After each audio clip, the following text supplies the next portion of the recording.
Shalom, shalom, Shabbat shalom to the brothers, sisters that support the Source Gang, 7 Gang. You know how we rocking, man. Happy Shabbat shalom, uh, to the family abroad. We got the internet on fire, man. We did about 1,000 views last week on a particular video dealing with genetics. So I said, let's continue to deal with genetics and bring out this research. Today, I want to touch on Esau, Edom, Europe, and white skin and association of white skin because there is a schism in the quote unquote Israelite community, right? Schism. You surprised that there's a schism in the Israelite community? There's like a million of them, right? So we even dealt with one last night about this, forced veganism, but there's a schism about who Esau is. And I'm going to give a strong hypothesis with evidentiary proofs and evidence to, establish that, to show you why I posit that Esau is connected to Europe. Esau is connected to and associated with white skin. Are they the only people with white skin? No, that's not what this presentation is going to be about. Are they the only Europeans? No, this is not what this presentation is going to entail. Not at all. So we're not stating that. I'm not stating that. My model doesn't state that. But they are associated with white skin or quote unquote fair skinned peoples, and they are associated with Europeans. And it's funny, and it's going to be a theme I'm going to bring out. If you're saying that E1B1A are Jews, or many of the community has came out and stated, then you have to admit that we have a brother clade, and within that brother clade, within E1B1B, E3B, or what have you, you have EM215, you have EV13, and others, right? And these clades have and consist of what you would call white European males. We are directly related to white European males.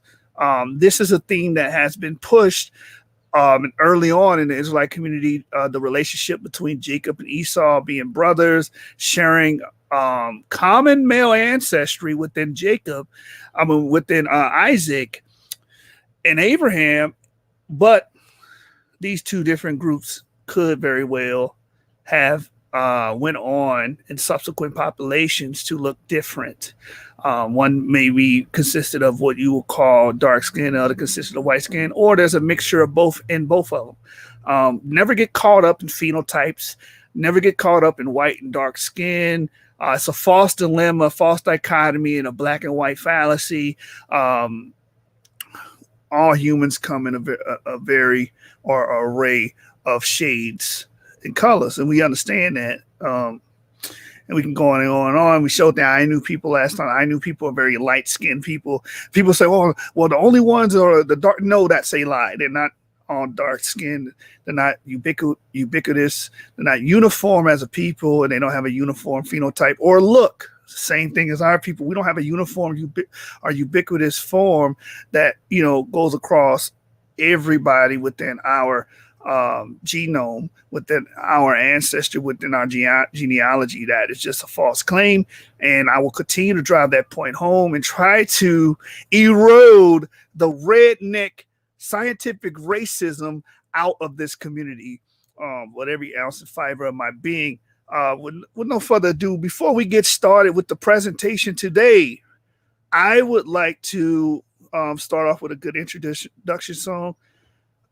Very fire song. Big Business is called by, I believe his name is Paisley the Hebrew.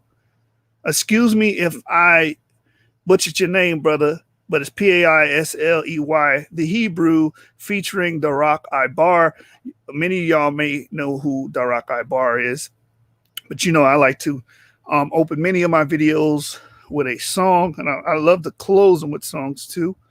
Give a little flavor to the video before we dive into the meat and potatoes of today's show. All right, with no further ado, let's play the brother song.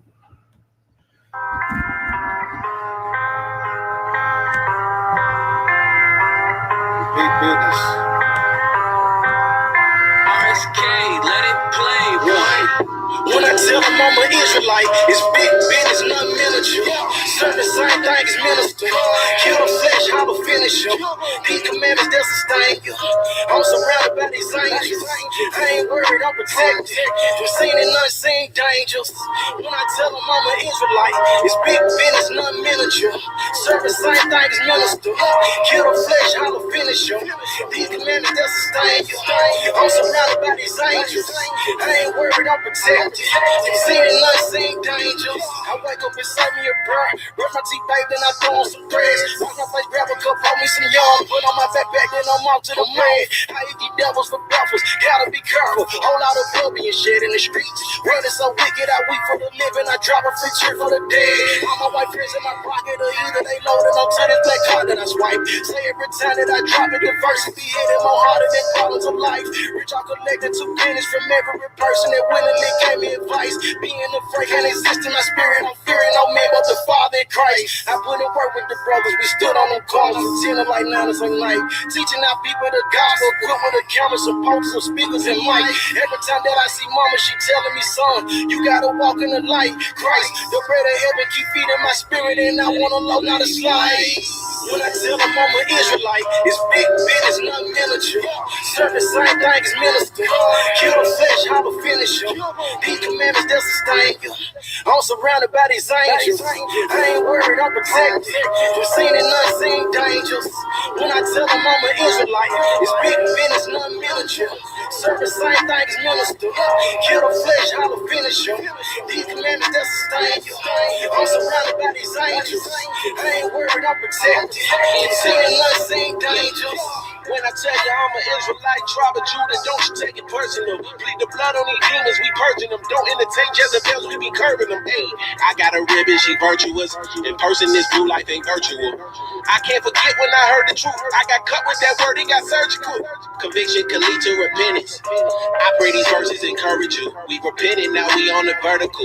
Judah rising, see Isaiah 32. Big business, nothing minuscule.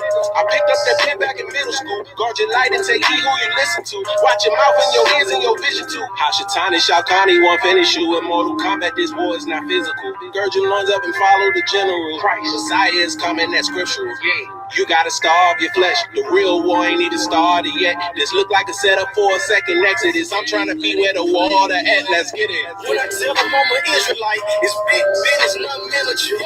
Serve the same thing as minister. Kill the flesh, how to finish them. These commandments, they'll sustain you. I'm surrounded by these angels.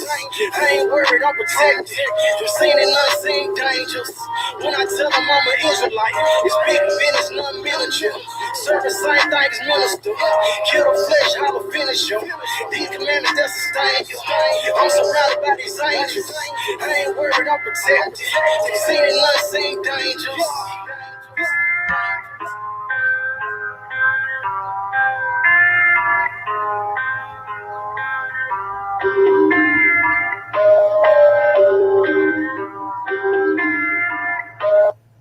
Listen up. The soap you share. All right. So yeah, man, big business by I believe the brother's name is Paisley or Paisley. I don't know how to say the brother's name, so y'all know the brother. Correct me in the comments. The Hebrew featuring Darak Abar, very influential music, powerful music. Sonically, these guys are on point. It's very modernized, and I believe that they can do something with that type of sound. And it's great for the Sabbath, Israelite music, Israelite theme music. I support it. If you got any Israelite music that you want to be played on the channel, hit me up on Facebook or send me an email to HebrewJedi@gmail. I will play it on the channel, and as long as it's PG-13 clean for the family, I will share your music on here. With that being stated, let's get into the crux of the issue here, the meat and potatoes of the issue here. We deal with genetics here, we deal with science to build and articulate our models and our argument for the peopling of the earth and certain different groups that we find in the biblical literature. We base this stuff off of the biblical paradigm. So what amazes me, that people that claim they don't believe the Bible, they will watch these videos listen, this is from a biblical paradigm perspective. If you don't believe in the Bible, I don't understand why would you waste your time watching something you don't believe. But that's neither here nor there. If you're here, welcome. We will be going into this material. I actually debated someone uh, about a year ago. Was it a year or 2 years ago, somewhere around that time frame, about who was Esau or whatnot. And I brought some of this information out then.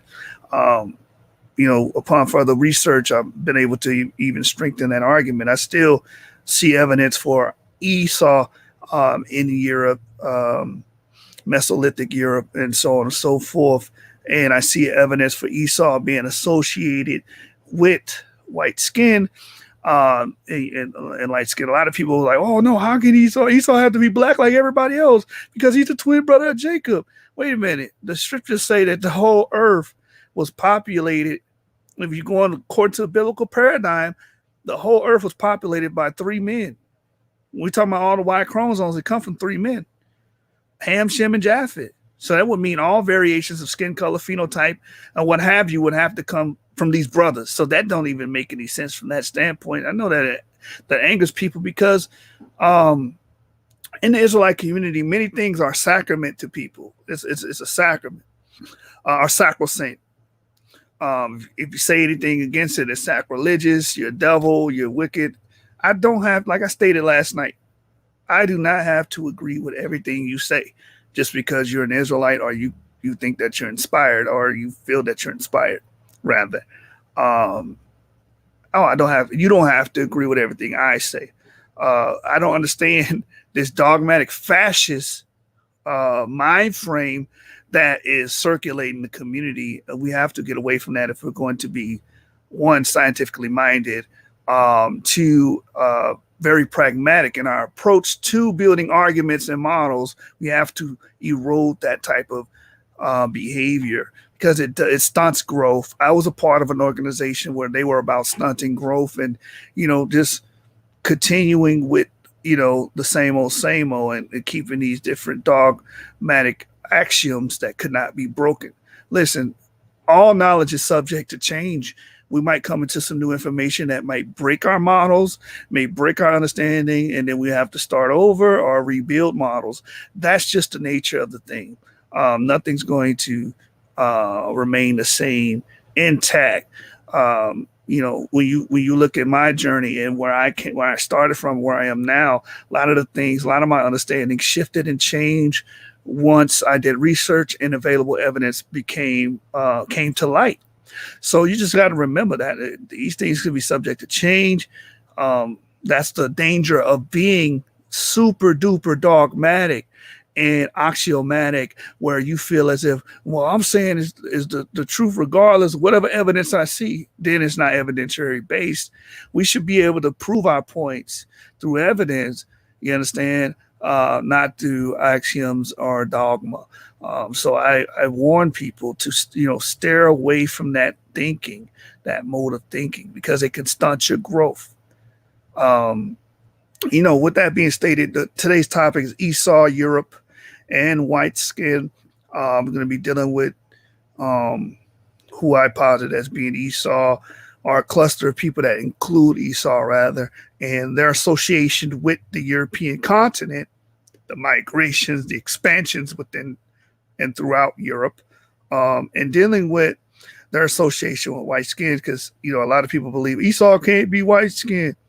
They can't have white skin, they can't have pale skin. I'm going to prove that that's a farce, because if you're stating that E1B1A consists of Jews and they come from Jacob, you do understand E1B1A has a brother clade, E1B1B, and EM215, V13, I believe V22 is one of them as well.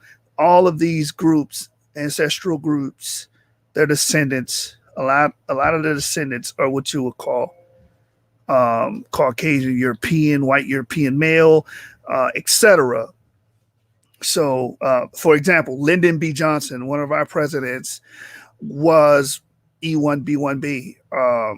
Einstein, we always bring up Albert Einstein, Adolf Hitler. These are all white Europeans, we can go on and on and on that. Nicolas Cage, white Europeans, E1B1B. We are related to these people through our ancestry and genealogy, connected through E1B1A, E1B1B. We both descend from a population cluster that consisted of EP2. These are male ancestors. We all come from these male ancestors. And the Bible focal point when it deals with genealogy is always from a male perspective. For example, Shem created Shemites, Ishmael created Ishmaelites. These are males creating males. So it should behoove you to trace Y chromosomes, because the Y chromosome is transferred from what? The father to son. And that's how we trace this genealogy, and we make these arguments. Okay. So again, if you're claiming E1B1A is an Israelite haplogroup, then you would have to accept that E1B1B is related to E1B1A, and E1B1B consists of white skin or European males. There's no way around that. This is scientifically sound and concrete. All right. Sometimes you can't appeal to emotion. You just have to deal with the evidence that's before you. And we do know Y chromosomes are transferred father to son, which you can trace that line all the way back in time to our most recent common ancestor. And our most recent common ancestor we share with E1B1B is what we are calling EP2. And if you go any further back, EM96, and you go any further back, you're going to go to DE, which is a parahaplogroup that split into D and E. D went east and went into Asia, went into China, went into Japan. We had someone come on the show the other day saying the Japanese are not Shem. Well, if you're saying that E is Shem, E comes from DE, then you would have to, that would deduce logical deduction that DE would have to be Shem as well, because it fathered, what we call the E haplogroup. And who fathered the Shem? Who fathered Jacob? Who fathered Ishmael? Who fathered these people? We'll have to say Shem. So this is how we built that model and came up to the conclusion that DE is Shem, according to our research. Okay, so if DE is Shem, then all of the clades, the subsequent clades, the children, if you will, the progeny, the posterity of DE would all have to be considered Shem, because again, the Y DNA is transferred from the father to the son. This is how we know this, and this is how we infer this on a genealogical scale. All right. So again, that would encompass and include the Ainu of Japan. 40% of Japanese are of the haplogroup D. Okay. The Qiang people of China, haplogroup D. The Tibeto-Burman people of Tibet, haplogroup D. The Annamese Islanders, haplogroup D. And again, take note, all of these groups don't look the same. They look very different. Very different. The Tibetan people can look sometimes like Polynesians. The Japanese, the Ainu, look like other Japanese people. East Asian phenotype, if you will. You understand? Epicantic eye fold, the cheekbone structure, the brachiocephalic skull, all of it, they have it the same. The jet black hair, they have those characteristics. So again, this is why I forewarn people: do not judge groups of people or ancestry, for that matter, solely based on phenotype and how someone looks today. I saw a lot of comments in the last video we saw, well, these people ain't Negro, they ain't Negro. And so what? And then, some people will say, well, we looked up these people, they were white. So what?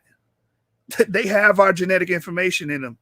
We can show a connection through phylogeny, right? Through our genealogy to these people. That's the point. We share a uniparental bioelectric marker, which is haplogroup E in a lot of cases. And if we go any further back, haplogroup DE, which shows that we are related to these people. We share the same male ancestors. Same thing we see in the Bible, male ancestors. Judah making Judites, Ishmael making Ishmaelites, Assyrians are Ashurites, Ashur making Ashurites. We can go on and on and on recounting these things. And this is how we build and construct our model. Hey, Shalom, James, what's going on? I guess the brother can't hear us. All right, so with that, you know what I'm Oh, saying? shalom, Mark. I was just, tuning in, catching the vibe of what's going on. That's all, man. Hearing you going over these haplogroups again. Yeah, going over the haplogroups because it seems to be some confusion with some of the new viewers. They're not understanding, fully what's going on here. Because when we talk about ancestry and who we're related to, they're only willing to accept genetic relatedness to people that they think look like them or Negroes. It don't work like that. Yeah, appearances ain't everything, man. I got cousins that look straight white. You would never guess we were related, but they E1B1A all day. You know what I'm saying? They got people in Yorkshire, England, been there since the 4th century Common Era. Look like a typical white person. Paternal marker E1B1A just like me and yours. You know what I'm saying? So appearances don't mean nothing. We're talking about what their ancestry is, not what they look like. Facts. All right, man, we're gonna get into it, man. Esau, Europe, and white skin. Are these things? Do these things correlate? Can we associate these three things? White skin with Europe, Europe with Esau, Esau with Europe, and white skin. We're going to go into the information and articulate this argument. All right. So I'm going to open up my PowerPoint presentation. Shalom to everybody in the building. You viewers have been awesome within the last week. Like I said, we did 1,000 views last week on one video, and we've been getting consistent viewership. So I just want to take this time out and appreciate y'all that support the source and come out to every video. Hit that like button, subscribe to the channel, share these videos on the various social media platforms, and we'll continue to feed you with content, diverse content at that. Watch this. All right. So this is my presentation, Esau and Europe, a connection between white Europeans and Edom. All right, let me go to view. And let's go to reading view. All right, let's get started. So first, I want to give a quick introduction, a brief introduction. Most Israelites in America teach that the American Negroes are descendants of Jacob. If this is to be true, then the descendants of Edom should be related to American Negroes. I mean, this is common sense. If we're saying that E1B1A, the American Negroes, are in fact of Jacob, then their brother Esau would be related to them, right? Logic and reasoning. There are some who contest the hypothesis that Edom could represent white people, but this is due to a lack of understanding of phylogeny. If you are postulating the American Negro as being descendants of Jacob, you must come to the conclusion that Black Americans, E1B1A, are related to white people, E1B1B. These E1B1B descendants have a history within the continent of Europe. So this is what we're going to be talking about today. E1B1B, their connection to Europe. And again, if you're saying that E1B1A is in fact an Israelite haplotype, then you would have to pretty much acquiesce to the fact that E1B1B is the brother to E1B1A, and it consists of and encompasses what you would call white European males, which would kill the argument that, oh, well, Esau can't represent white people or his descendants can't represent white people because he's the brother of Jacob. But wait a minute, if you understand phylogeny, which is dealing with the phylogenetic tree and genealogy, right? Then you would understand that E1B1B consists of white people and is akin to E1B1A. It's related to E1B1A. Okay? They share the same male fathers, which was in the cluster EP2 group. All right? Before we go any further, I want to explain our model, our genetic model, genetic table of nations, if you will. Shem is the DE lineages. And when we say these lineages, the DE, of course, we're dealing with Y-DNA. We're dealing with the paternal side of genetics. The Shemite lineages would consist of Ainu, which is in Japan, the Bantu speakers, which is in Africa, Natufians, which is in the pre-pottery Natufian Neolithic, pre-pottery Neolithic Levantine area. We find those Natufians. Those will be Shemites. These are one of the earliest inhabitants of Levant, and they dominated the Levant for thousands of years. The Epipaleolithic to the Neolithic times, all the way to the Bronze Age. That's very important to note, because we would expect to see Shem's descendants in the Levant for that period of time, because the Shemites should be the predecessors of that land, if we follow the biblical narrative. The Tibeto-Burman people also are from Shem. They come from DE, because we're denoting that DE is Shem. And the Qiang people in China are also from the DE lineage. Okay, and then we have Ham. AB lineages, according to Y-DNA. You have the Khoi people. This is many of your South African people come from the Khoi people. They speak the Click language. The Sun people, also in South Africa. Some of them are in the Sudan area.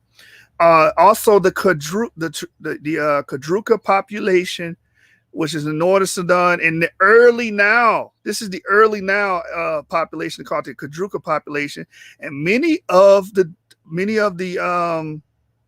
pretty much most of the specimens from this time period that they lived, which is before 3000 BC, they were of AM13. Okay, so the original inhabitants, those people that came and settled and colonized Africa at first, would be considered Ham in our model, and they come from the Kadruka population. All right, the Bushmen would be the B lineages, what we used to call the Pygmies. They fall within this lineage as well. See, this is another thing that our model points out. It's clear. All of these African groups are not the same. Many of E and A and B lineages inhabit Africa together, but they have different paternal lines, as we can see through the Y-DNA. The early Nilotes have a lot of A and mostly A and minor B lineages within them as well. Okay, the last is unleashed. The Japhetic lines are the CF lineages. Many of the Dorian Greeks come from the CF. You got like G, J. Some individuals may have I. The early Turks have J. They come from the Japhetic line. The Han Dynasty in China, which is primarily O, haplogroup O, which is a descendant of CF, they come from Japhet. The early Europeans, they come from Japhet. That's mainly our basis for who, dictating who is Japhet. Those people that colonize, the first early Europeans that colonized the continent. In the Pacific Islanders, these would be your Negrito peoples, your Philippines, your Hawaiians, and so on and so forth. Many of them are like Q, K, M, and N haplogroups. They fall under the lineage of Japhet. And they are the biggest. CF is the biggest, has the most descendants, the most haplogroups out of any other lineage. They have the largest percentage of representation on the planet Earth. Now, that seems to echo the sentiment that's found in the Bible about Japhet, that he shall enlarge Japhet. All right, so this is our genetic model based on the biblical paradigm. DE being Shem, Ham being AB, and Japhet being the CF lineages. Before we get into this, I want to establish that the world was brown in the past, meaning majority of people was a variation of brown skin. There were no what you would call pale white skinned people during this time period. All right, so my sources will always be on the left side of the screen. It says, imagine a world where everyone had brown skin, tens of thousands of years ago that was the case, says scientists at Pennsylvania State University. So how did white people get here? The answer lies in that tricky component of evolution known as a genetic mutation. So, okay, the early Earth, the early populations would have all been brown skin. We just established that. And white skin would have came through a genetic mutation.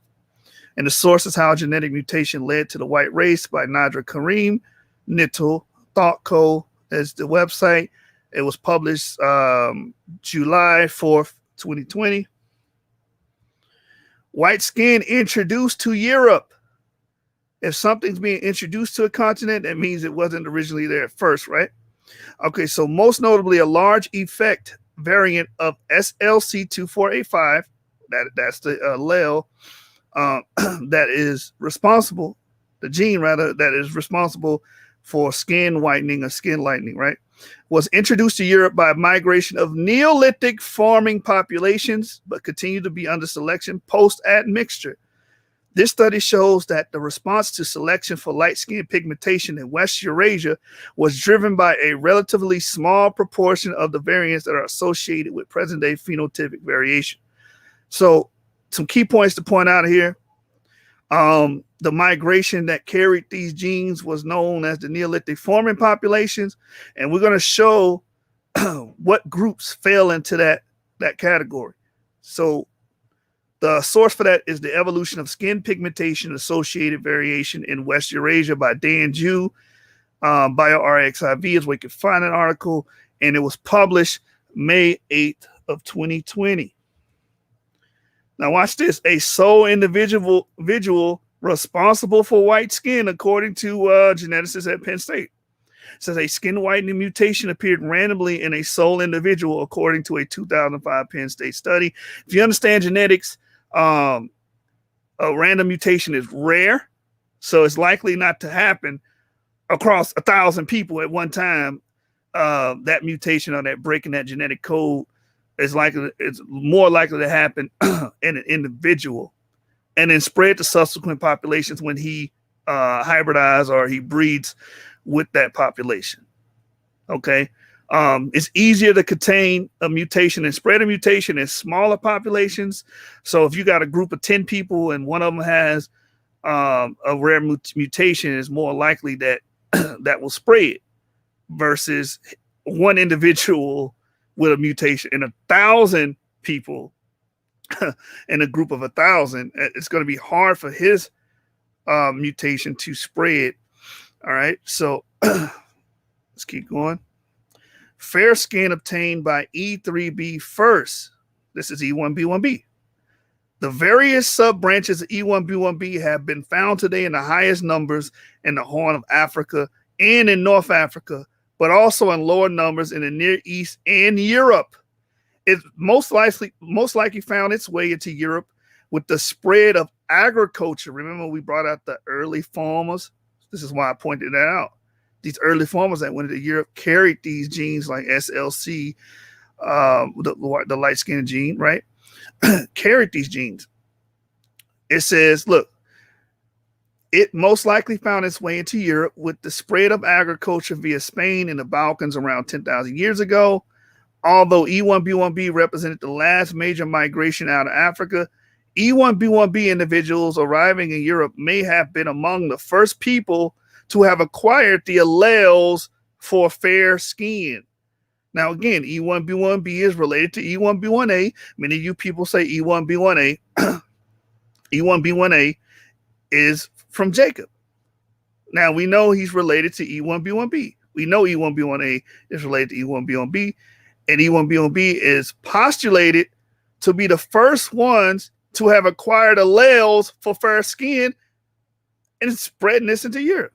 So this echoes the sentiments that have been stated for years, actually, that Esau would represent a white population. Does he represent all white people? No, I'm not stating that. But we can make an argument that it did consist of what we call white people, and according to this, they may have been the first ones to attain those alleles.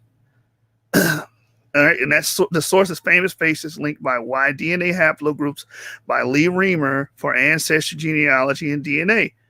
Abroadintheyard.com is the website to find this. Europeans that belong to the E haplogroup. The genetics, it is indeed ironic that those with what can be called the stereotype African facial morphology and very dark skin are precisely those with the European haplogroup. So, real quick, you have dark-skinned people that come from the European haplogroup. For instance, the Chadic people that you find in Africa. These people come from European haplogroups. These people would be considered Japhet. They have haplogroup R, some have J, some even have T, and they look just like sub-Saharan Africans. They share morphology, meaning form, facial form, and shape. They have the same skin color, skin tone, and hair texture, but they descend from Japhites. They are not related to you and I. Reading on, it says, while others who phenotypically more resemble Europeans are often predominantly of the E haplogroup. So these people that look like Europeans, hair texture, morphology, facial forms, noses, what have you, blue eyes, okay, they are related to us. A lot of them are related to us. And this is Genetics of African Populations and Health and Diseases by Muteza Ibrahim, page number 38. I know statements like this make you pro-Africaners quiver and shake because you have pushed the scientific racist lie that all black people are the same, and that's not true. Reading on. So to recapitulate, we covered that the white skin mutation came from a sole individual. We covered that the first bearers of these fair skin genes spreading into Europe would be from E3B, aka E1B1B. We covered also that phenotypic white European males, a lot of them belong to haplogroup E. A considerable amount belong to haplogroup E, which is the same haplogroup that we're saying is responsible for the Israelites. So if that haplogroup is responsible for the Israelites, then they must also be responsible for the Edomites. Let's go. How did Europeans develop pale skin, one may ask? The versions of genes primarily responsible for lighter skin pigmentation in modern Northwest Europeans arrive in Europe on the back of two waves of migrations thousands of years after Cheddar Man died. Who was Cheddar Man? Cheddar Man's population was primarily dark skin. His population would look nothing like the population that we see today that dominates Western Europe. And that's due to the fact that many of them were dark skinned, many of them were melanated, many of them were heavily melanated, right? So his generation didn't see that. It came much after his time and much after his epoch, the epoch he lived in, the Mesolithic. It says one associated with the Near Eastern farmers. Remember, we brought out early that the early farmers coming in and carrying in those genes, and we also brought out who was a part of those early farmers carrying those genes, E1B1B. All right, so it says one associated with the Near Eastern farmers and another with pastoralists from the Pontic steppe 10 through 12. I also want to make a mention about time frames. Well, they got these astronomical time frames. Well, we understand we're dealing with a biblical paradigm which may not conform to that. So what we do here is we deal with relative dating, meaning what happened first. We're dealing with things and events that happen in sequential order. We focus more on that rather than something saying 26,000 years ago. You understand? We're just dealing with what happened first, and we try to build a chronological steps in between that in sequential order. Let's keep going. Cheddar Man's population's pigment. So we can just, drive this point home. We were able to extract enough information from Cheddar Man's DNA to run it through a forensic tool that predicts differences in the level of skin pigmentation in modern world populations. The results indicated that Cheddar Man's skin pigmentation was most likely in one of the two most highly pigmented of 5 categories: dark or dark to black, and definitely not in the lightest categories. So again, Cheddar Man's population, Cheddar Man himself would have not been considered a white European male. He would have been highly pigmented according to the scientific findings. Is this a surprise finding? No, not really. Previous studies of DNA from Mesolithic individuals recovered from Spain, Luxembourg, and Hungary associated with reduced skin pigmentation in modern light-skinned Europeans.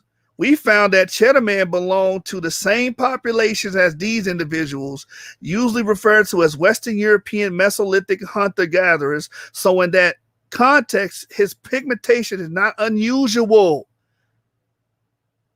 Let me read that again. Cheddar Man's pigmentation is not unusual. In context, if you're saying all these individuals from Hungary, Luxembourg, Spain, Western European would have been similar to what we see in Cheddar Man. This is why they said this finding was not surprising. However, we did predict how dark Cheddar Man's skin was by examining variations in a wider range of genes relating to skin pigmentation. So again, he was very dark. The population he belonged to was very dark. You did not have this white skin variation during this time. It came thousands of years after Cheddar Man, according to the geneticists. In that population, to carry these genes very well, the first population to carry these genes could have been E1B1B. Okay? So again, what is the title? Esau, Europe, and white skin. We're showing that there's a correlation. We're showing a correlation between white skin. We're showing a correlation with the migrations and expansions within and throughout Europe. Japhetic lineages, i.e. the early Europeans, these would have been those groups that would have had the dark skin along with Cheddar Man. So again, these are F lineages. Remember, the F lineages, according to our model, would denote Japhites. The FM89 population represents the main out of Africa migration of our species.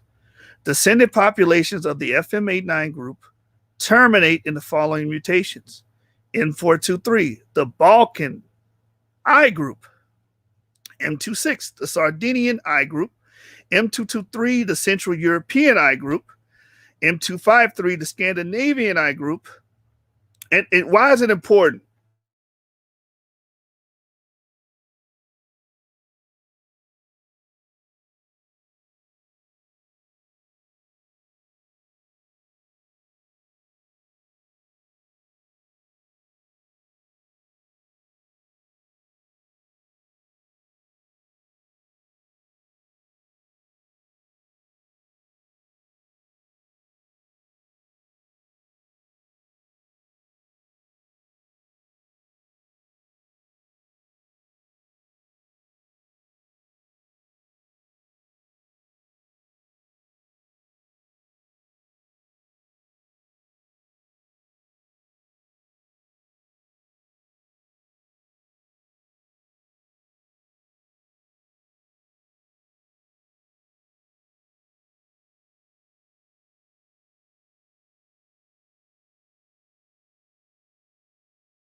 All right, I'm so sorry, y'all. I did not know my live went down. How long was my live down? How much did y'all miss? Let me see. How much did y'all miss? I was down 5 minutes? Jeez. I had no idea I was going into. I was in. Oh, man, I've been down for 10 minutes. I just been reading and reading and reading. I'm sorry, y'all. Man, I don't like that we got 10 minutes of dead air here. I had no idea. Uh, we have trouble streaming to Facebook. Let me look at some of these comments. That's why it's good to have a co-host. I had no idea that I was down. It says 153. The brother said audio went out, and the brother said audio was out. Man, I apologize to everybody. I had no idea. I was in the middle of reading the presentation. I have a nonstop actually, and I don't know where we left off at. But to recapitulate, Higher Be Praised says, so our brother is responsible for white people. Exactly. The question, AJ said, the question is whether or not Eliphaz had many descendants in Europe. It doesn't matter if you have many descendants in Europe. You don't need large populations to influence subsequent generations. You just need small populations that later go through population booms and impact those what we call modern population density. I left off with Cheddar. This is BS. You know how far ago that was? I pretty much was reaching the end of the presentation. I had no idea my internet fell down, man. Had no idea. Let me read some of these comments and I'll try to recapitulate and get you guys up to speed. I'm so sorry. I had no idea that the internet, pretty much blipped on me. And I was just blabbing on, thinking I'm talking to y'all. I'm not. Okay. 143. Shannon Porter said it's making sense. I'm glad it's making sense. I'm trying to, drive these points home.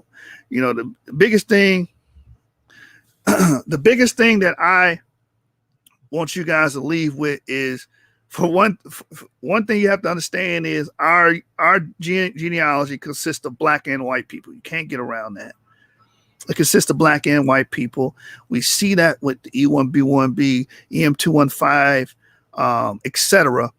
These people carry genes and genetics that show and prove that these people are white skinned. And today, modern population density, many of them do have white skin. Let me read some of these comments. You know what I'm saying? I had no idea I was down.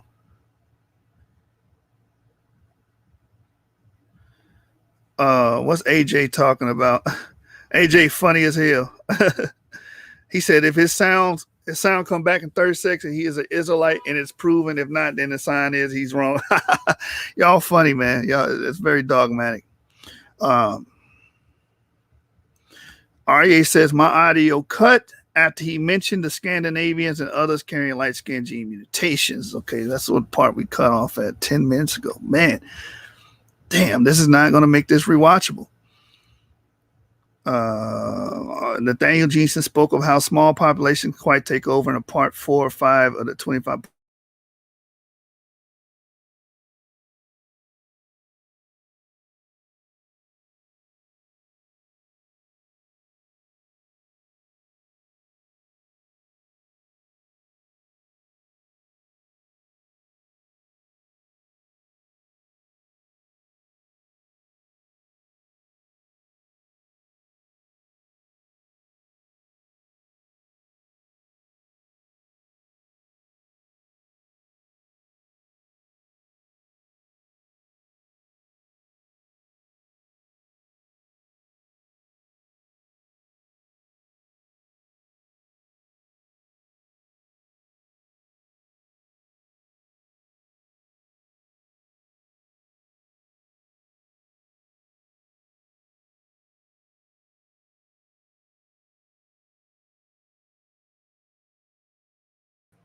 Hey man, I just want to say I appreciate y'all, man. All of you guys stayed here for 10 minutes with no audio, no nothing. My internet just went out again. And what I'm doing to circumvent that, I'm using my hotspot on my phone. I'm using my hotspot on my phone. So hopefully that solves that issue. We're down on Facebook. We're down on Facebook as well. Hopefully I can solve that, but we're still live on YouTube. Yeah, I don't know why. It looks like it's not giving me an option to bring back up the stream. But okay, that shouldn't be an issue no more. We're on my hotspot with my phone. I got the S21, so we back. Man, I'm sorry, man. This has been so distracting. Let me get back and first of all, let me read the rest of what you guys said to get some momentum built again and go over this information with y'all. Okay, the Scandinavians. REA says the original Scandinavians were a population with similar phenotype as Cheddar Man. This was reported on the Swiss TV documentary. Exactly. The Scandinavians are not, again, the Scandinavians at this particular time did not have white skin like people trying to say. You could postulate that, but there's no evidence behind that. But the evidence shows that many of these Mesolithic individuals, the Middle Stone period, if you will, these people would have been heavily melanated, just like Cheddar Man. And I just want to appreciate everybody that stuck through through the technical difficulties, but we're still here. We're back on, and I'm going to go back to those slides and reread them. Like I said, I was just reading those slides as if we were still live. I don't know what Shannon Porter. Many require fish oil to survive. That is not natural. I don't know what that means. RA says, in regards to light skin gene mutation having different genetic markers in different populations, I wonder if the Gehazi also passed on a light mutation among Israel. Maybe, I don't know. Gehazi came way much later. He came in the Iron Age, so that's way much. That's a lot later. What else? Shannon Porter said that is true. The genetic mutation spreads. They do it to protect the offspring from UV rays. That's what they say. To be honest, I don't agree with that. Because I've read scientific articles that actually in colder regions you're exposed to more UV rays than you would in some instances than regions close to the equator. She said the Dans were originally brown. Yeah, I mean, a lot of these people were originally brown. The whole world was originally browns. The mutation for white skin came in and altered through a sole individual populations that came after. All right, I think I read all of the comments, at least the relevant ones. Again, I apologize for the technical difficulties. I had no idea at all. Let me open up this presentation and try to go back to, according to y'all, I should be around the time we're talking about the Scandinavians, right? I should be around there somewhere. Can you guys see my screen? Can my stream be seen? No, it cannot. Come on, man. There we go. All right. Let's get back on track. I might have to re-record this and just upload it individually on Genesis 49 so you guys can get it with no interruption. Man, 10 minutes. That's a bummer. Spread of ancient farming. Did we cover this? All right, so this is Cheddar Man's population pigment. I believe this is where people are saying I cut out. So I'm going to read this slide, go back to the StreamYard, then come back and make sure I'm not having any more problems, right? So again, the natural history of UK under the Cheddar Man fact portion, It says we were able to extract enough information from Cheddar Man's DNA to run it through a forensic tool that predicts differences in the level of skin pigmentation in modern world populations. The result indicated that Cheddar Man's skin's pigmentation was most likely in one of the two most highly pigmented of 5 categories, dark or dark to black, and definitely not in the lightest categories. Is this a surprising finding? No, not really. Previous studies of DNA from Mesolithic individuals recovered from Spain, Luxembourg, and Hungary identified they also lacked the versions of genes that associated with reduced skin pigmentation in modern light-skinned Europeans. So they didn't have the genes to make them light-skinned during this time period. Then the Mesolithic in Europe and Spain, Luxembourg, Hungary, these people would have been dark-skinned Europeans. We found that Cheddar Man belonged to the same population as these individuals, which includes Scandinavians, because early Scandinavians have haplogroup I, and Cheddar Man, if you look up his Y DNA, is haplogroup I. They share the same most recent common ancestors, most recent male ancestor. These people are the same. Initially, these people would have been dark skinned, very dark, very, very dark. You understand? It's important to teach stuff like this because also it erodes the ideas of colorism and racism. What is colorism and racism? Predicated upon that race is dictated upon skin color, and white is superior than black. Black is a inferior race, and these people were made to be slaves. Yada yada yada. This kills that because all of these European groups that are, primarily white today were not in the past. Since we found that Cheddar Man belonged to the same population as these individuals, usually referred to as Western European Mesolithic hunter-gatherers, so in that context, his pigmentation is not unusual. Cheddar Man's pigmentation was not unusual. It would fit the run of the mill. He would have looked like every other individual in Europe during this time period.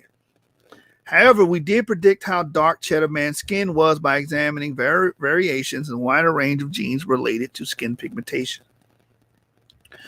Japhetic lineages, i.e. the early Europeans, FM89 populations represent the main out of Africa migration of our species. Descendant populations of the FM89 group terminate in the following mutations: M423, the Balkan I group; M26, the Sardinian I group; M223, the Central European I group; M253, the Scandinavian I group. Scandinavians, they're high, they're haplogroup I. Why is that important? Cheddar Man was haplogroup I. The population he belonged to was haplogroup I. These people were dark-skinned people. JM172, Near Eastern J group, which is relating to the Turks, some of the early Dorian Greeks. Okay, GM201, the Caucasus G group, NM178, the Baltic N group, RM269, Western European R group, and RM17, the Eastern European R group. These are all Japhetic clades. Again, according to our model, Japhite would have produced all of these early European groups. According to Josephus, the early inhabitants of Europe would have been Japhet. Hey, shalom, James. I needed you, brother. Hey, shalom. Hey, man, I had to take care of some family stuff. I apologize. Yeah, no, you good, but like, damn, like I didn't even know my internet went out for 10 minutes. I want to just, salute the viewers. Do you know these brothers stayed in the video for 10 minutes without me saying nothing? Hey, that's love right there. That's real love and support, man. Yeah, man. I thought my viewership would have died. These brothers are still in the comments, chatting it up and everything. I'm like, man. So really, I was at the end of the presentation. I had to wheel it back and reread because I was just reading slides and I had no idea that I didn't have an audience. I didn't know my internet went out. All right, so I'm gonna get back into this. Again, these groups would have been Japhites, and important to note, The Scandinavians were of the haplogroup I, which is the same haplogroup that Cheddar Man came from. These people have been likely dark-skinned people originally. And the source for that is the brother haplogroup, the J. Yeah, that is the brother haplogroup to J, which will make J what? Japhet. Exactly. maybe they the priestly lineage of Japhet, man. Right. They the priests, man. They the shamans of Japhet. Source Germanic origins from perspective of Y chromosome by Michael Robert St. Clair, and that's from Berkeley. This was published spring of 2012. The spread of farming in ancient Europe. Farming was established in Central Europe by the LBK culture, a well-investigated archaeological horizon which emerged in the Carpathian Basin in today's Hungary. However, the genetic background of the LBK genesis has not been revealed yet. Here we present 9 Y chromosomal and 84 mitochondrial DNA profiles from the Mesolithic, Neolithic star Sivo and LBK sites, 7 to 6 millennium BC from the Carpathian Basin in southeastern Europe. We detect genetic continuity of both maternal and paternal elements during the initial spread of agriculture and confirm the substantial genetic impact of early farming southeastern European and Carpathian Basin cultures on Central European populations of the 6th and 4th millennium BC. So why is this important? Because the spread of farming is relative to E1B1B. They were involved with that as well because they were agriculturalists. Haplogroup E is famous for introducing into the world agriculture and agrarian society. They're famous for that. So you get the Neolithic Revolution, where many of these Natufians were bringing in agriculture, which changed the world, which changed everything and introduced civilization because it took men from hunter-gatherer status, where they were spending most of their time chasing animals to survive and try not to starve, to go into a society where you had a surplus of food.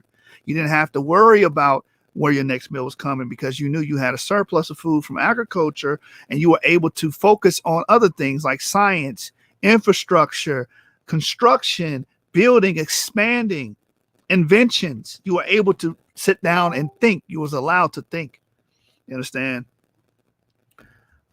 Early European migrations. Again, we understand that early European farmers were part of this migration.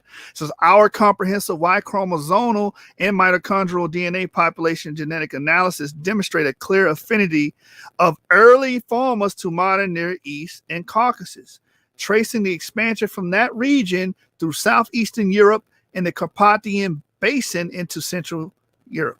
Our results also contrasting patterns for male and female genetic diversity in the European Neolithic, suggesting patrilineal descent system and a patrilocal residential rules among the early farmers. Edom mingled with Japhet. So again, we know E1B1 and E1B1B would have been a part of those early farmer groups. All right. So this has implications on Edom mingling with Japhet. It says, considering the entire set of 32 published NRY records available for Neolithic Europe thus far, the low paternal diversity is indeed quite remarkable. G2A is the prevailing haplogroup in the Central European and Carpathian Basin Neolithic and in French and Iberian Neolithic data sets. There are only 2 exceptions, namely one E1B1B V13 individual from the Avalancer cave in Spain, 5,000 to 4,500 BC, and 2 I2A individuals from the Trailes, France, 3,000 BC. So E1B1B was a part of this early migration into Europe, Neolithic Europe, right? And of course, we see mainly G2A, which is early Europeans. We expect to see that because we expect to see primarily Japhet in these regions. But we also see a Shemitic line migrating into Europe, which I posit consisted of what we call Edomites in this as well. And the source is tracing the genetic origin of Europe's first farmers, reveals insights into their social organization by Anna et al. Et al. Just means and others. BioRxiv, published September the 3rd, 2014.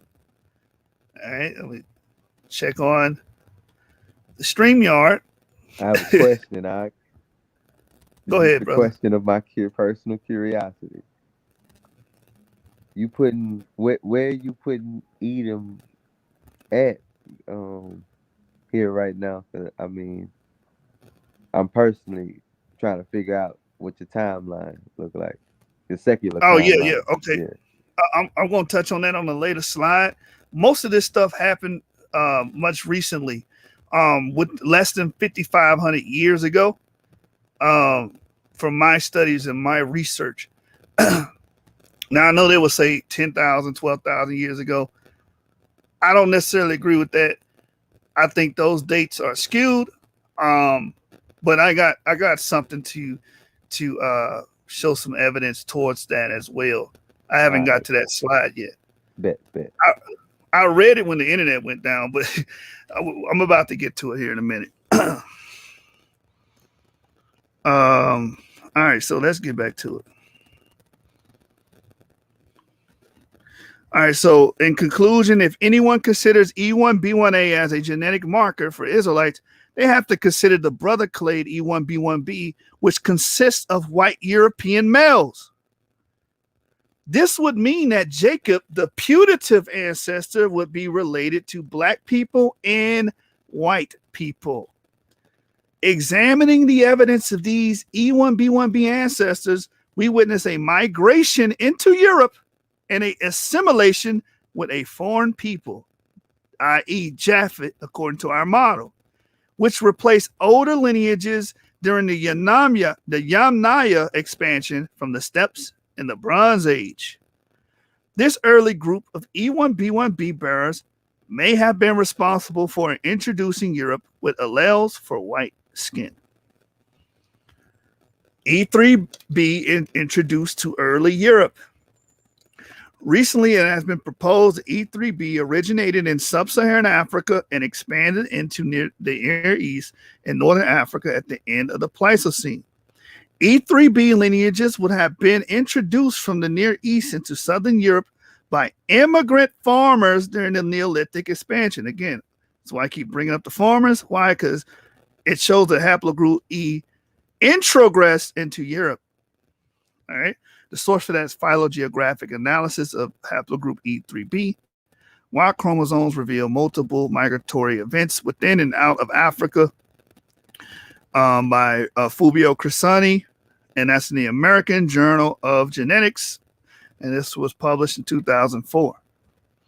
The E3B dispersals. In conclusion, we detected that the signature of several distinct processes of migration and or recurrent gene flow associated with the dispersal of haplogroup E3B lineages.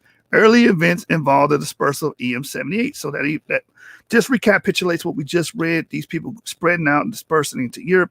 We know that this haplogroup was there. Now, here we go, James. This is the point.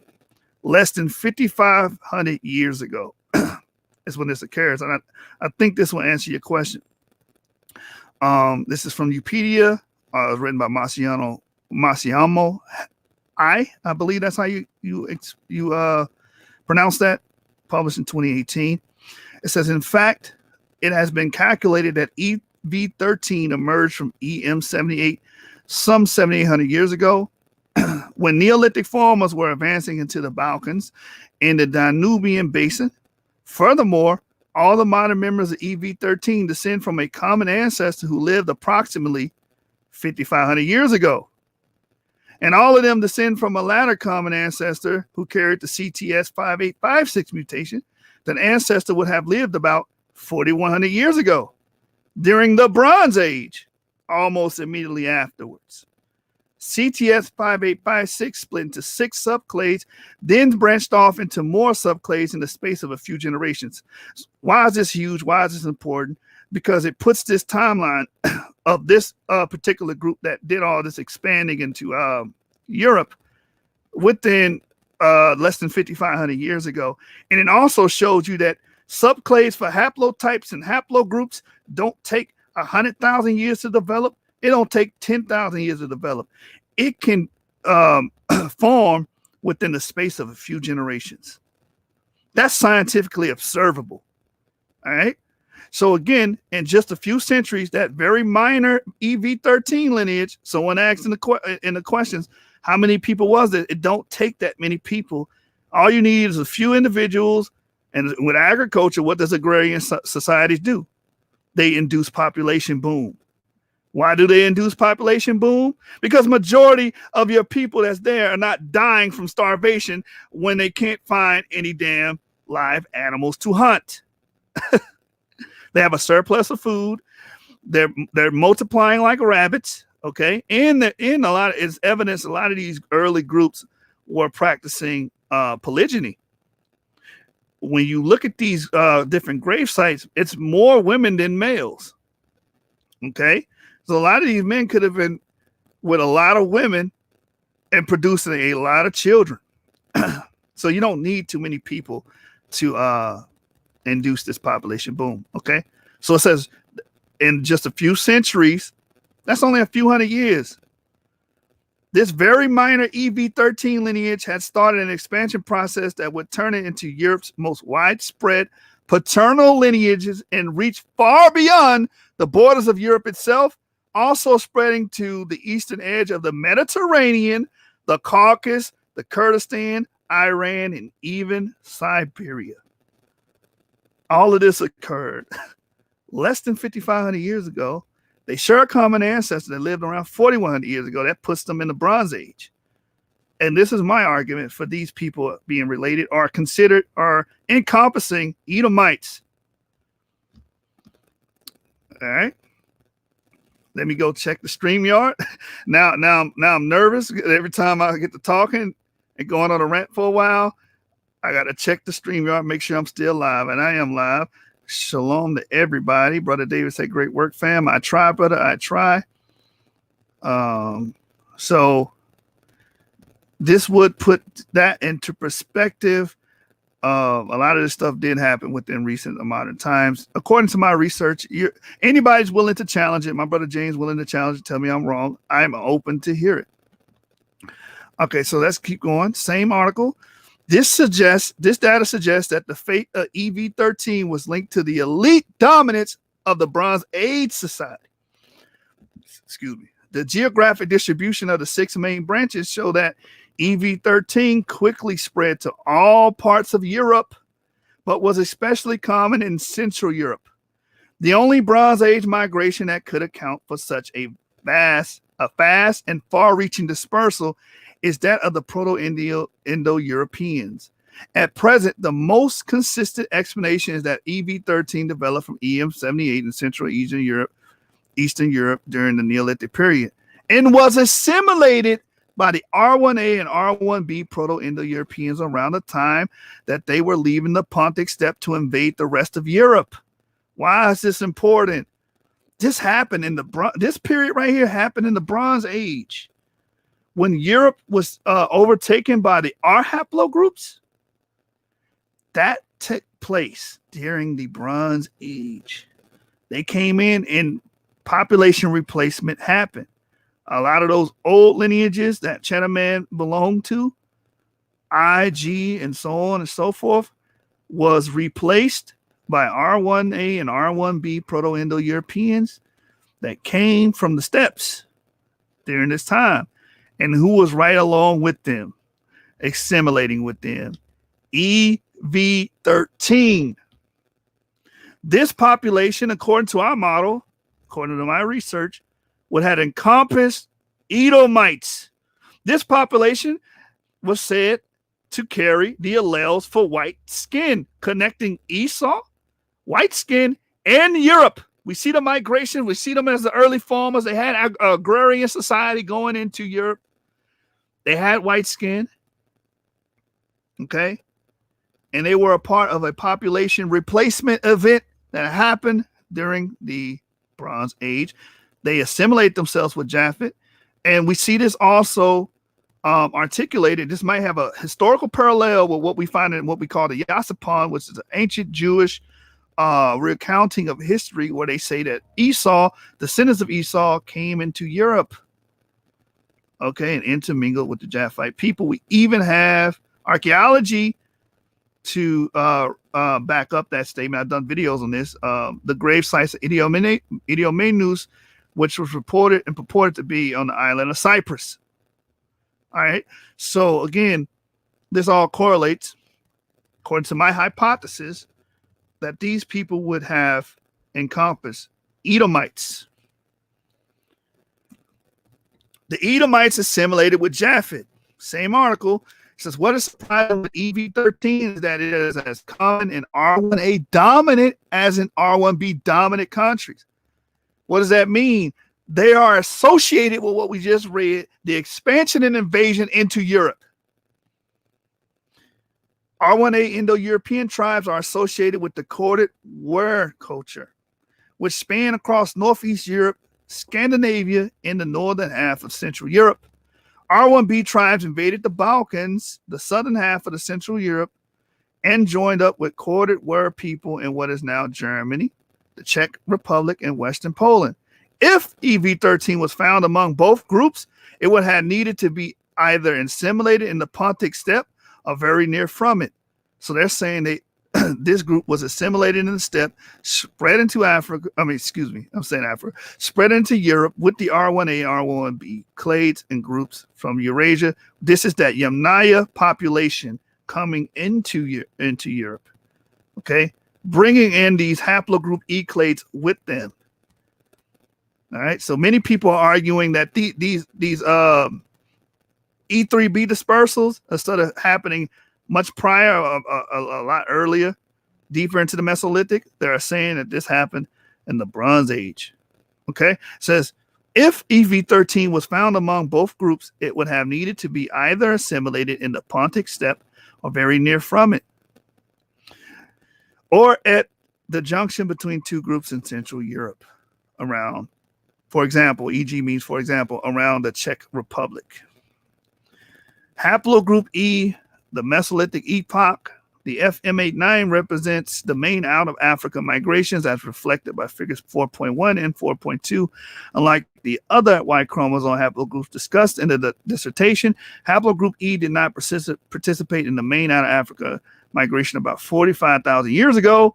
Instead, most European men with the haplogroup E chromosomes are the descendants of a more recent out of Africa migration that occurred in the beginning of the Mesolithic. So E started going into Eurasia, Near East, around in the beginning of the Mesolithic. We just explained around the Bronze Age, there's evidence that EV13 started spreading through Europe, accompanying many of the haplogroup R clades of the Yamnaya culture. Okay, and this was a population replacement event that got rid of a lot of the old European haplogroups such as I, G, K, H, J, so on. All right, so we're at the end of this thing. Before I conclude, I wanted to touch on this chart here that I created for our understanding. A lot of people say, oh, well, one lineage has to be E1B1A, the other lineage has to be E1B1B. One is Isaac, one is. Here's the problem with that, and I created this chart to try to demystify that and delineate that up. Okay, so the different outcomes of EP2, we agree that Jacob, the Israelites, would have to come from the EP2 cluster of people. If you see the chart to the left, the top is the progenitor and the bottom is the descendants. I want to explain to you something. That's why it's dangerous to sit here and try to say that everybody from E1B1B is Esau and everybody from E1B1A is Israel. Okay, so the top would be the progenitor, EP2. These would be the ancestors, right? The bottom columns, the four bottom column rows would be the descendants of those progenitors. Okay, so the far left, EP2 descendants is EP2. Then the next generation is EP2. Next generation E1B1A, and the next generation after that would be E1B1A. According to what I have here, again, this is all hypothetical. I'm just doing this for explanation purposes. So, okay, that's normal. 4 generations, all of them maintain E1B1A. But what happens here in the second column?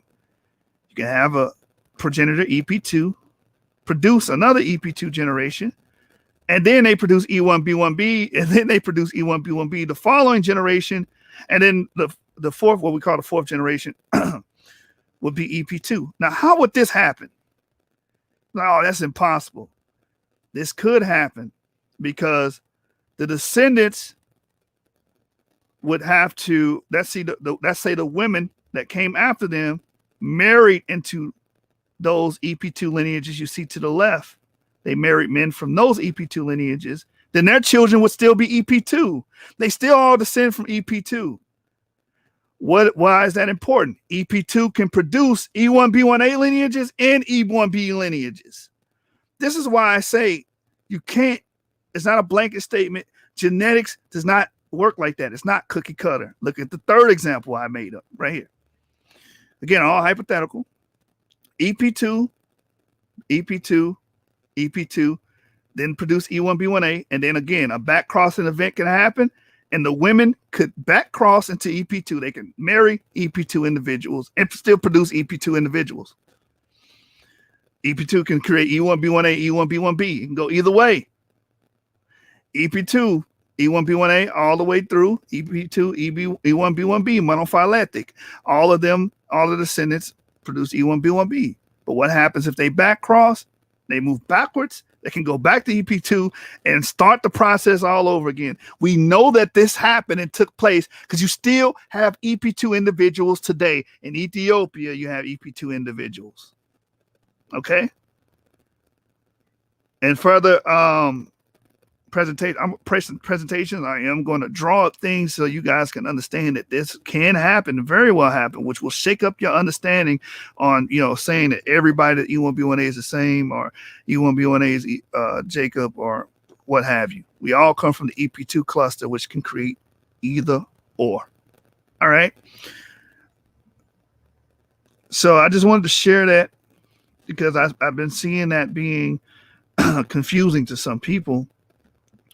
But the crux of this presentation was to connect Esau, Europe, and white skin and show the association between these three concepts. We've seen that Esau spread throughout Europe, and we've seen that we have proof that EV13 that that's happened within the Bronze Age, which will put them in close proximity to the peopling of Esau and Edom, so on and so forth. We showed that it was a small group. We also showed that these people may have been responsible for spreading fair skin alleles into Europe. Because before those particular times, they would have been the main European population, according to Chetterman and other ancient specimens that were analyzed, would have been dark-skinned people. Okay, so those would have been early Japhites. They would have been black. An event happened where a migration came in and introduced a mutation into Europe, and it spread that way. All right. So I'm going to start reading some questions and comments and see what you guys are saying. All right. Let's see. We got a lot of comments, man. I appreciate every one of you guys supporting me. Even when my internet went down, you guys were still here, man. I appreciate you guys. I love you, brothers, and I love you, sisters. And without y'all, the source wouldn't be here. Okay. Indio Negro da Terra says there is Africans with blue eyes. Yes, that is true. William the Slayer says, I got blue eyes and yellow hair. Yeah, I wonder what your Y DNA is. Then we can say what group you belong to.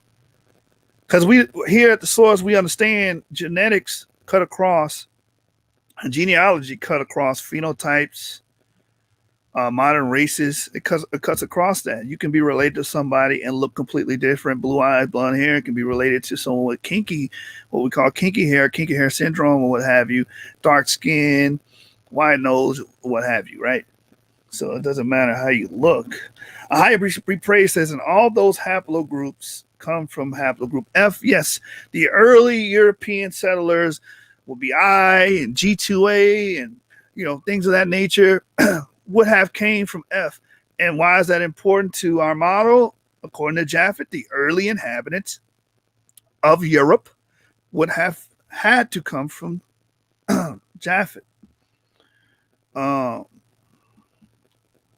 Hayes says, I guess he's saying why they stayed around is that's because we love the information. All praises, but all praises. I try to make this top notch information for you guys. AJ says, how are Native American Hebrews then if they have a Japhetic Y DNA haplogroup Q? Great question. Native Americans that have the haplogroup Q are not Israelites. They're not. They're not Shem. They would be from Japhet. Now, I am open to haplogroup E having an ancient presence in America. It is very possible. Why do I say that? Because a lot of times we examine people with haplogroup E and we automatically assume it's a result of the slave trade. That's being scientifically racist. We don't even open up to the possibility that these people could have been the original Mayan culture. They could have came from there. Do we need more study and research on that in that subject? Yes, we don't have the evidence to back it up yet as far as genetics and genomics relate to. But I am open to that idea, and hopefully one day we do find a specimen with haplogroup E. But at this point, we don't have it. And to answer your question again, to reiterate it, those with the Y DNA haplogroup Q are Japhetic. Olive Pepper says Ephesians 2:14. Brother David says, Shalom, people. Great work, fam. I appreciate that, brother. I try. Ahaya Be Praised said they agree GHIK are all Japhetic haplogroups, but J, which is right in the middle of those four haplogroups, they want the world to believe is Shem. If we believe that, then Japhet was Shem's father, which makes no sense. Exactly, brother. Exactly. You know what I'm saying? Japhet can't be Shem's father. It's separate paternal lineages. If J is Shem's haplogroup, then Japhet is Shem's father and not Noah. The J haplogroup is too young to be the haplogroup of the Shemites. Exactly. Amanda Bernice Washington says, I agree with almost everything that was said here today. I do know that I was never raised to identify myself as being black because my father read a lot. He saw that black was a negative term of being sad and gloomy. And if swarthy and black are used in the same sentence, then they do have different meanings. No one can possibly be physically white because to even be human with hue, color, and tint color, you have to have hue, blushing through the skin under the sun. Pink is not white. And okay, all right. Shalom, sister. That was long. Olive Peppers, our believers, body of Christ, commissioned to spread the God. We are. Nathaniel Jeanson also stated, RA says, Nathaniel Jeanson also stated that there were less people on the earth as we go further back, so people are more interrelated on certain populations, meaning the mutation would spread quickly. Yes, if you have a smaller population, a random mutation that may occur amongst that smaller population is more likely to spread in a few individuals than a large amount of individuals, because it's easier for the other. Like when they reproduce, it's easier to retain that mutation. For example, if let's say Drake was around 5, let's say there's a group of 5 people and Drake was one of the paternal fathers there. Let's just use Drake. He has mixed ancestry and he has a child, and his child, blonde hair, blue eyes, and the other 4 individuals in that group are black.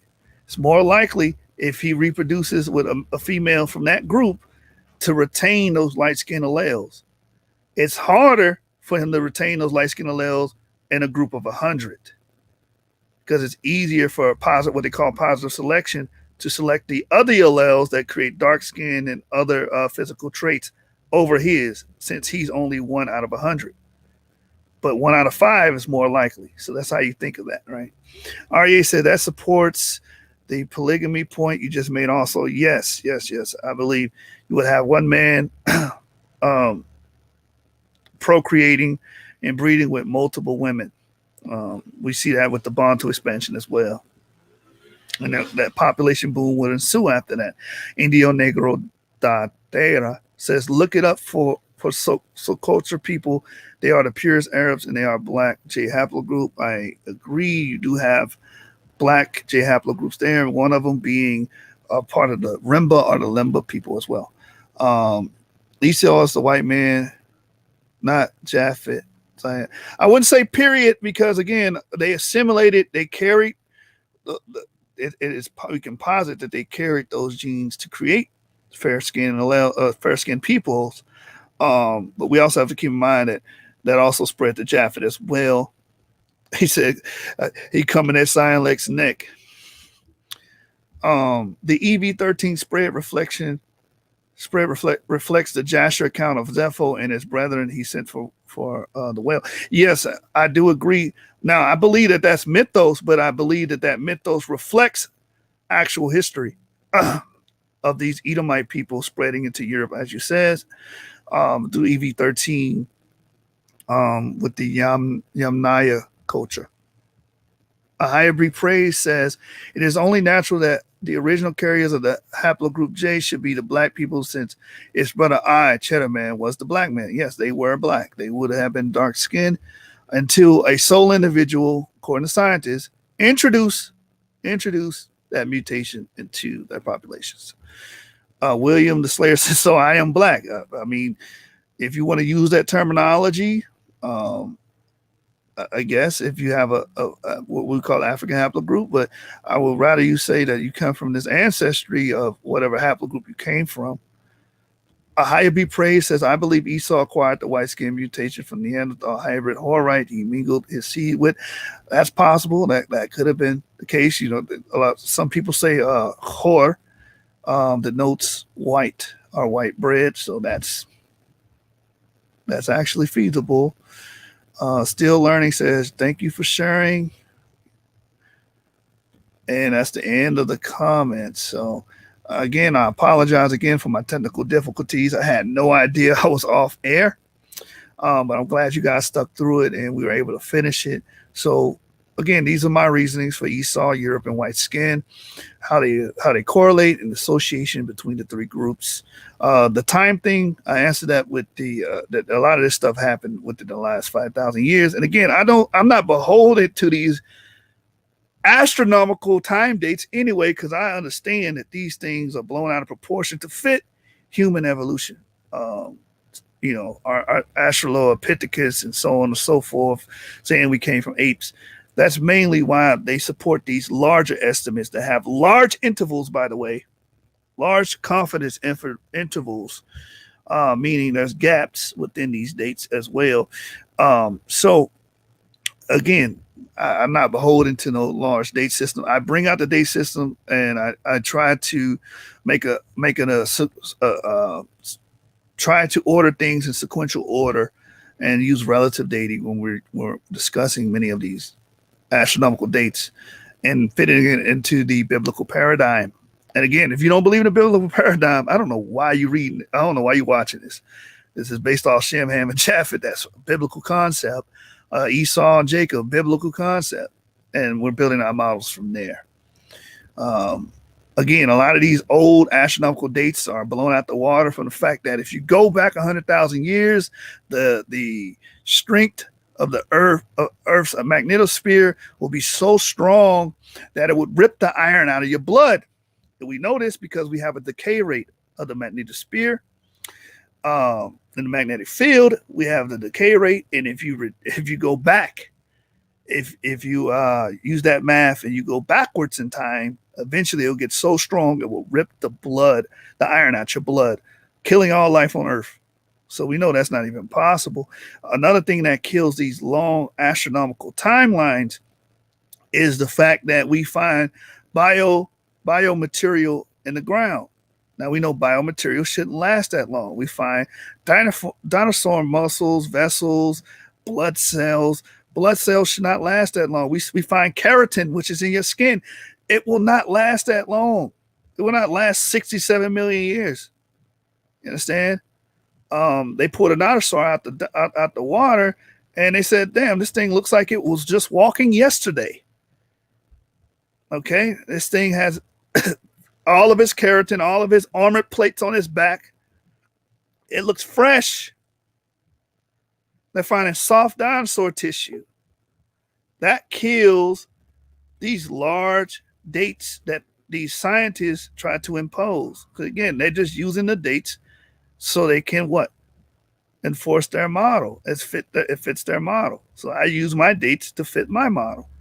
And what's powerful about the EV13 information and also correlate with the Yamnaya culture, that lets you know that it happened within the last 4,100 years. So you blame Edom for being the heads of the battle axe culture? When was the battle axe culture? Wasn't a Yanaya, right? I think it's the corduroy wear culture that came right after them. Oh well, I'm not blaming them. They were assimilated with the Yamnaya. Okay. Mainly, Yanaya was still mostly Japhet, but we can see that their DNA correlates with the expansion. With the E1B1B bringing the agriculture, and then they swept through Europe, pretty much annihilating everything in their path. Right, right. Getting rid of a lot of those old lineages, I, G, a lot of those old lineages in Europe were replaced by R. That's why you see today, primarily Western Europeans are like 60% R.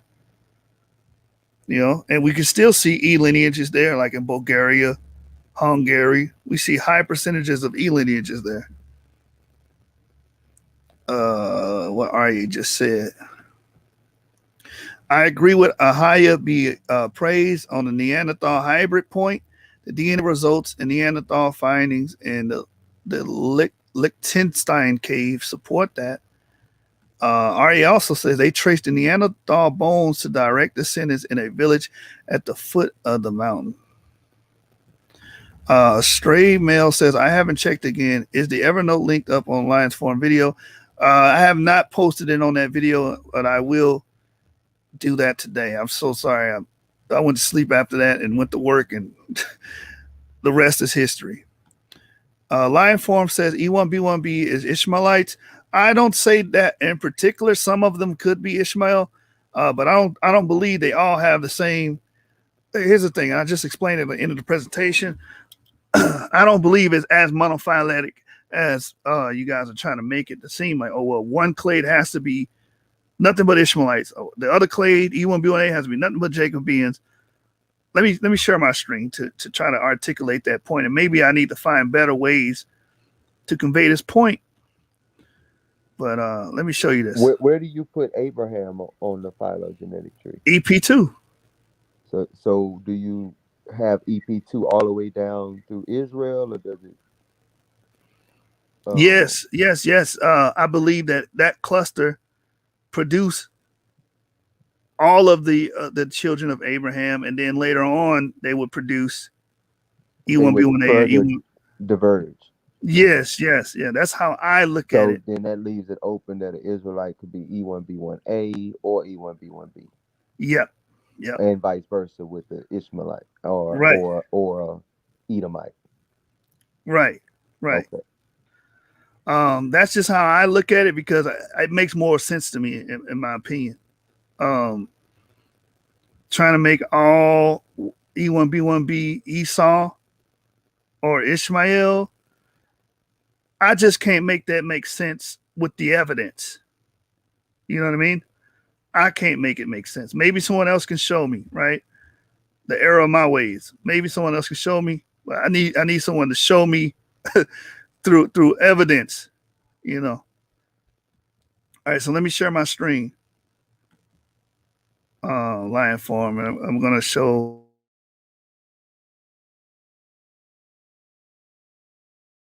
But while you're doing it, I'm gonna say this. I do think that something is being hinted to about the two nations in that womb point. You know what I'm saying? If it's gonna be two nations, two different manners of people, and they're male, I would expect two different Y chromosomes to fall from that personally.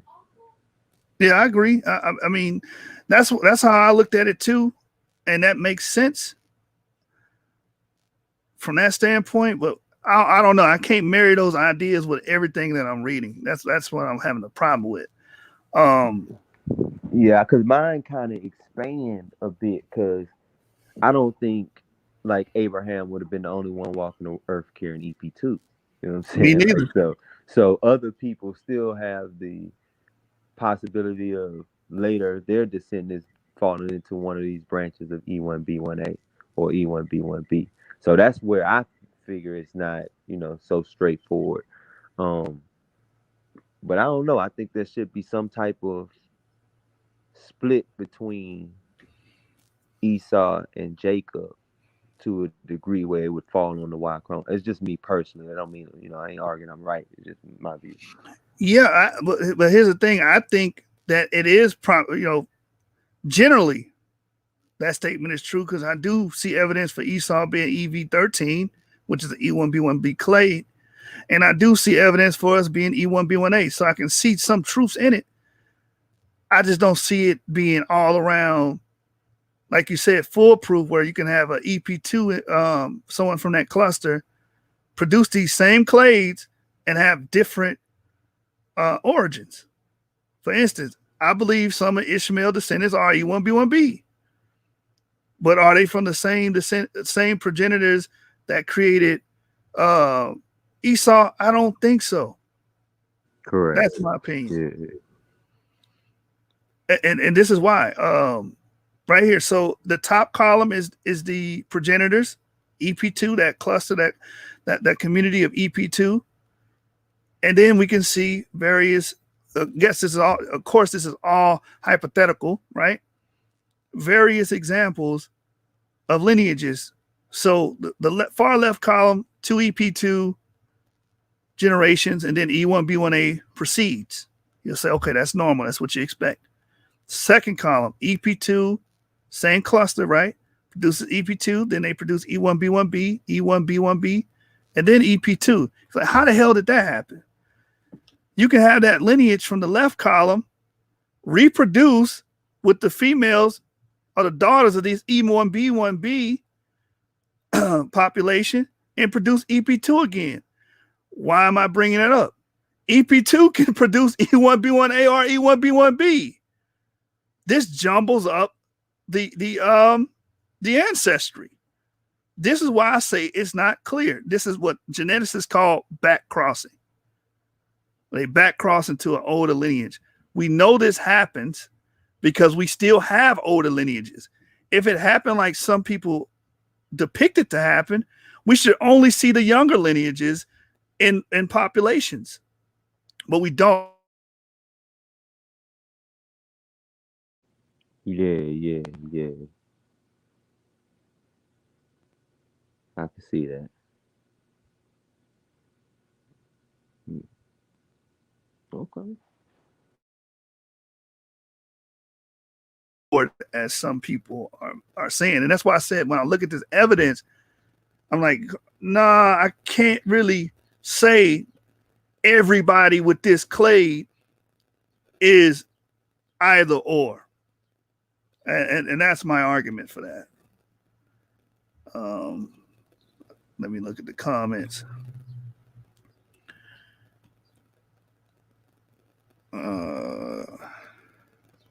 Lion form, I'm not going to just trust you, brother. Show me show me that it's demonstrable. You understand? You can come on the channel and show everybody your information. You can disagree with me. I do not care, as long as it's evidentiary based. I don't know what Amanda's talking about. She says Caucasians should all be blonde hair with light blue, green, or gray-eyed people, like Hitler himself really wanted to be. He was angry that his mother was a dark-haired, dark-eyed Jew. That may be true.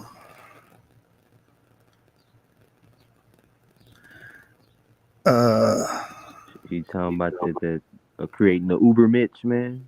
The superior man? Yeah, I think that's what she's talking about. The Aryan race.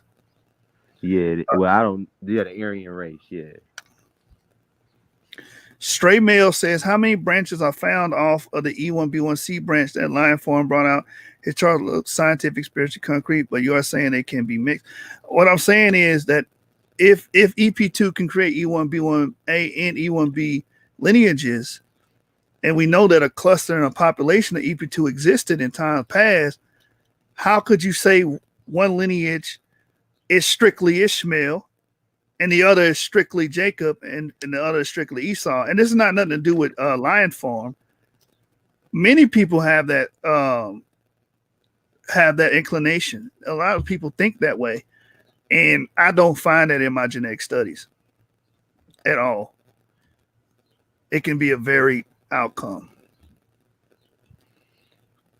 And I read an article from 2011. I don't know, because it may be something more recent that would negate this, but they were saying that E1B1C is really just another branch of E1B1B.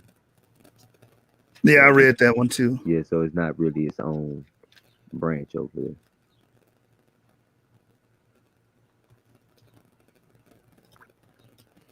Stray Mail says, I will give you the link Line Form in a minute. Stray Mail said, I like Line Form to substantiate that the haplogroups are solidified. You are saying they can still backfill. Are there examples of this? There are examples of this because we still have the older lineage. That's how the older lineages survive. Even 180, EP2, they wouldn't wash out. A00 in Georgia. A00. There we go. Got that in Georgia. Let's see, you got D0 in Nigeria. Yep. I think you got DE in Nigeria as well. So these are old, archaic, Y chromosomes that they were trying to argue shouldn't exist anymore. But we still have them to this day. Yep. So there's plenty. Those are your examples.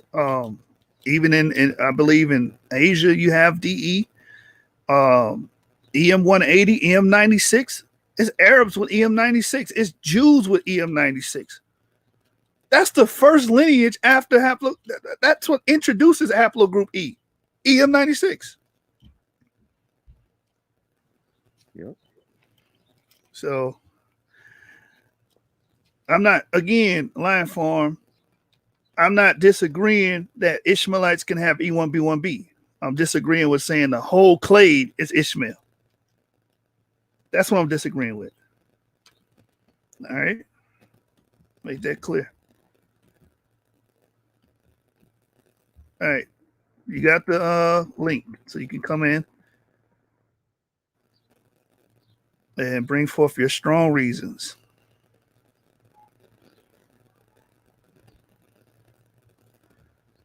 The brother said on that image, I misread it. Brother, I made the image.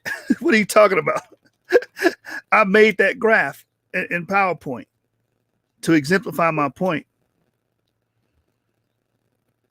All right, here my brother is right here. Hello. What's going on, Life Farm? Said on that image, I misread it. Brother, I made the image. What are you talking about? Okay. I made that graph in PowerPoint. You in the show, brother. Find my point. Oh, hold on. Let me pause my phone.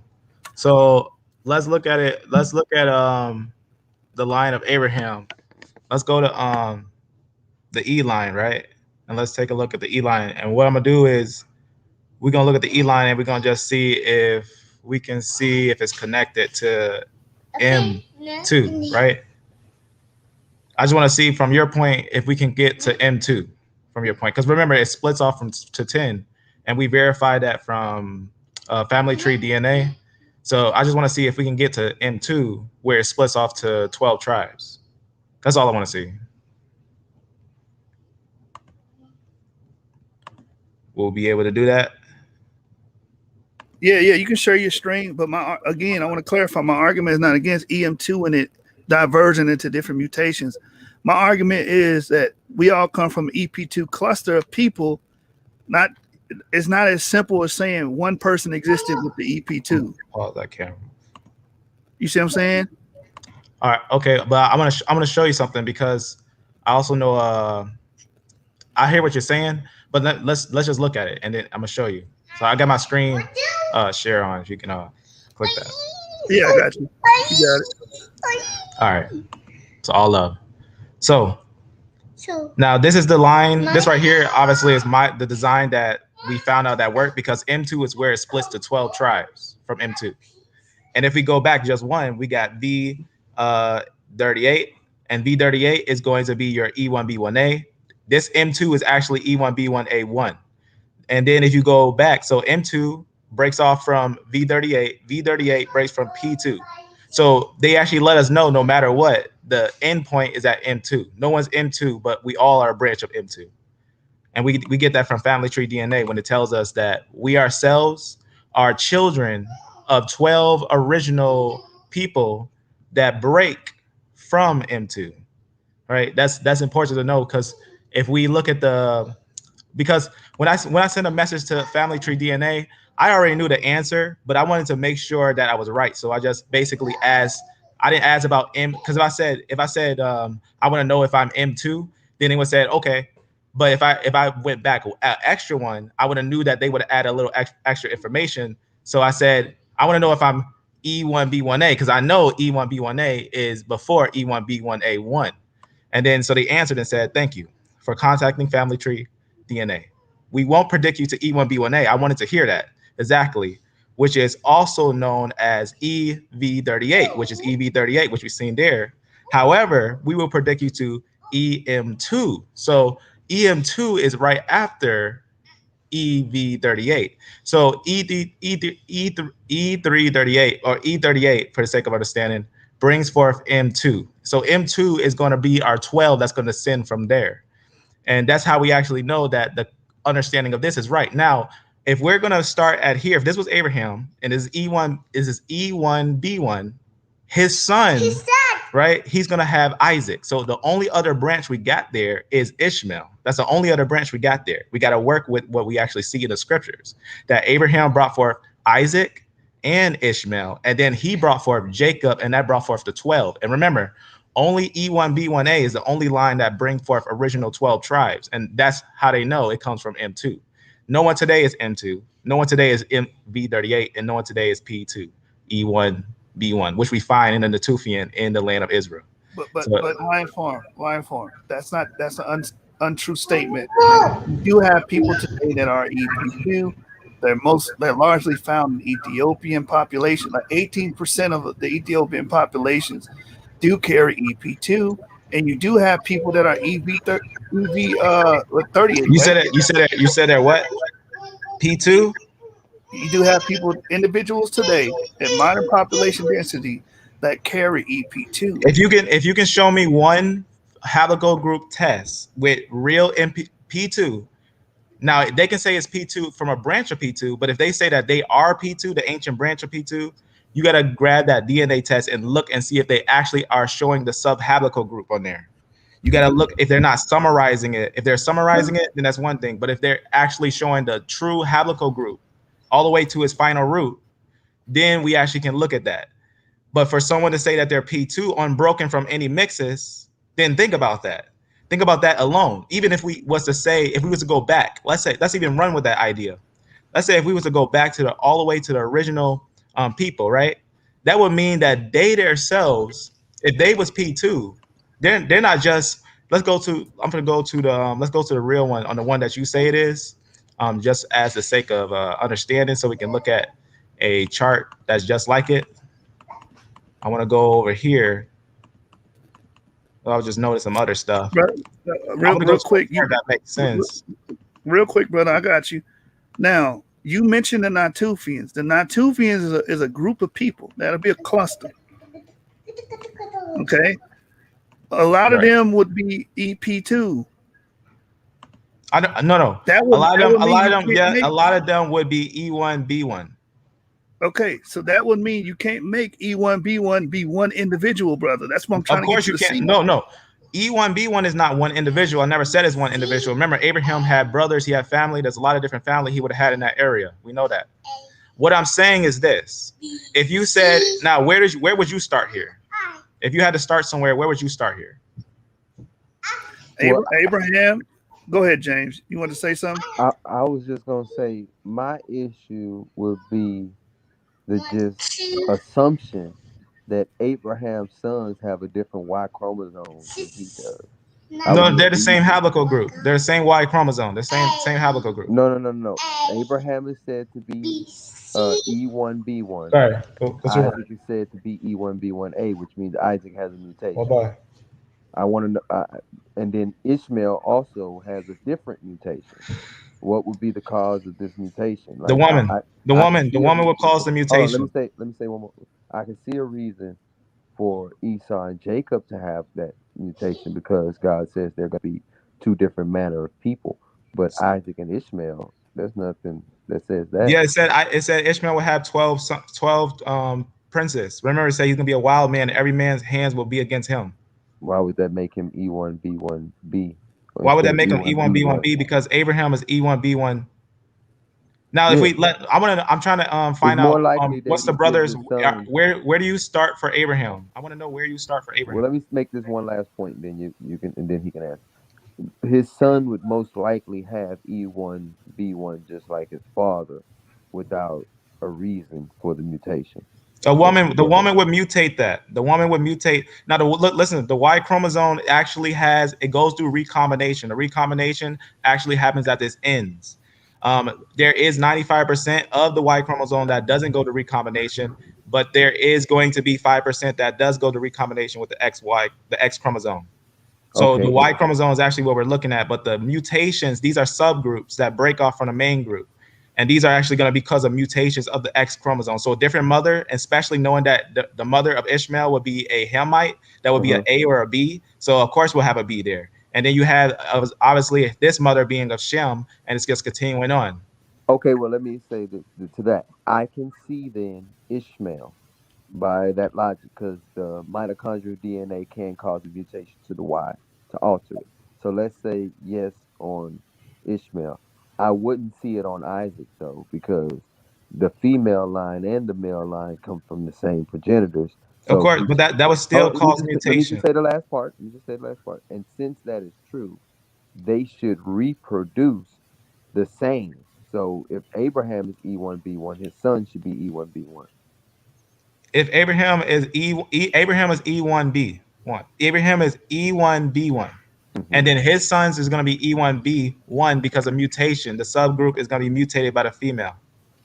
But what And I'm that's how saying, you get subgroups. there is Remember, that's no. 12 tribes that come out of here. Each one comes and have their I own get it, but I subgroup. think Each you're one has missing their my own point. branch. You kind of missed my point. If the they are paired, right? Like there's a natural pair for a Y lineage to a mitochondrial lineage.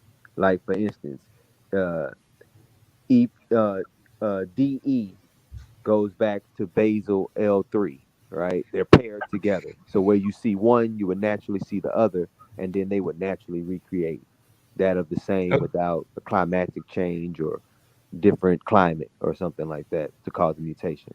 So with them being in the same area that Abraham was that time, I'm trying to figure out, and the lineage being the same because Sarah comes from the father's lineage, from the father's house. So I don't see why that mutation would take Okay, place. but Sarah doesn't have the same exact genetics as Abraham. As remember what Abraham said?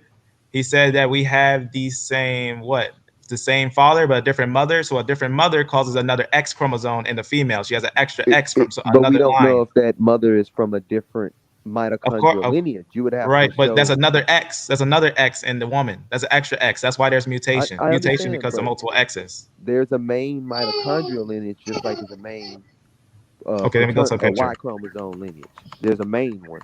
So Okay. say for instance, if they're from the same house and we have no evidence of a marriage to a Hamite or a Japhite, it's natural to assume that the mitochondrial is from the same lineage. We shouldn't bring an outside lineage, and that Okay. mitochondrial would reproduce.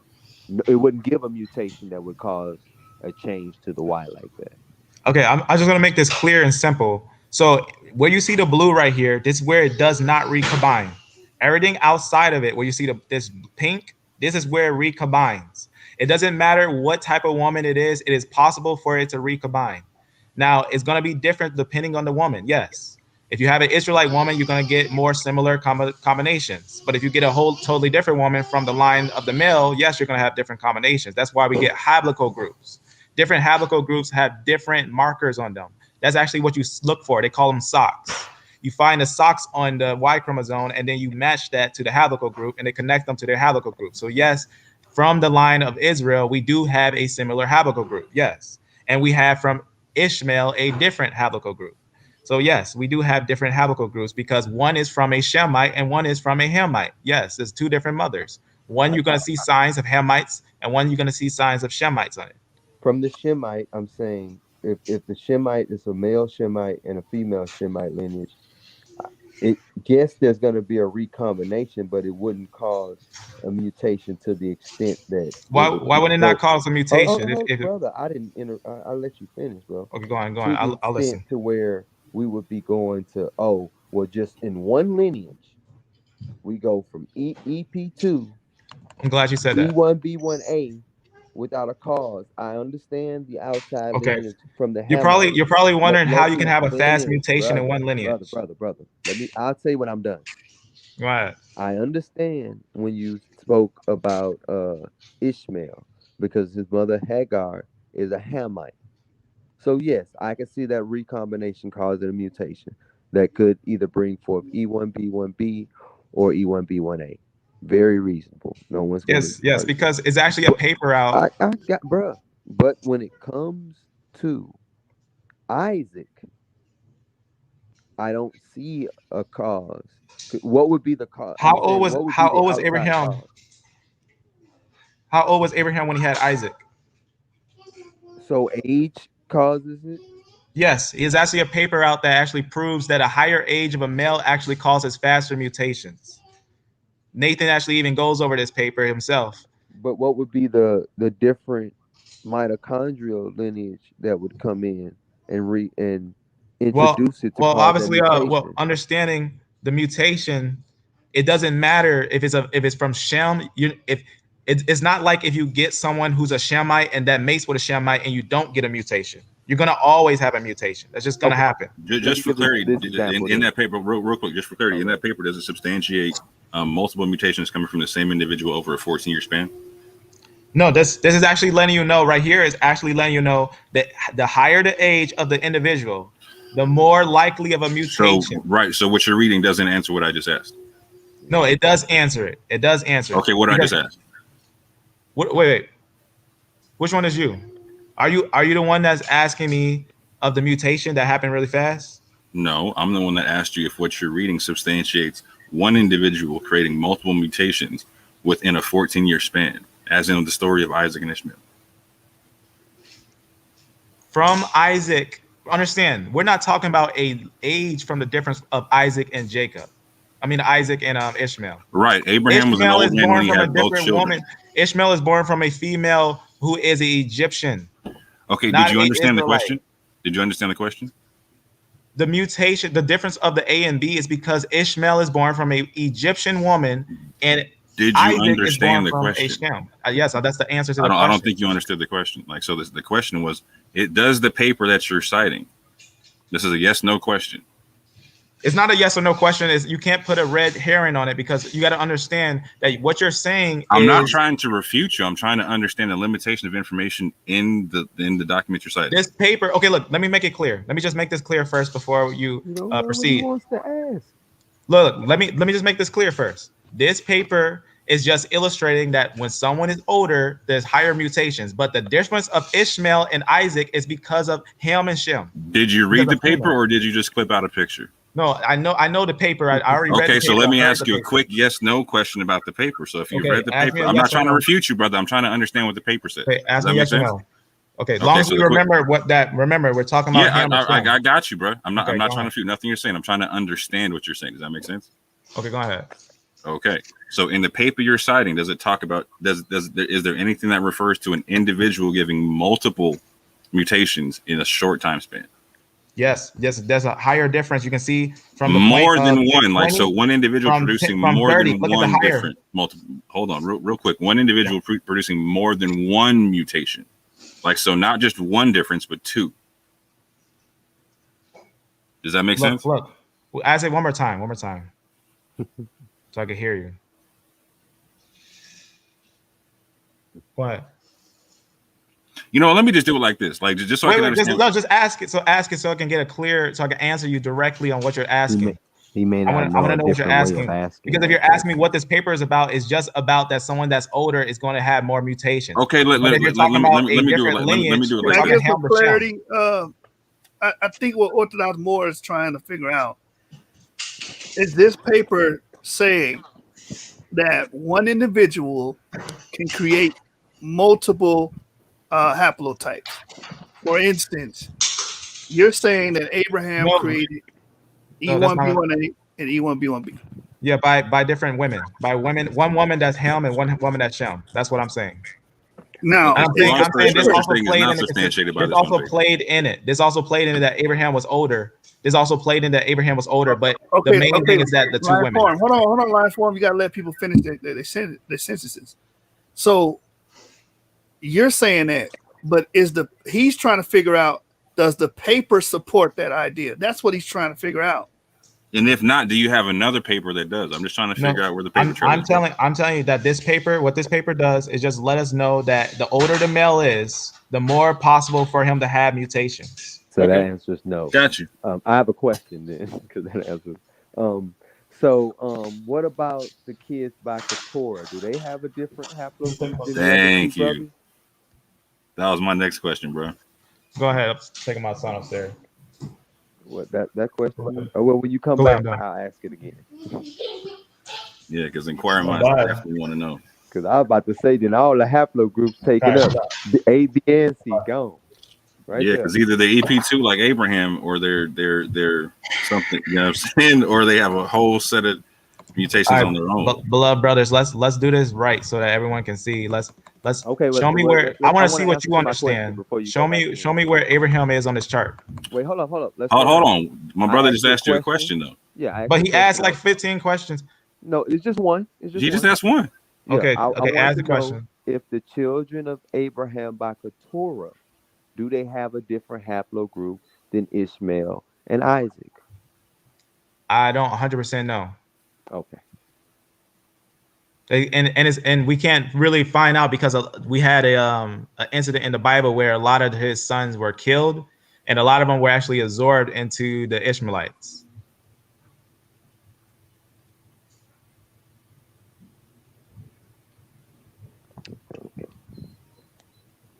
You can proceed. I would like to know, So what is causing? So are you saying? Because I'm confused. Because Keturah comes from the same household. Right? Keturah comes from I believe, an Egyptian as well. No, Keturah came from what you call a Shemite. Okay, she came. Maybe she came from a Shemite. Amen. That was his brother's daughter or granddaughter. I don't know, something. Well, we know that Keturah has an unnamed lineage in the Torah. Yeah, we know that the Midianites, all the males were slayed. Wait, hold on one. Her name would assume something like a Sabian lineage or something like that, which can also be assumed by some names that come later on in her grandson's lineage, like Sheba and Dedan, which is like a replaying of some Sabian names. Right. So now my question is, where do you guys put Abraham? I have no genetic material for Abraham. Okay. Does anyone have genetic material for Abraham? I don't think anyone has any actual genetic material from Abraham. So what about answers? What about Genesis 49ers? The brother, he said that he put them somewhere up here. I put them in the EP2 population. So in the right EP2, here? Yeah, I put him in the EP2 group, but I'm not saying he is the EP2 mutation. Yeah. He's in that cluster. Then if he's in this cluster, then this only breaks off this way. Okay, listen to me. Go straight. Yeah, it can be EP2, and later on, hold on, listen, brother. You asked for my answer. I'm trying to answer you. Then later on, his descendants would divulge into those groups. That's the problem I have. Okay, so I would agree that E1B1, we do have multiple, we do find multiple people with E1B1. I'm not saying he's the only one with E1B1. That's what I'm saying, because we found E1B1 in the Natufians. I'm saying that his descendants most likely had E1B1. Abraham's family had E1B1 because they most likely, because obviously Abraham was up here. When Abraham was walking around, he came up here. He had settled in these areas, I'm and we. saying the same thing. It's Amen. just Our difference I comes agree. when you I start completely. labeling his sons to I certain agree. I haplogroups. agree with that. Yeah, our difference comes when you start labeling his sons to certain haplogroups. I don't know if that's Okay, so necessarily true. now this is You know where what I'm saying? this is where the history comes in. So why do I say that Ishmael is E1B1B? Right? Because we do see a lot, a lot of people say that this is Ishmael. Now, obviously, taking this as Abraham, even if he was if he was this, we also have to consider that he does break off this way, because we're all going to be connected to M2. We're all going to be connected to M2, so we all going to be breaking off like this. So it's going to show us that descent. I'm not into. And if for E1B1B, I want to show you something. I'm going to show you something. I'm Because E33. I'm not into. let me see. Right down here. Because I think, it's one thing just to get genetics, but that's why I think history is important too. So, the Moors that went into Spain, they actually found DNA of the Moors in Spain. And the DNA of the Moors in Spain that they call Moors, they know they were dark skinned and they were Arabs. They were actually the original Arab. They were actually the original Arabs, the ones who were actually moving around. If you actually, let me go right here, and you can see how high their genetics is. But let How me do go we and show know you, they're the original? because I'm going to show you. The way we know they was original, because we know J is the Turks. We know that for a fact. First, I'm going to show you this historical quote. Then I'm going to show you how they were interacting with the Turks. So right here, it just talks about the Arabia Felix and everything, how they moved the Arabians into the place called Libya, right? And Libya was Africa. And so they went down, they named it Africa and whatnot. And then watch what it says right here. It says, they talk about how the Moors were saying that they supposed, right here it says, the prince of the Moorish tribes pretend to trace their descent. And it says right here, but then he goes and says, but without enlarging upon these ancient statements, let it suffice to say that nearly certain grounds exist for the belief that the original Moors were Arabian. Because he's connecting this person actually is later on. He's actually quoting Flavius Josephus. That's actually who he's quoting here. This person is actually a book from, I think, the 1800s or something like that. Let me make sure I can actually double check, as the book is right here. And I believe that it is indeed 1841. So this book is 1841, quoting Flavius Josephus, saying that the Moors were indeed the original ones. But now let me show you a different one, because I actually don't have it on this note because I had to make a part 2. Let me show you this one now. And remember, those are the Moors in 1492 that got kicked out with the Jews. Those were the original ones that got kicked out, and we all left together. Hey, And they were saying that line form. I agree. I agree that E1B1B encompasses Ishmaelites. That's not the disagreement. My disagreement is E1B is the all they are and all they can be is Ishmael. That's what I disagree with heavily. I think that the only way they can be, because they descend, because remember, E1B1B is connected to E1B1, and we know that that's going to be Abraham. And no, how do you know that? Just so I understand it. What are you using? Okay, so we know that genetics can't change. But look at this history. No, now if you know, when the Seljuk Turks came in, the real Muslims were fighting against them. Now we actually find traces of that battle and all that stuff in their DNA, because we can see them in the same area. The J lineage is going to be the Turkish, and the E lineage is going to be Ishmael. Now watch what happens here. Whenever you see a high J, right, 65% right here, you see a low E. Now 18%, 65% is low. And if we see a high E, you see how it's a 62% here for a high E, we see a low J. that shows signs of mixing, and we see that throughout them all. A low 8.3, and then we see a high J, 50% right there, and we can see what's going on there. These are going to be the Ishmaelites that were actually in the land. These are Arabs. What's the blend in Yemen? Huh? What's the blend in Yemen? Because there's multiple J's and multiple. Go ahead. The blending in is different, like groups. No, what's the percentage blend in the country of Yemen? What do you mean? Like, so you're showing countries there, right? I see Egypt. I see Iraq. I see Jordan. I see Kuwait, Oman. What's the blend in Yemen look like? Yemen, let's see. Right here, Yemen. Let's see. We got actually mostly Turks. They're actually 12%, and they're mostly Turks. Interesting.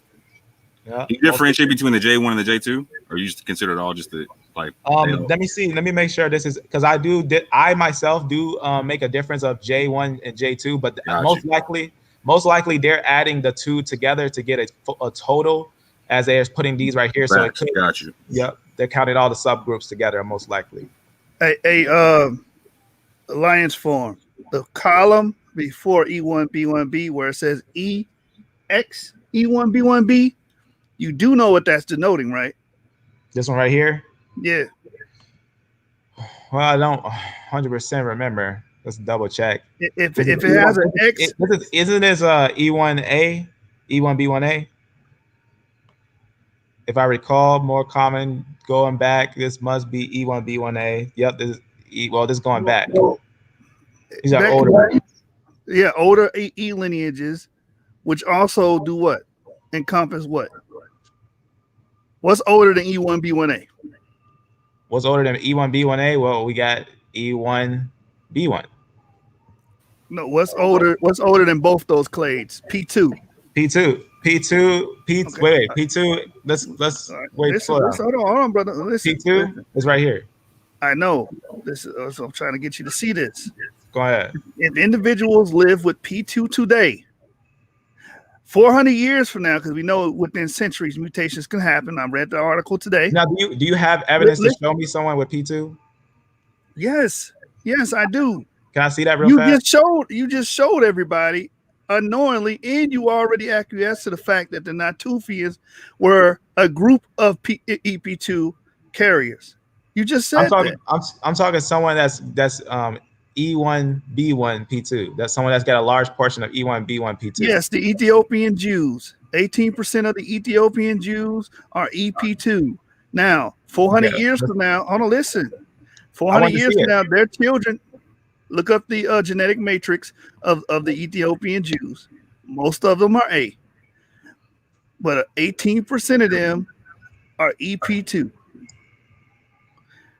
All right. You can go to Wiki for this because Wiki is backed by the ISOGG. I know.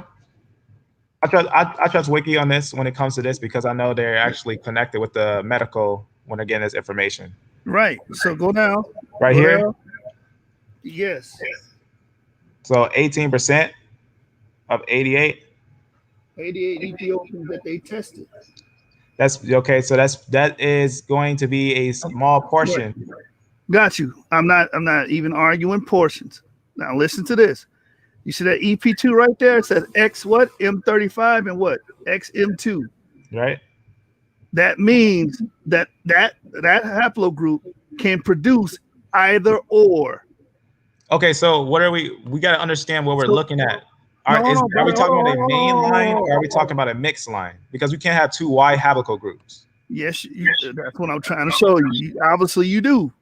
If they have children that produce the mutation for M35, they're going to be E1B1B. Wait, brother, look, I know. Look, let me just say this real fast. Go ahead. Okay, so this is how we know the Y haplogroup test goes male to male, right?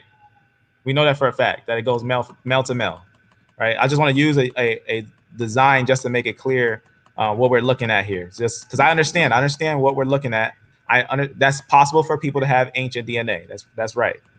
But we're talking whatever the main largest line in the people, that's the main line, whatever the largest one is, because the other ones that's going to be there is actually from the female, because it always goes father to son, father to son, father to son, father to son, father to son, We can't have someone of the past just directly have someone from now. You're going to actually have a small percentage of ancient DNA. Yes, it's possible. That's why we got A00. Some of us have A00 and other different DNA that's ancient.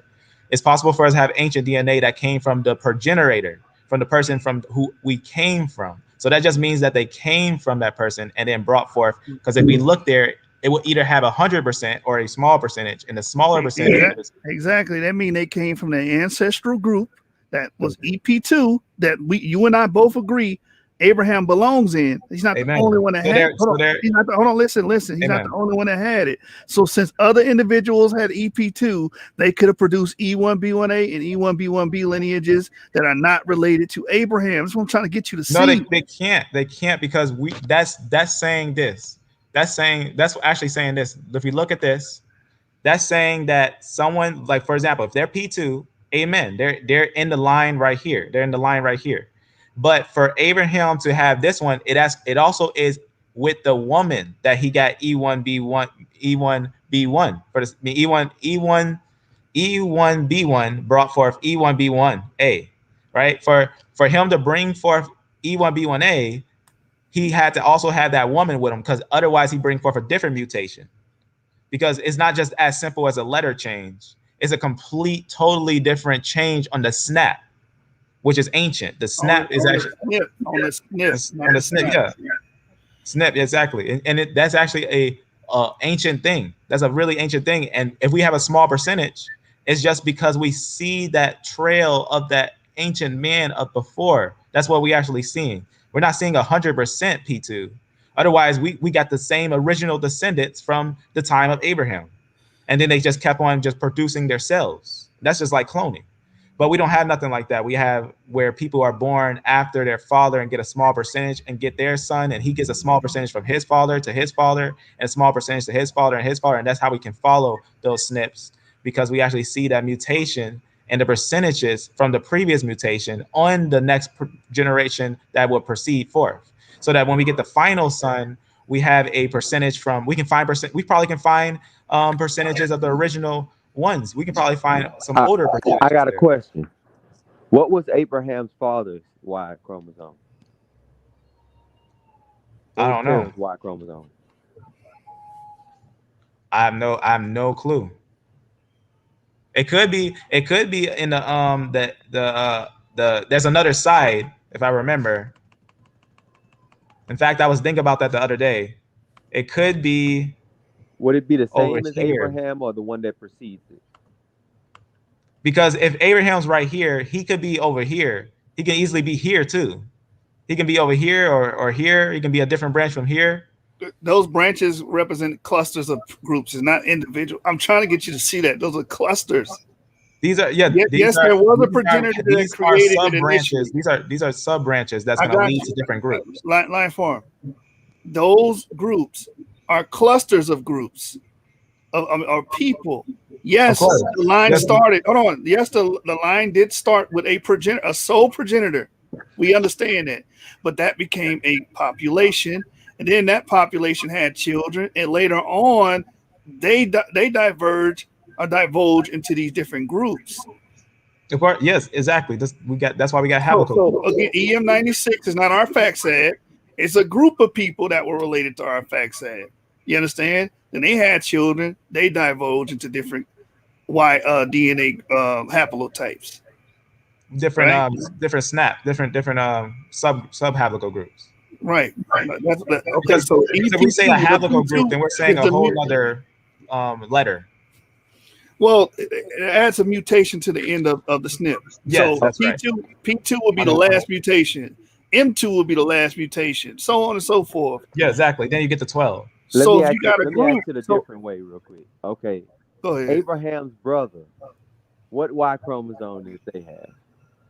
So look, this for the sake of understanding, I know for a fact as family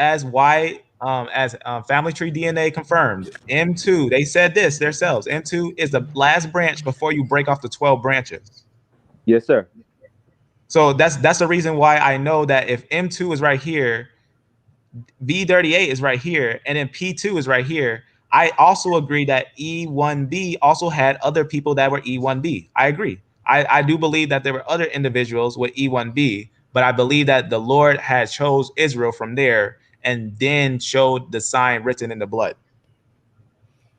If you have other individuals with E1B1B, they have children, they can mutate into E1B1A and E1B1B. That No, will be it's outside. so, Yes, they can, brother. That's a fact. wait. You said someone being E1B1B can make an E1B1A?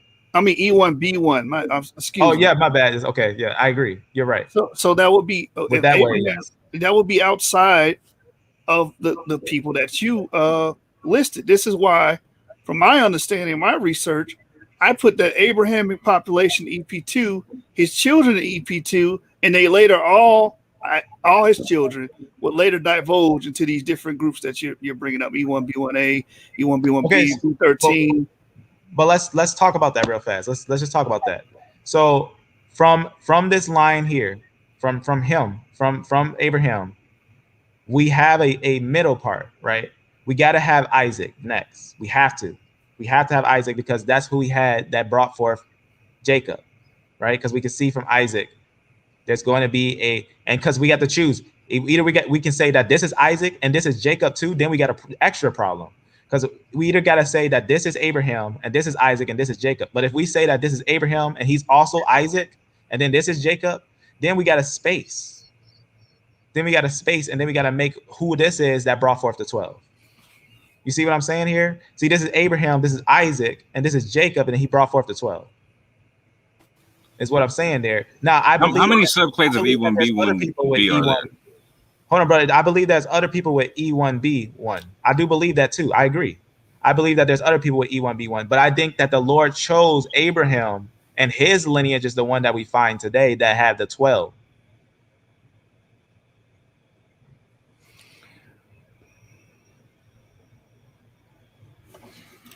Let's pressure test what you're talking about right quick. Can you go back to so the very, very, very first picture you showed had a bunch of E1B1B on the left and it had the E1B1A on the right. E1B1B and A1A. A different picture? Yeah, it was like the very first one that you showed. Let me think about this. I think this is the first one, but let me go a little over. Just let me know if you see it. I know it's not these females. Those are the females. I will definitely stop it. Nope. Was it this? Not that this one? No, okay. Hold on. Go back to the Winston Shem line right quick. I think that's it. Can you blow that up again? Yep, I could. Amen. Stress test it because remember, once you get the genetics foundation right, because remember, I'm not glorifying myself, but once this is right, it's a 10,000. Once it's 100, once it's 100%, it's 10 billion odds of being wrong. 10 billion. Go down just a little bit. I want to focus on the M215 right quick. M215, yeah. M215, right here. Got you. Now, let's pressure test this. I can make the claim that I'm saying that Abraham's some form of EM35 or 215, etc. with that, right? I can make that claim based upon the 215 DNA as well, because we got a couple different groups of there. We have the EP2, but we also have the upward clade of 34 and whatnot. You know what I'm saying? Can I touch on that claim? That claim would not have any grounds because remember, it also is a mutation from the mother. The person would have to have, of course, the same Y chromosome and the same mother. Okay, so let me tell you why scientists are currently making the claim. I'm not. This isn't my claim, but I'll make the argument real quick. So they're making the claim that they have the EM34 in the upper clade thereof, the one that you find in the Natufian DNA. There's some scientists making the claim. They're trying to zero in on Abraham's DNA, right? What's his possible haplogroup, etc. Right? You got some people talking about the J, some people talking about other ones. There's some that are talking about EM34 in the upper clade thereof, based upon the fact there's some Koheens that have that gene, and also some Sayyids. Sayyids are people in the lineage of the Prophet Muhammad, who's also in the lineage of Ishmael, etc. Right? You talking about the J? No, I'm talking about EM34. Are you saying the scientists are considering looking at it? Hold on, real quick. You see EM34 in the center left of the left box right there. EM34. It's after M35 and M123. M34 right here. Go left. Left. Well, you can stay there. No, yeah, you can sit there. There, I got you. Yes, right there. EM123, EM34, right? Yeah. Right around there. You know what I'm saying? They're talking about that being the DNA, etc. Whatnot, right? So they're saying based upon the fact that they have people that claim to be descendants of Ishmael and people that claim to be descendants of Isaac. You gotta let me finish what I'm saying. Oh, go ahead. On both sides, with the EM34, not just anybody, but people that are claiming in the priestly clans. Like, so for instance, there's Ethiopian Jews that have that. There's Yemenite Jews that have that. There's a bunch of Afro-Asiatic Jews that have that particular clade with there, along that are next to the J people, right? At the same point in time, you also have people in the lineage are called Sayyids, right? Sayyids are, again, these are people in the lineage of the prophet, right? It's the same kind of a concept being the lineage of like the Levites or something like that, right? Okay. So they're saying that on both sides, you got people claiming from Ishmael and from Isaac having the EM34 clad. That because they're liars. It's because they're liars. You got at least they could be lying, but you at least got to let me finish what I'm saying. Okay, go ahead. They're making the claim that because both sides have that in the priestly clans, etc., whatnot, that it's a possibility that Abraham was of EM34, and you also have it in Canaan, etc. They're liars, and the way that we know they're liars, the way that we know that they're liars, because they don't want it to be E1 B1. That's why they don't want it to be E1 B1, because E1 B1 harmonizes. Okay, so that they're lying based upon the information, though. So this is how we know they're lying. One, Abraham, we know for a fact that Abraham was a descendant that was chosen by God that would be a descendant over many descendants, and 12. There's no 12 that comes from there. You can't, even if they start here, let's say if they said it was Abraham, where is Isaac? Where is Isaac? They're obviously going to have a problem. I mean, if they said that this was it, if they said that this was Abraham and this was Isaac, where's the 12? This is where you run into your issue, though, correct? Like, so my brother asked you earlier about the children of Keturah, etc., right? So she has 6 sons. Of them come the Midianites, etc., right? Right, but we got to hold on. I'm not even close to being done. I'm going to take off, and then I'll let you know when I've landed. Okay. Go ahead. So, based upon the current understanding of how paternal haplogroups work, to where like so, for instance, I'm EM33. My joint goes back 56,000 years, fam. Like, so it's possible for haplogroups to exist for a very long time, right? It was my trust me. My lineage has gone through a bunch of different females, nations, and whatnot. You know what I'm saying? And stayed EM33. You know what I'm saying? I'm trying to see where EM33. Go close to the EP2. I don't see it. EM33. I don't see no EM, which is kind of telling in a sense. Yeah, no, this is just something else. I can go deeper into it. I can find it. Okay. But let me see. Because remember, you can look at EM33. You can look at EM132. After a branch after a branch after a branch. Right. So I come before the split of E1B1B and E1B1A. I'm E1A. Wait. I'm E1A. No, you're not. You're not only E1A. You're also something else in there. There's some other haplotype groups in there. You must have got a the what's that, the 37? Let me see. Where is it? Where's the So let me see. Let me get up one with the larger one. Let me see. Okay, it's over here then. I'm just making sure I get that larger one so we can see that whole picture. So you say you have this in you? Oh wait, no, not that. Where is it? What? I'm right before the split of E1B1A and E1B1. Go up. See hold on. See EM132. Right above Abraham, where it says E1A, EM132. That's me. That's the upper clade of M33. You're E1A? Yes, sir. That's a different branch before Abraham. No, because look, watch. E1 brings forth E1. Cool. That's it. Okay. So I'm before Abraham. Okay, that substantiates my point, right? So I'm saying that it's very possible, and I'm proof thereof, that Y DNA can exist through long stretches of time. You're proof for another family tree from Abraham's, like a cousin. You're like a cousin. You'll be like a cousin to Abraham. All right, so let him make his point. You gotta let me take off and land, fam.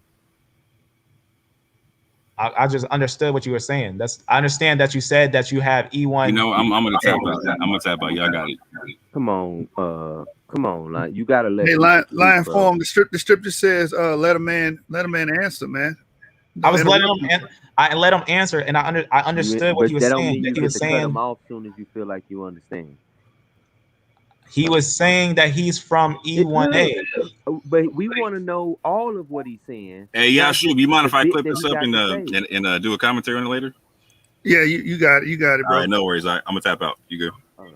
I'm gonna keep it peaceful. It's still my Shabbat. You know what I'm saying? If you want to go on, I'm letting you know what you're saying. I know what you're saying. That's what I'm saying. I know that you're saying that you're from E1, and then you're from E1A, and I'm saying yes. That is a family member of Abraham. That's not from Abraham, but I'm sure that you probably have E1 B1A in you. I'm sure you have a larger percentage of E1 B1A in you. You can't have a percentage of a Y DNA haplogroup, brother. You can't have a percentage. You can't. No, I'm saying. Look. You do have percentages at the tip. You have percentages at the tip. Not of a why. Like for example, like how you see right here, the percentages. The larger percentage is actually what you are, and the tip is because the female. No. The Stop. female don't Stop. carry Stop. a why, brother. No, Hold on. Stop. these are from the. Go ahead. Lion form. Let's read this correctly. That percentage is not talking about an individual. That's talking about a group of people. So when it says 18% E1B1B, You went out to shoes.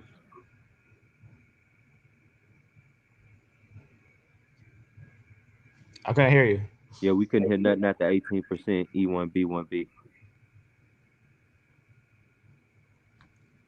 All right, well, pretty much what he explained it to you is this is talking about whole groups of people, thank you, James. I not must just have cut out. not just one individual person. So I know out of that. this group of people, that percentage of people carried E1B1B.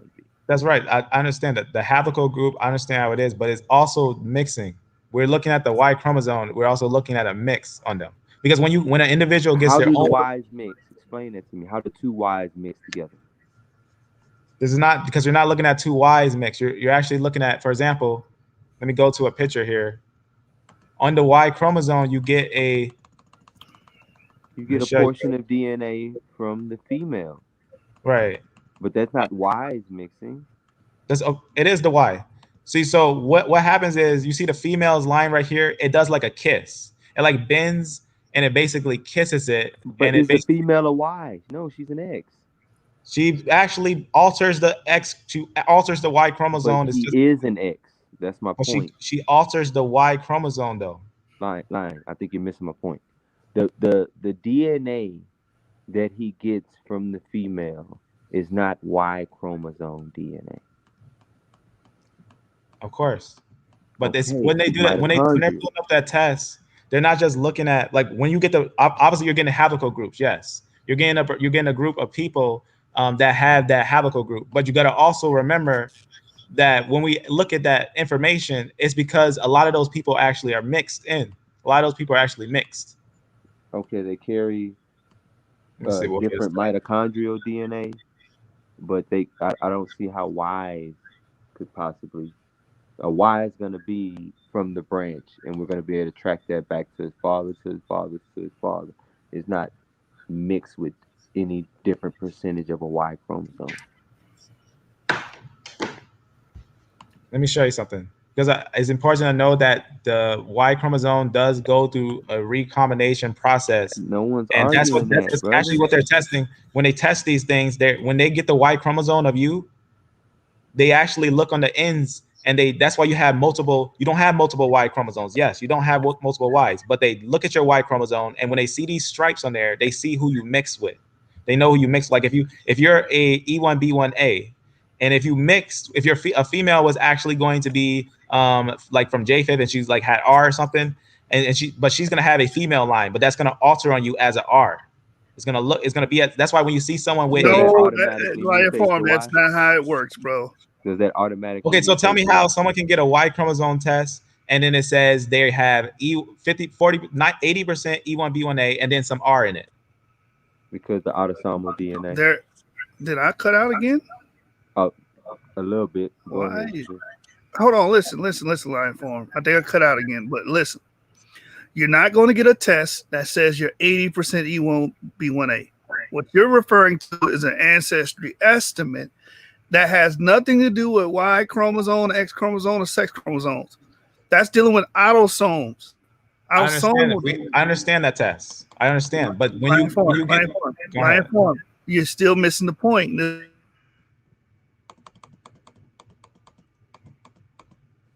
Cut know what out that again. is. I understand the autosome. I understand those things.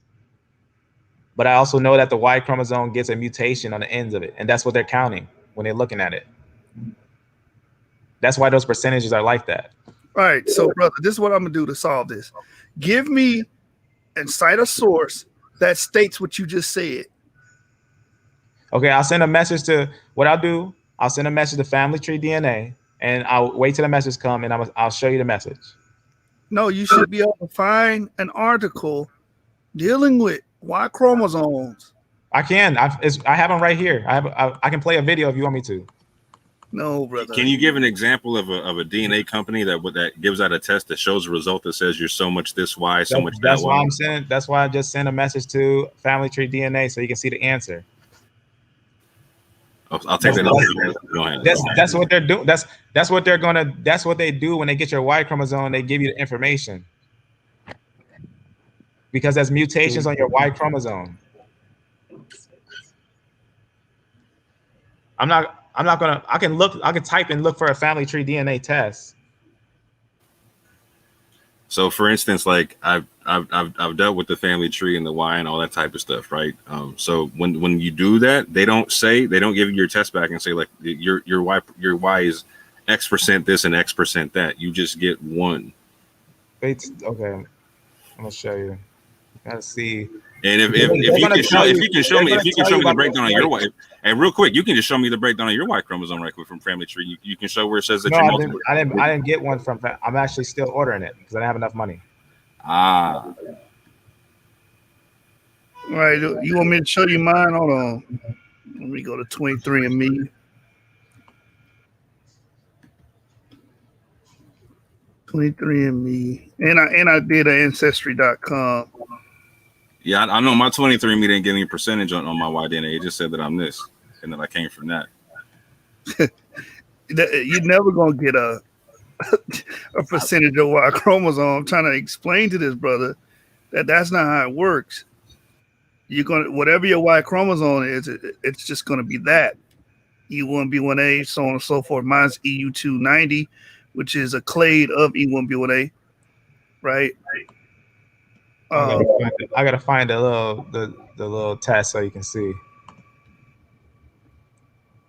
because they do tell you if like for example, I'm gonna go to Family Tree DNA and show you. There's a kit where you can get that information, and that's what they actually use. The ones that we get are called basically consumer samples. We get a lot of consumer samples, but let me see this. No, this Ancestry. I don't want Ancestry.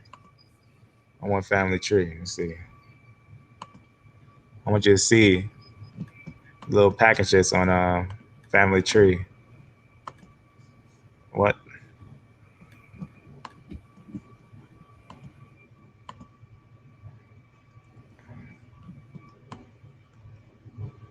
Let's see. I'm gonna go to the Y chromosome one. Right there. So they got this like package that's like, it's called a Big Y, and it gets like all your information from your thing right here. This one, you're gonna get like a whole bunch of SNPs. And what they do, they actually look at the ends. A lot of them don't look at the ends, but these ones look at the ends. You can look at the SNPs and you can get more detailed on it, and you can see what's all on there. But that's much more. All right, brother. I'm actually taking the test. So I'm going to show people what this looks like, right? Okay, I'm going to see. All right. Let me go to, it's been a minute since I've been on this website. Amen. And I don't want to show my personal information, so let me make sure I got my ducks in a row before I open this up. And remember this Y34, this Y37, it says examines 37 short-term, is it repeats of your SNPs. It's not going to be pretty much your whole Y chromosome. It's not going to tell you all the details in your Y chromosome. Like 37 compared to 700 and 200K SNPs on your Y chromosome, that's no comparison. You're not gonna get anything besides probably one piece of paper that's saying that it's gonna tell you your middle one. It's gonna tell you your middle line and nothing else. It's not gonna tell you your mutations. But it's not gonna change your Y DNA. No, it's not gonna change your Y DNA. And I know that. That's why I always tell people when you see those percentages. Brother, if you know that, why are you sitting up here saying that you can be a percentage? You just told this brother he got. No, I didn't say that. That's not what I said. I didn't say that they are percentage of another male. I said that they are showing percentages of the previous male of the past. Brother, you just told this brother that's E1 that he was going to be. He's probably a large percentage of E1B1A. You told him that live. I said that he has cousins from there. Because he said that he has that line, so he's a cousin of Abraham. And that's what I said. I said that if he's E1A, I'm just saying that, and you know it. I know you know it. If he's E1A, then he's not Abraham. Because even if you make him P2, then he's not Abraham because he's over here. Hold on. You can't say no. If he had a sheet that said he was E1A and Abraham's over here. Hey, look at the stream, right? This is my genetic phylogeny. DN145, the EM96, EM180. And then look, EU290, 5,000 years ago, according to them, right? EU290 today. That's not going to change, bro. Which test did you do? 23andMe. Okay, so 23andMe is going to give you EM290, which is a branch. Yes, that's going to be, I think that's E1B1A. But do you see anything here saying I have a percentage of? Oh, because it's not going to, that's not going to give you a percentage of it. That's not if you do family tree DNA, it's going to give you a more detailed of your Y chromosome. Family tree DNA is not going to give you a percentage. It's not going to say you're 80% E1B1A and 20% haplogroup R. If I had enough money, I would get that $400 one and show you that big Y. I'll show you what it says on a big Y, and they'll show you the details. What's on there? What actually is on there? But right.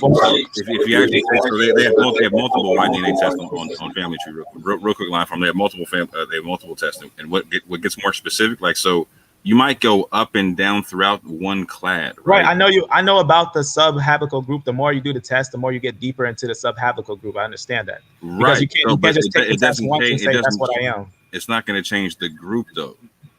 Right. It's just going to descend more into your subhaploid group. I understand that. It's going to show you more SNPs. They're going to get more detailed the more tests that you take. I understand that. So just to be clear, you're not claiming in any way, shape, or form that when you get that test, it's going to say that you're a percentage of E1B1A and a percentage of this and a percentage. I'm saying if you get the big Y, you will see percentages. If you get the big Y, you're going to see some different things on there. The big Y gets more detail. Appreciate you, brother, man. And that's why I'm sending the message. That's why I'm sending a message to Family Tree DNA, and I'm going to confirm it. Because instead of having to buy it, I'm going to confirm it. Otherwise, if we can see a one that's bought, then we can get an idea on that. Listen, I will buy that. I will buy the $400 one to get the results and show you it's not going to change my DNA into something else. Like, I don't understand where you're getting that notion from. And maybe you need to watch this clip back and see because the Y chromosome, it actually goes to recombination with the female, and that's where you get the changes. No, listen to me. Besides the male. Listen to me. What I'm saying is you're not going to be 80% E1B1A because I heard you mention R and be 20% haplogroup R, bro. It don't work that way. It's not. I'm not saying that is a haploid group. I'm not saying that is another haploid group. I understand that you can't have two males. You can't have two Ys. You can't. That's not what I'm saying. I'm saying that on the Y chromosome, there will be stripes from the woman that the person came from. Like, for example, the children in San Tomé and Principe. The children in San Tomé were born, obviously had to be born from a woman. Though we see E1B1A in them, we actually see also some R's. We see some R lineages. And if we actually look at it, it's because they mixed in with a lot of women. They mixed in a lot of women in the area. All right, let me tell you why I'm having this conversation with you. Look at this. This brother Stray Mel said it sounds like he's saying there are different tests that show deeper subgroups. It seems that he's saying someone with EP2 is not the complete sequence. Even if you don't completely sequence it, they're going to tell you that you're from EP2. Because how do you determine somebody's from EP2? The P2 is a mutation marker. Hold on, brother. The P2 is a mutation marker. EM2. I understand M2 that. That's is a not what I'm mutation saying. marker. I didn't say that. Okay, That's not what I said. The audience is obviously the audience is getting as confused as I am on this. Okay, so let me make it clear. So this is the X chromosome, this is the Y chromosome. What I'm saying is, if you go and get a deeper test with all the SNPs and everything, and that's what they do. That's what the professionals, when they do those tests, they actually are getting all the SNPs and all those things. And because we can look at it and we can actually see that we actually see a large portion of their haplotype group is going to have different mutations on it. They're going to have different types of mutations on their grouping. And that's what we got. That's what you see when they look at it, and they know it. When they do those tests, they actually, when they bring them out with like these certain roundings like these, and then you see these, is because the male, the female, one part has a little bit of the female and one is the male, because that's the SNPs. That's why when I sent that little piece, they said yes, it does go to It does go to recombination with the female. That's why the more expensive one, they actually are looking at those. And usually when they do the tests, is themselves, because we are actually buying it. Like, there's different packages and stuff, and they sell them for a package. But when they do it, they do the whole thing. They get the whole 9 yards to see what it look like. And when you see these groups and stuff like whatnot, you can see that they're actually, because they're mixing in. We can actually see that when we look at the stages. All right, so I'm gonna move on from that. If the brother is Orthodox Moor, said he's E1, right? He can have a descendant later on, right, in the future, and those descendants could produce EP2, right? No, they can't. You're saying they can't? Wait, hold on. Where's E1 at? They can't because the Y chromosome. No, brother, get the phylogenetic tree out. This is why we're having these issues. Okay, let's pull the phylogenetic tree up. Go ahead. And remember, the Y chromosome froze like 2,000 years ago. It froze in place. So it can't mutate to the point of that. Well, mutations happen every generation. But you need the same female in order to get the same type of mutation. Let me see. Where's when you say what tree? What tree? Froze. What tree are we looking at? This one?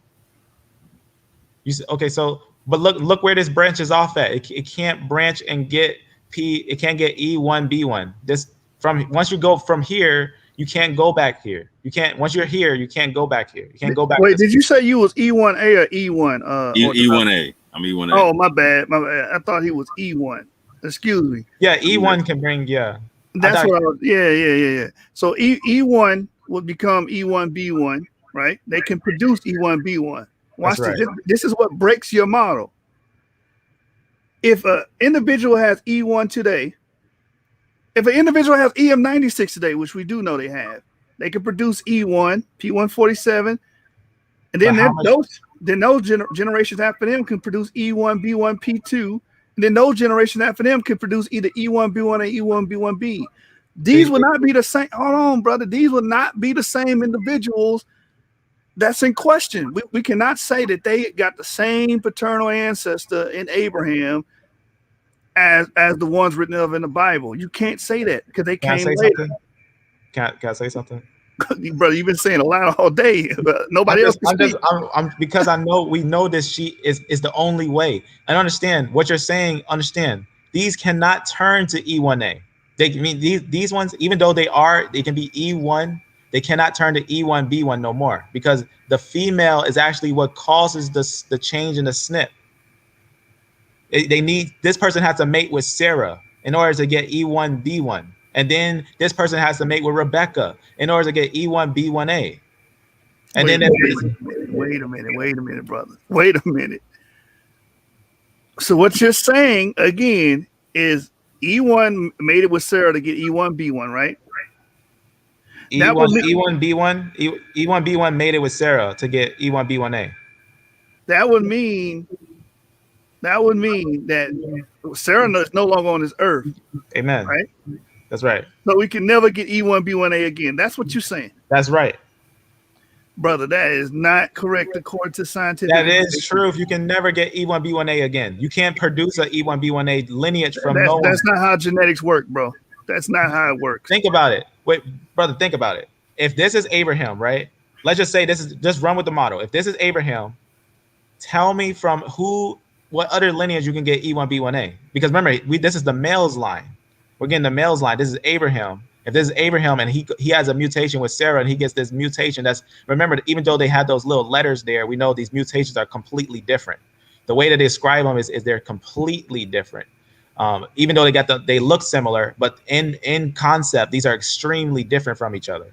And this E1B1A is because of the mutation of the woman on the Y chromosome. And that's why you get later on the lineages, because they're coming from E1B1A.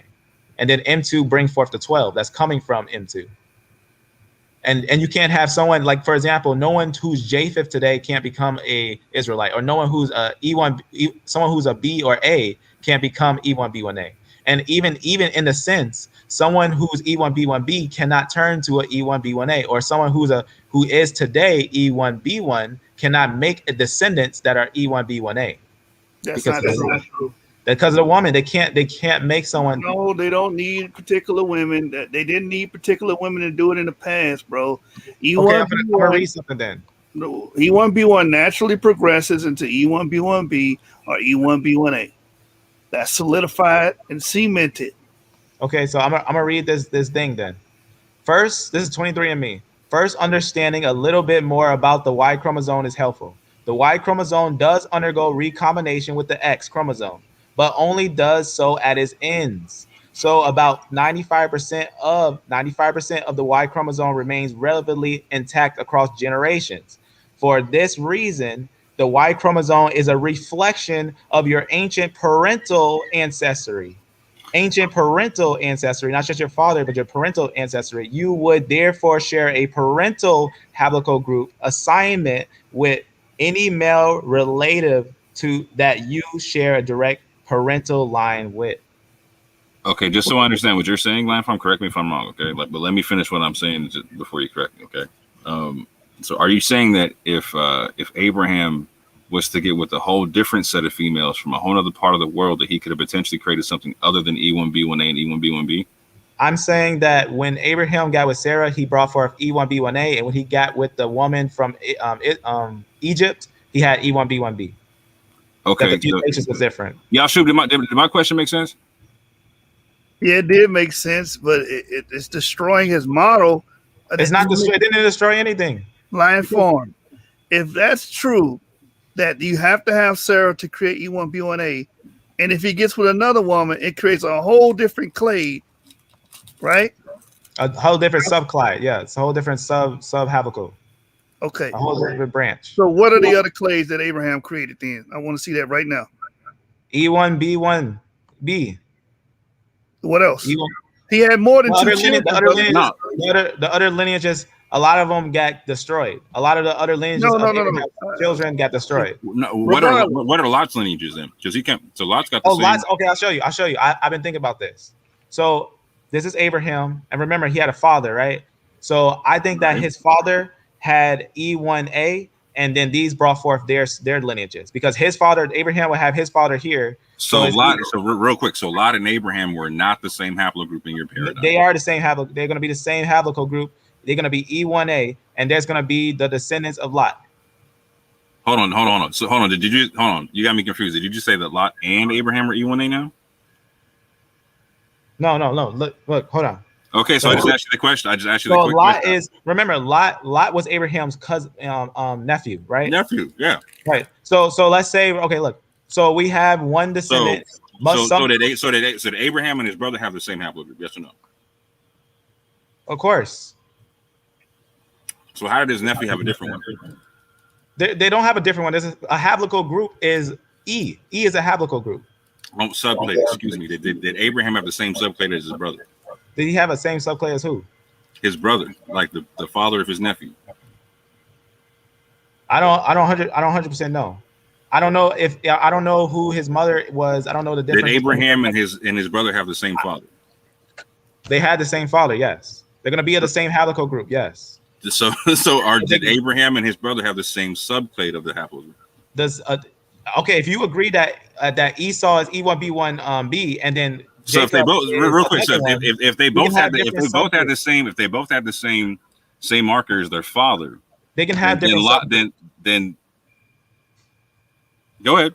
They can have different subgroups. Yes, they can have different subgroups because you agree, and someone else agrees that supposedly E1B1A is going to be Israel, and then E1B1B. I've never said that anywhere in this conversation. Okay, well, I'm saying that if someone agrees that we can have two different subgroups between Esau and Jacob, then we can have two different subgroups between Abraham and his other lineages. But let me show you. Real quick. I just need to understand. Are you making the claim that Abraham and his brother have different subclades? Yes or no? I believe that they have different subclades. I think so. How are you substantiating that? I'm just trying. So I'm going to show you. So I think that this is going to be the father of Abraham's father, and I think that one of these is going to. I think this is Abraham's father. I think this is Abraham's father, and I think that that's where we're going to get different lines from here. I think this is going to be where we're going to get other individuals, and we can have later lines. We always got different branches. Real quick, I got you. So what maternal lineages came in to alter? So are you saying that Abraham and his brother have different mothers? I don't know. So how? Okay. Are you saying that would have to be the case if they have different subclades? They could have the same. They can probably be both E1B1A. I mean E1B1. They could probably be both E1B1. All of his descendants could probably be E1B1. God could have probably said, you know what? Now comes the mutation, because we see this E line. If we talk about Ham, Shem, and Japheth, obviously we got to have some with the same type. So you're saying that Lot can be E1B1 then? I don't know about. So his father could be E1B1B. He wouldn't be E1B1. What would he be if he's something different than his father? His father's E1B1. So his father, I would believe more so that he would be close somewhere around here. I don't think that his father himself was E1B1. You just said 37 seconds ago that they both could. I'm asking you based upon what you just said. If they both could be E1B1, what would Lot be? If that did happen, if that was possible and that happened like that, then Lot would have been the same. And that would have mean that based upon that model, what would the Moabites and what would the Ammonites be and what would the Edomites be, etc.? Now, I'm not subscribing to that model because that's going to make it obviously more. Okay. What's the word? On the model you do subscribe to, who are the Ammonites, the Moabites? This is what I would say. If you was to ask me, I would have to do a little more research on it to test more people, because to say that who is who, we would have to have also historical references. I don't know who's Moab and who's Ammon today. That's the problem. I don't know who to test to see who's Moab. Okay, so which one's Lot on your joint? Now, what's interesting too, they could be D. They could be on a whole different chart.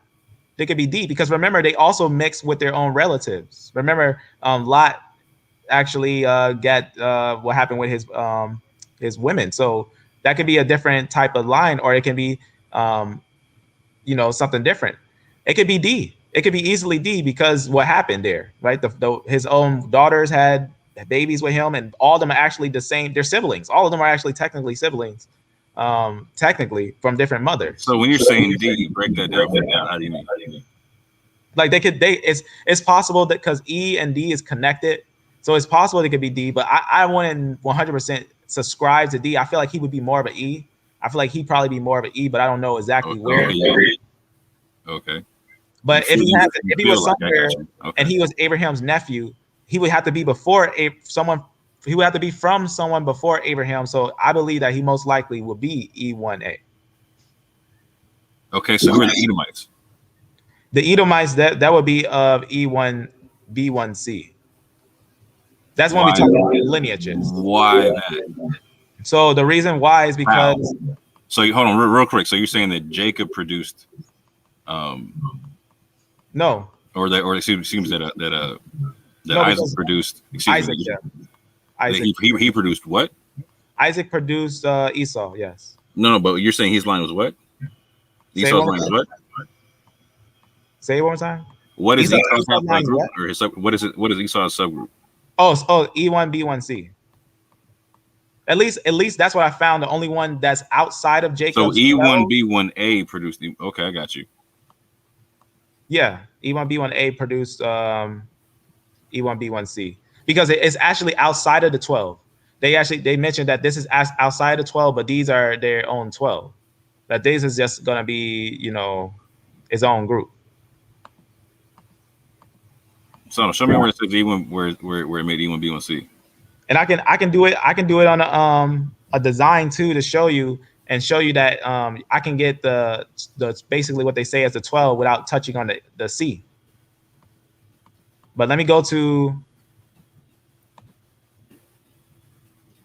I don't think this one cuts it off. Right here. So you can see, I'm gonna zoom in just to see that. And I found some interesting people that have some weird tradition of making their hair orange that actually have E1B1C. But you can see right here,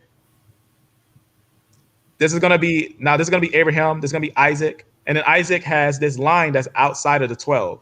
So this is the 12 in this box right here, and then this is gonna be outside of it. And I'll probably just I'll click a one without all the extra details on it, so that we can get a chance to see it as in its pure state without all the extra details. Let me see. Up here, I think. Right here. I'm just going to click this one because I believe this one is basically that without the extra stuff there. And I can just show you if I can open this. View image, open image, a new tab.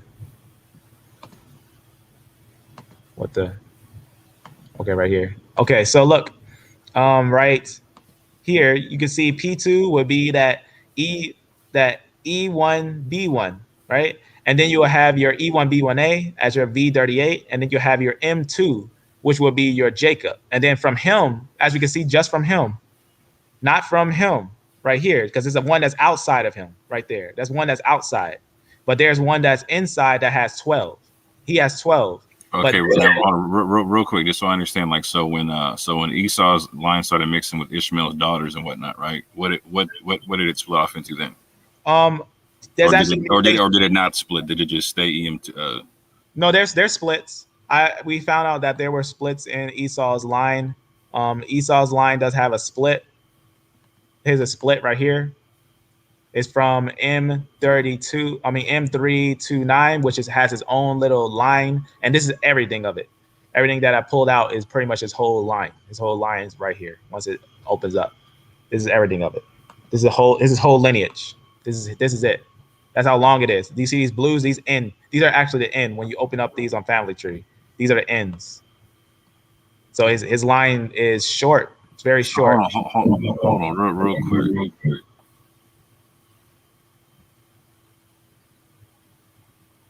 So the EM329 breaks. Boom. I'm gonna zoom in a little bit for you. Yeah. I didn't want to zoom in that much. Yeah, scroll up just a little bit. Okay. Let me that's why I usually do it on my phone, because otherwise I don't know if I could change this. Okay, so when Esau's line breaks from marrying into Ishmael's daughters and whatnot, right? What are you saying it turns into on that list? So what it looks like to me, because this larger part, I'm probably assuming, because remember he got with 4 Hittite women. This is most likely the Hittite women, and I'm thinking this must be the ones from Ishmael, because we don't know what happened with them. We don't know what happened with any of these ones, because remember he said he was going to destroy Ishmael, and I think, in my understanding, I believe the Lord destroyed Ishmael and had a portion left, but the new group that he's going to destroy is Rome. I think that he actually compares them to Ishmael. Like, for example, in the Psalms 137. So Psalms 137 is so deep because if we look at Psalms 137, we can tell that that's actually talking about Ishmael, but it's also talking symbolically about Ishmael because I know that there is a bloodline of Ishmael. I'm not ridiculous as some that say there's no bloodline of Ishmael, but there is a bloodline of Ishmael, and there is also a spiritual Ishmael. As it says right here, remember, O Lord, the children of Edom in the day of Jerusalem who said, raise it even to the foundations thereof. Reminds me of Rome. And it says, O daughter of Babylon, who art to be destroyed, happy shall he be that rewardeth thee as thou hast rewarded us. Happy thou he be that takest and dashes thy little ones against the stones. So you can see it's comparing Edom and Babylon. And this is a prophecy because we know that David never seen Jerusalem fall. He never even seen the temple. And he talks about basically going into captivity. He talks about the fall of Jerusalem. He talks about how we're going to remember and how we're going to basically remember Jerusalem. And then he tells the Lord to remember Edom. And he even compares them to Babylon and says they're going to surely be destroyed. And we see that in a lot of different scriptures because if we think about it, you know, we can't even in a sense of imagination try to make even if we say that some people were E1B1B, we can't make as much people as the Lord wants to destroy E1B1B because the Lord actually wants to destroy the whole earth. He actually wants to do the whole thing to the whole earth and rescue his people, and that he actually has a judgment on the whole earth, and that when that comes to pass, it's going to be completely to his fullness. And we know that because Isaiah 30. Let's take, hold on real quick. Let's take a step back from the eschatology and go back into your tribe chart because I want to understand what you're saying about how the E1B1A breaks down into 12 right quick. Okay, so this is what they say. I'll show you. I don't know what the exact 12 are as I'm still looking for that information, but they do tell you this. I'm gonna show you what they tell you. Mm-hmm. And I was able to kind of get 12, but I want to make sure that it is that 12. But let me show you what they say here. On three places I found. Now this is an older one. When they had 17 haplogroups at first, they said 12 were observed in a complete data set with the haplogroup E1B1A model. So it says E1B1A model actually has 12, and we know haplogroups actually means the AJR is actually saying the only haplogroup that has 12 origins is E1B1A. Because that's what they're saying, the only possible out of, and this was obviously when they had 17, but now they have more. They have 20 now. You can see this one right here also touches on it. 12 chromosomal sub-haplogroups, right? That's saying sub-haplogroups, meaning it's breaking off of the haplogroup. So subbing from the haplogroup is giving us those 12 branches. So it's saying 12 basically letting us know that these were the origin ones, right? It's letting us know that those are the origin ones. And then it also let us know that it was 4 mothers. It says most of the individuals belong to one of the 4 sub-haplogroups, and that's because of the 4 mothers, because I double-checked that with 23andMe, and it said, yes, that the reason why you get some splits like that is because of mothers, and because we had those 4 mothers, obviously they have 4 large groups in Israel, just showing that there were 4 mothers in original. But also, so we can see that like 4 mothers and then 12 groups from Abraham, Isaac, and Jacob, and we see that.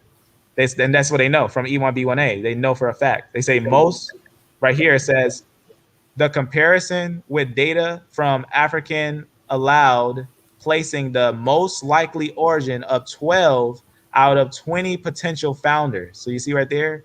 So it's letting us know that the group obviously dodged the hijack on the nonsense when they try to say that, you know, they're from obviously not from African America, because we can see them. We can find evidence of them in the Levant. We can find them in the Levant for a fact. They're trying to say that they're only in Africa, which that's a false lie. We find E1B1 in the Levant from the Natufian and obviously others. And they obviously the A00 as well is what they talk about here. But you can see right here where it's talking about those 12 only in E1B1. And that's how we know that this is not bending data. This is the truth. This is the truth. And we know for a fact that if they say that E1B1A has 12, then it's without a doubt that this is indeed the line of Israel.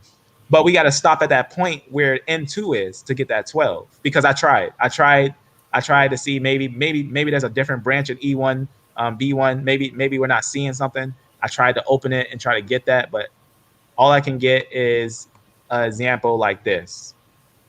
And I count them 12. You can get 12 from M2. So Lion, you're saying that these 12 distinct groups right? And it said 12 out of 20, right? Of the Yeah. potential founders. That would mean each son had their own subclade. Is that what you're saying? Each son of Jacob had their own subclade. I That's would what I'm say hearing. I would say that yes. It seems that when E1 when M2 had his sons, each sub branch there's 12 original that would actually be found that would link to us all. Yes. That's logically incoherent because, first of all, Jacob had more. How many sons? Well, first of all, let's establish this. How many sons Jacob had 12 sons. before I even get into the science? He had 12 sons. Name them. The 12 tribe. And all the way to Jacob, to the final son of Jacob. Who was the final son of Jacob? Okay, let's and remember, obviously I understand that Jacob also had Manasseh and Ephraim. I know that. I know what happened there, right? We can name the sons Reuben, Issachar, Simeon, or I can read it like this: Reuben, Simeon, Levi, Judah, Dan, Naphtali, and you get Gad, Asher, and then you get Issachar, you get Zebulun, and you get obviously the sister, but that's a sister, Joseph and Benjamin, the 12 sons. So those 12 sons all have separate clades. Yeah, apparently they have. Yes, that's what they say they found. That there were 4 original ones that came from E1B1A. How do they have 12 separate clades, brother? You're not explaining. You're just telling me. You're not explaining it, that each son Okay, was born with. Wouldn't they need 12 different mothers based upon your No. They wouldn't need 12 mothers because we actually just see that that's just what it is. Apparently, when they no, that's what it is. I'm letting you know that that's what they're saying right here. They're telling you. They're telling you right they're here. not reading the Bible though. They're talking about genetics, right? Right, but the genetics is showing that. So you're hold on real quick. You're the whole time you've been telling us that it's the mitochondrial DNA that changes the Y DNA that mutates. I don't even disagree with you on certain aspects of that, right? But you're saying that the different mothers make different because Ishmael and Isaac had different mothers, they had different subclades. So it would follow that all 12 sons here, in order for them to have different subclades, we need 12 different mothers. Right, but if I throw a dice in the air, though I have the same woman, it can have a different subclade sometimes. It's just playing dice. I got you. Okay. Every child, like that don't make any sense, bro. That's not how populations work. Okay, but at that time, I can't speak for anyone else, but we just see 12 that come from M2. I'm just letting you know that that's what they are letting us know. All right, let's jump back into eschatology for 2 seconds. Do you have any evidence of E1B1A being spread to the 4 corners of the earth? E1B1A, absolutely. To the 4 corners. Absolutely. E1B1A, absolutely. I have historical references, and I have one in specific reference on A00 that reads this. This is what it says right here. A00 participants, which is only A00 is this novel branch. It's absolutely fantastic. If you want you to do a little more research on it, A00 is connected to no one but one people, E1B1A. It says, and I'll show you that they know for a fact they even put on their charts that it's from African Americans. They say A00 participants descend from former slaves. Okay, we expect to see E1B1A in America. That's not an issue. We literally have a boatload of African Americans. Well, in Spain, we see it in Europe, we see it in South America. We see it all over. Hold on. So real quick, that picture right there you have is the 4 corners of the earth? No, this is not only you got to also know the history, how they also got to Australia. There's a few people know that they also went to Australia and different other places in the world. They went to all what types day? of What day? Say? What day? Help me understand. What do you mean? What day went to Australia? What day they went to Australia? Who was the they? Are you saying E1B1A? This is Israel. If you look up how they took Australia, they brought some slaves with them, and because they were slaves in the land, they brought some slaves with them. From where? What do you mean from where? You said they went to Australia and brought some slaves. They brought slaves from where? And who was they? Well, they originally was. Now we gotta follow. We gotta go all the way. Can you put some names on the day? Just help me. Just names. Yes, it's Israel. Help me understand. This is E1B1A. I thought we was talking about the same people. Israel. Hold on. Israel. So Israel went to Australia when? This was. I have to find the quote. I have to find the exact quote. Can you give me like a rough time period, like a rough millennium, my G? It's about, I would say, like 17. I gotta make sure. Okay, so you're saying someone took them there as slaves? Who took them? My phone. Roughly. Yes. 1 second. Go ahead. Go ahead. So do you still see do you still see E1B1A in Australia? I gotta find a quote because I don't want to give you wrong information real fast. No worries. But if the quote is correct, are you making the claim that you can find a population of E1B1A in Australia, if that is the place?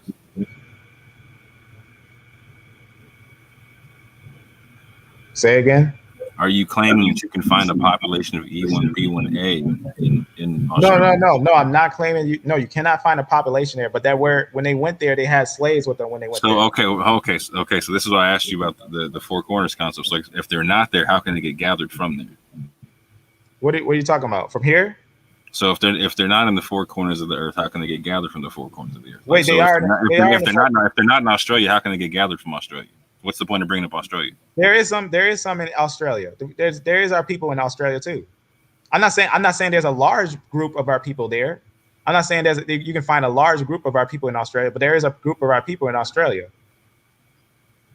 Okay, I just asked you if there was a population. Are you claiming if there's E1B1A in Australia? You said no. Yes, there's people with E1B1A there. Yes.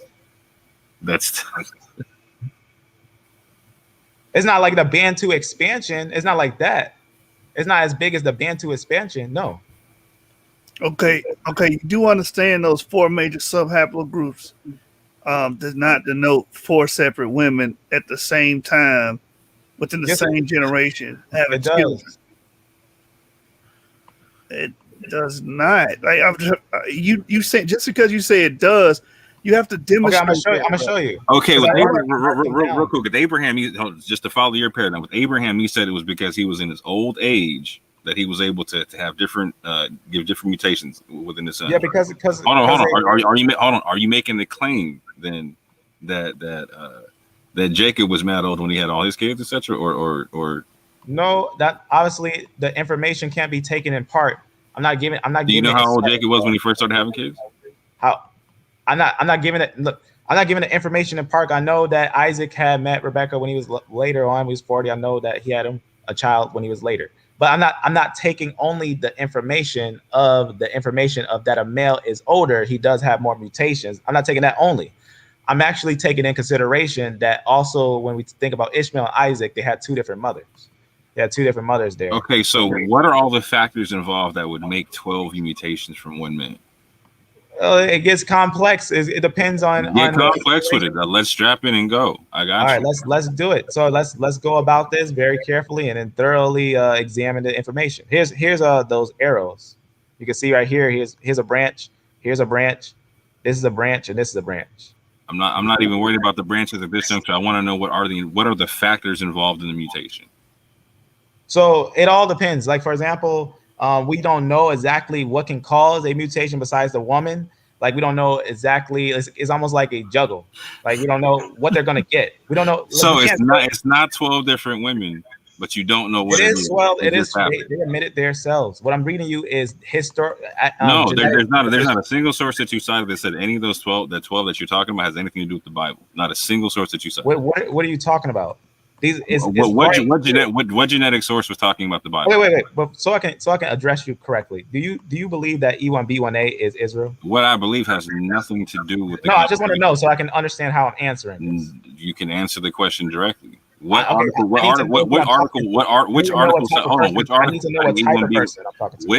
citing E1B1A and 12 said anything about the Bible? I just said this like 15 times because I got 3 copies of this. You don't understand what it's saying here when it's saying out of 17 haplogroups, because there's 20. If I keyword that whole joint, that's type in Bible. How many times does the Bible come up? 1, 2, it don't come up at all. 3, 4, 5, 6, 7, 8, 9, 10, 11. So 12, are you making the claim that those articles are directly 16, 17, 18, 19, 20 haplogroups? You understand? 20 haplogroups. And watch what it says right here. It says this is a very simple question, Lion. 12. Lion. This is a very simple question. Are you making the claim? But this was when they only had. You got to let me ask the question before you can answer the question. Go ahead. Are you making the claim that any one of these genetic articles that you're citing are specifically drawing connection to the Bible within the article. I'm They're telling citing you, the Bible in the article. Okay, let me tell you what I'm telling you. I'm telling you with all assurance, they're verifying that the E1B1A haplogroup has 12 descendant original tribes from it, proceeding from it. Is what they're saying, that it had 12 original ones that proceed from it, is what they're saying. I'm letting you know that there's from this M2, right, from the last descendant, they know that 12 actually are going to be the descendants from them. That's going to break from. It's going to actually trace down the 12 that came forth from M2. Okay. So just so I'm clear, so you're saying that the 12 did not come from 12 different women, and you cannot cite any other factor besides maternal haplogroup that would give a mutation cause. Look, I don't know what caused the obvious sign of 12 on the Y chromosome. The Y chromosome is walking around like a living Bible, is actually witnessing to the evidence of the Bible. That's what the Y chromosome is doing. And that's what they're realizing, that there is 12 origin groups that brought forth out of the last descendant after Abraham. Which so, okay, I'm trying to make sure I'm clear from your paradigm from beginning to end. So you're saying, like, with Abraham, that the reason why, or the potential reasons why, that he had Ishmael and Isaac as different clades and whatnot, is because old age and different women, but neither one of those factors play a role in. No, I didn't say. I never said that. No, I gotta finish what I'm saying. I gotta finish what I'm saying. But you're putting something in my mouth I never said. What did you never say? I never said that never had a factor in. I never said the woman doesn't have a factor in any of those things. I never said that. No, I'm saying. Okay, you gotta let me finish what I'm saying. Because you hella just cut me off and got me all wrong. Like, so you definitely did say that it was the female that had something to do with Ishmael and Isaac, and you definitely did say that it had something to do with Abraham being old. That part is so right. You're gonna let me finish what I'm saying then. Go ahead. But you're saying that none of that has a factor in the 12 different groups, in the 12 subgroups of Jacob, etc. No, that's not what I'm saying. That's the part that I'm not saying. Then how? Okay, so then how does the mitochondrial aspect? How does a mutation? Hold on, bro. Yeah, let me finish what I'm saying. I'm asking a question that you need to answer. So you got to let me hear what I'm saying. You got to let me hear. You got to let me tell you the question, because I'm the one with the question. So how does the mitochondrial aspect play in to what you're saying with the 12 different subclads if there's not 12 different women? Okay, so we got to understand how we get a subclade. How do we get subclades? From mutations. Once a mutation happens at the SNP, it changes, and that's how we get a whole nother subclade. That literally goes without saying. Hold on. No, bro. I'll let you go. When we're talking about subclads, we're literally talking about different mutations. That literally goes without saying. So hence the outset question of what were the factors of mutation. So it literally goes without saying we're talking about mutations. It can be the age of the man. It can be the different woman that can also be a contribute to a mutation. Okay, so how old was Jacob when he started having children? When he had was that a contributing factor? Yes or no? Okay, look. I'm not saying. Look, understand. We understand. Jacob had the same. Look. You're not saying a whole bunch. No. Listen. So you don't miss what I'm saying. I'm not saying. Understand this. I'm not saying that I don't know what made the mutation. You understand? I don't understand what made the mutation, but I'm telling you that the people who write these things, who do these things, not me, I'm not the one that's doing these things. They are telling you that there are original 12. I don't know how those mutations could have happened. I can't tell you how they could have happened. I can't tell you. How can you get 12 mutations that fast in that short amount of time to show the evidence in the blood? That obviously is the work. Must be the work of God. Real simple and short question. Do you have a single solitary article that cites the 12 tribes of Israel being linked to E1B1A? Yes, I just showed you 3 of them. No, you didn't. I did. Not one of them says Israel. Not one of them says Israel in that article. They don't need to say Israel. Of course, they're not going to say. That's my question to you, brother. Do you have an article that says Israel in the article? You want me to find an article of them actually admitting that Israel is E1B1A? Is there anybody even making the postulation? That's what I'm saying.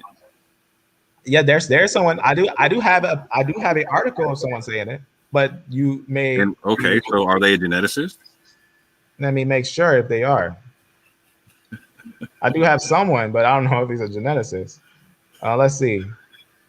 Has proof in a sense, what's not, what's not, I don't know. The only man found, Bantu, this and that. Boom, boom, this and that.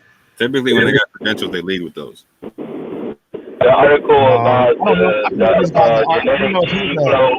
Hold up, the article about the African gene flow is the Southern European to 11 times group does point towards the Yoruba being a common ancestral population of the Jews based on the autosomal DNA they're getting from all the diverse Jewish populations.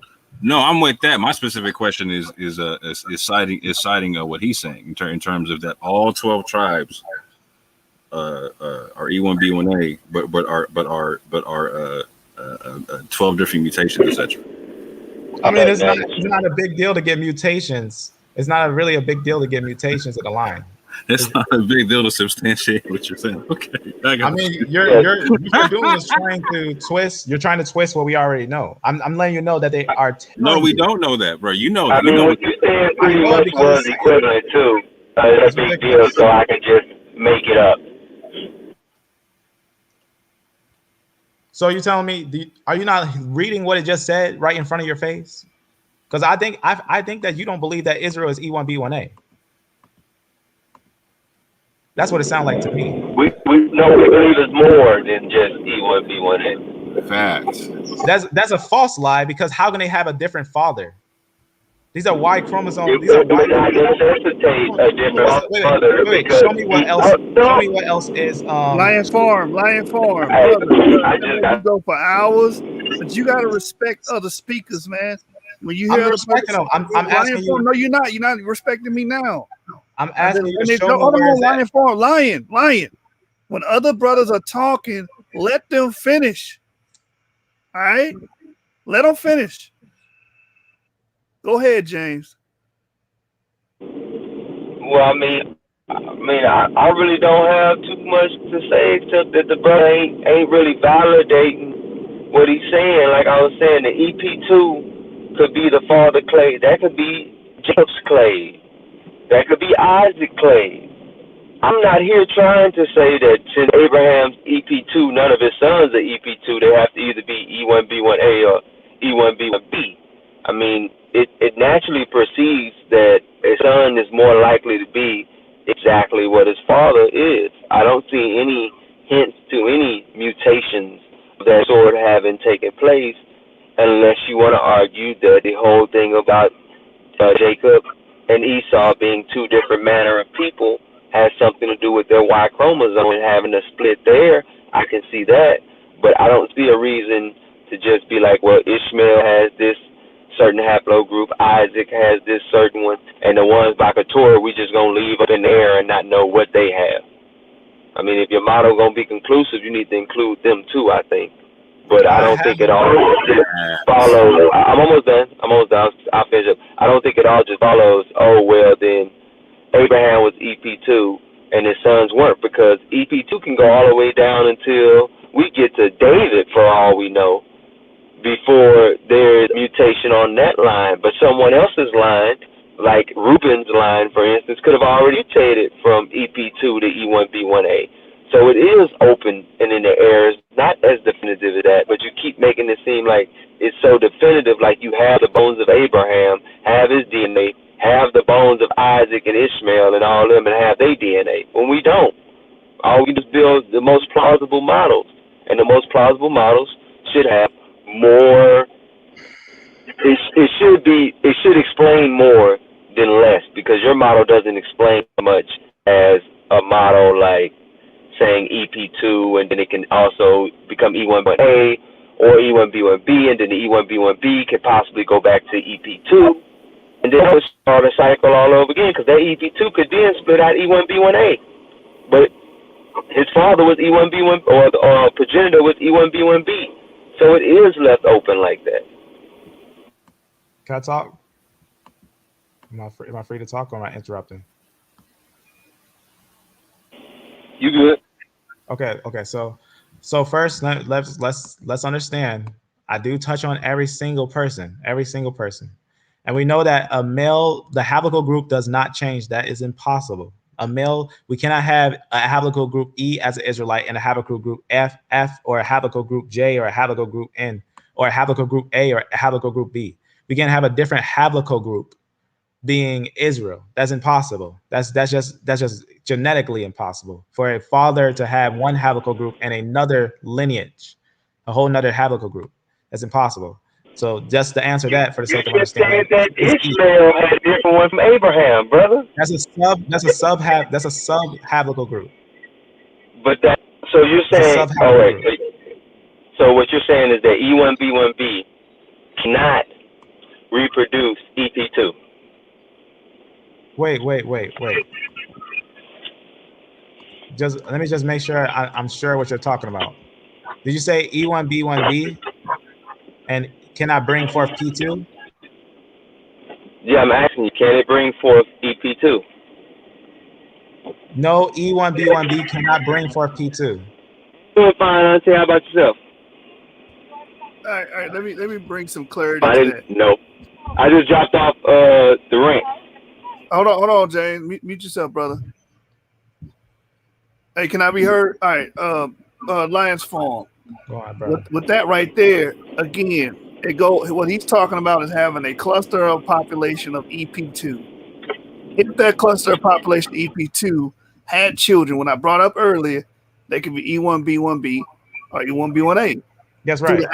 If all their children, some of their lives could still be EP2, but and later develop E1B1B.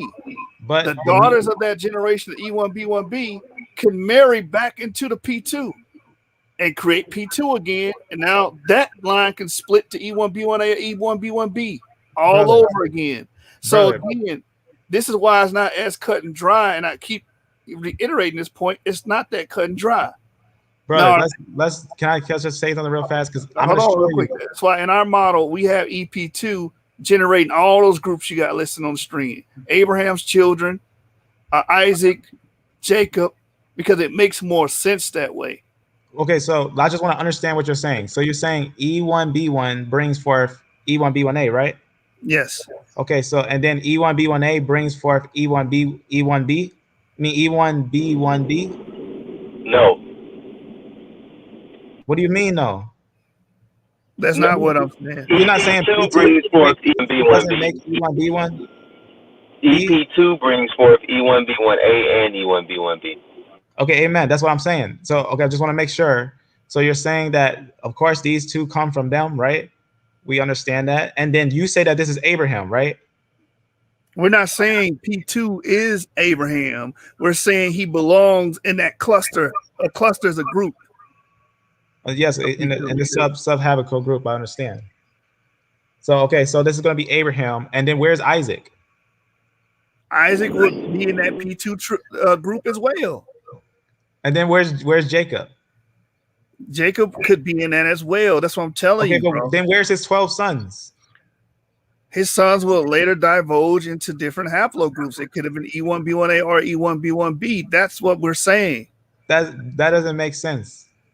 It makes a lot of sense. It explains why we have E1B1B in Europe, E1B1A in Iran. It explains that.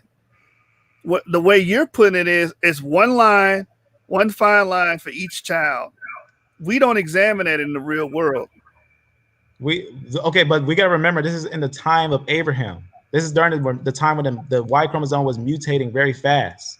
And the Lord, obviously, this is actually going to be a sign. If we actually follow what it's actually saying, it's a sign. Because even if this was, understand, E1B1B, we know these are actually Ishmaelites. They're Arabs. These are the Arabs. These are the same Arabs that were interacting with the people who are the J. These are the same Arabs that were interacting. All right, what do you base it on? Do you have any archaeological evidence, like skeletal remains, that we know for sure, without any doubt, are Ishmaelites, that we have the Y chromosome DNA from? Just say, look, Ishmael was, without any shadow of a doubt, E1B1B. Yes, we can even look at their finds. Just name the skeleton. Just name the skeleton. Let's look at we'll pull it up. Okay, we're gonna look at the Moors in Spain. Let's look at the habical group of the Moors in Spain. Wait a minute. You do understand that the Moors are not just there. They're a I know that multinational, I know you can have multi-ethnic white group. Moors. I know about the saying. I know you can have white Moors. I understand it. But the Moors that were in Spain were black. We know that for a fact because they was actually the same color No, as the I'm not even saying it from that standpoint. I'm saying it like, all right, for instance, an Arab could be a Moor, a sub-Saharan African could be a Moor, a white person could be Moor. I mean, Moor was just saying I'm part of the Moor nation. Moor was actually a term for the color black. Moor, it either was a color black or it also meant an Arab. One of the And it was also synonymous with the Almoravid. If you were part of the Almoravid dynasty or you were under the rulership of the Almoravid dynasty, they also called you Moor. Right, but what I'm saying is that they all have E1B1B in that area. They have all E1B1B. That's what they have. They have a large I portion can show of you E1B1B. E1B1A in the area. I got you. No, I'll show you where E1B1A. So, Lion, real quick, talking about the Moors is non sequitur because first and foremost, the Moors do not claim to be descendants of Ishmael. Yes, they do. Yes, they do descend. Okay, show me that. Show me that. I can show you. I just read a historical quote with that saying. How they said that they claim descendants of the Moors of Spain, and it just says this king of Arabia Felix, who conducted a people called Sabi into Libya, made himself master of that country, established his followers there, and gave it the name Africa. Is that it is from the Sabians or Sabi that the principal Moorish tribes pretend to trace their descent, so they don't believe them as we.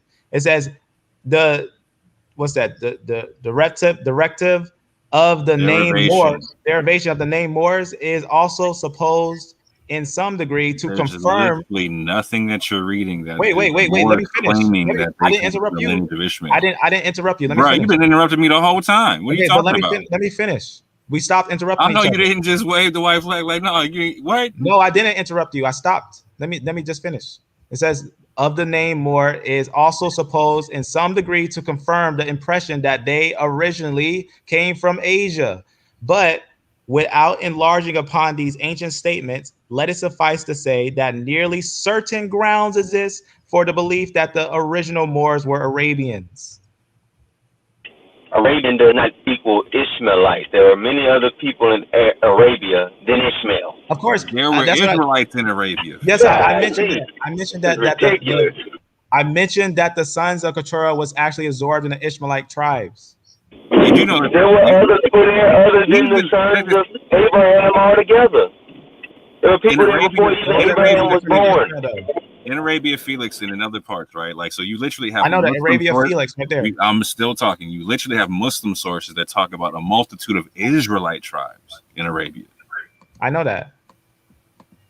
So how do you know that the Moors don't come from them? Because they actually, these are the same ones that are the Arabians. They actually claim that they're the Arabians, that they're the ones that were sent into Arabia. What did you show me where the Moors themselves claim to be descendants of Ishmael? Well, James brought out the Hagarenes and the Saracens. The Saracens, they say that name goes back to Sarah. That would be an Israelite lineage. Facts, and that's in Arabia Felix all day. Show me that these are sons of. Show me that these are sons of Sarah. Yo, they got sources calling them Moabites and all that type of stuff. Wait a minute. Let me say something real quick. I think the point that I was kind of bringing out by accident was that Arabia does not mean descendant of Ishmael. Arabia is a geographical location. It's not a name of a paternal lineage of people. Okay, well, I'm going to read Flavius Josephus and see what he says about the name Arabia, the happy. What he says about Arabia the happy and whose children those are, of Keturah. He says, Abraham after this married Keturah, by whom 6 sons were born of him, man of courage, and just names the sons and everything of who they are and whatnot. And then we see Abraham conceived and settled colonies, and they took possession.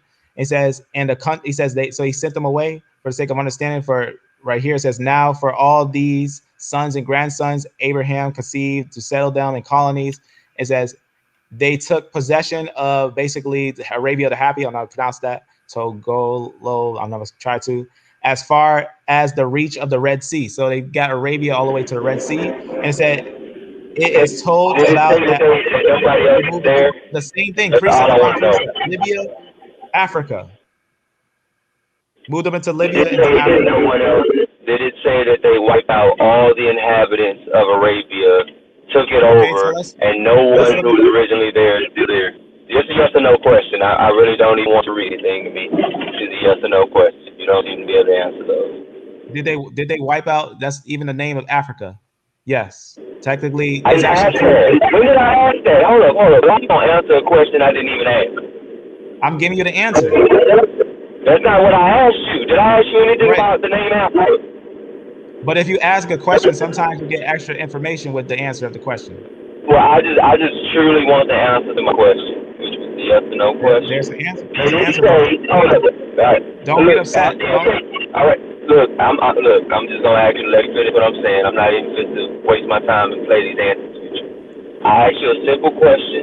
It's a yes or no question. When you give me yes or no, you can tell me anything you want to tell me after the yes or no. I just want to be clear on what I'm hearing for clarity's sake. Does that say that all the people that were living in Arabia before the sons of Keturah were even born were wiped out and no longer? Yes I or don't no? know what happened to the people in Arabia. I just know that that these historical sources say that the sons of Keturah went into Arabia. Okay, they went there, but that didn't say that they eliminate the people beforehand, which is my only point. So they're We not don't the even know only who's ones there. there. Okay, what do you mean we don't?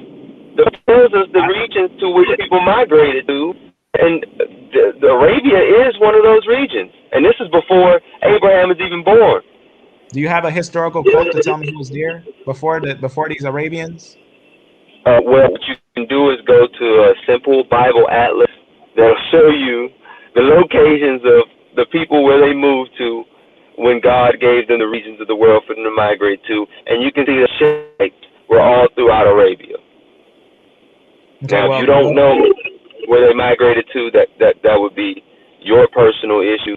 I mean, at this point, it's like I don't you're know if it's arguing personal. to be right. I don't know if historical quotes are personal.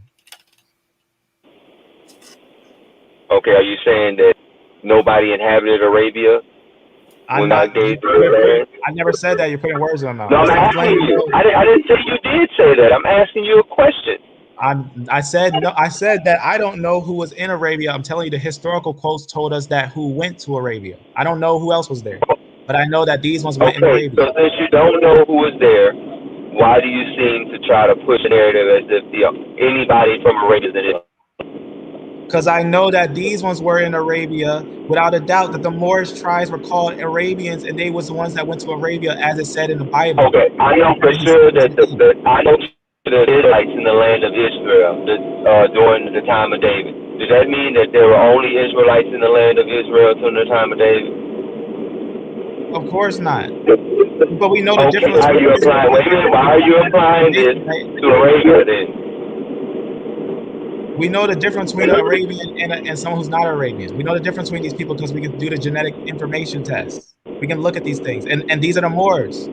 They have the same Y chromosome as the Somalis. Okay. And that's why they were interacting with the Turks, and it's confirmed because the Turks have a mix. Notice that E1B1B in the lab. I got you. All right. Do you have a known Ishmaelite grave site that you can call out by name that we can actually look at online and see the evidence of it? Do I have say again? Do I have a Israelite or Ishmaelite? No, Ishmael, a known Ishmaelite grave site to where we can show and identify without any shadow of a doubt. Again, we know that there's multiple people in Arabia, so we can't say all of them are Ishmael. You're kind of doing it. So I would need to know a known Ishmaelite site because I don't want to go just based off of geographical locations when people have been migrating thousands and thousands of years. So yeah, okay, the article would look something like the Y haplogroup of Abraham found through his son Ishmael, something like that. Right. This is as simple as this. We can understand that the Moors were actually in North Africa. We have to understand that the Moors were in North Africa. That's just a fact. So And then we're we have Israelites. There were a lot of large people group. there, brother. Come on. You No, say no. stuff like we're the only people there. Israel moved downwards. Israel went What are you downwards. talking about? Israel been in Morocco since Yes, they forever. were in Morocco. They were in Morocco, but they didn't To the stay in early Morocco. 20th century. They were in Morocco to the early 20th century. So what are you talking They about? didn't They've been stay in in Morocco Morocco. forever. Okay, Show, there were Israelites. I was arguing that. What my point is that there have been Israelites in Morocco since the most ancient of times, since at least the time of Solomon. I'm not show getting me an you. Israelite. Show me like A1. Show me an A1 that's a large group of A1 in Morocco. Okay, how about the ones that talked about Eldad the Danite that's written about in the Moroccan archives? This whole, well, I wouldn't call it a Sanhedrin, but this whole synagogue of Jews that made Eldad the Danite perform an ancient Levite ritual. Are you saying they weren't Jews in Morocco? There's converts down there. I can't tell you their genetics. I can't tell you if their genetics, what their genetics were. Okay, Just because I'm someone's asking just for because a someone known. studies That's Judaism why I doesn't asked make you them a for a Jew. known site. That's why I asked you for a known site. You just seem to Okay, assume. Spain. Hey, In look. Spain. Hey, let me just finish this real quick. You seem to assume that there's more in North Africa, even though there's indigenous Africans there, there's Israelites there, there's all types of people there. But just because we find somebody in North Africa, we can assume that that's Ishmael. I need a site Okay, you're right. that is You're an no, you're actually Ishmaelite. right. We can't just take one person and say that that's who's the group there, but we can take a large portion that's a large group that was there and say that they must be that group. Because this large group that's right here at this corner right here that went into Spain, that was pushed out of Spain, were the Moors. These were the Moors. The darker skinned ones were the Moors. And they know that these are the Moors because that's why they call them Moors. They call them black. And then we have so many different records of them actually defining them as black. These were the same people as the ones over here. There was no color change between them. They was all darker. But the reason why when the J came in there, they got the mixture of the J with them. So they got lighter skin too.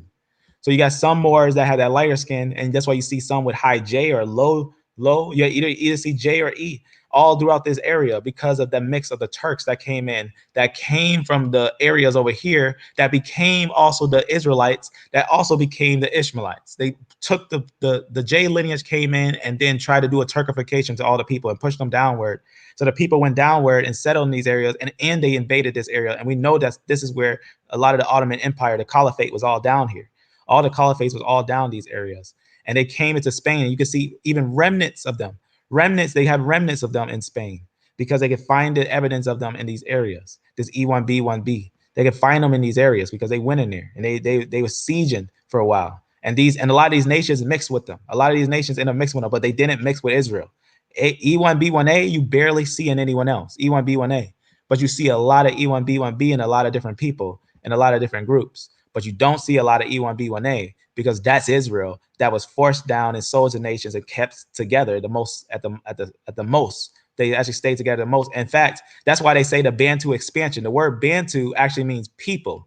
The word Bantu actually means people. It means the people's expansion. That's why they was keeping track of the Bantu. If you ever see someone called Bantu, that's just meaning people.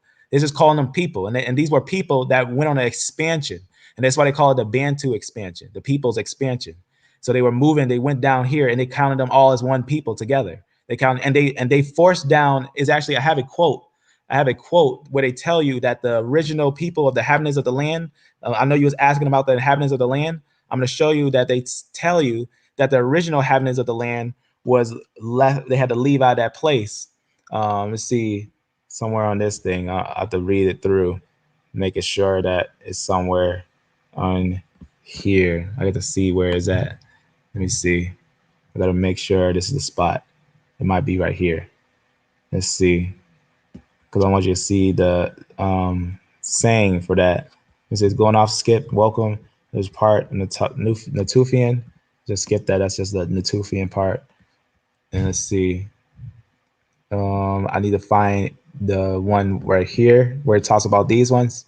Right here. Okay, so watch what it says right here. And I can show you that this is what they say. This is what they say. There's a quote. There's a quote for the sake of understanding. I just want to see if it's from another link. If it's up there. No, it's right here. This is probably the quote right here. I'm actually copy the quote so you can see it. I'm just going to copy something that will probably be easier to find, like this. Let me just copy this quote and show you this information on what happened in that area. It says this. It says E is a Clyde of subhapical group DE with the other major Clyde subhapical group D Clay, being brother, Clay. Thank you. Clay being exclusively distributed in Asia. DE is a clay within M168 with the other major clades C and F considered to have a Eurasian origin. And it says right here, let's see, where is that? In fact, let me make sure this is what I'm looking for the sake of understanding. Because I want to find right here, these new Asian lineages suggest right here. This is what I want to see, but I'll copy it to find this part on here because I want you. When you're done, can I ask you a question? Yes, you can. Yes, absolutely. Right here, let me actually find it on here. Okay, so right here, it just talks about that. It probably was the same piece. Just to continue on. According to let's see, the Out of Africa, they talk about how obviously that's false.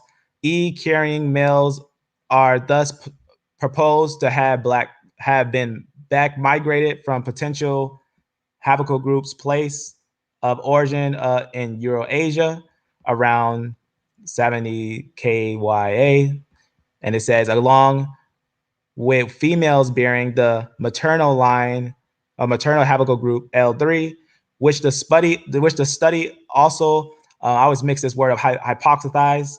I always twist that word to the originated, which to have originated in Eurasia, which is interesting because they actually confirmed that obviously the Out of Africa idea is a false idea. It says these new Eurasian lineages were then suggested to have largely replaced the old, how do you say that, the autono, basically the normal, the other people in the land, males and female African lineages. You see what it's saying there? It's saying that the Bantu expansion actually replaced the people originally in the land, is what they're saying there. That the Bantu was actually the people who they were keeping up with. And they were keeping up with the Bantu for a long time. They were watching them. They were making sure they were seeing how they was going. That's why they call it the Bantu expansion, just noting where they were moving around. And they obviously pushed out the original probably A and B lines. They probably pushed them down south. As we see, they were kind of pushed down south. So they pushed the A and B lines down south. So you can see right there, they were replacing the people. They were replacing the people of the land. So if they were replacing them, obviously Ishmael was, because they was on a campaign. And Ishmael was on a campaign. They tell you in their history. They tell you in their history, either they was converting to Islam or they were dying. Anyone who was, and remember, before the Turks came in, Ishmael, they actually took in captivity some of the Africans, some of the people that was in Africa. They was taking a lot of people. So they was killing off male lines. And it's proven because they tell you that they were killing off male lines in their history. I don't know if you ever seen the history of the Islamic slave trade. If you ever seen the history of the Islamic slave trade, they talk a little bit about what had happened. And remember, those were the real Ishmaelites that were doing that. That was the real Ishmaelites. Lion, I think we do converge on some ideas. Do believe some of those people were Ishmaelites, but what my point is, you do have some of those people that refer to themselves as Saracens, and if they're Saracens, and if the etymology is correct on that, they're the sons of Sarah, that will make them Israel, right? We gotta look at the genetics. This is why I don't make those blanket statements that everybody with E1B1A, E1B1B has to be one of the groups. I believe EP2. Hold on, EP2 was a group that produced all of those groups: Ishmaelites, Edomites, Jacobeans, what have you. Because it makes more sense when we analyze a population in history. That would explain why you would have a lineage that's E1B1B that will be considered Jewish, or be considered Israelites, and the E1B1B that would consider Edomites, and the E1B1B clade that would be considered Ishmaelites. That solves it. They all that doesn't EP2 cluster. Think about what you just said. You basically said that Esau and Edom has the same subclade, and yet they come from different fathers. No, I didn't. They come. Listen, they come from the same father, but those fathers are able to produce those clades. I've reiterated this a couple times already on this live. Wait. Esau doesn't come from the same father as, even though he comes later on, he doesn't come directly from Abraham. He doesn't come directly from Abraham. He comes later on. That goes without saying, but we know he comes from Abraham. All of these people share the same paternal ancestry, bro. But that's gonna be 2 lines down. That's gonna be obviously a later mutation. Yes, but those lines is not talking about obviously it's gonna be a later mutation, but those lines is not talking about like you having a child and the next line is E1B1A, then the next line is a break off. I know it doesn't go like that forever. I know that, but from where it starts to where it ends, from the point of M2, we get 12 groups. We get 12 groups from M2. It just happens like that. You get 12 groups from M2. That's just what happens. So in your line of Shem picture, can you go that one real quick? Shem? Yeah, this is my you walked right into the question I wanted to ask. The one that had all like the E1B1A and E1B1B on it. Oh, right here. Yeah, that one.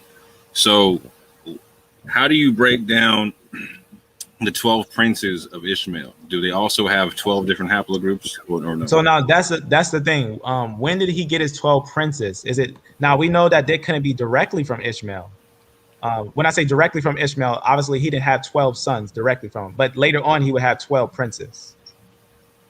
Okay, so again, that literally just did nothing for my question. The question was, so do the 12 princes have 12 different subclades? Well, yeah, we can see that a lot of them would have different subclades. I don't know what exactly would be. How many different subclades come from Ishmael in your paradigm? Almost as much as Israel. So how, like, give me a number right quick. I couldn't. Now, it's obviously trying to open these is larger than it'll take you an hour to try to open these. I can't even try to summarize how big it is. It's obviously more than I can bring forth. Well, how many are right there? Okay, so how many are just here? 1, 2, 3, 4, 5, 6, 7, 8, 9, 10, 11, 12, 13, 14, 15. And this one is actually would be, I think this is actually here. 16, I guess I'll say 16. This one's from direct from Ishmael.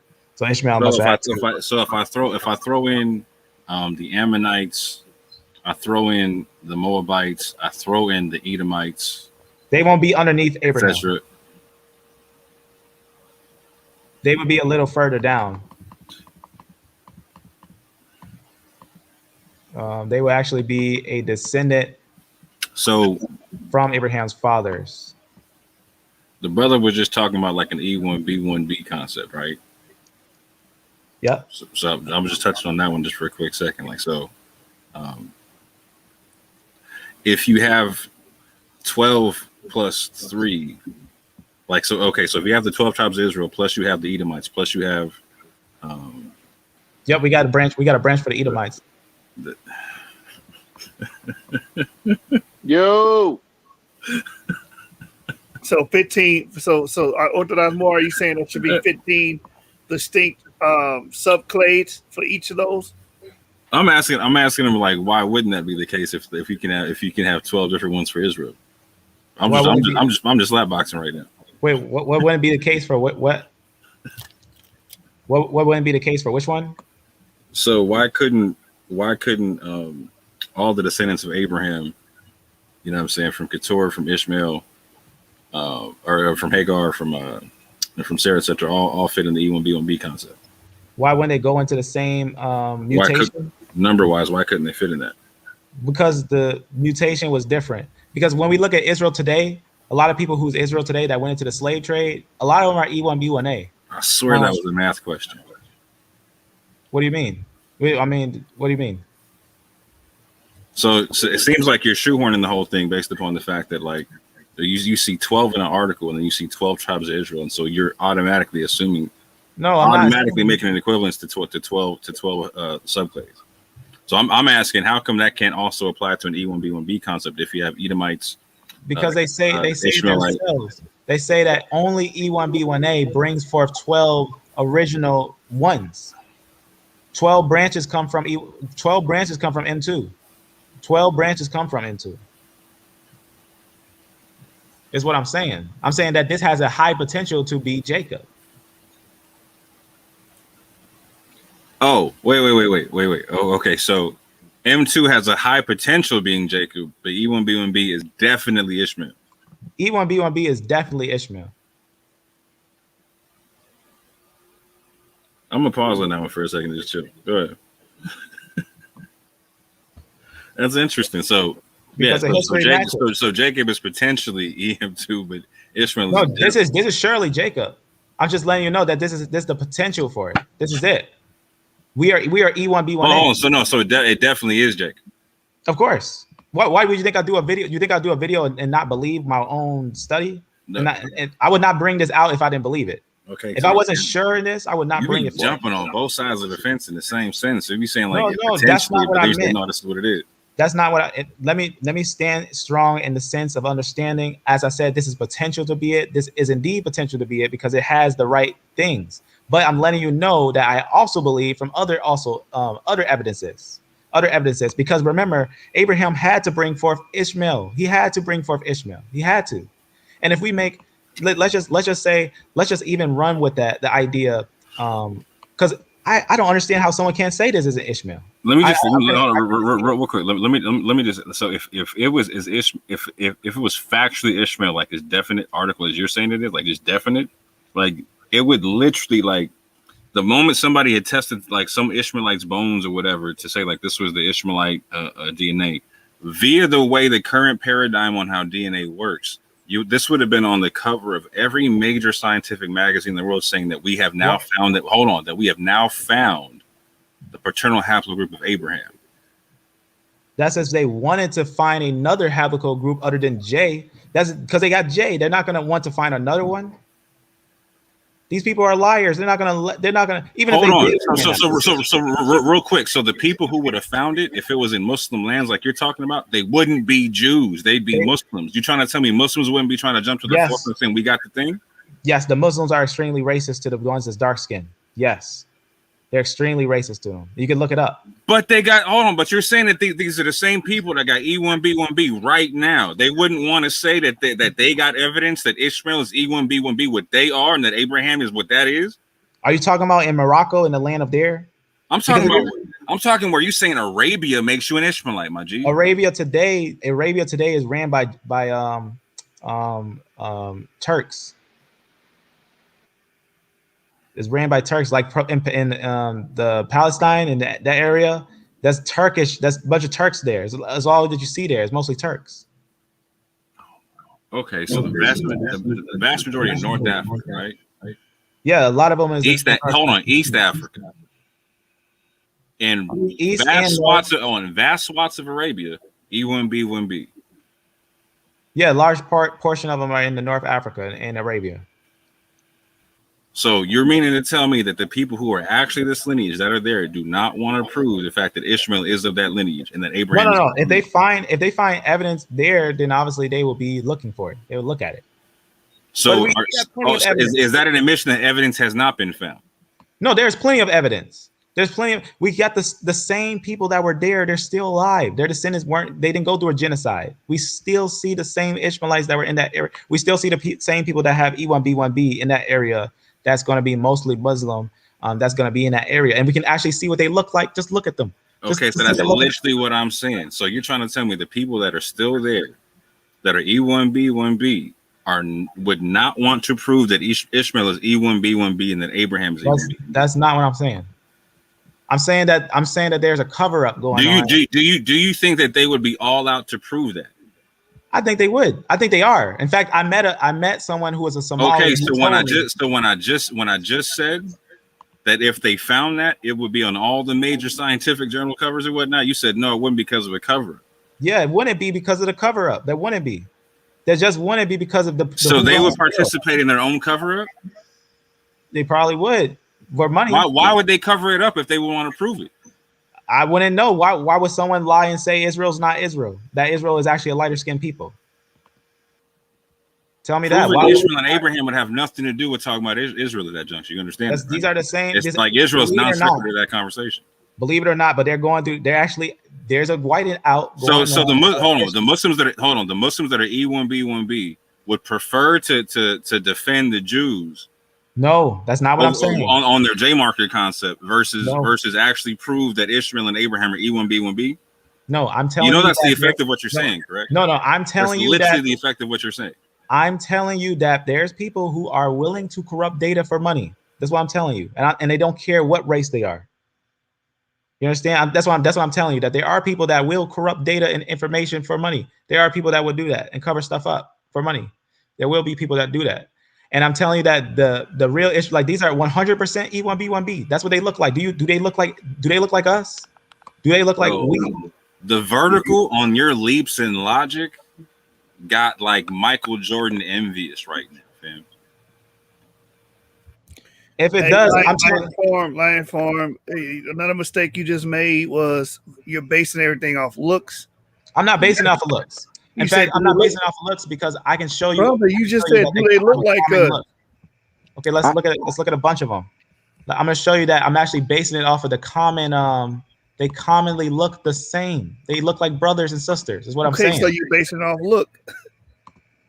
Well, let's take a look then. Look, you see these ones? These whatever this group is, Tigray. They look like Tigray people. Those are E1. They E1B1B. Yep, and then we can see these ones. Look at them. Huh? Okay, now hold on. Now type in another one. Got you. I got you. Now type in EV13. To show you can't go off no damn looks. Because that's a branch. Wait. Oh, wait. No. They're all B1B, brother. Type in EV13. You don't want to do it. I'll do it. Wait. Where's EV13? Hold up. Let me say something. E1B1B, right? You seen the Tigrayan people. They did DNA tests on them. 100% of them came back as E1. The people that they did DNA tests, 100% of them came back as E1B1B. Yeah, which ones? We're not disagreeing with that.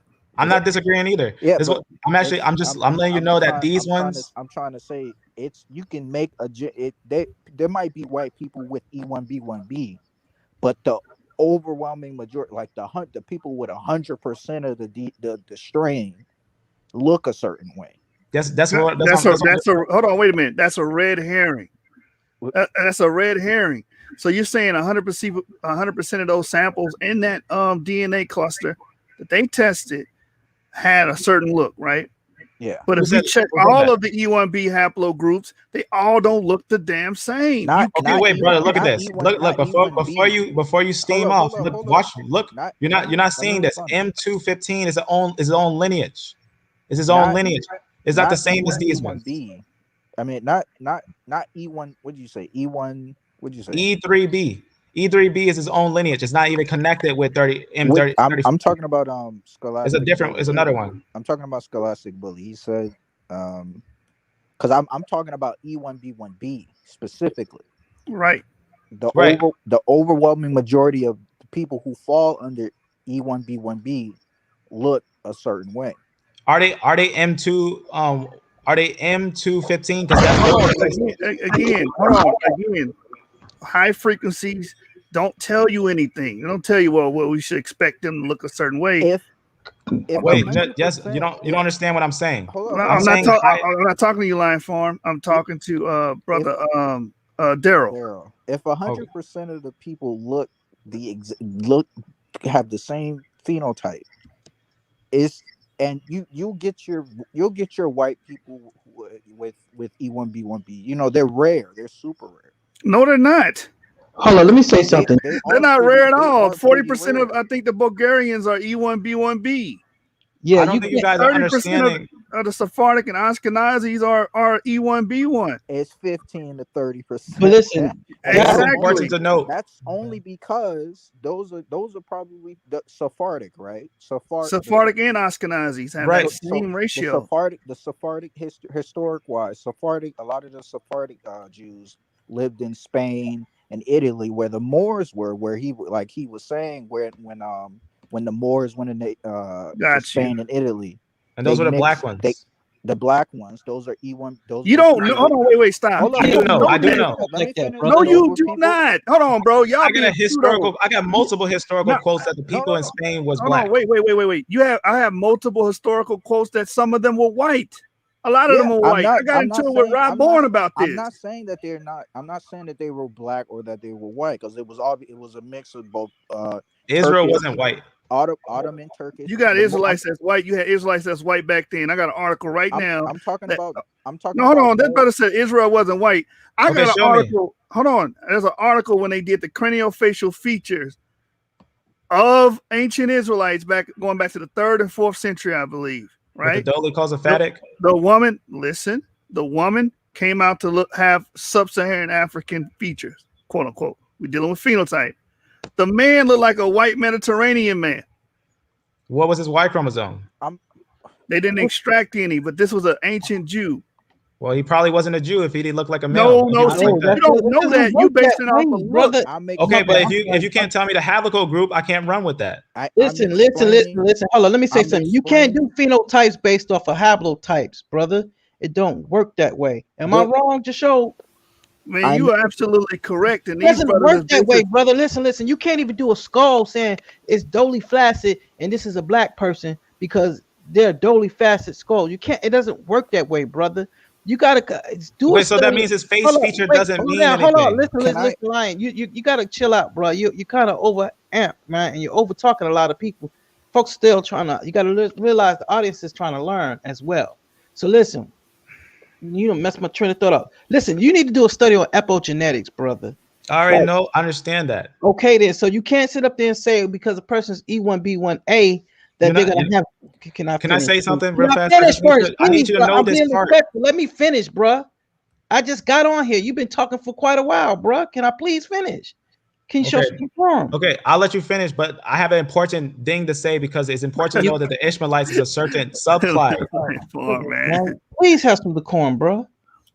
Listen, just because a person's E1B1A doesn't mean that they're gonna be heavily melanated, bro. I never said that. Obviously, they can mix with a female that's light skin. Okay, never mind. Go ahead. All right, hold on. Yeah, Hukanan, let me touch on that point right there. And the brother just acquiesced to it. That would mean you said, well, there ain't no white Israelites. That would mean you would have white Israelites, bro. No, I'm saying that they wouldn't be white as in being the R line, like the R lineage or things like that. Brother. R doesn't mean white. It I doesn't. understand We that. I talking about a understand. phenotypic I know about the expression. Chadic people. I understand that. I know about the Chadic people. I know But I we brought can. that to your attention last time. Right. He's saying what he's saying when he says, because I understand where he's coming from, but when they would it the overwhelming majority of E1B1A looks a certain way. You have people you get the mix with the light skin and but the over you go to north you go to West Africa, the overwhelming majority of people with E1B1A is Yoruba, Igbo, Ghanaian, I mean, you know. I can also touch on that. There's people in There's if you Brazil think that's white. if you That's think of E1B1A. E1B1A, you're gonna think of a West African looking man because the overwhelming is up to 98% of the people, and you're gonna have your white looking people with ancient black ancestry way back when, but when I'm if just you saying that I've never seen a quote of a white Jew. Hold on, I never there seen it. there are Jews that are E1B1. There are Jews that are E1B1B. There's no doubt about that. They did the No, studies and yada yada yada. But you gotta think why they're E1B1B. You they go can't be E1B1B. no, it's 15 to 30%. That's what the internet says that Jewish people. But you gotta understand why. Yeah, Jewish, Jewish, Jewish. the white looking ones. Hey, You got let me ask a you gotta question, hold man. on. Let me finish. You gotta understand why they have E1B1B. When the Moors went into Spain, the Sephardim specifically, the Sephardic Jews. When the Moors went into Spain, these are your North Africans, right? So these are some of these are some of your E1B1B people these are some of your Somalian type looking people, and these are some of your there was a couple West African Moors up there too. They went into Spain and blah blah blah blah. They mixed, and then you had the Turkish Moors, the white ones, with them going into Spain, mixing yada yada yada, and then that's how you get ancient black ancestry with people that look that look Middle East, what we call Middle, at least what we call Middle Eastern today, or not J haplogroup. You Okay. got their ancient ancestors are Hey, hold up, E1B1B, hold up. but Let they're me ask a whiter than question, man. Can I just read this real fast? Let me just they're read this whiter and than point that. out. Hold on, let me Hold finish. on, line form. Chill They're, out, brother. I let me let you finish. Let me dominate for finish. 2 hours. Let other brothers speak, man. I'm not Come trying on, to man. dominate. I'm just They're trying to whiter bring the than truth. they're whiter than. Okay, hold on, line form. Let other brothers speak, man. I let you go. Go ahead. I'm letting them I speak. could have just yanked you out the show. I didn't do that. Now Think be what you Let me. want. They're come on, whiter. man. I'll tell you guys when I'll say I'm Hey, done. Daryl, hold Okay, up a so second, so brother. we can Hold up. We heard hold what up. you said. I was still talking. It don't matter, brother. I ask It, you to hold up, brother. You don't just jump in here. You ain't running nothing up in here, brother.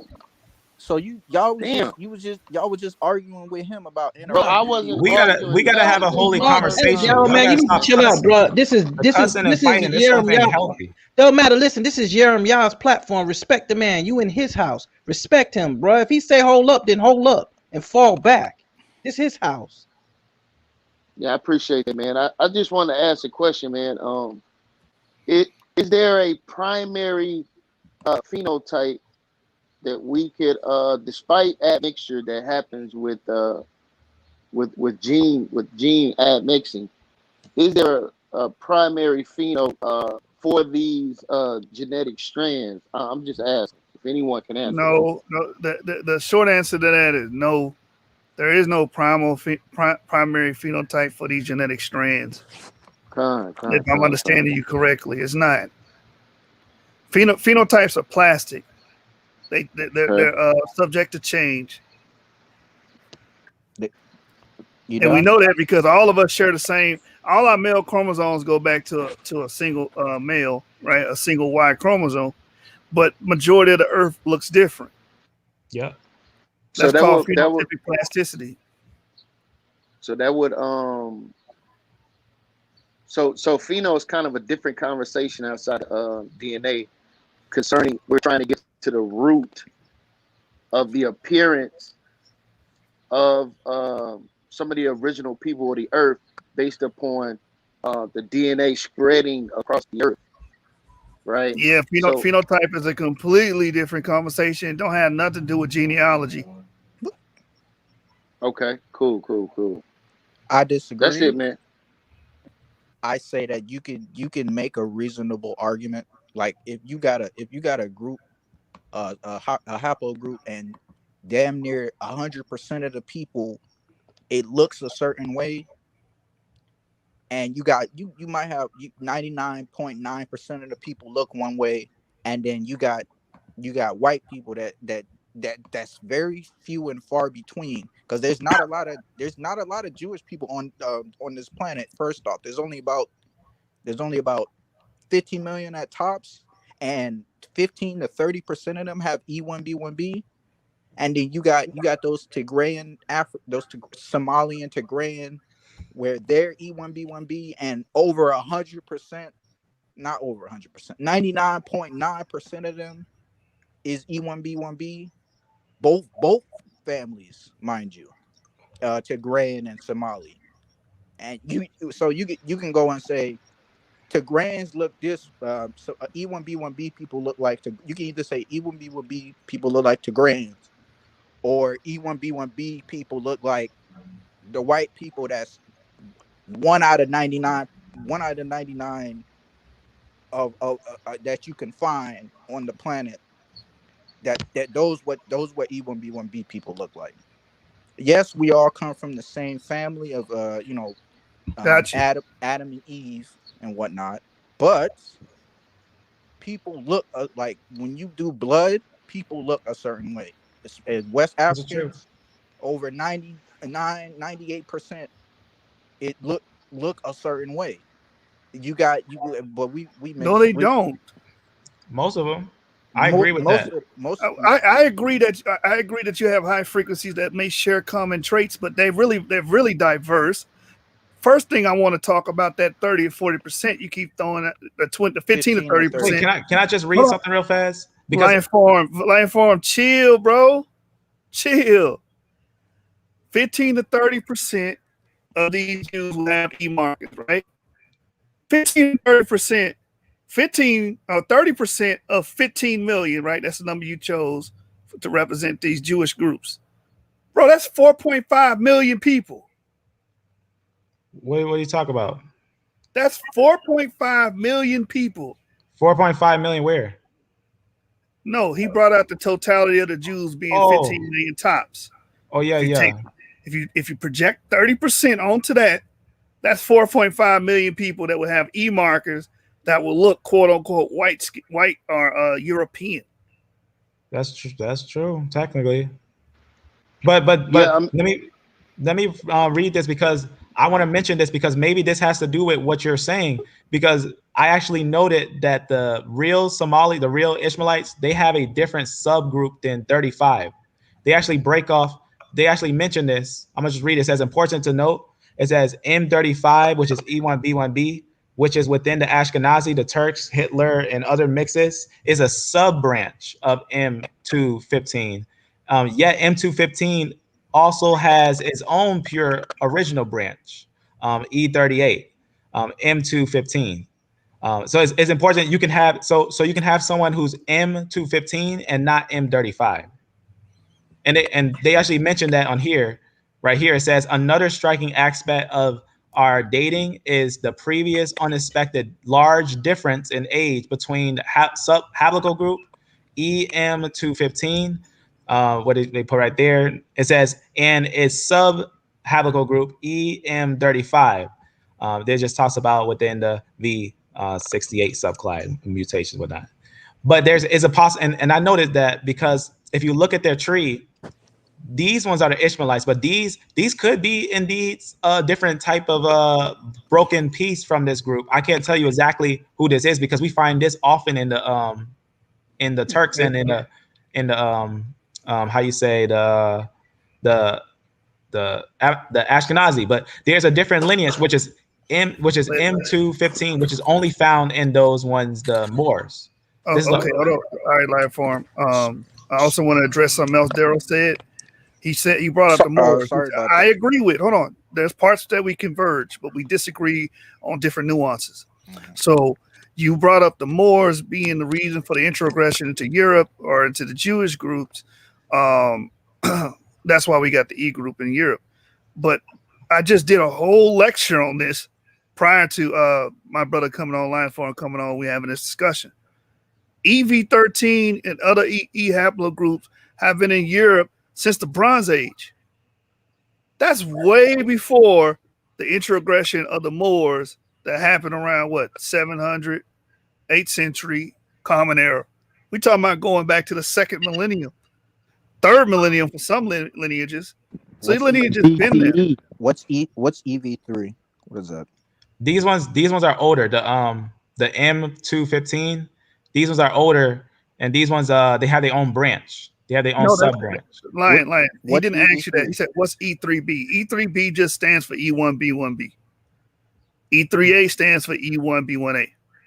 That's what E3B stands for. What's EV3? You said EV13. Well, yeah, my bad. What's EV13? What's that? EV13 is a E1B1B lineage. Okay, I got you. Yeah. Yeah, because the reason I was asking that is because there are certain classifications of the appearance of, let's say, like the ancient Chaldeans. I pulled a source last time we was talking about this, classifying them with Negroid features.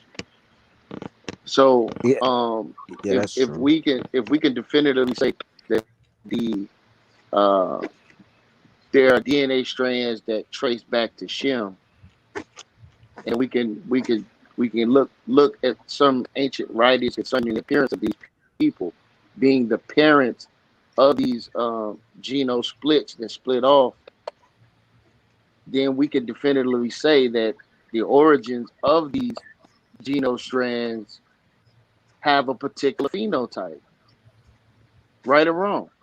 That's what I would. That's I would I agree wouldn't say because the particular further back you, phenotype.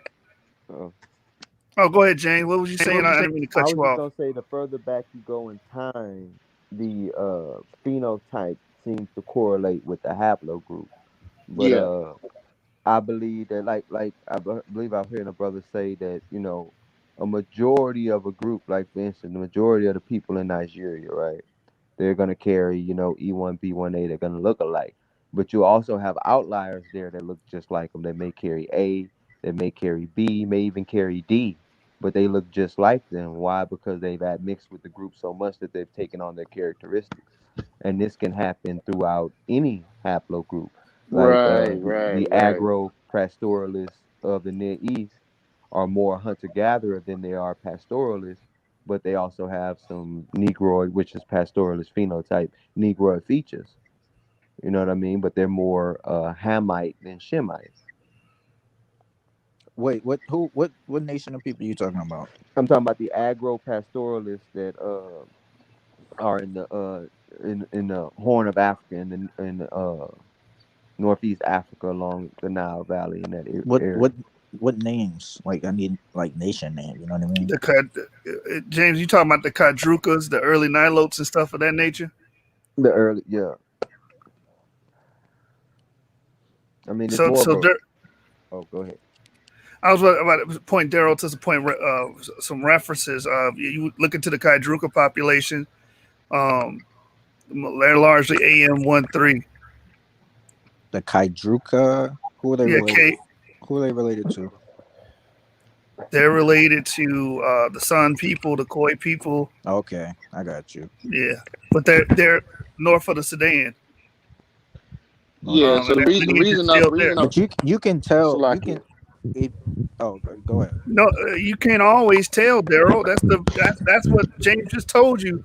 In Nigeria, you can have people with A, you can have people with B, and you have people with E, and they all look similar through the years of admixing.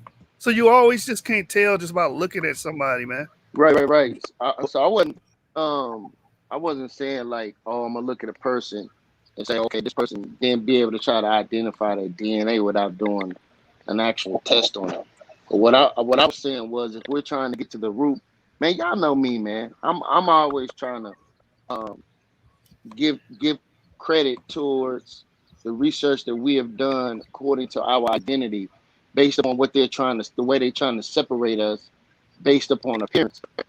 So we're talking about the original people of the Shemites, spanning off to Abraham's lineage down to Jacob. And so we're seeing like, okay, the aborigines of these descendants have a particular phenotype based upon us tracing. Now, when those people started to spread Oh, out, I got you you. see what I'm I saying? Now got you. they're spreading out and they're admixing with other people. Then they start to change their pheno. Yes, that's But correct. before that, they had an original appearance. That's I what I was agree saying. with that. It was Yeah. I agree with somewhere. that. I It was somewhere. misunderstood you, Jeremiah. I It was. misunderstood you. There was somewhere I read that they I forgot where it was. I don't know if it was but it was like before the Tower of Babel they looked the same, and then something happened. I don't remember where I read it though. I gotta find it one day. I'm thinking it Yeah, was yeah, you gotta find that, because that's gonna help the argument. At the end of the day, we're Israelites, man. I but don't know they about brother Daryl, but the yeah. rest of us, I've been here before, and I had that right? guy. The rest of us, I, we're trying to quantify our lineage and our identity, man, and our historical connection to the ancient land of Israel. So we're going Amen. through all of this because we have naysayers on the other side that's telling us we're not who we say we are. mm, You understand? So now we're going in, as you brothers are going into the DNA. And I commend you brothers for that, because it's not easy. But as you brothers continue to expand, and I'm learning from you all, I can be able to look and say, okay, well, I can use, because at first I like, nigga, the hell with DNA. I don't need that. I'm going to these histories. I'm going to the migration. I'm dealing with the curses. That's my mindset with the research. But now I'm listening. I'm like, wait a minute, I can use some of this because it's actually um, um, quantifying our point instead of being in opposition. So I commend you, brothers, for what y'all doing. mm. migrations, they muddy everything up. Like if everybody stayed in the land, that was given to them, we wouldn't be having this damn problem right now. But it happens, Yeah, you that's know. purposely done. They're muddying the water on purpose, man. You're right. But these Jewish folk, I know they own a lot of these genomic companies, and they specifically named that J haplogroup. They specifically named it J for a reason. This wasn't just no random. They named it J to let everybody know. See, we're the Jewish people now. What I want to know is, um, where did they? Because I want to see, like, did they dig up bones of like Israelites from like the first century, specifically first century, and like compare Yes. their DNA with What? with No, it is illegal to take DNA samples from any bones you find in the Holy Land. Oh There's a yeah, yeah, yeah, paper out yeah. from Wayne You State wonder why. University. Yeah, there's You a wonder paper out why. from Wayne State University talking about how hard it is to get a DNA sample and how it's illegal to do that for anybody's found in the Holy Land. I bet They they got did it. some that in Spain. They got I some bet people in Spain. I bet they did it themselves. I could bet you that. No, Yeah. they don't have a body to compare anything to, bro. People They just do. They got basically. they got people in Spain. Can I Okay, please can you name the dang, body? hey, show some decorum, bro. I'll Please, show you. bro. Here, want to see what Fall they back, got? bro. Hey, stop trying to overtalk folks, bro. They don't have nobody to compare it to far as saying, hey, this is Aaron and all that stuff because they're trying to base it off some kind of Cohen Hablo type. They're just Well, basically taking those white Jews' word for it that they the Jews. They I think they how could they not have, you know what I mean? Like, they didn't want to check themselves, you know what I mean? I think they just making it illegal to like Because they know let, better. They because know they they're know gonna better. Yeah, check it they out know and they gonna better, be man. in. They trying to hide it, man.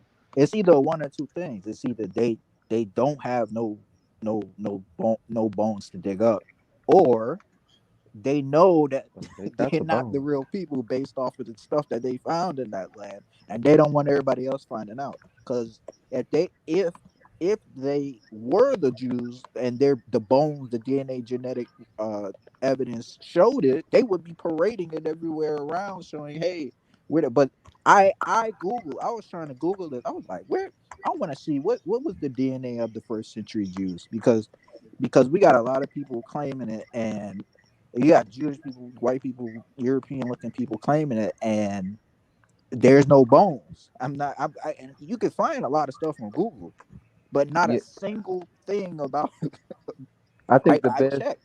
the best argument they have for it is the one I often go to, which is the African gene flow into Southern European Jews and Levantine groups, because what they did was they were testing all of the diverse Jewish populations, and they was like, wait a minute, we don't see no type of connection between these groups. We don't really see, something that connects all of them together. But then they went in with the Yoruba's DNA. Then they was like, oh shit. Well, I guess we connect them all through Africa then. All of and the and DNA the seems to be the connected reason through those groups. the reason and if why they I'm was to saying, find the bones, they would admit it. They wouldn't admit that those were Well, they got Israelis. yeah, Tomb 120 Lakish, but they won't DNA test the bones. Any bones that's dug up must be immediately reburied. Buried. and That's the law. if they do tests on them, they're gonna lie on it, on the Or they not results, gonna publish it. or they just not gonna publish it. It's gonna be one or the other. So this is Because I'm what I'm pretty saying. sure they did it. They just not gonna publish it. Yeah, that's what I was They did a saying. test on the Jews of Spain. The Jews But they those are found that just were No, people no, who no. But claim to look, be look. Jews. There's Spain, no. Spain, Spain is white people land. So you yeah, could but get. but remember the Jews went into Spain. That's true, but those are just people who claim to be. You got to remember. No, no, My no. They were described is historically described. They were dark hold, skinned. That don't make you. hold up. Everybody in Look. Western Hold Europe up, was look. dark skinned.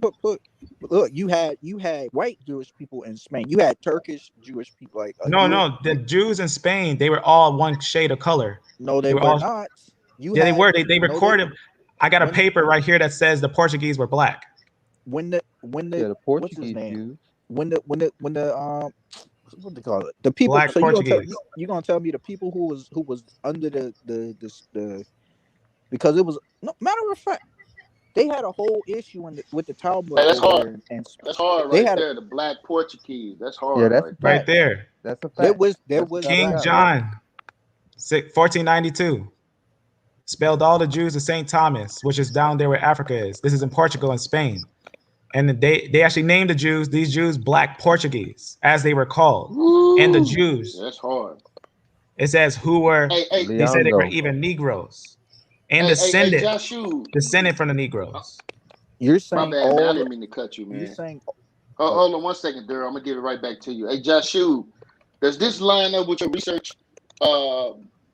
When you was arguing with our dear brother, Robborn, concerning the expulsion of those Portuguese to South America. Does this line up? Yeah, I got sources that say the same thing he just presented. King John, King John, yeah. Yeah, that's hard. Yeah. That's hard right there. I'm not gonna argue with that source. There were black people living in Spain and Portugal, but And check this out. They found the bodies. They found the bodies in Spain, and they know that they're the same genetics as the African American, the E1B1. So okay, what did they they? Lion Farm, get us What- the genetics. I What want was to hear it? it. Yeah, pull up the genetics. So that what did they say? Oh yeah, there's of the people in Portugal. No, Yeah, of those. there's no No, way them that that lining up grade with lineage. them lining up with African Americans. Bring that out. This group being African American, the same group. They call them Bantu. They call them the same people as the Bantu. So why isn't no Why didn't they share this? why didn't Hey, they share what's that? the title of that right there? Because they know they call them Africans. Wait, Right here, go, the Bantu. You see how they call them wait, Bantu? go up to the title. I can't even see what the title is. I want to see the title so I can pull Does it it up. say Jews anywhere on that page? Archaeology finds Control. slaves of enslaved Africans in Portuguese trash dumps. Guess how old they are? They're all children. What If you date read is the that? record, they took children. They took children. Almost all of them were children underneath 18 years old. I see what he's trying to say. He's trying to say that these are the children that the Portuguese took from the Sephardic Jews. That's what.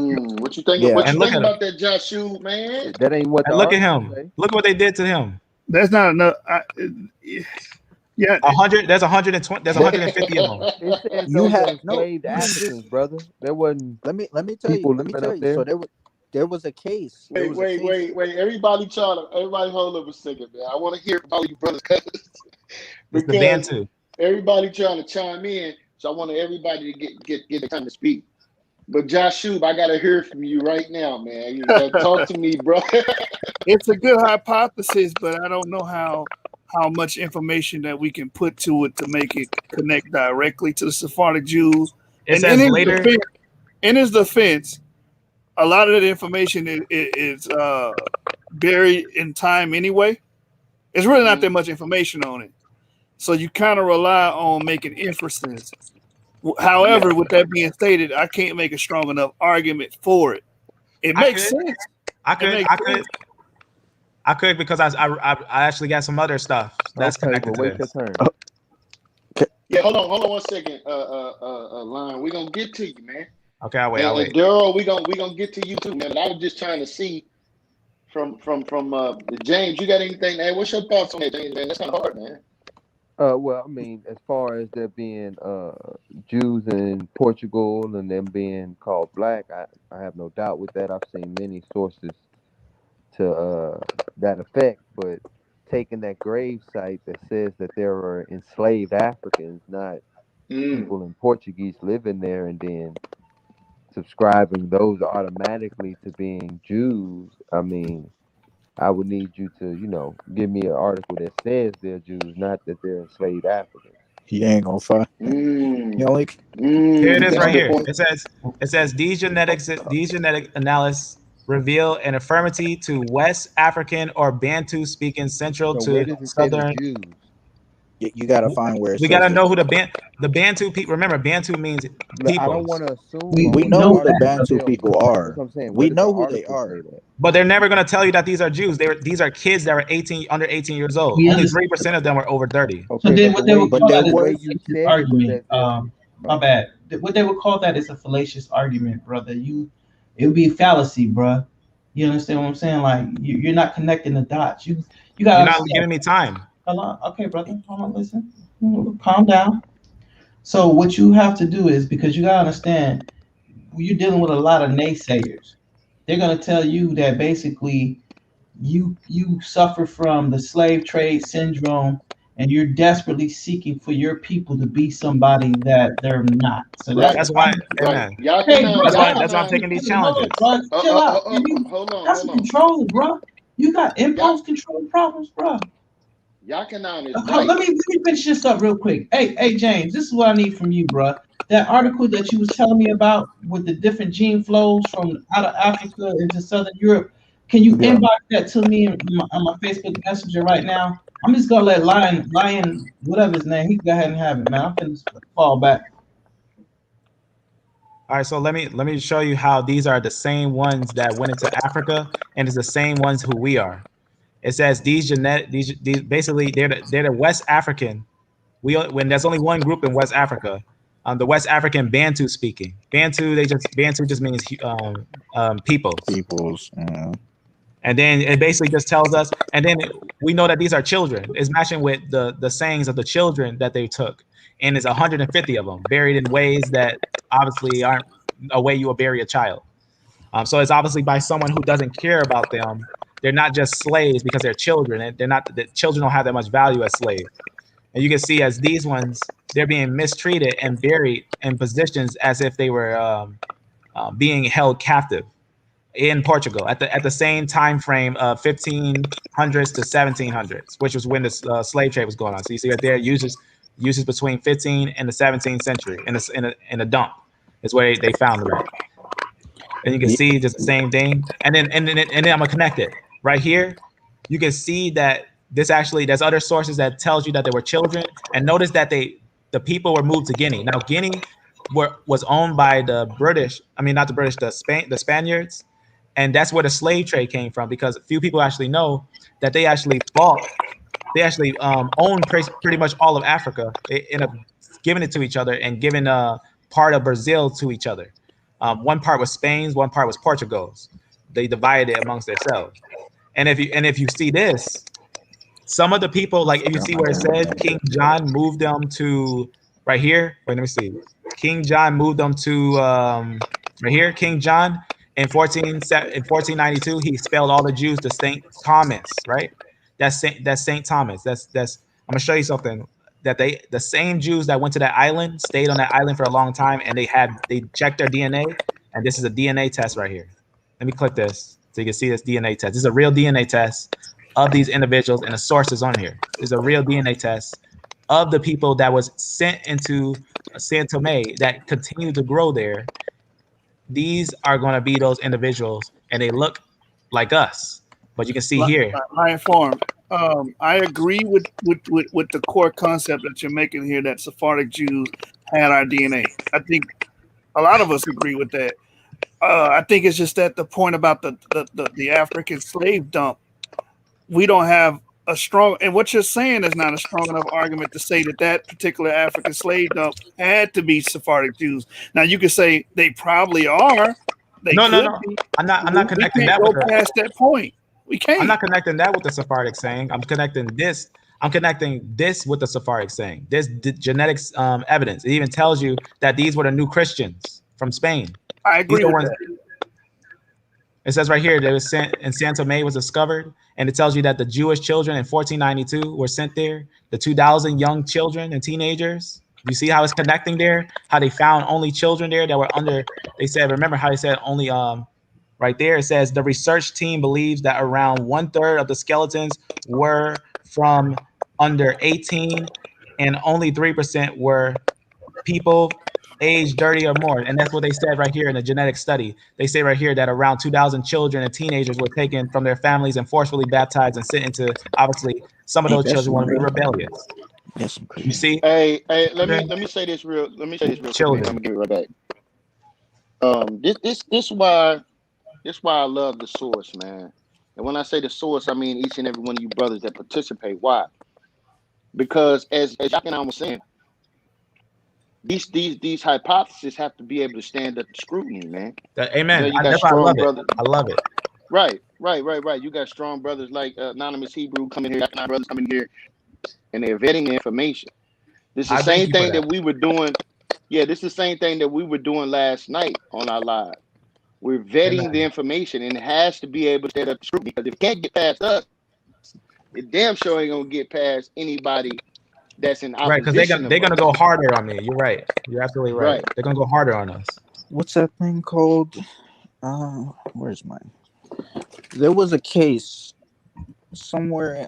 I gotta pull it up, but it was a case against the Talmud in that area, Spain and Italy, around there, and it was because in the Talmud, I think it was the Spaniards. They found out that the Jewish people were saying that Jesus was boiling and poop in hell, and Mary was the you've heard them Yeah, I before, heard that. That's right? crazy. I heard that And before too. this was during the time. This was during the 14. This is about the 1400s when they Oh were yeah, that's that was actually found in the Rhinelands. Yeah, and this is why. and that was post Babylonian Talmud. That was like a AD Talmud when the so called um, Ashkenaz. Yeah, Ashkenazi Jews got their hand on it, and they started to this, add Yeah, they this is started to why I'm corrupt saying the stuff. yeah, this yeah. is why I'm saying this, because this was an actual court case. They bring it up to the king, the king of Spain, or the I gotta get my computer charger, but they were living in Spain. These were Jewish people living in Spain. These were the white ones. These weren't the you're saying that those No, no, they wasn't in Spain. They never got to Spain. The they got to Ashkenazi. Spain. They lived in Spain, because if they didn't live in Spain, that Talmudic case wouldn't They pop did up. come to Spain. Yeah, that's right. They did So come. that's why I'm saying The you had Ashkenazi. yes, the Ashkenazi. Yes, At what time frame? At what time frame did they this come to is Spain? the 1400s. This is 13 to 1400s. They was living there too. Matter of fact, I'm hold up. Let me get my chart. I'm gonna tell you the exact court case, because it's a famous court case. Well, it's hidden, but you can pull it up and Google it. They said the same things that was said about what they say now, what we say now, that it's been there for thousands of not thousands, 1,000 and plus years. So that little thing where they say Jesus is boiling in poop and Mary was that's been in their book for a very long time, and the actual back in the 1400s it got brought up as in the king Right. because I got also got a Spaniards copy from the the Spaniards 1400s. the Spaniards were Christians, so they when they seen it, it was like, and they were Roman Catholics. They had seen it, and they seen it. They found out what Jewish people was writing in their books, and it was written in their Talmud. They was like, "What the heck is this?" But I'm gonna bring up the court case. I gotta remember the name. I'm gonna show you the exact. Right, because we got history of during the time of Pope Alexander the Sixth, during the time of Cesare Borgia, the son of Rodrigo Borgia, which is the same person as Pope Alexander the Sixth. They had certain Jews there that received favor in the island of Peninsula in the Italian peninsula. They received favor there, but those Jews that were favored were the Ashkenazi Jews that came there. The black Jews remained oppressed and removed and enslaved during that time. You can find this history in a book called the Roman End, the rise and fall of the Roman Empire.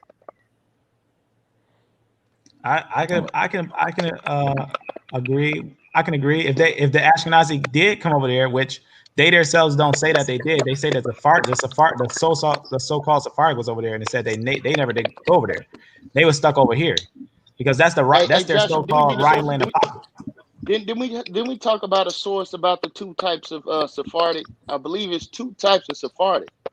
Yeah, that's two types. Here's a book from the Yeah, yeah. 1400s. I'm saying two types of Sephardic Jews. Ooh, my mistake. My mistake. It wasn't Spain. It was France.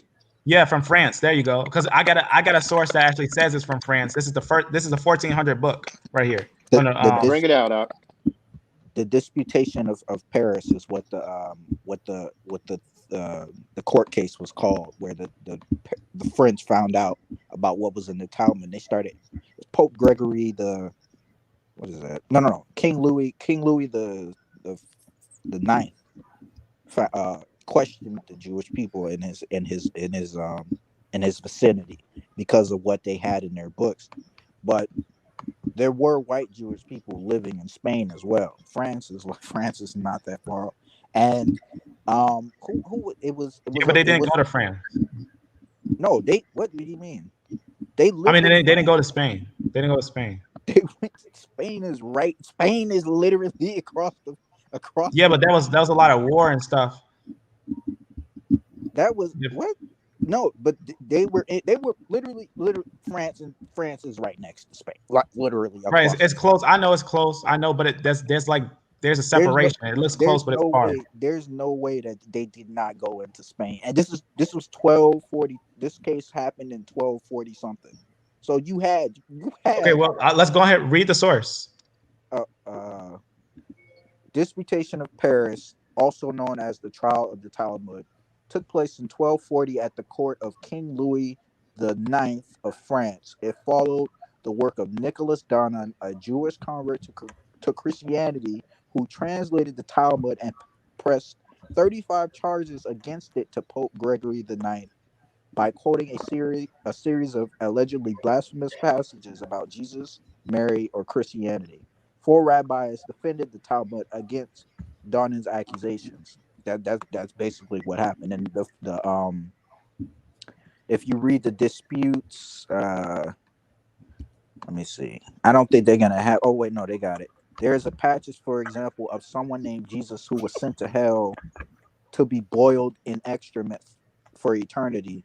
The Jews denied that this is the Jesus of the New Testament, stating, "Not every Louis born in France is king." So they was trying to say because this man was named Jesus that this was the same Jesus from the Bible that they was talking about, which is bullcrap because it was the same Jesus, and they just was Yeah, they they was took trying the to. books. I got a copy of one of their books. They took the books and they wrote with their. This is actually Yiddish. They wrote with Yeah, their writings, and they yeah. did spread that around. And they But had a bunch. Hey, This hey, one's from but hey, my Italy. brothers. Somebody in the comments basically said if anybody's familiar with the New England, with New England, I am familiar with this area, especially the Boston area, heavily populated with Cape Verdeans, closely associated with the people from St. Thomas Island off of the Slave Coast. Was intriguing about what he said about this. I have actually researched into these people. These Cape Verdeans also have a history of connecting themselves to Sephardim and to the Sephardic Jews. A lot of these Cape Verdean. When I first saw them, you know what I'm saying, they in look New England, I different. was like, who is the Cape Verdeans? They They look look they like look Hispanics or whatnot, right? yeah, they Um, not Hispanics. It's they look like a people that I've never seen before. Like I looked at them, and they look good. Like because I looked at a lot of because that's what I be doing. I just look at a lot of the faces of the different type of because I did that haplogroup genomic study thing. But when I looked at them, I was like, what the? Because I had found out about Oh, snaps. That Sao Tome event where they sent the people to Sao Tome, the Jewish people to Sao Tome, and then I found out, hey, who lives on Sao Tome? And then I seen them. Sao Tome, they look like these people, these Cape Verdeans, they look like Sao Tome people. With they it's just it's so weird. It's so but they so like I've never seen their type of people before. So I was taken aback when I first saw them. But go back to them Cape Verdean images. Lion Farm. Go back to the Okay. image. Yeah, over here. Yeah, look if at you their look at pictures, man. if you Look look at at the them. same These are some original people. Look at that. if you look at the Sao Click that Tome one. people, Yeah, look at that. they look about the same. Well, no, they look a little bit. Let me see. Hold on. Let me They see. look at I don't know. him. It's some weird, very very beautiful people. Yeah, with Yeah, a the lot of skin. they have a history of being, not all of them. Some of them do claim Jewish lineage. That's interesting. I can kind of see it. I can see them mixing with a group. I just I was looking But for. I was looking for their haplogroup group to see if they probably did have it. it was like I looked up their haplogroups as well. The Sao Tome people specifically, but I don't remember. They didn't do a crazy a super thorough study. It was just basic brief. because there isn't a lot of them in the first place. But well, at least on that island. But Looks like they got E. I wanted to say that but my point in all this, but there were white Jewish people. These living. are Jews. These are Jews. I'm talking about These, white. I'm talking about the European. Hey, Daryl, what you're saying is I have no disagreement with those No, white I was talking individuals. about I was talking to what's his Lion Lion. King. Yeah, I was saying there was white Jewish people in Spain as well. This wasn't just black. If you're saying that the Sao Tome people, those black people, those what they call Bantu, were Jewish people. I mean Jews, Judeans. I'm gonna call them Judeans because when I say Jewish, I'm talking about the white ones. But when I say right. Yeah. Judeans, but I'm I, saying that they lived in Spain. They was living over there as well with those Moors. not the Ashkenazi. The That Ashkenazi never got in Spain. They didn't migrate to Spain. they were the same. These were the European. The European Jews. They lived in Spain as well. They got. Matter of fact, there's speculation that Christopher Columbus was actually one of them. He was a crypto Jew, which is a Jew Is that there hides. any way you can show me like a source saying the Jew is in Spain? I'm not trying to be funny, but you know, I just for showed me, I would agree with you if you have a source that says the Jews were in Spain. I showed you That was where France. That was France. I got a copy of that too. I got a copy of their book, which they had in Italy. This was where they were. They were more closer to Italy, even though it's in France. It was more closer to Italy than it was to Spain. France is Spain is a stone's throw away from Italy. Right, but that's not where that's not where we throw. find the evidence. From Spain. That's a difference between saying I found someone in China and found someone in Japan. I'm going to share this source about the Cape Verdeans, their DNA act. Make sure I just looked it up. Oh, did you see it on the screen? I found their haplogroup. It says that they're E1B1A. All right, I'm gonna just. Hold on. Don't get too excited. Don't get too excited, brother. Is this false? Is this actually false? Hold on. Go ahead. All right. But they were mixed. Y chromosome. You see it on the paper. Y chromosome lineages in Cabo Verde Islands. The same thing, Cape Verde. Witnesses a diverse geographic origin of its first male settlers. You see that? Okay. Published in 2003, November 11th. All right. That's going to read the abstract.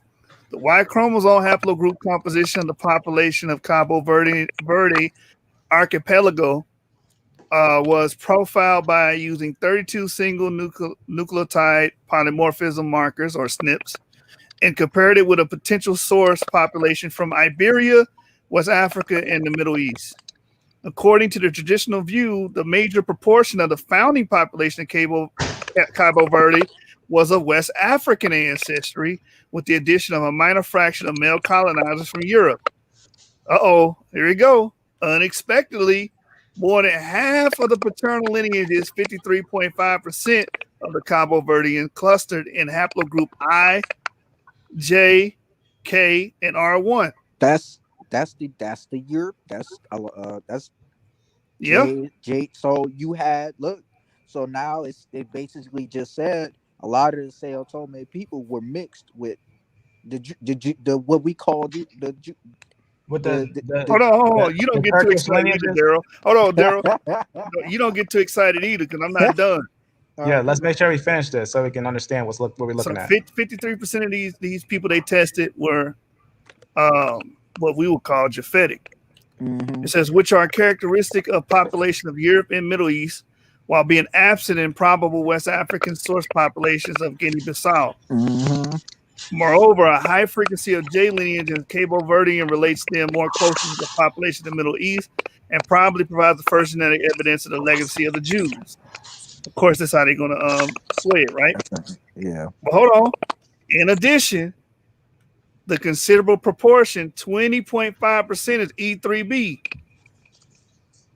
Right? EM81 lineages indicated a possible gene flow from the Middle East or Northeast Africa, which at least partly could be ascribed to the what?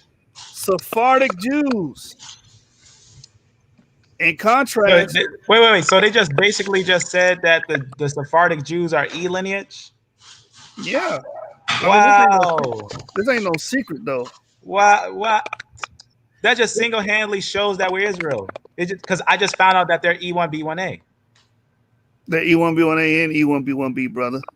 So I'm trying to show you. Hold on. Is it E1B1B though?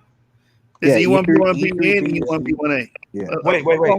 E3A is he? Are you talking about E3A or which one you talking This about? is E3B, E3B. XM81. Okay, let me make sure. Let me make sure that that's it. It says E3A farther down. Yeah, that's why I told you stop getting excited. Like, let me finish. You get and Daryl was getting a little excited too. I had to stop him and pump your brakes. Hold on, let me finish it. All right. In contrast to the predominance of West African mitochondrial DNA haplotypes in the maternal gene pool, the major West African Y chromosome lineage E3A was observed only at the frequency of 15.9%. So E3A is the least percentage. The next to that is E3B and IJKR1 on the rest of the percentages. But why are Now, they saying that? I don't understand how could they say that when on one of their searches.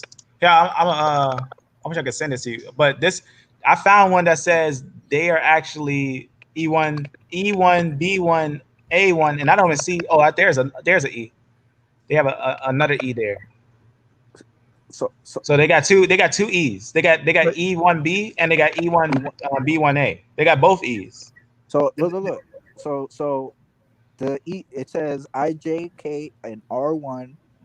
It said the paternal line 53% of the men that was the YDNA of the people was European. yes. So when did it become European? When they sent those Jewish people out of Spain? Or Well, we got to remember that we're looking at the tips of those Y chromosomes. So you're gonna have those different females that made them a little lighter. no. That's true too. But let me Hey, answer. just because you say European, does that mean that they white? No. I'm No, not it saying doesn't that. necessarily mean that. But let me Right. answer what Daryl just said. Daryl, Mm-hmm. Daryl, you said that that this reflects on the Jews coming from Spain. No, the Jews coming from Spain will be the Sephardics, and in this abstract, they're saying that's the E3B lineage. The other Jews, which came later, the Moroccan and Ashkenaz Jews, they're trying to attribute the J marker to. Yeah, they're trying to paint their own narratives. What it sounds like. Do you think that because in Which, Spain, but hold on though. That is true. Moroccan Jews that were Ashkenaz did come to Cape Verde and mix. That's true. That actually happened. We got historical documentation on that. where that at? Because basically what I'm saying is that there were those not just Sephardic Jews in Spain. I'm saying that there were Ashkenazi as well living in Spain. It wasn't just Sephardic Jews living in Spain. It was Ashkenazi, the white, I don't agree. I haven't seen a historical source say that. their Talmud in Italy would says a lot. Like what? It says that they lived in that area. Where does it say that? What quote? What Talmud quote? Can you tell me the number? You have so look, you have them living. You have them the half of their DNA pool in Can Sao you tell me the Tome. page? Can you tell me the page number of the Talmud? I'm gonna look it up right now. What? You said the Talmud said it. Can you tell me which page says that they were in Spain? It's not. It's not that they say it. It's not the Talmud specifically that says it. I'm saying historically speaking, I history need says. sources. I can't run around just saying anything and somebody come up to me and say, where's the sources for that? And they Yeah, gonna make me look. Daryl, you got to provide him something, man, to go off of. I'm gonna give him some. Just the what you did with the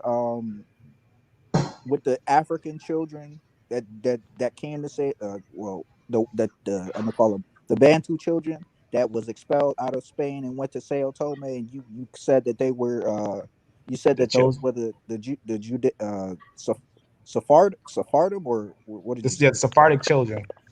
How you made that jump based off of what you had saw written with about the Portuguese, the black Portuguese that were Jews, I'm making a jump where I say because That's not a well jump. That's a because whole. That's a whole precept. That's a because source. You 50% I met your just gave you match a source. line for him. You met your match, brother. Durham That's said 50% not. fifty he said percent of he gonna hit you with the same rules you playing with. 50% of That's not those a rule sale because I actually brought a source. 50% of those same Sao Tomeans descend from the same Oscar. That's matter of fact. Most Ashkenazis are not most, but a lot of them is R1B, J. I don't know about K that much. And what was the lot? A lot of them are the Ashkenazi, and then you have the Sephardim who they say is E3B. But those Sao Tomeans are half the male lineage is half European. So I could go and say I could make a jump and say that the Jewish people that was sent to Sao Tome was the white ones. No, that doesn't even work out at all. That Because if you does work actually out look at the because actual genetic 53% of study, the they say it themselves that the children were the ones that was taken to San Tome. We got the evidence of the children that were tied up and buried. Those are the so-called Bantu people that's in Spain. Those same children were found in San Tome to still live, and they actually mentioned that the names of those children stayed the same. That a lot of the names are still there, and so they never was able to leave. why We does even see the evidence in their DNA that they mix with the Portuguese. 53% of the 53% of their DNA of their Y DNA is Ashkenazi European. What those are the people Because that Jay is not just Ashkenazi, it's Turkish. it's We don't not. know. I'm not disagreeing, I don't know where they but got that mix from. They but wasn't. They was. a lot of the Turks, a lot of the European the jewelry were in they was in Where can you Italy. give me a quote though? They were in Italy. We can agree Can with you give that. me? Yeah, they were in Italy. Yes, Okay, I do have it. I have a source that they were in Italy. I agree with that. I'm gonna make another jump because Italy is right next to Spain. And It's right next to Spain, but it's not Spain. matter of fact, Spain was the big boy at the time. So you know where European jewelry where they cuddle where they go where money where money is. And Spain was ruling at the time. It's just like New York. They go where Right. the World Trade Center is. But remember, You know? Spain was being overthrown by But Muslims, and there was 3 different companies that were fighting against each other in Spain. I'm a, All I'm types a, of. I'm gonna pull up. I'm gonna give you. I'm gonna give you because if you read the historical sources about what they was doing in Spain, how I'm they not was. saying. I'm not saying I don't believe you. I'm just saying that I don't have a source. I never seen a source that said they was in Spain. I, I, Nor did I, they claim it. well, they were in Italy, which is right next to Spain. I'll give you a source because I I don't agree with that because specifically have it. I got a source that they were in Italy. I got a source too that they were in Italy. Well, we don't need it because we agree that they were in Italy. That's right. That's right. We do agree. Amen. We agree. All right. Let me see. But there's all. I'm gonna give you a speculation. I'm gonna pull up a source. I'm gonna let someone else go. But there is speculation that what's his name, Christopher Columbus was a crypto Jew, which Speculation. yeah, I'm saying it's a speculation. But they found he wrote some letters to yada yada yada. To some guy I don't remember what. But back in that time, if you were a Jew, and it was during the Inquisition, which was like 1492 or something like that, during the Inquisition when the Jews were being attacked by the Spanish because of I forgot what was the reason, but if you didn't convert, you got killed basically. So Christopher Columbus being a convert, but yeah, they found some of his letters where he wrote the star. I think on his grave, if I'm not tripping, he had the Star of David on his grave, and in his what was it? In some of his letters, the Jewish people in Spain and Italy, they had a secret writing to they had coded writing in that Black time. Portuguese. And Go on. what'd you say? I was listening. Somebody said something about Portuguese. I was saying that I was just saying Portuguese. No. There was a Portuguese Judean derived language, Jewish derived language. Excuse me, that was within those because those crypto Jews they had to hide their identity, and Damn. Hey, Joshua, yeah. we been on 5 hours and 20 minutes. It's been Yeah. God damn. But it was a common it was a secret practice in those areas because of the Inquisition. They had to hide their identity and whatnot. They would profess to be Christians, but at home they would have the Star of David behind their painting of Jesus, basically. So what they, is how it went. If you look at, but I'm gonna get you a source for Spain because I'll tell you this. I almost believe you, but I do need a source. The reason why I need a source is not that I'm trying to challenge you, but if I tell people that there were Ashkenazi Jews in Spain, they actually their narrative is this: they always been in the Rhineland. That's what their idea is, and that the Sephardic Jews came to them from Spain, and that's their whole design. That's the whole the idea that they have that supposedly they were in the Rhineland and couldn't move out of the Rhineland, and they were stuck with the area of Spain and Italy for a long time. And then the Sephardic Jews, so-called Sephardic Jews, came into them, which they're the same people. They actually are the same people. The so-called Sephardi Jews. That's actually what they are. Sephardi, which is actually a line of Japheth. That's a different narrative, right? They say that they never went into Spain, and that's good enough for us because if they never went into Spain and the Sephardi is the same as them, and there we know that the J is Turkish, then they just shot themselves in the leg, and that's one of the claims that they claim that they always been in the Rhineland. I hold that they came from the converted they came from Yeah, somewhere they did. around Ukraine, between the Dead Sea and the Caspian, which is where one of Japheth's sons, what's his name, I don't either Ashkenaz or Torgama, which Torgama, I know he was the Turkarma. And that's where the Turkmen people came from. So somewhere around that area between the Dead Sea and the Caspian, near I'm gonna give you modern day, near Ukraine, near like southern Russia, near one specific Ingush and Chechnya, if you ever heard of those places. But those are all in between the Dead Sea and the Caspian. So they came from there.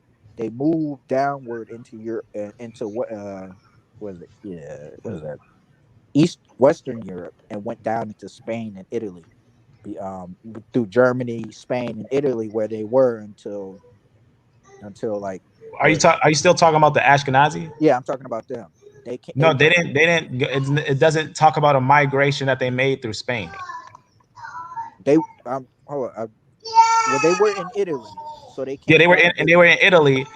They actually were. It was mentioned that when they was in Poland. That's why I remember when that's why they were always there, because when we actually look at what happened with Hitler, what he tried to do was try to like get rid of all this religious people that were Turks. That's what he was trying to do.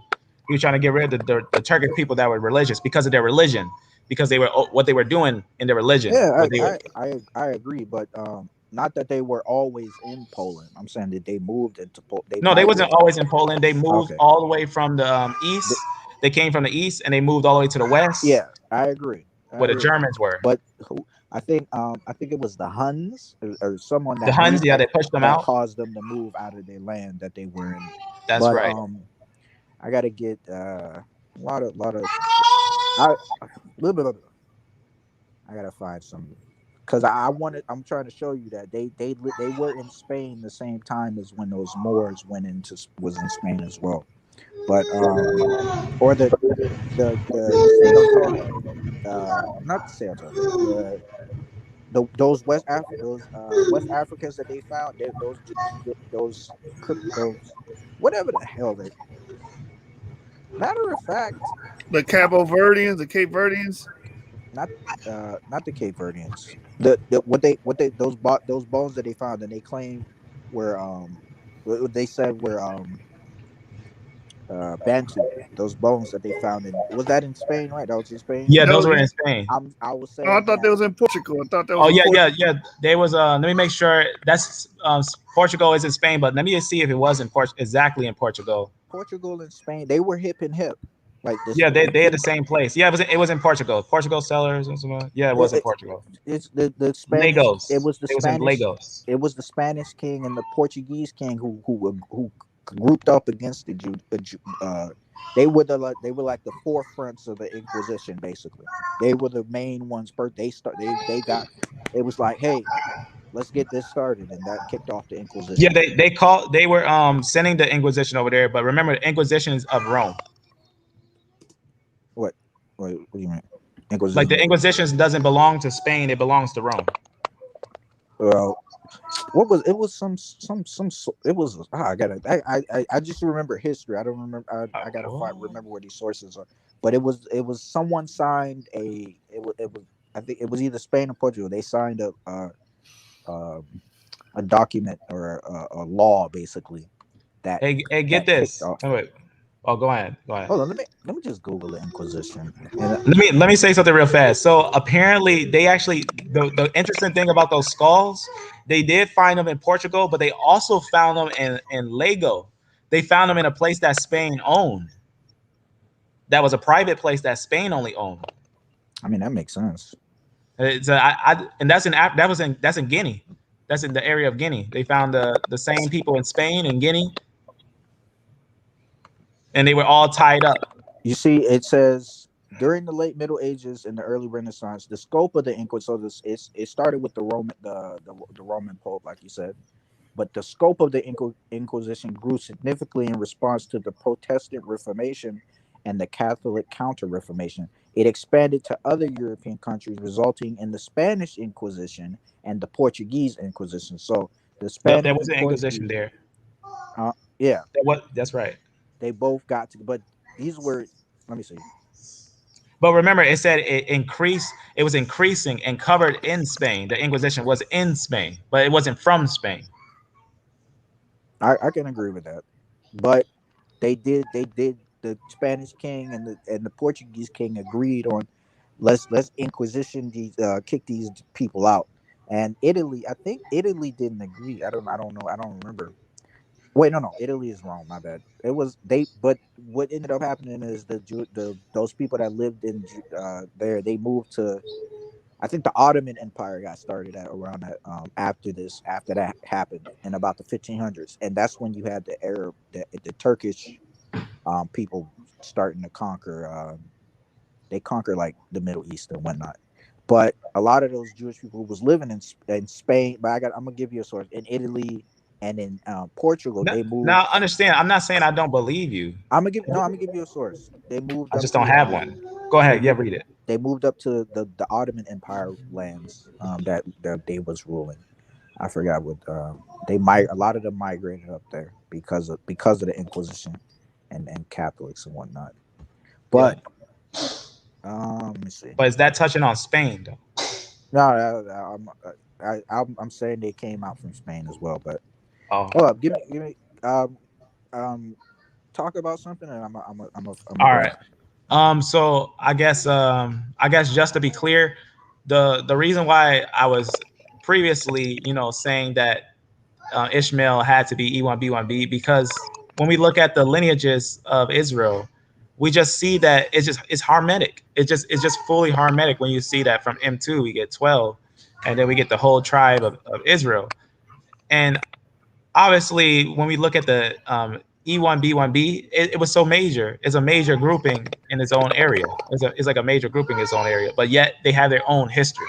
They have their own history. And we as E1B1B, E1B1A, we are the descendants directly from Abraham, and we ourselves have a standard to bring forth. Like when we have to bring forth truth, that's why even like the source, like these places where we gather, these just refine us. That's all that it does. It just refines us and make us more stronger, because we're gonna have enemies.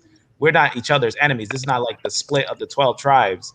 We're just obviously in our land of our captivity and happen to make sure that we get a lot of truth with us. That's the most important thing. And obviously, I will take those sources and I will add them to my arsenal. But if I don't have those sources, I'm gonna have to, give my what I know, at least from the dome.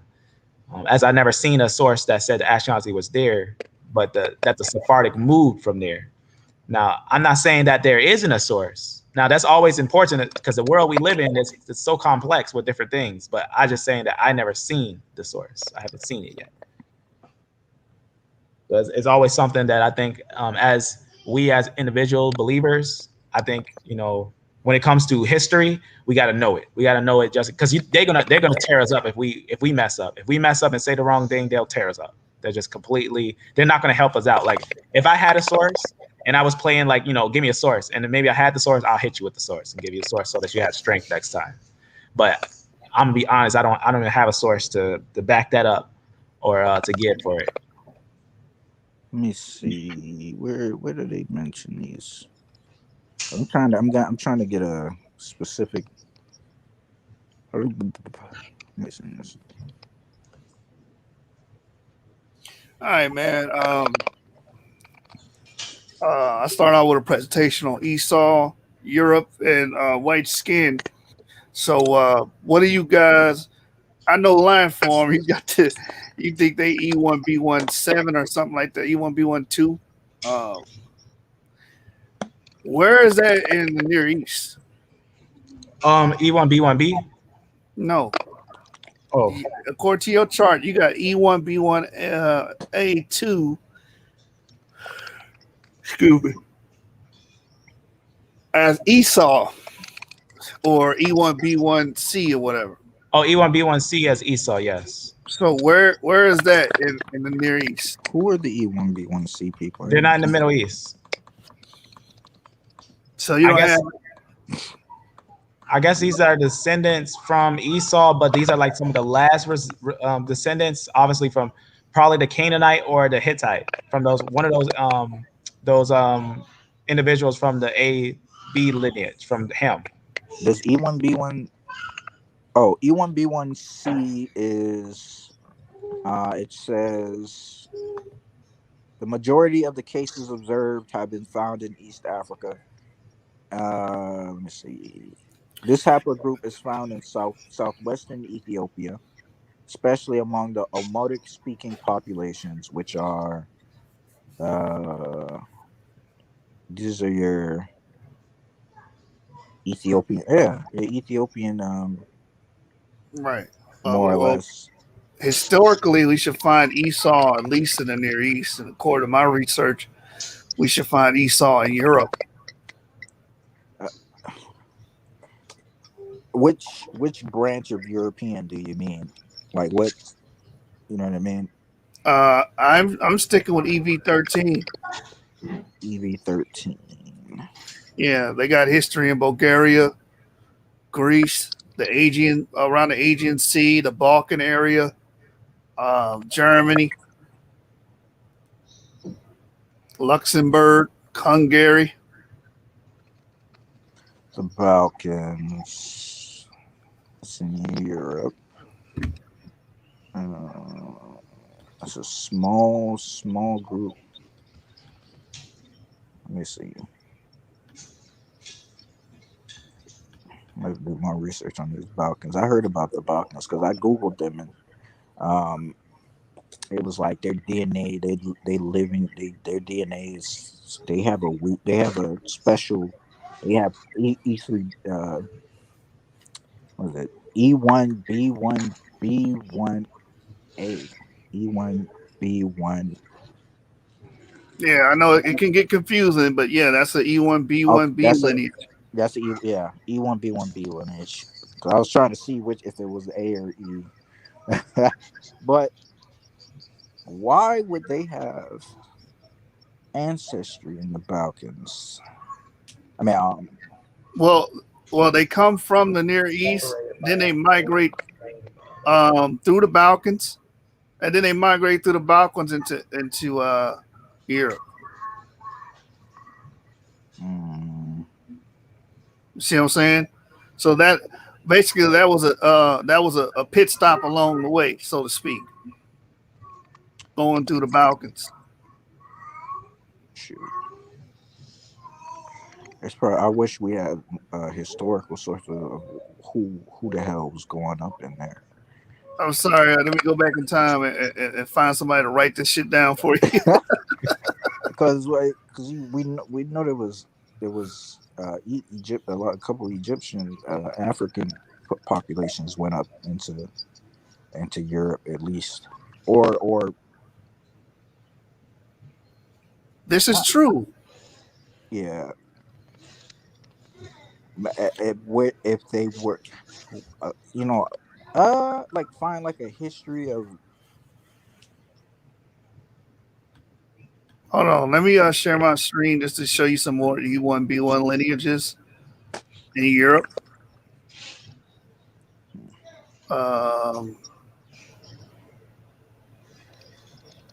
Which tab is it? I got too many tabs open. Which You, tab is it, brother? I forgot. Is it you this said one? E1B1. No, it's, y'all can't answer that question. You're not looking at my computer. Oh, here it is. I found it. Right here. All right.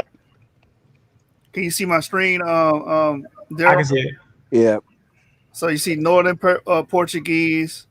It's given the different percentages of the Portuguese. So it's a low percentage in Northern Portugal, Southern Portugal, about the same, but it gets a little high with the EM81 lineage 12.2. This is the same lineage that was found in Cape Verdeans right here. Then when you go to Pasiegos from Cantabria, look at this: 41%. 41% of the males they tested from this area was EM81. What's the name of the place? Contario. Pasiegos. Spell that. Posse. Pasiegos.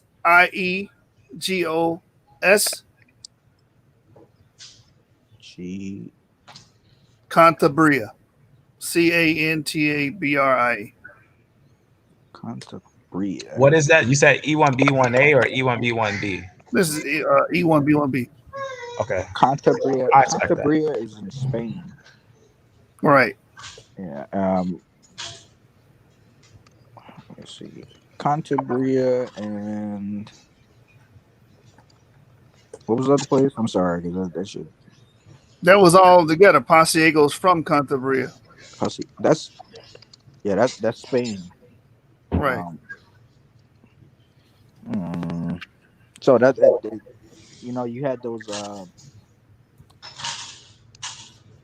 Well, it's Spain, so if those Moors and the people that was with them, I would explain why in Cantabria, Spain, there's a lot of 40% of EQB or whatever, whoever that was, but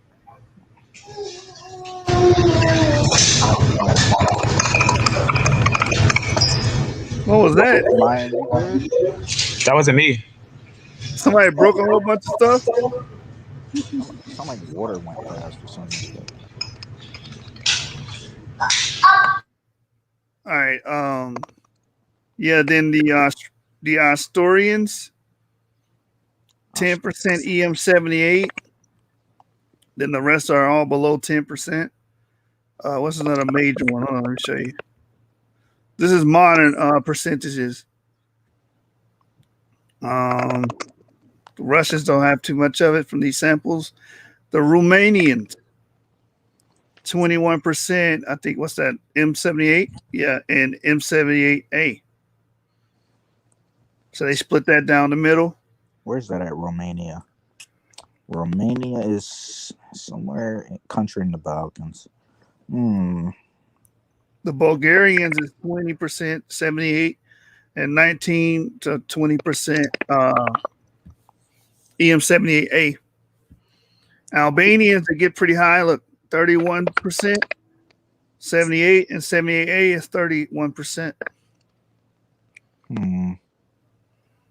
Who the hell? Well, you could cross the Mediterranean Sea and get to those places. Yeah. But we know they were in a lot of how would you could cross the Mediterranean Sea to get to those areas?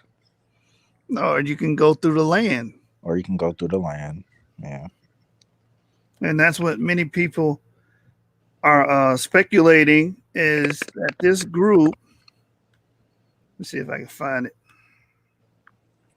It's crazy how close Morocco and Spain is to. You can just drive across the dam. Let me see.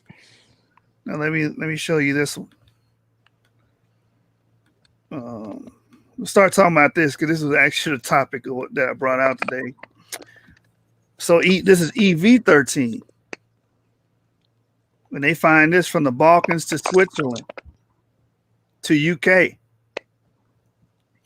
right? This is from modern population.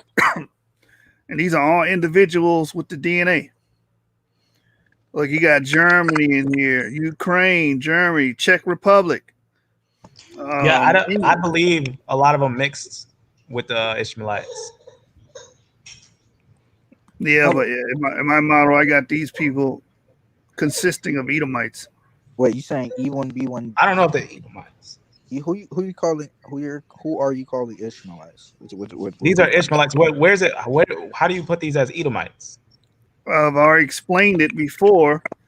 E1B. I really don't want to be a broken record with you, brother. E1B1B consists of Ishmaelites as well as Edomites, and even Israelites can be E1B1B. Okay, I explained it. Hold on, I explained it to you 3 times. I had a question. I had a question on it, but I never got it through. Okay. What's your question? So my question is, so when we look at the haplogroup chart, are we saying that when Ishmael was born, he had E1B1B, and then when Jacob had his son, and then he had not Jacob, my bad. Isaac had his son. When Isaac had his son, he also was E1B1B? No, I'm not saying that. Because you're saying Ishmael is E1B1B. Lion Farm.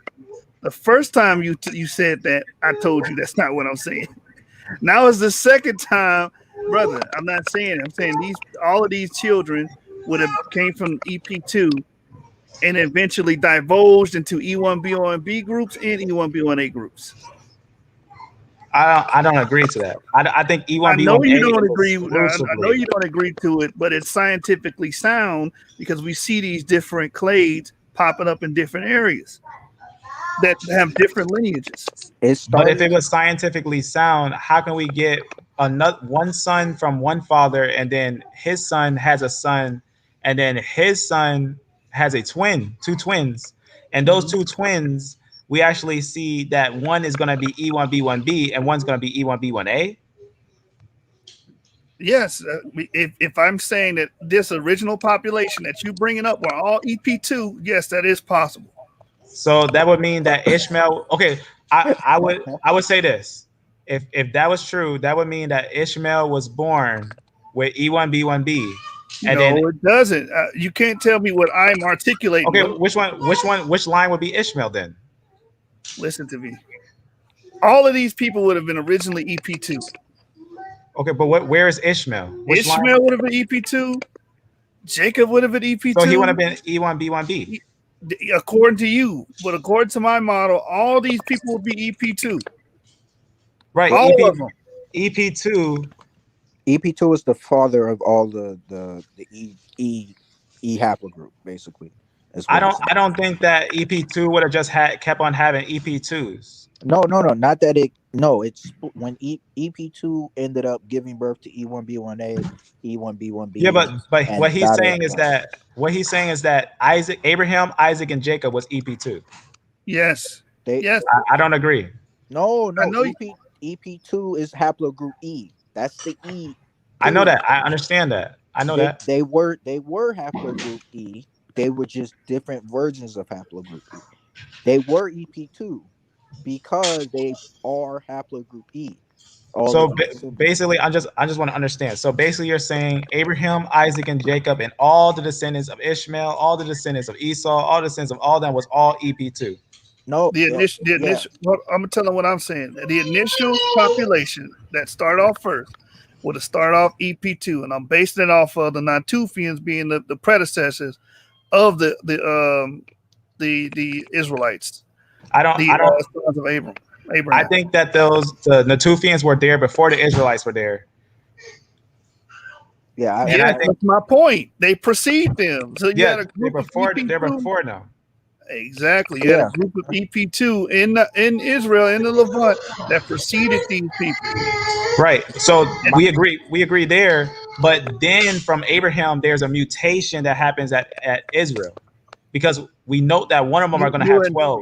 They're going to have you're inferring 12 that. sons. Hold on, listen. You're inferring that. But in my model, all these children have EP2, they could each of these branches could have branched off to E1, B1A, E1, B1B. Each of them, not just one. If Every single that's a one of them big could. if. That's a big if to say they that there was no look, mutation Brother, look. yours for is all a those bigger generations. if. You're saying only one time this ever happened, and that's not true. But That's you're not how saying there is mutations no work. mutations. You said there was You, absolutely no mutation from son to son. what do you know, bro? That's the only I'm way they saying would be P2. That the SNP wasn't mutated from son to son. That's the no, only way. no, no, no, no. It takes longer than this one father and son to create a mutation, bro. I'm saying that they Not this one. maintain it Go line ahead. form. They maintain EP2 and all of those ancient people that you brought up. Abraham, all of his children would have been EP2, and they would have eventually divulged into the different clades of E1, B1A, E1, B1B, because EP2 can create both of them. Are you saying that the 12 tribes, each individual one was EP2? The original group, yes, they were part of EP2. I can't agree to that. I can't EP agree with EP the I can't agree diversity. with you. Just be saying I can't agree with you. I mean, I'm just We, giving you my model. I okay, don't well, agree with EP2 is yours. I haplogroup think E. the model I think that model is not as perfect as the model that displayed as EP2 brings forth E1B1A, and then it brings E1B1A1, and then from M2 we all Well, proceed. here's the problem you're going to run into. You can't explain the diversification and the spread of all of these clades I can. by saying it's just coming from one. No, you cannot. Yes, I can, because Okay, if explain these are EV13. Ishmaelites, Explain EV13 right now. okay, if they're Ishmaelites, they're a branch of Ishmael. That's what that is. But they And that's a came from deeper. These So are older branches. just saying it, it's just that's enough. Just saying E, that. EV13, EV13 Okay, is a later branch. I EP got you. EP2 is is if whatever Ishmael was, his father was had the same E haplogroup as him. If E is the haplogroup that we're saying that was Abraham and Ishmael's yada yada yada's ancestry. If Abraham is haplogroup E, Ishmael's going to be haplogroup E. He can be haplogroup whichever branch of haplogroup E that he is, but he's going to fall under EP2, which is haplogroup E. That E stands for Wait, okay, haplogroup wait. I E. just want you to understand. I understand it's E. I know that. I understand it's. Okay. I agree with the E. It That would part. take it would take much longer for that haplogroup to change to F No, than not based on some of the science that they found. They found out that an older man can have faster mutation, and a different woman causes a different mutation. So it can be an easy, quick, fast change, because one, Abraham was older, and two, it was from a Shemite to a Hamite, right? Hagar was a Hamite. but He was an Egyptian. that haplogroup change would it takes because he's older it doesn't happen 100% of the time. It takes a few centuries, It man. It takes No, takes a a it couple doesn't long take a hundred few. years. It doesn't take a few centuries, because That they will no, say bro. that. Okay, show me. Hold on. Show me an article that says otherwise. That it doesn't take a few centuries. I just showed you that we seen with Nathan. He has a full chart that shows that an older man, it can mutate, and they can mutate fast. It's possible for it to mutate right in that generation. you gotta And if anything, let me actually add this. It could be that P2 lasts for a long time, right? Because obviously there's not enough E's for it to be for every individual. It could be like 5 different generations with Um, with the E haplotype group. It could be 5 different generations with the E1B1. That could be 5 generations with P2. That's why you probably find so many Natufians in that land. That can be easily, and then by the time Abraham, it mutated, right? It could have easily mutated from the time of Abraham. Is what I'm saying. well what I wanted to say was Esau and Jacob were twins, so they should have the same haplogroup on the same Yeah, same haplogroup. Even twins can have different mutations. It's true. Even twins can have different. They can have totally different fingerprints, totally different everything. I'm Twins. talking about Y DNA. They can have different Y DNA. Yeah, they can have different sub-haploid groups. They can have a different sub-hab. Sub. I'm talking about. No, they're gonna still be E. Yes, they're gonna still be E. If Jacob is haplogroup E1B1A, then Esau should be E1B1A. No, he's underneath. He's underneath Jacob. He's a son of Jacob. He's not E1B1A. Jacob's gonna be E1B1. I mean, Isaac. You talk about Isaac. Isaac's E1B1. E1B1A. I'm not talking about Isaac. What I'm saying, whatever Esau came out as, Jacob came out as the same haplogroup because they're twins. No, because that's implying that every twin always has the same subclide. That's false. Every twin doesn't have the same subclide. I'm not saying that they always have the same. I'm saying. Wait, no, actually, I am saying that they. I mean, they came from the same seed. I mean, they come from the same area, but that's the thing about mutations. We don't know how they exactly work. I'm talking about they split off from the same. But that's the same. That's the thing. They can have different fingerprint, different. They can have different differences in them.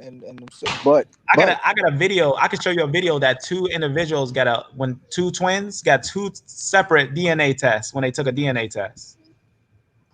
Did you know that two twins that were born of the same womb can get two different results on their DNA test? That can't happen. But you want to hear how that can't happen. That woman could have sex with one male, and within a week she have sex with another male and get impregnated, and two eggs get impregnated with separate sperm. That could explain that, because we have seen that's complex. That's a complex situation. But what I have a video of just a normal person. There's a normal person where they just basically show themselves getting a DNA test. She was adorable. That's not a normal situation. That's a crazy I guess that situation. would be normal in today's standard. You know, today's standard. I mean, I can't disagree. She was doing stuff. There was no. They came from Jacob. Isaac was not on that. He had one. Well, no, he might have. Did he have multiple? I don't know, but he had one wife, man. Come on. I mean, he's more talking about today. He had one husband. You gotta say it like that. Excuse me. She had one husband, so there's no way that they should have the same haplogroup. Can I show you this video? I want to show you this news video. I want to show you this video of these children. Yeah, show it. All right, make sure. It better not be a white child and a black child. It's interesting. Play that. Chances are you or someone you know got one of those DNA genealogy kits for Christmas. But here's a question. How much faith should you put in the results? Well, we wanted to find out, so we got identical twins who did the test. Here's our investigative reporter, Brendan Kirby, with the story. Some 30 million people have purchased home DNA kits to trace their ancestry, but many may not realize why results vary from one company to the next. We put 3 under the microscope and examined the science. Oh, and we had a little bit of Italy. Italy is right here. Caroline and Camille Clark are both 7-year-old first graders at Hutchins Elementary School in Mobile. They both have the same favorite subject, science. It shouldn't be a surprise. They from Mobile, Alabama. Oh my God. The results of DNA tests should be exactly the same for both girls, right? We wanted to find out. You want to open it up? Let's see what's in there. So we had each girl take 3 of the most popular DNA ancestry kits on the market. Ancestry.com, 23andMe, and National Geographic. Mother Lauren Clark knew a little already, based in part on an Ancestry DNA test that her father took. My dad's side was all European, so basically from the UK. I'll be surprised. I'm interested to see, I know his family last name is Clark, which is traditionally Irish or Scottish, and so I'm interested to see what theirs comes back as. And indeed, all 3 tests peg the twins' ancestry in that region of the world. But look a little closer and you'll find nuances. Ancestry.com and Nat Geo had the same results for each twin, while 23andMe showed slight differences between each girl. And all 3 tests showed differences from one another. Ancestry.com lists the girls as 63% England, Wales, and Northwestern Europe, and 37% Ireland and Scotland. But 23andMe breaks it down a little differently. It says about 60% British and Irish, while listing other regions in Europe separately. The results from Nat Geo, meanwhile, turn up something the other two didn't. It finds Caroline and Camille have 2% DNA from northern India. We actually talked about how there was just a little variation, and we thought that was interesting. Perhaps more surprisingly, small differences showed up even within the same company. For instance, 23andMe says Camille is 63.2% British and Irish, but Caroline is only 59.9% British and Irish. The test found nearly twice as much Italian DNA in Camille than it found in Caroline. Wow. These confused the Clarks. Yeah, which you would think would have been exactly the same, given that they have identical DNA. It should be, you would think, but I don't know. We talked about that and we thought, well, maybe it's the way that their lab tests the sample. Maybe it's the way that their lab tests. So yeah, I cut that video. But I'm pretty sure they got the same chromosomes. I'm pretty sure it's because of the labs crazy. that have different results because they base their information off of different things. They're gonna base their information off of different things and test differently. Of course, they're gonna have differences in that they're even though they're twins and identical twins. Check out this one too. This one's a little more interesting, I think. That one didn't help you, bro. So there's been some news recently how identical twins can send their DNA to companies like 23andMe and receive different results. How can that be? Brian Resnick and Doc summarized how this. Yeah, this is talking about ancestry estimate. I want to see their chromosome, their sex chromosome. Read his original work, linked down below. I also want to summarize some of the high points here. This is Healthcare Triage. Let's start with the fact that identical twins should have identical DNA. That's the whole point. They originated from the same fertilized egg. They're identical. Some journalists showed the twins often get different results, even when their data is sent to the same company. This isn't even a company-to-company difference. In their story, they told of one twin who was told she was 13% broadly European, compared to another who was only 3% broadly European. They did this at 5 different companies, and they got different answers from each. I should note that I had my DNA checked by Ancestry.com. They basically reported, dude, Turkish. Eastern European Jew. Told you. I'm not kidding. Here's the pick. More than 99% of me is from here. They conceded that maybe, possibly, less than 1% of me comes from Sweden, but likely in a large circle that also includes Eastern European Jews.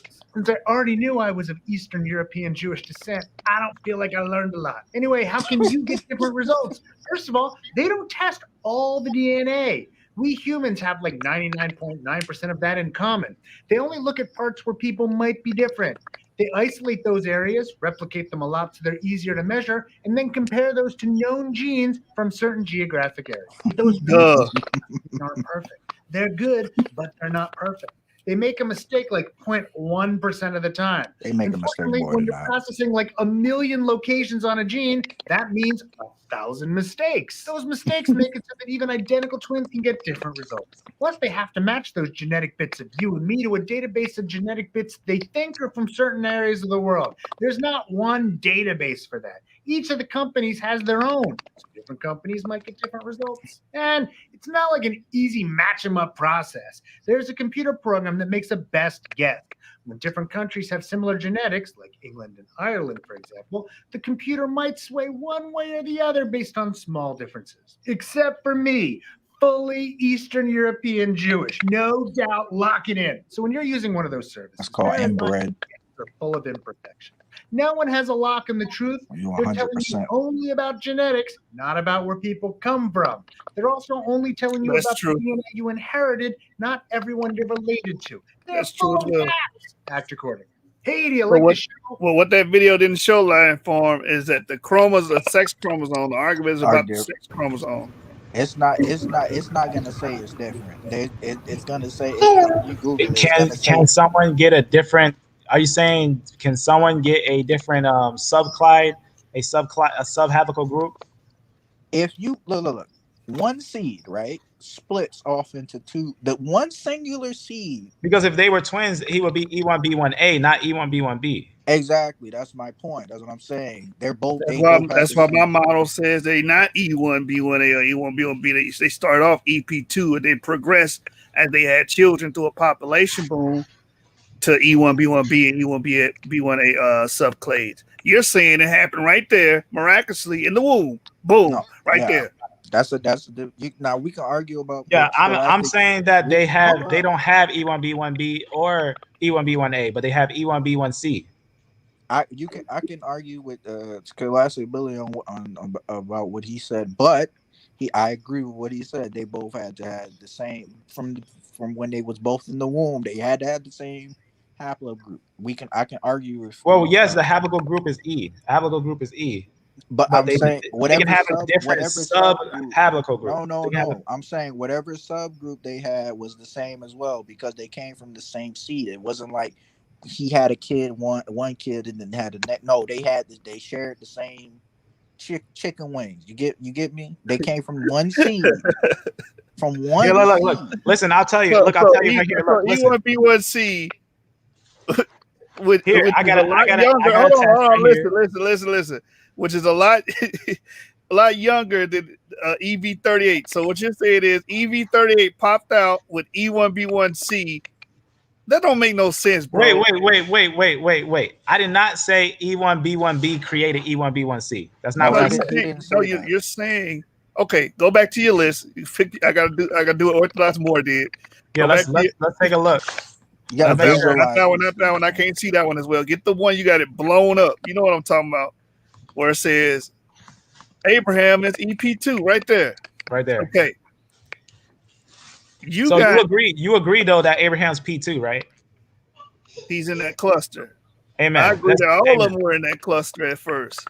If you agree with that, whatever else, I'll listen. What I'm saying is this: V38, right? Right. And you got V38 becoming Jacob. Yes. You're saying V38 is Isaac. Yes. Which created Jacob. And E1B1 E1B1C, Esau. Do you understand that these two clades have time in between them? V38 and M2. Listen to me, brother. Go ahead. And I don't agree with the 100,000 years ago stuff. This stuff taking thousands of years. Yeah, they overdid it. But I also know V38 didn't become M2 within 25, 30 years, bro. Stop. They lying. That's why they're saying that, because they're lying. They don't want to tell you that these ones. This one, that as soon as he had Isaac, he had Jacob, and that's what he had, Jacob and Esau. Okay, so V38 is E1 is Isaac. V38 is Isaac. Because he had Esau. So I bet not find V38 and nobody else, because Isaac is V38. And you told me earlier, E1B1 can't create another E1B1A V38 strand because he needs Sarah. Yes. Brother, there's other V38 chromosomes out there. Okay, show me someone with a pure V38. Because remember, I told you that just because someone get a quick, cheap haplogroup test, they're not getting the full 9 yards of the test. That shows you the deep branch. Full 9 yards. You know how long it would get, how many letters they would have to write to write out. Right, but you're not gonna stop. Ain't nobody's gonna stop at V38. Family tree says it themselves. Family tree DNA says it themselves that no one stops at V38. That's what he said. They say right here. They say that right here it says we won't predict you to E1B1A exactly, which is V38, also known as V38. However, we will predict you to EM2, which is one of the major subclads, right, of that haplogroup. So being predicted to that puts us at E1B1A. So because there's so many of them. No, because there's no EV38 today. They know it for a fact. Because it's an old. Exactly, it's an old branch. You're not going to find someone with a pure EV38. Yeah, that happens for basically all of them. Right, but you're not going to find no one with EV38 today. But That's there's only still, but EV38. we still fall under it. Is the Yeah, we point? fall under it. Yes, absolutely. We're all E1, B1A. Yes, that's right.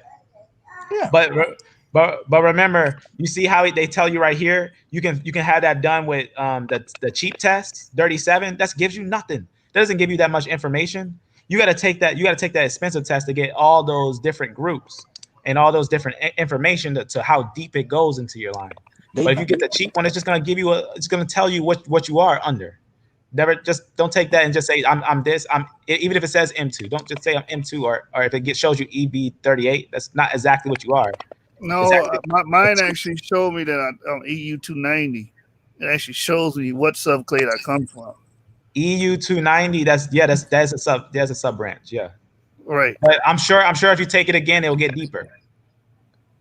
A bigger, more expensive. That as deep as you can get it. There is no.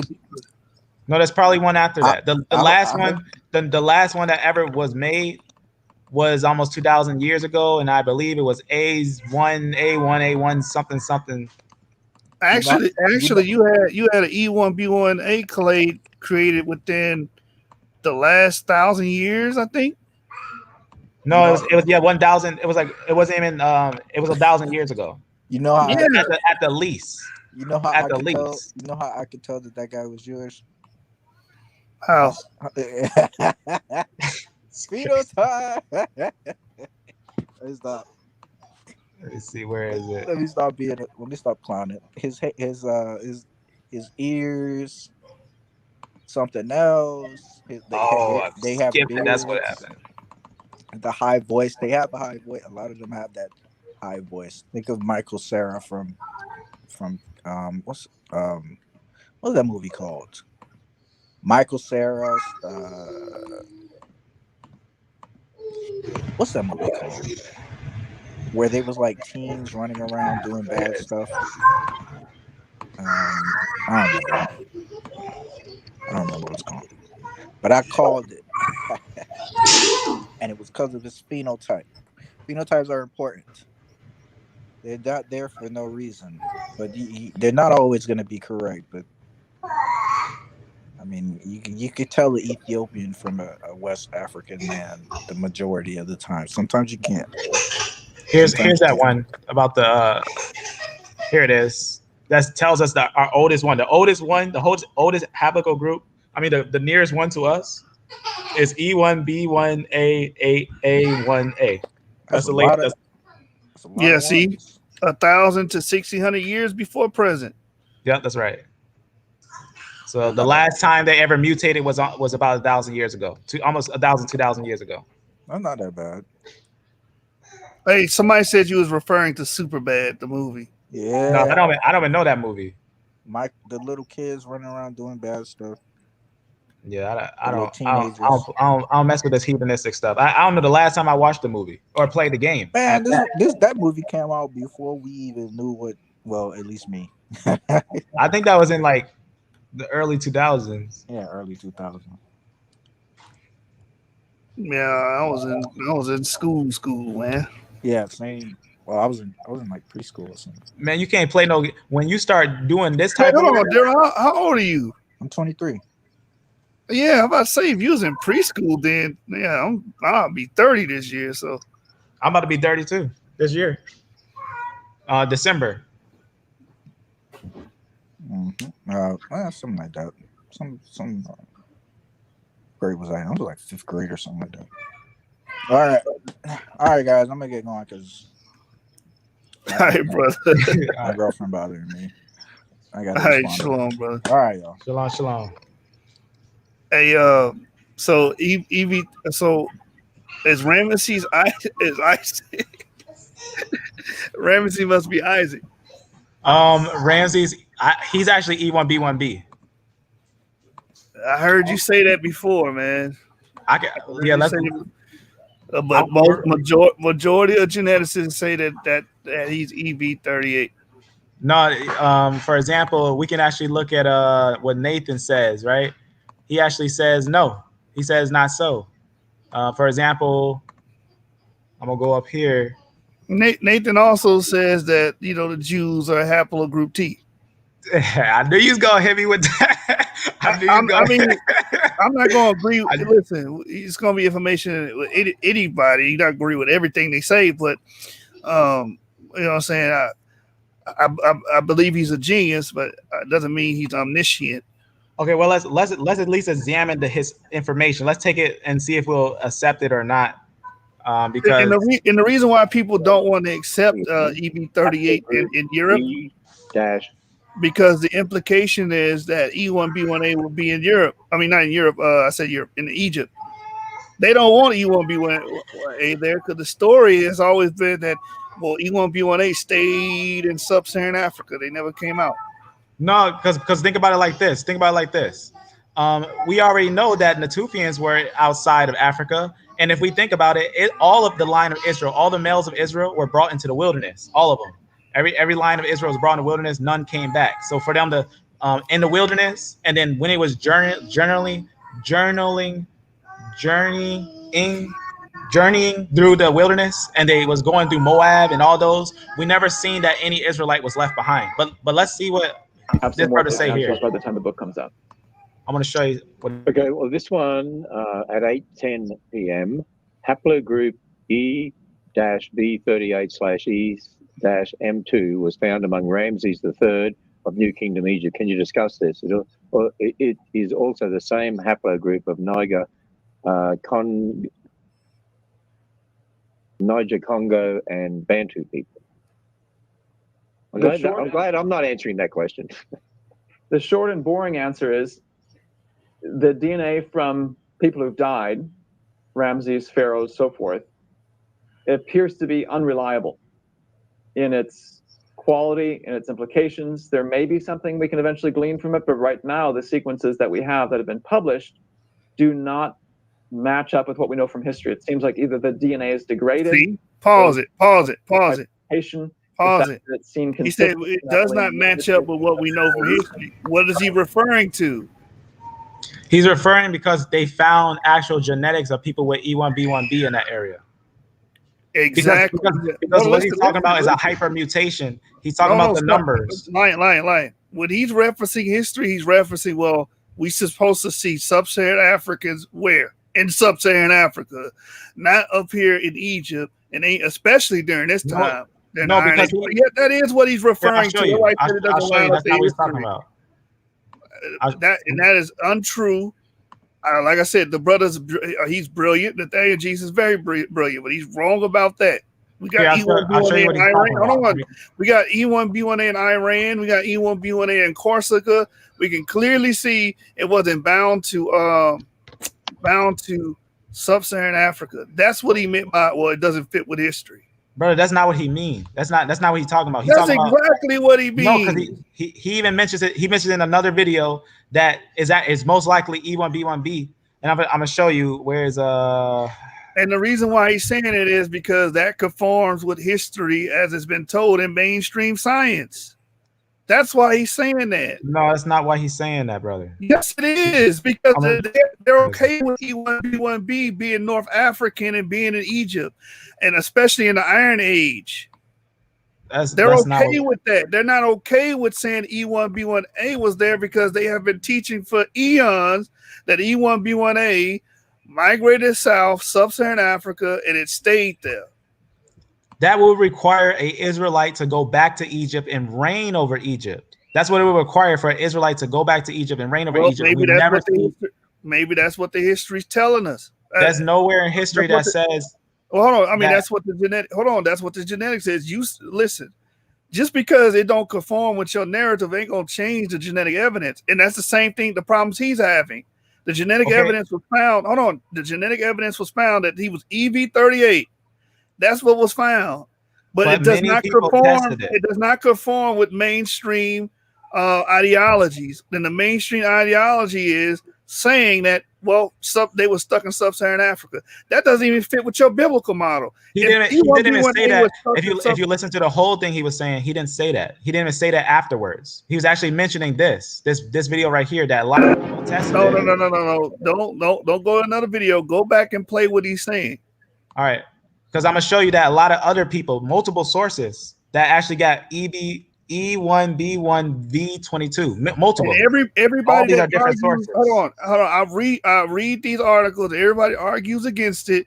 Is pushing for got to be E1B1B. When I brought up the Iranian samples, it's people in the comments, not on these videos, but on the actual article, and then you pity your form saying, "No, this got to be a mistake. There's got to be a mistake." Why they're saying it's got to be a mistake? Because they believe that E1B1A did not leave sub-Saharan Africa. It's That's because why. it is E. It's E, but it's not E. It's not E1B1A. It's E1B1B. It's not Brother, E1B1A. I'm giving you the mind frame for him even saying it does not fit with history. He's not saying what they found was But not. let's hear him. Let's hear him out first. Brother, I watched this. We're gonna play it for the audience sake. But he's completely wrong on this one. He's complete. I don't care if I like him or I bought his book and I like his information. He's wrong on this point. I have to say, from the information and seeing the numbers myself and putting it in, I can say that the actual numbers that they gave was a high mutation for E1B1B V22. No, it wasn't. Go back and play the video. Okay, let's watch this, and then I'm I'll show you a different up on this. The DNA from people who've died, Ramses, pharaohs, so forth, it appears to be unreliable in its quality and its implications. There may be something we can eventually glean from it, but right now the sequences that we have that have been published do not match up with what we know from history. It seems like either the watch what he says about the mutation. Don't let it play, brother. Let it play. Or they underwent some sort of hypermutation. The fact that it's seen consistently, not only in Neanderthals, but stuff that's more recent, tells me this is probably DNA degradation. I don't think that everyone who's died just so happens to have a hypermutation rate. I think what this is DNA degradation. So we may never know what the DNA of these people were if we extract it from their cells. What I'm hoping we can do is make some inferences from those who've survived and begin to sort of work backwards in history and put the pieces together to say, okay, this is the most likely explanation for who the Egyptians were back then. Press pause. There we go. There we go. Remember, they're not taking the Y chromosome test. Stop. Let's deal with what he just said, Lion Farm. I want to hear you trying to clean up what Nathaniel T. Jensen just did. He said, what we can do, let's not take the historical DNA that we found in the actual Ramesses mummy. No, let's deal with those that are surviving today in modern population density and work our way backwards. That's not what he said. He actually said, bro, Lion Farm, stop, rewind it. And we just gonna listen to him say it again. Okay. He's talking about the extreme mutation that they found him that is not found in anyone with AIDS. Brother, let him say it. Go ahead. Okay, watch. I don't think that everyone who's died just so happens to have a hypermutation rate. I think what this is DNA degradation. So we may never know what the DNA of these people were if we extract it from their cells. What I'm hoping we can do. Wait, so look, you see how he's not pulling Y chromosome? Stop, bro, because you know he's finna say it. I'm gonna let him say it, but I just want you to understand that he's not getting the Y chromosome. He's actually taking it from the cells, and this is hypermutation, brother. Okay, let's make some inferences from those who've survived and begin to sort of work backwards in history. Stop right there. Okay, there it is. He says he want to make the inferences from those who survived. Don't take the ancient DNA from the mommy. Let's go off for the people that who have survived, and then work our way backwards. Because no one has a hypermutation like that. Brother, stop. He's saying, okay, those people, we know he's not E1B1A based off of the people living there today. Not based off of the No, that's not what he's saying. He's saying if we look at people with E1B1A, channel, man, because that's exactly you can kick me off, but I'm telling you the truth. That he's saying that no mutation like that is found in E1B1A. He just said we're gonna base it off. You're confusing what he's saying. Today. He said that man, stop, bro. If you're not gonna acknowledge what Nathaniel Jensen just said, bro, like you got to be honest. You can have a difference in opinion, but be honest. The brother, he just said, I would rather base it off of people that survived today and work our way backwards. Why is that important? Majority of the people in Egypt today are E1B1B. That's how he came to that ideological standpoint that Ramses had to be E1B1B, not based off of the DNA found in the mummy, but based off of the people that live in Egypt today. That's what he's saying. You don't want to acknowledge that because you can't see E1B1A reigning in Egypt. Come on, man. And again, he said it does not comport with history. Why? It goes back to E1B1A being stuck in sub-Saharan Africa, which doesn't agree with neither of our models, because we're saying that E1B1A would have been in the Levant, would have been in Israel, would have been a part of the Solomonic and Davidic kingdoms, would have been the ones deported in Anatolia, in the Persian Medio Empire. Nathaniel Jesus does not agree with that, because it does not align with the history he has been taught. Come on, man. I like Nathaniel Jensen, but I'm not going to sit here and cover up for his fuck ups. That brother went straight to white supremacy lockdown E1B1A mode. He even made another statement in one of his videos where he stated, "Oh, well, I was going to just show the differences of the Arabs in the sub-Saharan Africa. See, these people white, these people black. Oh, but wait a minute, I found pictures that were black intermixed." So the brother is he's not omniscient, man. He's trying to push his doctrine. And his doctrine is mainstream, where E1B1A can't be up there in Egypt. That's the problem he has with it. That's what came out of his mouth. You don't want to admit that. Everybody on here heard it. And also, it wasn't just Ramses III. I'm glad I be praises here. It wasn't just Ramses III DNA being analyzed.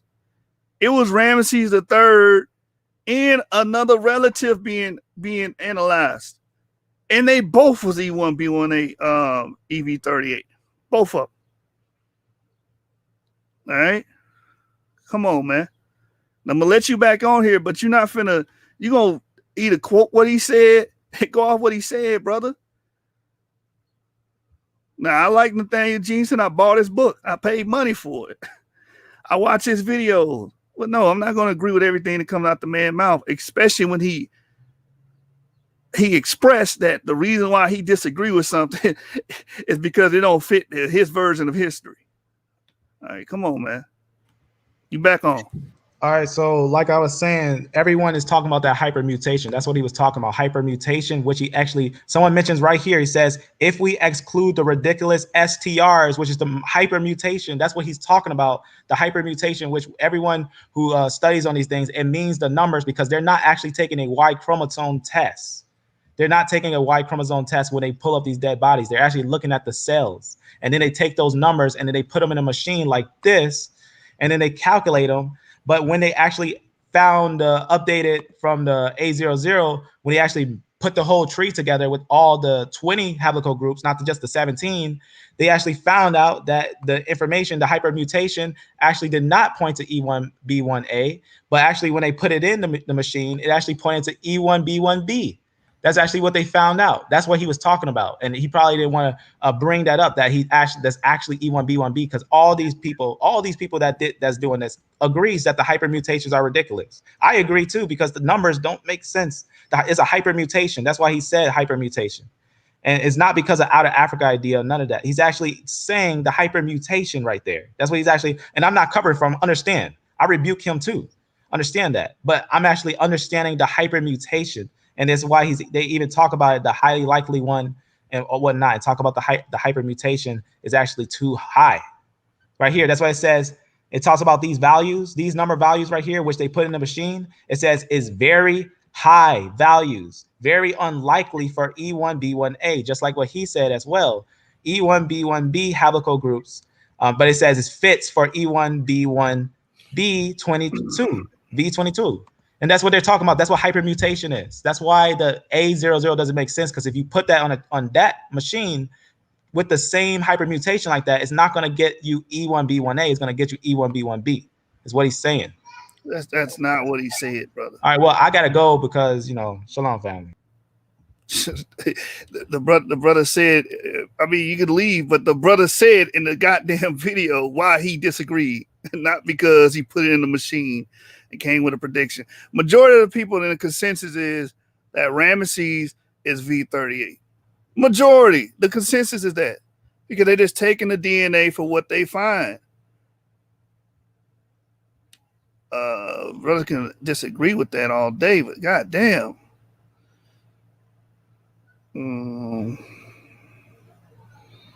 Let me go up and see some of these comments. No, it's not even about him admitting when he's wrong. He can clearly say anything he wants and articulate himself the way he wants. I let this brother articulate himself all the time. I let him do a show on my channel. I don't mind that. My point is, Nathaniel Jensen told exactly why he disagreed with it. He said because it did not conform with the history. That's what he said.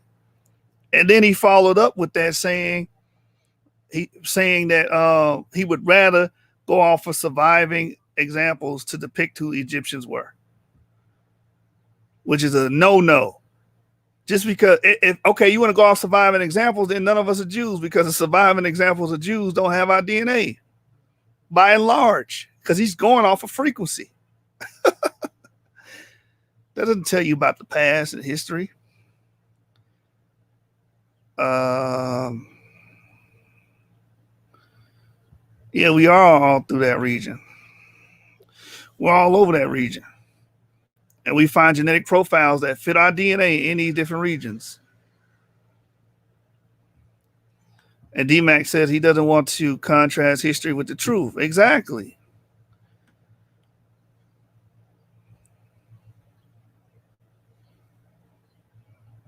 Brother, go to your channel, man. Just because I disagree with you, I'm not going to allow you to BS everybody.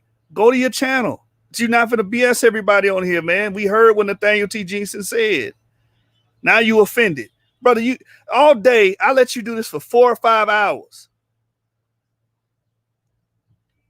Brother, I know what this brother, learn what hypermutation is. That ain't peace. You ain't leaving me in peace. What the hell are you talking about? Oh, it's shalom, peace. You're not leaving me in peace. What the hell wrong with this brother, man? I'm not finna sit here and conform to everything you say just because you say it. That's not what Nathaniel Jensen said. Everybody heard the man. A high rephrase said, Lion Farm, you are on your own with that. Ramses III, why DNA was released by the Egyptian Antiquities Institute and was verified as E1B1A, M2, not E1B1B. Exactly. And that's the consensus. The only reason people try to find ways around it is because they don't want to accept E1B1A was in that region. The reason why Lion Farm doesn't want to accept it because he doesn't want to say, oh, well, maybe there was a chance that E1B1A lineage ruled in Egypt.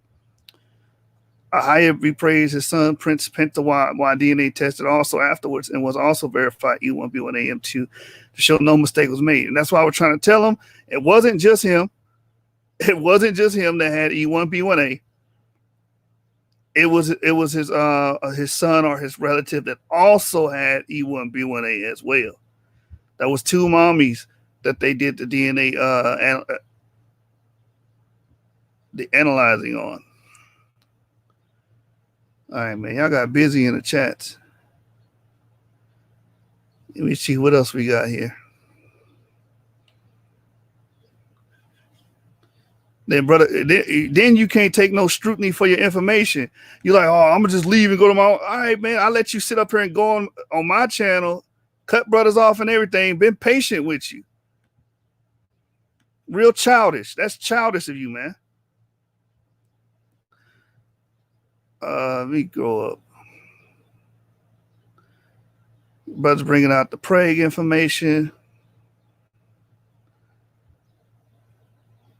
Can you provide a source on the German Jews?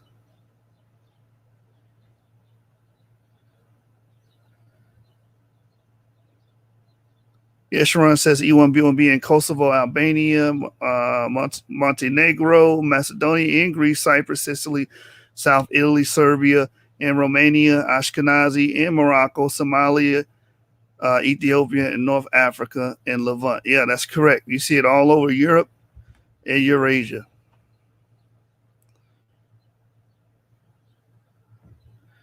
Luminous mind games, exactly. You don't get an entirely different haplogroup, in this word subhaplogroup from one generation to the next that fast. Like I just don't see that.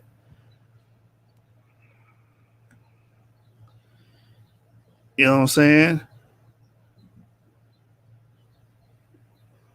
Brother gonna have a nerve to get upset because I'm not sitting here eating everything you say. Man, stop.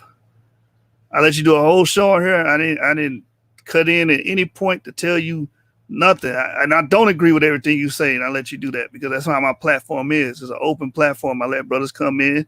You had a disagreement with what was said. I let you on here. And you was on here for 4 or 5 hours, and now you crying foul. That's weak, man.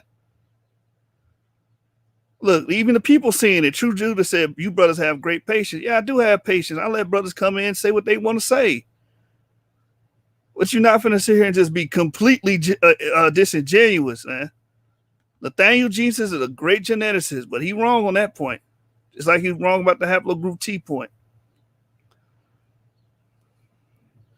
Ramal Yahoo, the Natsarim says, I'm definitely rocking with him on this. We are the direct descendants of the Black Spain, Portuguese Jews, not even a debate, and this was before the slave trade. I agree that some African Americans are descendants of Sephardim. I believe the EM2 marker was amongst them, just as the E1B1B marker was amongst them. You see how that worked?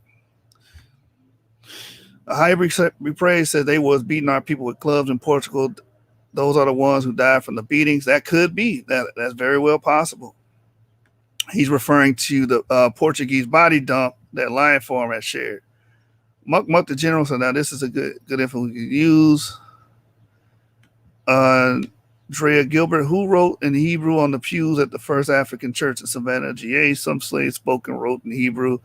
That could be true. That's possible. I know a lot of people are disputing that. Ramal Yahoo says it can be debated. Hobby Praise Khan setting us on fire like they did us in America. Yep. Yeah, the Inquisition was did horrific things to Jews. We also want to make a note that, a lot of what you would call white people got caught up in that as well. White Jews or whatnot had got caught up in that as well. Yeshurun said Sephardim in Spain, Ashkenazim, Germany, East Europe. Muck says, you can't just say they were there, you got to prove it. Yeah, that's what I'm trying to explain. Try to be evidentiary here on the channel. If anybody's familiar with New England, yeah, we covered this about the Cape Verdeans and also that those having Jewish lineages. They had E3B, they got E3A, they also got IJ, I think K as well. Yeshurun also says Sephardic Jews, Spain, Portugal, North Africa, Ashkenazi Jews, Germany, Eastern groups, Eastern Europe, Mizrahi Jews, Egypt, Middle East, Yemeni, and Ethiopian Jews.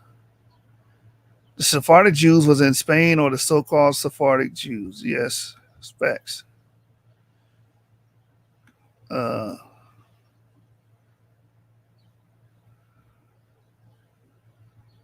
Let's see. I lost my place in the queue, y'all. Bear with me. There's a lot of comments in the back chat while we was having our conversation.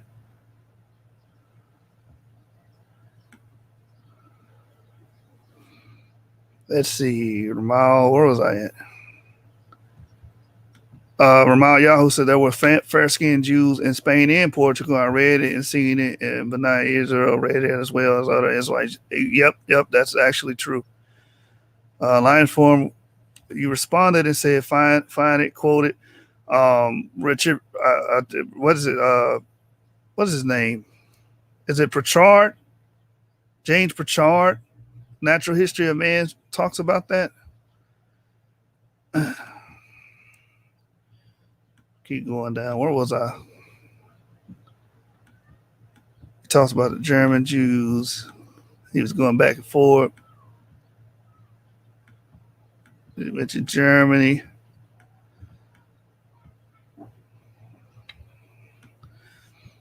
D-Max said, are some of the bond women children heirs? Are you talking about Hagar and the children of Ishmaelites? I don't say that. I don't say those children would be heirs. Then that would be saying that some of the bonds. No, I don't know where you're getting that from. That was never implied.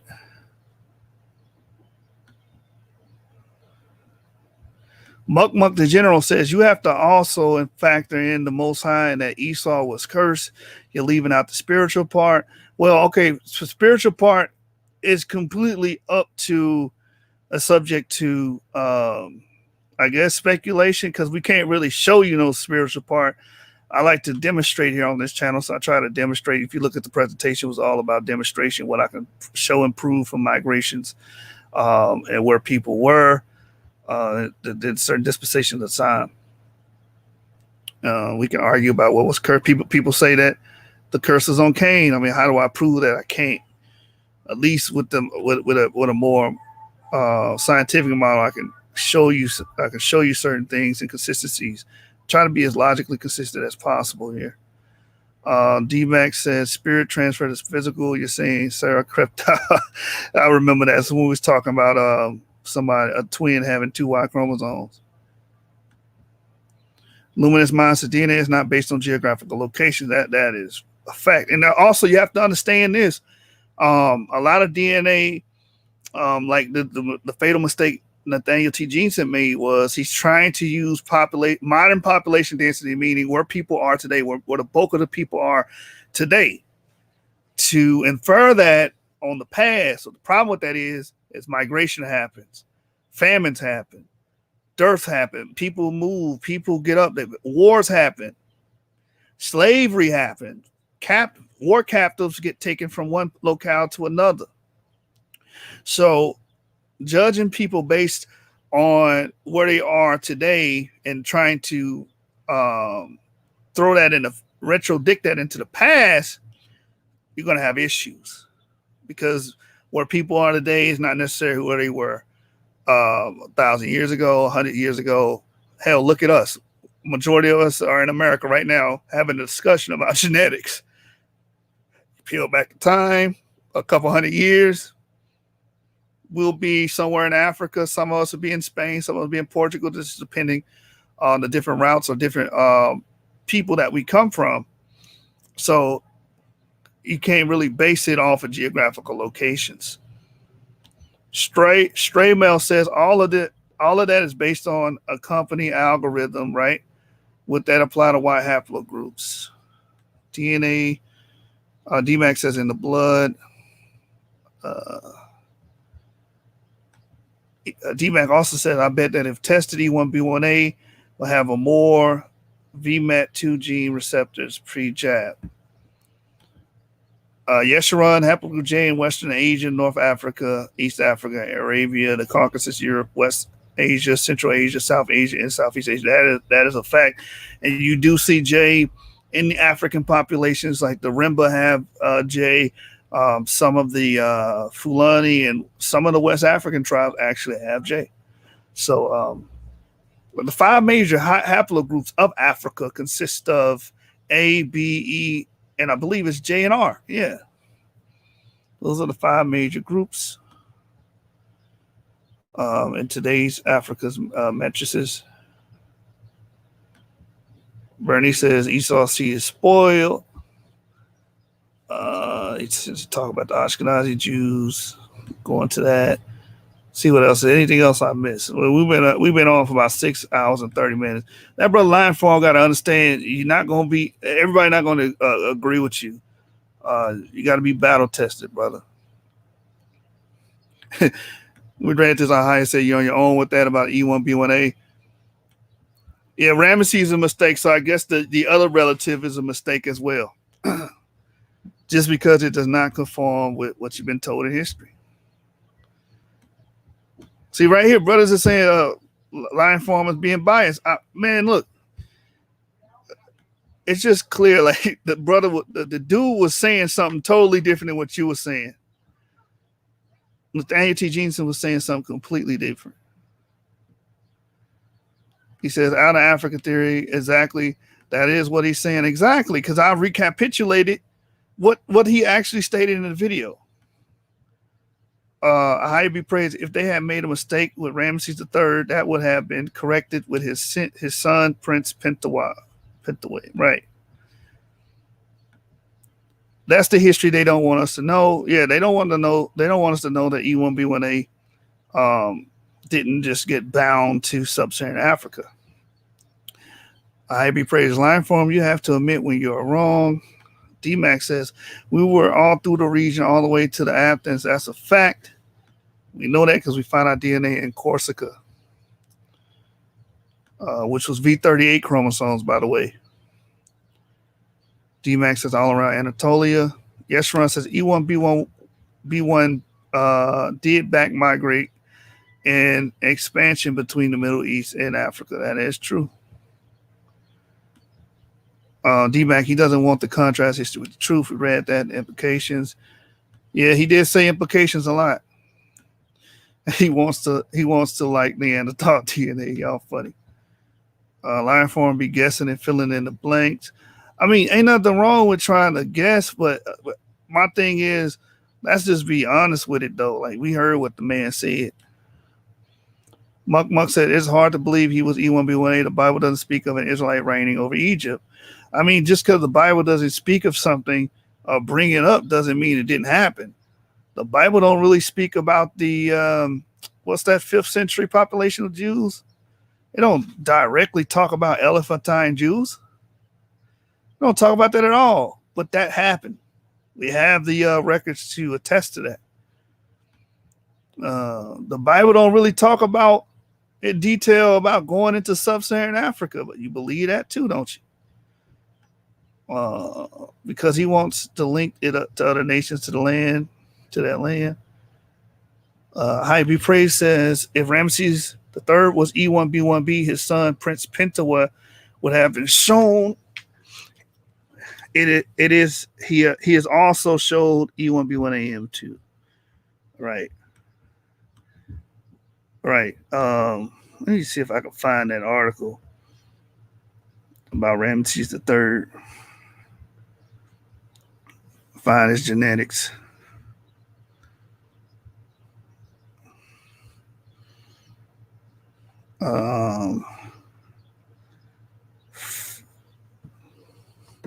Let's see if I can find it for y'all. Genetic. Let me see. Ramses III. Y-DNA. You know what I'm saying? I mean, it's the same shock factor when we went over that you had the 18th dynasty pharaohs having haplogroup R. People like, I don't know about that. I mean, bro, like it is what it is.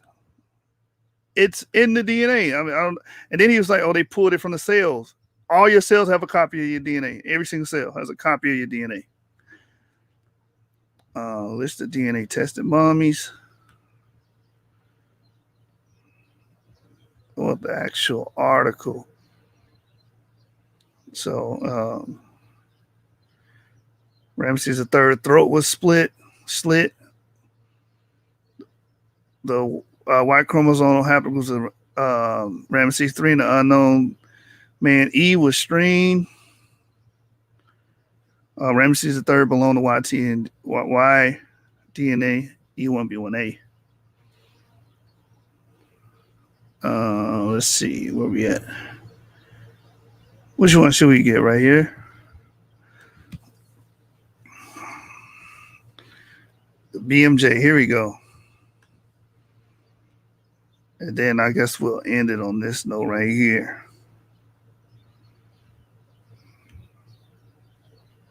Oh, this article doesn't have it. Hold on. Let me go to the full text. You gotta log into that one. Let me find y'all article. D-Max says we multiplied in Egypt. Of course, one of us rose as an ancestor. That could have very well happened. And, Egypt had this dark age period. Conventionally, I mean, it was a coincidence that it happened right after the 15th century. So anything could have happened. And there was a change of guard of a king that came in that wasn't of the royal line. And that was the Ramesses. The Ramesside Empire started. This is when brothers were reacting to the video. Cyrus is part of Israel. We're all over. Ramal Yahu, the Nasserim. We need him to debate this with judges. Mapping E1. We have to consider that people all through the region. They were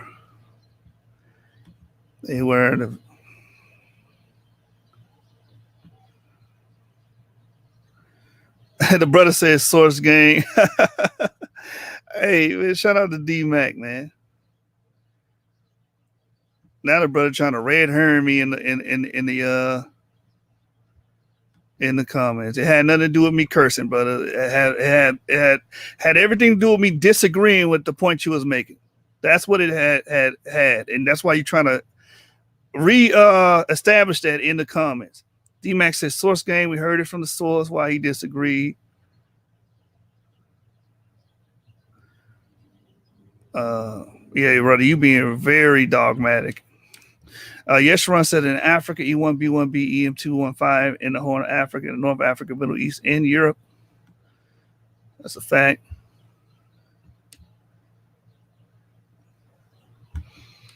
This brother, Yahshua Born 91 says, mapping E1B1B to Ishmael instead of Edom. It's probably wrong because E1B1B is literally the brother DNA of E1B1A. Ishmael isn't a brother to Jacob. Well, he's saying that Abraham is EP2, if I remember correctly. And then he's saying that Isaac is E1B1A. And he's saying Ishmael is E1B1B. So he's saying the split happened between those two brothers. That's what he's teaching. But that's very problematic and it's full of holes. How be praised that Egyptian males intermarried with us. It is so difficult to believe we had children with Egyptian women. Joseph intermarried. I mean, how he's basically questioning how is it so difficult to believe we had children with Egyptian women when Joseph intermarried with the Egyptian high priest. That's a fact. And that would have been a ruling lineage, an Israelite lineage in Egypt. Because he was right next to Pharaoh in rulership. And according to you, that would have been E1B1A ruling in Egypt. Ramal Yahoo, the Netzadim, says, come on, Lion Form. We like you, bro. Real talk. But come on out. Too much opinion over fact. I ain't got a problem with him, but, you know, for him to go to this stance to you know, pretty much basically lie, and the man is saying exactly what he meant in the video. Ariel says, we all agree that he should learn to. Man, I don't agree with that. That is a red herring. That has nothing to do with nothing. The brother got upset because I didn't agree with him. Royal Princess, peace to Genesis 49 and Shalom, brother. High be praised says, when was in Egypt we didn't exist in a bubble? We was with Egyptian women and had children with them. Yeah, for 400 years. We came in 70 souls and we multiplied greatly over 400 years.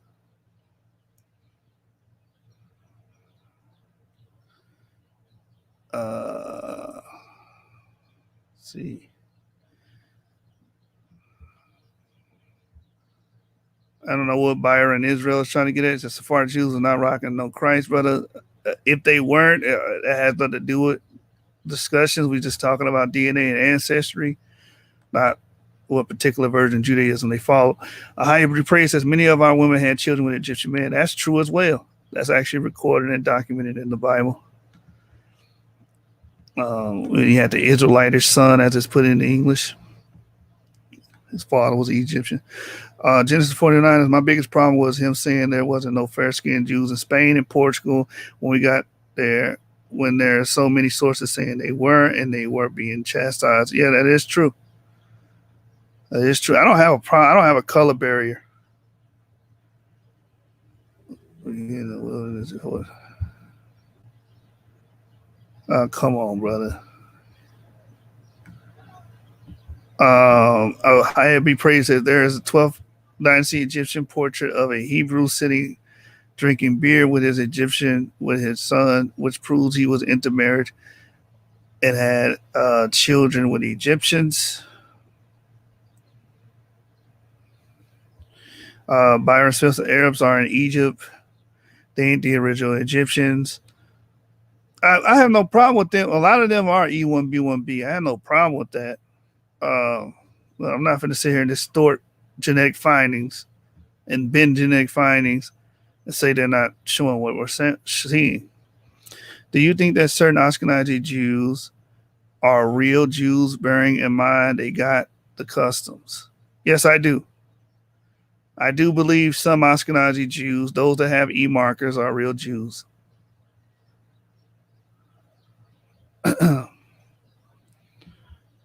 I be praised says lion form. If you're saying we never had children with Egyptians, you are contradicting the scriptures. Yeah, that's obviously true. Uh,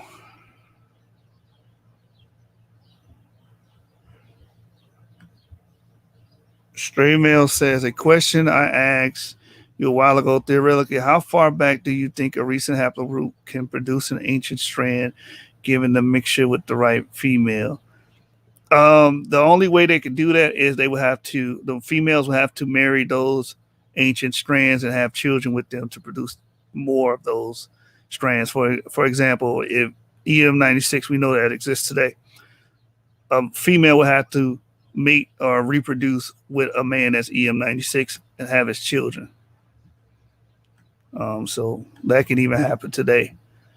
Ramal Yahoo the Nasreen, we definitely mixed with Egyptians. Yep, that's not even up to debate. A high be praised is called the Palace of Conspiracy. I think he's talking about what happened to Ramesses. They think he got set up because his throat was slit. D-Max says, why you think we thought we could trust in Egypt? Yeah, man, our people were there. Neri Yahoo Hadan. I'm not going to even try to say that. Adani.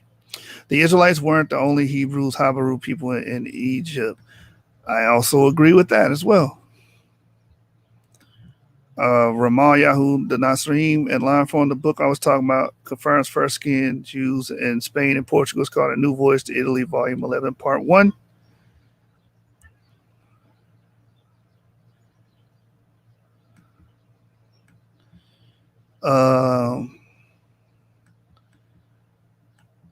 I don't know why you arguing in the comments. You just said, I don't do cursing. Why are you still here? How you be prayed? That lets you know that's a red herring. It has nothing to do with anything. You're just upset. I didn't agree with you.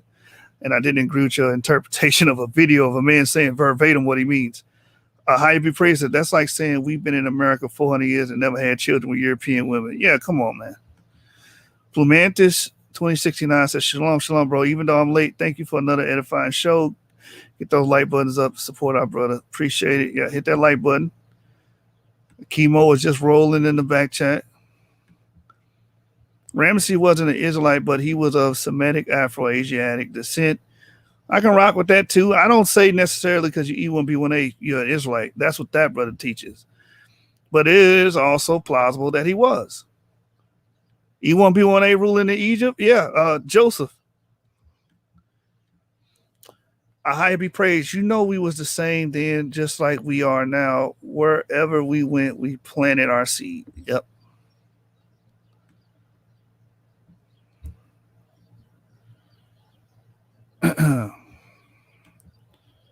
Who were the Hyksos, the Shepherd Kings? I think they were a group of diversity. I do think Shem was a part of that group.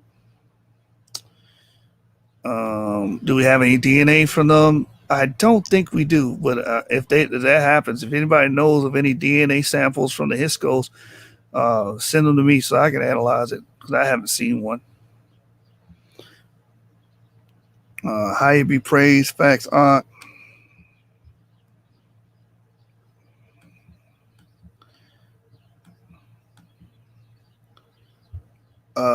Muck the General says, nope, the Hyksos were the Hittites. I would like to see evidence on that. Exactly. If me cursing is that wasn't it at all, brother. That's just an excuse to go on a rant. Hyksos were a mixture of nations from the Levant and Fertile Crescent. That's what I'm thinking. I think it was a diverse group. I don't think it was homogenous or uniform. I think the Shemites were a part of that group. Yeah, high be praised. He be dropping on facts, man. He really is sixth man here, man. He be scoring points off the bench, man. Muck says the Hyksos and the Hittite cultures are almost identical.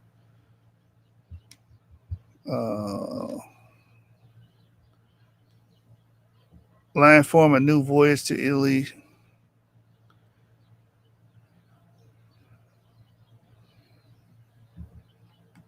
This brother, straight mail, when he brought the source that says that's why haplogroup has froze, how many academics agree with that? I think he's referencing Nathaniel G. Jensen. I don't even agree with the 6,000 year thing either. I know a lot of people rock with that. I don't agree with 6,000 year thing. I believe that we had a time gap in Genesis 10, and that could explain a couple thousand years. I think that last glacial maximum did go a little further back than 6,000 years. That's why I don't place the flood 2,400 years ago either. Straightwell says the Y haplogroup. E1 could very well be Abraham, someone says. It's interesting. D-Max says all Israel is not Israel. That's true.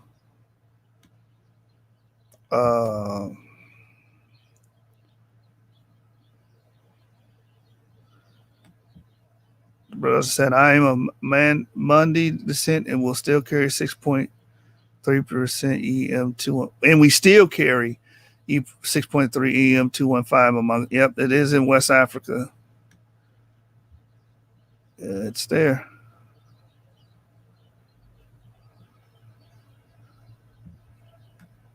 Brother, if you tired of it, why are you still here?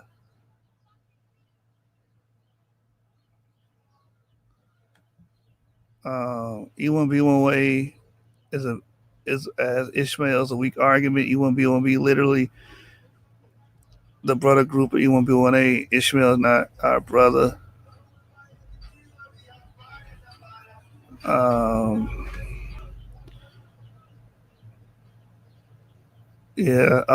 So how I would look at that is, like I said, I believe EP2 created all these groups, so it's not a big deal for me to see E1B1B as Ishmael or E1B1B Clay as Edom, because they all come from EP2 and later divulge into these different haplogroups.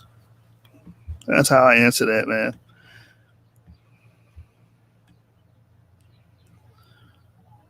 All right. Okay, this brother also asked, he said, why do you think Jewish people with E haplogroups are Israel instead of Ishmael or Esau? That is also possible as well.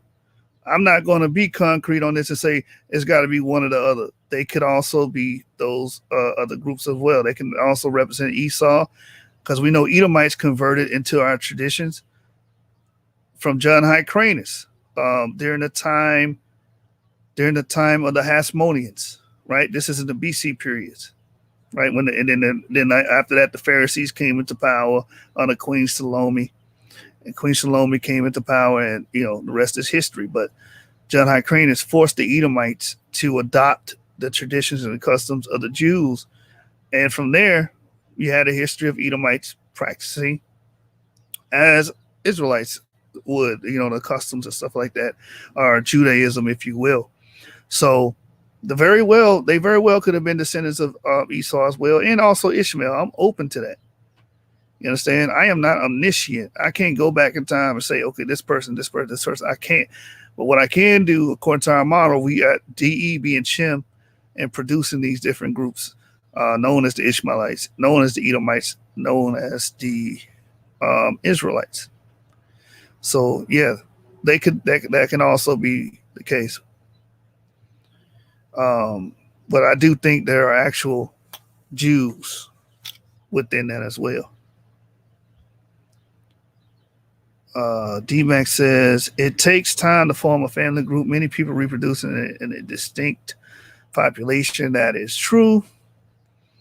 I'm wondering if from Yahushua are born 91. Can you expound what you mean? You just put every here.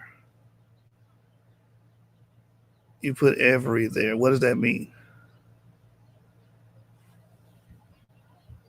It's like an incomplete thought right there. Hey, but D-Mac, not D-Mac. What was that brother I just answered about? Stray mail.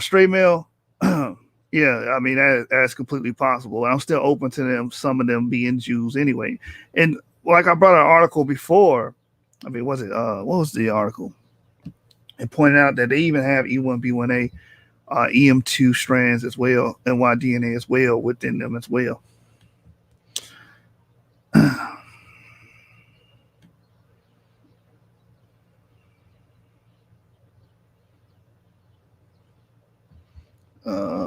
Let's see what's going on.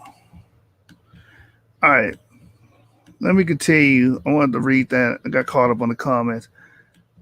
I want to find that Ramesses the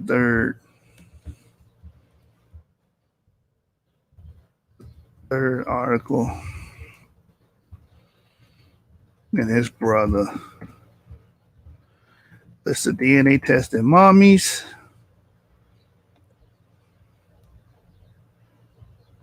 Oh, they got Cheddar Man on here. Cheddar Man is I2L38. I'd see the Iceman is G2A, Austria and Italy. They got some pharaohs in Egypt. Wow. 2,000 years ago, E1B1B. They got some J in there. I don't know. These pharaohs are just mommies. These are mommies. So we don't know if they're pharaohs or not here. Some J1s, M1. No, they have two J's and one E1B1B. Canaanite Israel. J, R1B. Ramesses III, and Pentawar, both E1B1A groups. Both of them. Because they were related to each other. Right? Let me see. Can y'all see my screen? No. DMAC, he's proposing that the family group of E1B1A was formed in one child. Yeah, and that's what he's proposing. But not just E1B1A, all of them. The Levites still carry EM35 among the Samaritan. It is subclade of EM215. And we know the other families replaced the authentic Israelites. Yeah, they do carry that. The Samaritan Levites do carry that clade. Stray Mill said, y'all hammered the brother on the 12 splits into the tribes of Israel. Do you see that as any significance? And what is your take on the four mothers? I believe you said they were different generations. I just didn't agree with his stance that those four major subgroups are results of four different mothers. I don't see genetics in that way. I don't see those mutations arising in that. Many occasions, those mutations would take more time to arise. And separate from each other. So I don't see it as fast as this brother is putting it. And then he said 12 groups, but if you look at the different E1B1 and clades, it was at least 19. You know what I'm saying? So I didn't understand the methodology. That's all. And I wanted him to explain it.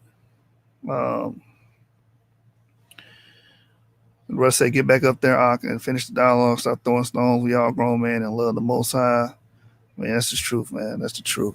From Yahushua Reborn 91, everyone has their own opinion, but it wouldn't seem to make sense to have Edom being a subclade of Ishmael. Ishmael never fathered Edom.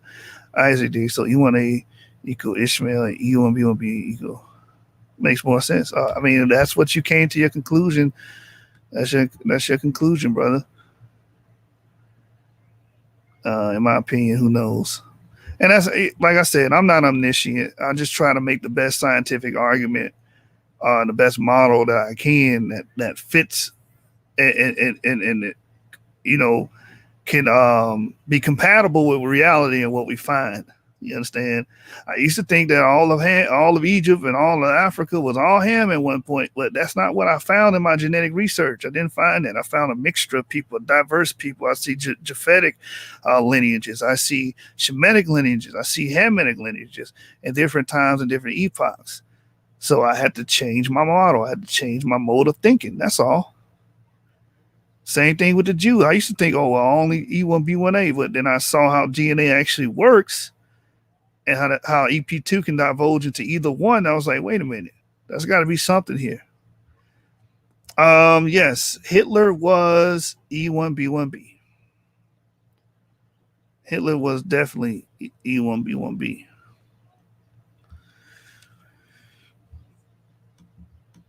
All right, let me. What was I reading? So yeah, Ramesses III is this dated 3,200 years ago.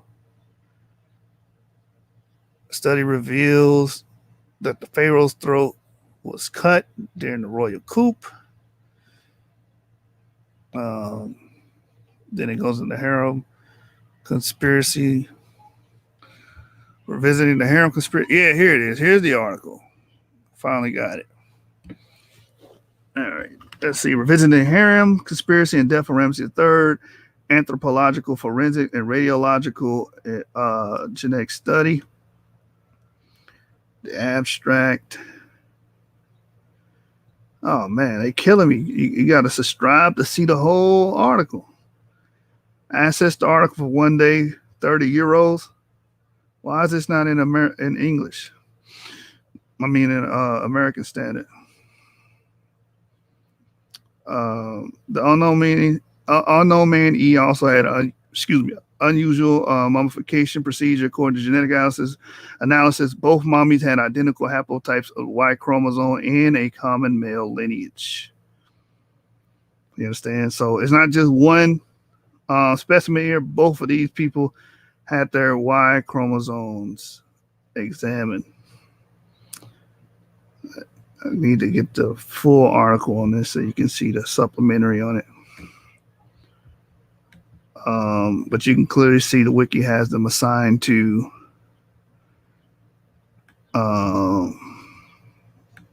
E1B1A. Let's see. DMAX says the wheat and tear still grow up together. Yeah, that's true. Stray Mel says you also mentioned AOO as proof of contemporary ancient strand. He said this is an inexplicable strand that has no ancestors or descendants. Are you going to do a breakdown on this strand? Might not do a breakdown on that strand, but A00 is an ancient strand. We find this haplogroup in some of the earliest sub-Saharan Africans ever. Earliest. You find A00 in, I believe, Cameroon, and you find it with the B haplogroups. I actually have A0 as being a Hamitic haplogroup, not a Semitic haplogroup, which I allow that brother to come on here and say, hey, you got an opinion, but A and B, all those haplogroups share a paternal ancestor. Just because you see an African American with that haplogroup doesn't mean automatically that you can retroactively throw that onto the E1B1A clade. That's not how genetics work at all, actually. He says, still learning. A00 was found in late Mr. Albert Perry. Yep. That just means he has an old Hamitic lineage. Matter of fact, you got a lot. I ain't gonna say a lot, but there's a considerable amount of African Americans with haplogroup A. Let me see if I can get the Alabama project. Alabama project. They pulled it up on Family Tree DNA. What I like about Family Tree DNA is they have all of these different groups that collect a lot of Y chromosome DNA and compare them with each other. So they did this with the African Americans around the Alabama area. All of these people identify as African American. Here's the black belt of Alabama black belt. Let me pull it up and share my screen with you guys. Family Tree DNA. Let's pull this up real quick. DNA results. First first, before we get into the DNA result, wait, is it going to open up another screen? Stay. Yeah, it's going to open up classic chart. So let's do it like this. Can y'all see my screen? Oh, damn, I got it right here. Stop this, share another one. Watch this, y'all. Chrome tab, the black belt. All right, you can see that, right? So we go to about, this is Family Tree DNA, the black belt of Alabama. Almost 1,300 members collected their Y chromosome DNA to get analyzed. This is the black belt of Alabama DNA project is intended to use DNA as a tool for African Americans researching their Central Alabama roots. Anyone who can trace their male Y DNA or female MTA DNA ancestors to Dallas, Marengo, Perry, or Wilcox counties, or to areas that border these counties in the period from about 1840 to 1880 is welcome to participate. Now, we're going to analyze these DNA results. Watch this.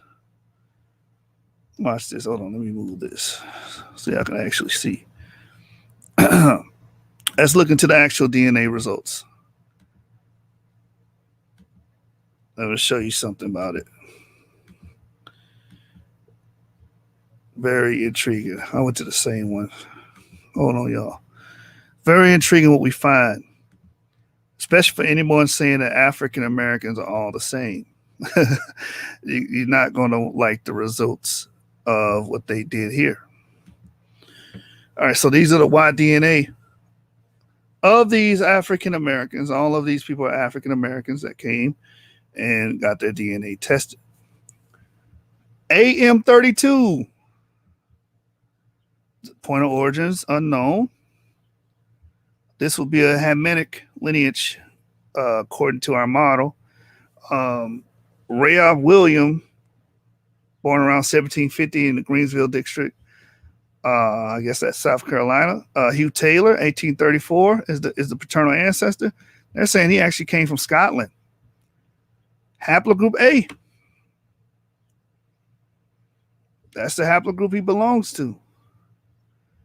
Leon Sturdivant, A, haplogroup A as well. Taylor Boone, haplogroup A. I think this is his paternal ancestors from Georgia. The other one's from North Carolina. So you got some haplogroup A and B haplogroups amongst African Americans. Look, BM181. BM181 paternal ancestor is Mose Henderson, 1851, Alabama. B. Imp Green, 1839, 1909. B. This also shows everybody that came over here on slave ships wasn't the same. They have different paternal markers. You even have a C M216 haplogroup amongst these people, man. Two of these people are EM96. Alex Smith, 1800, Green Cook. EM85, that's E1B1B. Alan Sims, 1820, Alabama. Charles Arnold Johnson, EM75. Another EM96 variant, EBY208544.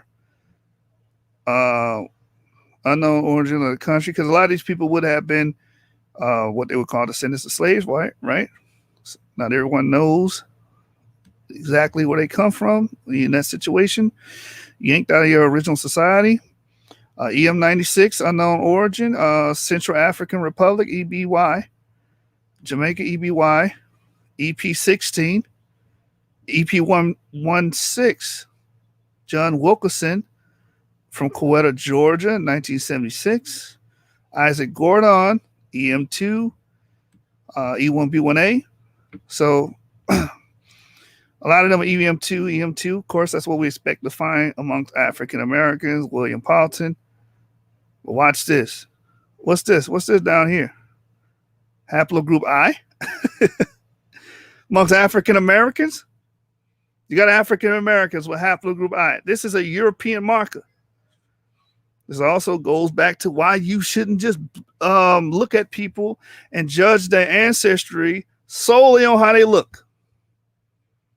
I reiterate this all the time when I'm on the channel.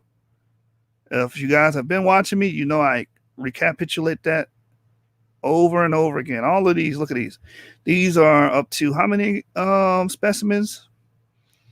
5, 10 specimens had this paternal ancestor. One of them was Roloff Lohman around 1670.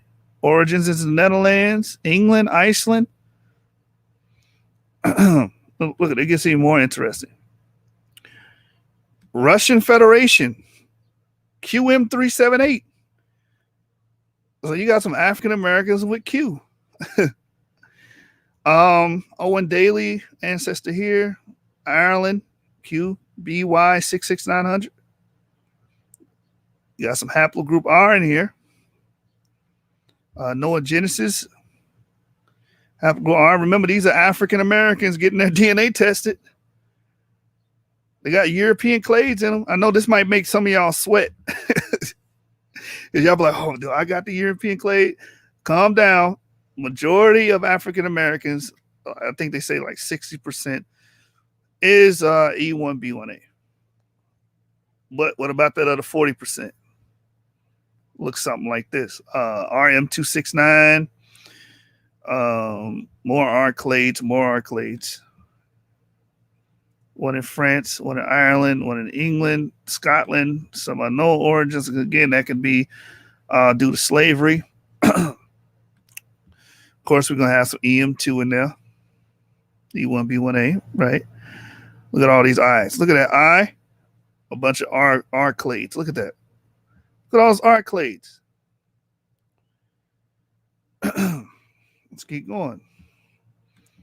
EM2, EP1. African American with EP1, an old lineage. EM2, JM172, African American with haplogroup J. African American with I, J, R, JM267. These are European clades, again, Eurasian clades. JM267. R again, I again, EM35, that's E1B1B. These are all African Americans, mind you. These are the ones that submitted their Y DNA. And those that had known paternal ancestors, they would list their paternal ancestors. Like right here, Walter Lee C. Trunk, 1879, 1972, death certificate, RM269. EP1, another EP1 individual. Of course, what we expect to see, EM2, E1B1A, right? Look at that. We expect to see that. Look, EP278 in Benin, from Benin. EP278. Keep telling y'all, genetics is not as cut and dry as some may think. Look at all these I lineages. Again, more European lineages. Point of country of origin, United Kingdom, United States, England, Scotland. More I lineages, more R lineages. Even the GM201 lineage from England, John Small. Some more EM96 lineage, another old EM96 lineage right there. 3 more individuals with that. Wilson Allian B, 1795, died 1865, United States, unknown origin, and then one from Barbados. Harrell Hendrick. These are all African Americans here. IP37 R, some more R, EM35, EM96, some more R. Look at all that. Look at all those R's, man. Look at that. R, RM269, EP68, Jefferson Underwood, another EM96 lineage, another old EM lineage. Look at it. A T lineage, haplogroup T. Willie Glover, 1880. Of course, EM2, we got a GL14. Point of origin, look, Nigeria. This is the country of origin. John Maiden, he carried a G haplogroup, which is a genetic line, right? In an African American from Nigeria. EM2 EL515, more EM2 lineages. So it's just something to think about, man. Look at that. Look at all these G's. I, Q, another Q. Look, what does that say? Native American. So some of y'all, the Abos would be happy to see this. You do have some African males with haplogroup Q. You see it right here? QM242. And they're specifically listing this as Native American. The descendant is Bill Allen, born 1851, died 1917. That's the paternal ancestor that has this. Native American haplogroup amongst African Americans. GL91. Some more EM2, right? More of what we expect to see. EP147. Some I's and an N with an R. So you can see the great variance among African Americans. We clearly can see that. All right, man. We've been going for about 7 hours, 7.5 hours. Hope some of this information was insightful. And y'all got something out of it. You know how we do. You know how we rocking, man. 7 game, source game, over everything. Let me read some of these comments. Seem like there's some more comments that came in.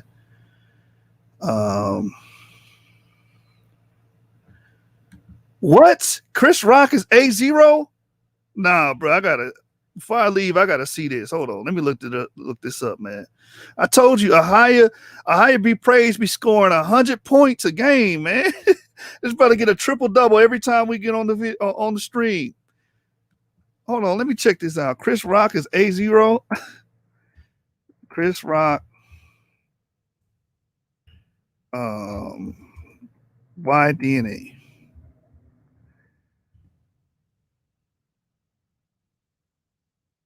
Hey, a high be praised, man. I need the source on that one. You're going to have to source up on that one. I'm trying to find it right now. I'm trying to find that DNA right now, man. Where is this at? Chris Rock released results of DNA tests despite Boyer's. Let me click. Hold on. Let me see this.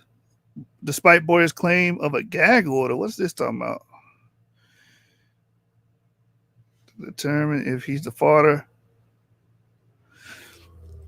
The results of DNA tests conducted earlier this year. No one's supposed to be talking about it. Kylie Boiler, 35.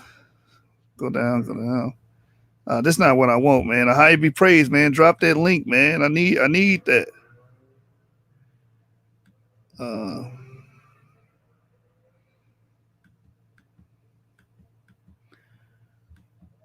Let's see. Two of the 12 tribes from the wife of Joseph, in addition to the woman of Jacob, that make 5 mothers of Israel. Biblical fact. Ahia be praised 60 to 7% on EB1, M2, 25% R1B, 10%. Yep, that's true. I need that link for that Chris Rock A0, man. You dropped the bomb in here, man. You are what your father is. I agree. Muck says that. The same thing happened to us in ancient Egypt. That's a fact. I've heard that some R1B African Americans are descendants of the black Native Americans who mixed with Bantus for slave ships. It's possible. When we came out, we was a mixed multitude. We had that. It's true, according to the biblical record. Hey, man. A high be praised, brother. If you still listening, man, let me get that Chris Rock article, man. You holding back, man. You holding out on me, man. I gotta see that. That's crazy. He A0. Man, this brother a Hamite the whole time. Oh man. Yeah, A00 was found in Mr. Albert Perry, and he would be a Hamite according to my model. Be an A and B lineage. Just like the old A00 they found in Africa. Didn't we cover that? What video was that? Was that last week we covered that? Let me see if I find that article for you guys before we leave.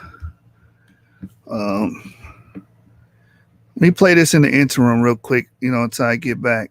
I'll be right back. Give me a second, y'all. Let me play LV Europa in the interim. Going 7 hours. I gotta use the restroom. Hold on, y'all. Got a visa. Come back and start talking about this. It's getting interesting. I know it's 7 hours, man. I wanna wrap it up, but that brother, he threw a bombshell in the chat, man. Oh, now the internet don't want to respond. Don't want to play the video. I'll be right back, y'all. Hold on, give me a second.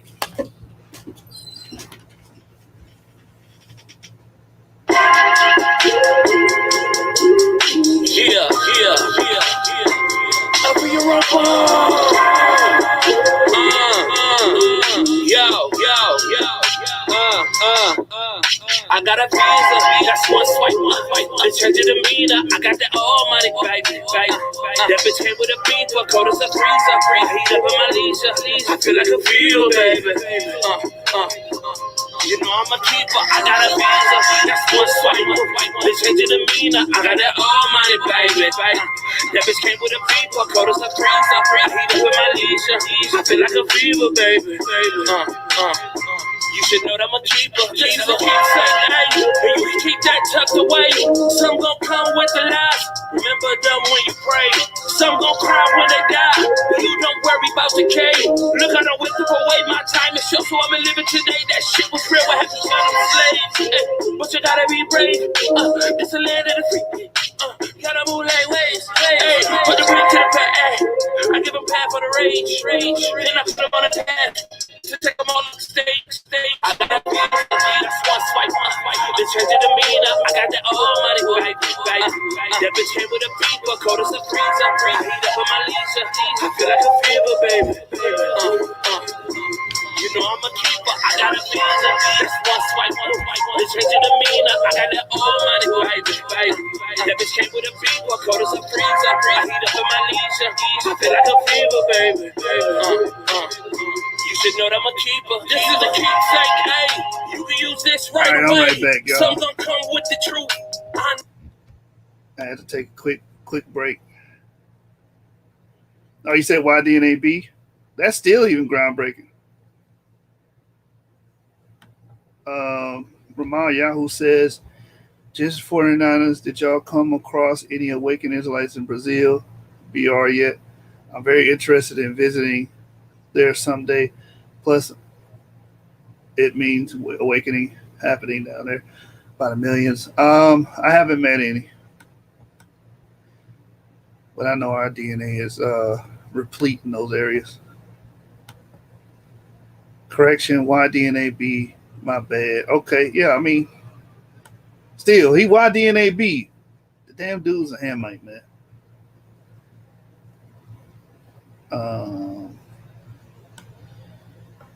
I've heard Chris Rock had YDNAB as well. Guess that means we hate him? No, it don't mean nothing at all. It just mean that we don't share the same paternal ancestors as him. You know what I'm saying? That's pretty much what we're saying. Take the religion away from it, take the Bible out of it. That still reigns true. From Yahushua are born 91. Hebrews in Brazil were mixed out. Too much IR dating. There may be a few strong-blooded ones now, but a lot are like 30 to 40% of the rest of Gentiles. But I mean, it's still a lot of. Am I not mistaken? A lot of Brazilians are E1, B1A. A lot of them. I think they got the biggest Negro population, quote unquote, right? In the Western Hemisphere. I think there's more Negroes in Brazil than there are in America. Anybody know if that's true or not? Hit me up in the comments. Let me know. And let me find this this article about, where's it at? Haplogroup. They found haplogroup A00 in ancient Cameroon. Let me find it. Cameroon.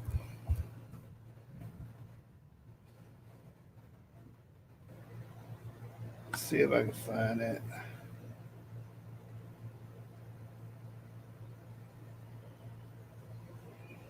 Yeah, 11. 11. How do you say it? The Imbo people at A00. But I want the ancient one. That's actually one where they did a dig in Cameroon, and they found these bones of children, and they tested the DNA of the children. Yeah, here it is. The Shumlaka, a rock shelter in Cameroon. Here he is. DNA of ghost populations add to African lineage picture. Let me share my screen so y'all can see that. Hey, Shalom, D Red. Byron said there was a lot of mixing in Brazil. Yeah, that is true.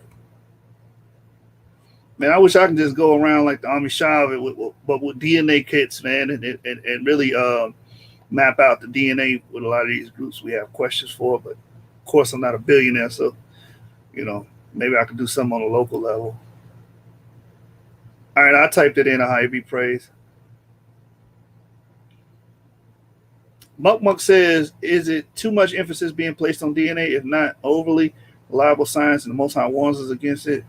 No, I don't agree that there be too much emphasis on DNA because, again, if there's a chosen seed and we're trying to figure out who's Jacob, that's a male line. We got to figure that out through DNA. We're not going to figure that out through magic. I don't, you know what I'm saying? I don't know how else you would figure that out. How would you find it? A lineage without tracing a lineage. You understand? We don't want to get magical here. Ho, ho, ho, it's magic. You know, never believe it's not so. It's magic. You know, never believe it's not so.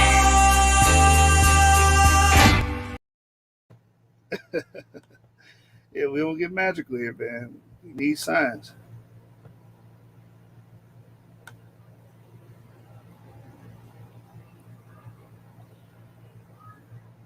Shout out to Doorbell. I haven't seen you in a while, brother. Yeah, man, we want to be able to make strong arguments through observable science and empirical science. Man. We don't want to just be a fringe religious group, man. We're going to have to be able to, if we're saying this is true, we should be able to observe it. Yeah, it's just that simple. All right. And, from my studies, I think we got a strong argument. Let me share this article real quick.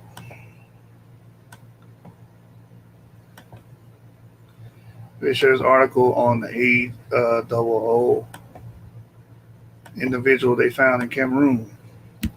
All right, so this is from laboratoryequipment.com. DNA of ghost population that adds to African lineage picture by Michelle Taylor, January 24th, 2020.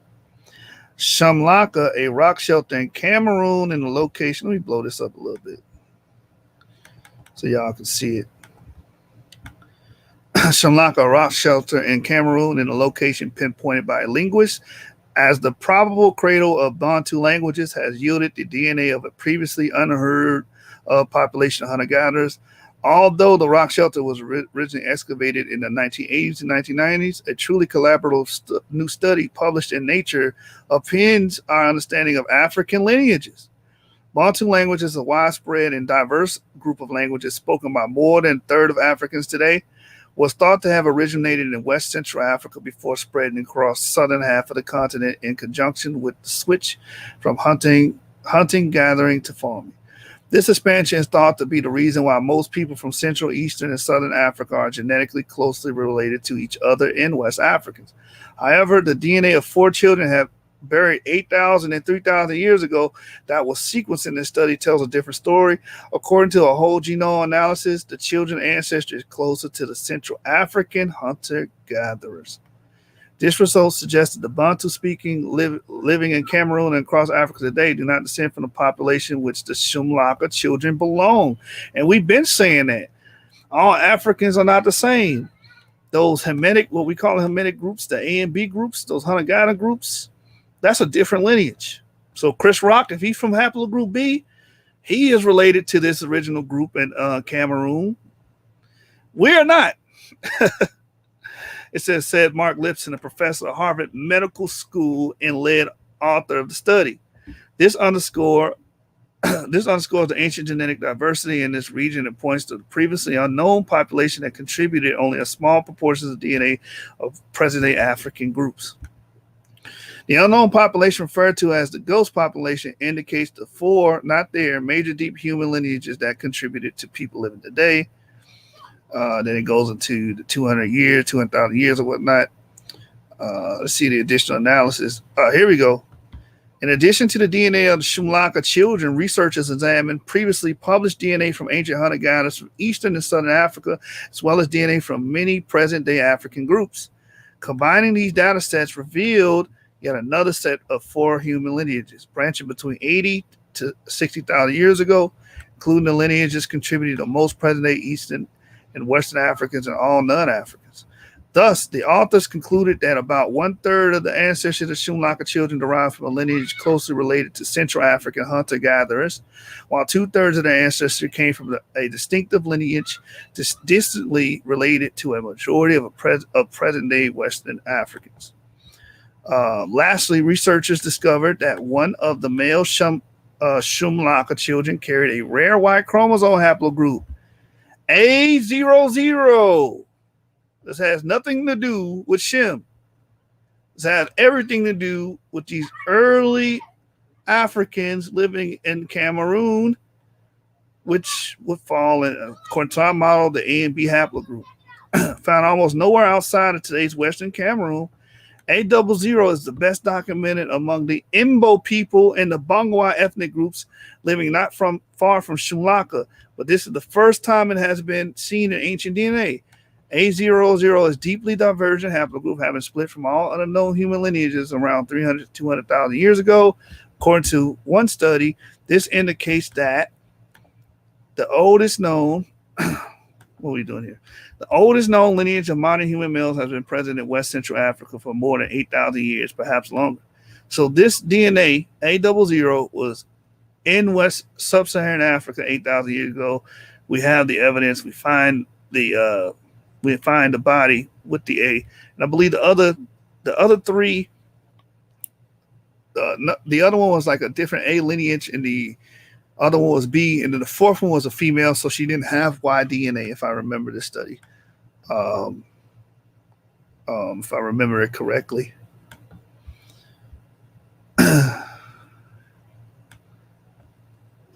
Hey, D-Red, we are talking population replacement, because if they was there in the past and we there now, we displaced those groups. Let's see. What's going on? Exactly. Observe it, create a model, then be able to demonstrate it. Exactly. And that's what we do here on the source. From Yahushua R. Born 91. Hey, if they are E1B1A, but like 70% of Europeans, they are more like Mamzers, to be honest. More real blacks in America than Brazil. Only 8% of modern Brazilians call themselves black. The rest are white or Pardo browns. So what? That doesn't affect their Y DNA, their ancestry. Prophecies are spiritual, not magic. Gotta stop being so carnal. Respectfully, that wasn't respectfully. You put respectfully at the end of it. It wasn't respectfully. You're saying that we don't deal with science. Just don't deal with science then. Don't deal with it. But then you're not dealing with empirical evidence. You're just dealing with spiritual, which can be hotly contested because you don't have nothing to base it off of. Dorvell says, Shalom, shalom, brother. D Red talks about the models. Shalom. What? We must be talking to somebody else. Ramal Yahoo, the Nasarim, says, no, they are not mostly mixed. That's false. They are very dark brothers and sisters down there living in the ghettos just like us. We have to stop getting cocky like only we are the remnant of Yahudim. Yeah. I don't know why he said that, oh, we the real ones. They not. I don't know where that came from. Maybe we should look at the genetic table and the matrices dealing with the Brazilians. And people acting like we was mixing. Ramayahu says people acting like we was mixing either in America. Ancestors been raped and all. Like, come on, exactly, yeah. And I just showed you the genetic group that got together with the Black Belt of Alabama. It was all African Americans that took the test, had I, G, J, and so forth. These were African Americans. These people consider themselves African Americans. Come on, man. Kibo says, Ramal, facts. Most slaves, 10 times as much who went to America went to Brazil. Yeah, it was so many more Negro slaves going to Brazil. Look what Lion Farm says. A00 isn't A nor B haplogroup. You have no proof of that. Demonstrate that. I just showed you that they found A00 8,000 years ago in Cameroon, and they had the Imbo people with it today. Has nothing to do with E. Deeply rooted. I am of Cape Verde descent, third generation on the Y side. I would like for you to break that down a little bit more about the 50% being from Europe. Unclear if it was the Black, Portuguese, or Esau. The 53% from Europe we would consider to be of Japhet. I believe it was I, J, and K. Those were all Japhetic lineages, so they wouldn't be from Esau. Maybe the E3B might be for Esau. And they also had like 10% E3A, which is E1B1A. So hopefully that answers your question. No, those European clades are not from Esau. There will be Japhetic.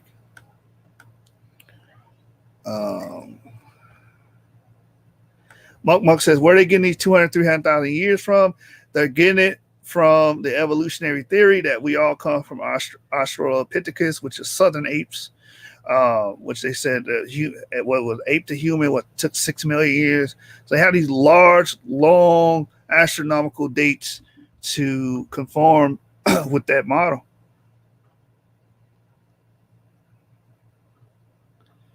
Now look at this. This is why I'm trying to show you line form. This is really from a labor of love. You said A00 is 338,000 years old, but only found in E1B1A Shemites. That makes no sense at all. But you just see it. If a male has E1B1A, he cannot have A000. Either or, brother. Come on. I would think there's a certain amount of mixed blood that's allowed. God talks about third generation mixes being allowed back in. That's about 87.5%, with gene 1 being 50 and gene 2 being 75%. Hold on, brother. Wait, you're going back into the law, the quote unquote mams. You got to understand, first of all, that was saying they couldn't come into the congregation. That was more of a religious affiliation. They didn't kick them out the country, or they kicked them out. They didn't excommunicate them. Also, even if they did, that would not affect their genealogy and who they are attached to ancestral wise. Ahaya be praised says 8000 has no ancestors, it's purely academic. Ramal Yahoo, the Natsarim says Chemo Ben Yisrael, exactly. They killing me low key, be trying to disown Brazilians and Caribbeans. African Americans do not have the largest population of Israelites from the slave trade. That is true. There's no way around it. There was more Negroes sent to Brazil than any other thing else. Chemo said, Chemo Ben Yisrael said, "Oh, brothers have to stop it." I mean, I don't know how. Come on, man. What's going on? That's a fact. Judah was scattered more than just America. That's a fact. Um, for clarification, I'm far from American centric. I know that there are plenty of Hebrews in Africa and the Caribbean, but the blood can only be so thin. Um,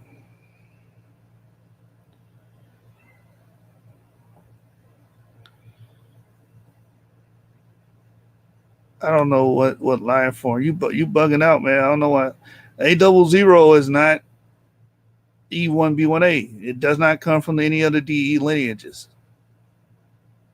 I don't know why you insist that the A lineage, any A lineage, does not come from E. It's a separate lineage, brother. Chris Rock, he comes from B. He shares the same fathers as A and B. He's not related to us genetically. Oh, well, he's black. Okay, a lot of people are black. That doesn't mean we share the same ancestry. That's why I want to show y'all the black belt of Alabama and those African Americans submitting their DNA, because that even brings that and drives that point home even further. Because you guys all say a lot of you guys will state that, well, they black, they Negro, then they one of ours. That's not necessarily the case. And I'm glad How You Be Praised brought up Chris Rock, man. That was a beautiful point to exemplify that. Not just because it was assigned A, the location it was in, but also there was assigned A because they found the SNPs. They sequenced the SNPs.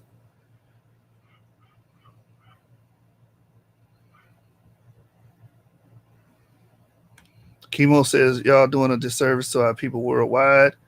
I think it is an American black superiority, but I don't know why it's like that. I don't know why it's like that. I dropped the link line for him, but I'm not going to go through that, what I went through with you earlier, brother. You understand? Let me let my brother line form back in. Most Caribbeans have strong blood. I wasn't really talking about them. What do you mean by strong blood, brother? Can you qualify that statement, brother?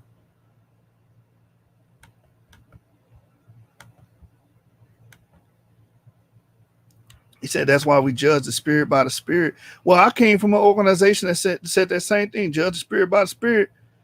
And they will say, that, I'm not going to throw them under the bus like that. But that's just say they would say groups would be certain people based off, I judge the spirit. And actually, they were completely wrong. Those people, genetic Y chromosomes were not the people they said they were. Yeah, Ramal Yahoo, I need him to clarify that statement. He said, right, it doesn't make sense. So millions of Israelites' blood is just not good enough to be Israel. I don't understand that statement, man. What does he mean by that? Can someone explain? What was that? Who was that brother who said that? Ramal Yahoo, who was that brother who said, was that Muck? No, it wasn't Muck. Excuse me, brother. It was this brother from Yahushua R. Born 91. Most Caribbeans have strong blood. I wasn't really talking. What do you mean by strong blood? If a brother got our DNA, he got our DNA. If he Y DNA, E1B1A, then we share the same ancestors. Strong blood. Now the brother, what that mean? Your blood can hit the weights? You got to hit the weights to get strong? I don't understand it, man. I'm really trying to wrap my head around that concept, brother. Man, man. All right, let's welcome my brother Lion Form back. Lion Form, you got the floor. Shalom. So let me just show this real fast. I want to show you. So I was doing some debunking against Nathan's idea, but this is what I noted. I found out that the out of Africa idea, the concept to that is linking A00 to BT and CT. That's actually what that concept is that what they do is they try to link A00 to BT and CT, and that's how they get the out of Africa idea. That's actually how they get it, and they know that it's true that they link these twos together. And I'm going to show you what they say there, that they know that this is true. This design is false. They know that this design is false because it shows A descending into BT, right? But notice what they said here. They're going to actually tell you right here. It says right here that non-African haplogroup BT and CT do not descend from African ones, because what they try to do is they design this African descending into BT and then CT, and then after CT is D and E. After these ones is D and E, and that's how they link those together with the group. What you see up here, they link it to the root right here, and they link A to A00, but I'm going to show you A00. I'm going to show you that they know that A00, when they even link it, it doesn't link to any other people but E1B1A. That's the only people that they found it in, and they admit it. They admitted themselves, because I got multiple witnesses that say the same thing, that they only find it in the African haplogroup and not in the A lineage. They don't find it in anyone with the A lineage because they actually say it themselves. And we can even look what it looks like on the novel find. This is what it says right here. It talks about how they found this lineage A00. They named it A00. They could have easily named it E1B1A or E1B10 or something like that. But it says, we then estimate the time to the most recent comment. Now they're gonna obviously put like this. The reason why is because it has every snap. It's impossible for it to have every snap. It's one of those things that if you really think about it, it must have been put there in these people. And it's going to show you who is in. It tells you right here, remarkable. This exceeds current estimates of ntDNA, basically saying it's older than a female, as well as those of the age of the oldest, basically human fossil. It's saying it's older than the oldest fossil they found. It says the extremely ancient age combined with the rarity of A00, which we also find a low frequency in Central Africa, point to the importance of considering a more complex design. And if you see what part of Central Africa they're actually talking about, we actually know the area because I got a note where they pinpoint the area of where they actually pull out A00. It is only in those who have the E1B1A. It is 100% fact, because I'm going to show you that they know it. They know that it's true. And they know that the false out of Africa idea is a false narrative. And this is actually how they get this is how they get the out of Africa idea, because they actually merge these two together, and they know it, and they know it doesn't descend into BT. They know it doesn't descend into BT, but they actually have it descend into BT. Let me see, where is it? Right here. And they put it, they mention it right here. I'm gonna go to another one. So they put right here, they say CT does not come from haplogroup B, and yet they say haplogroup B is connected with haplogroup A. And then they even mention sometimes that BT is younger than CT, and then they added A right here. So you see right here, they added A right here, and notice A isn't down here because you can't graph A like this. Because if you look at how A actually is graphed, if you look at the novel find on what they actually found right here, this is what they published, that the A00 is not connected to the normal lines, not connected to anyone, yet it has every snap. It's like a map. It's like a map you find in E1B1A. It's the only people that they find it in, and they admit it themselves. I'm gonna go down and show you that it's the only people out of all the people in the whole world, it's the only people that they find it in. And right here, you can see right here, it says, we report the discovery of an African-American Y chromosome that carries the ancestral state of all snaps that defines the basal portion of the Y chromosome haplotree. If you actually look it up, this is how they was able to make the this is how they was able to make the tree that we have today. They didn't do all the tests. 6 years, not even 6 years, 2, 3, a few years ago, they didn't even have the whole tree, but because of A00, because it has all the snaps, they were able to design the whole tree. And let me go down a little bit. Right here, it says the extremely ancient age combined with the rarity of A00, which we also find at a very low frequency in Central Africa. And then watch what it says right here. Watch what they say who they don't find it in. It says the A00 lineage was discovered in a large database of consumer samples of African Americans and has not been identified with traditional hunter-gatherer populations of sub-Saharan Africa. It has not been found in any of the Hamites in the sense of understanding. But let me show you. You see all these lineages, A0, A0, A1A, all these lineages. I'm gonna show you what the geneticists say about this information. And they know that they was bending information. They actually mention it themselves. I'm gonna show you the quote. This is actually a quote from a genetic site. I'm gonna show you what they actually say on their own site right over here. It says, I'm gonna go back to this. Watch what it says here. So you see all these lineages here, all the A lineages. Watch what they say here. They say, and none of BT or CT lineages descend from them. Yet if you actually go and look up these ones, like for example, A00,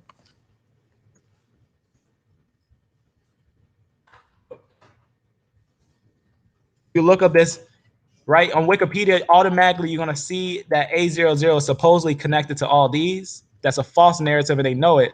But if you look at this, you see this right here? Tell me where's A00 on here. Where's A00 connected to? Nothing. It's not connected to any of these. These are their own. These are actually A. This is not A.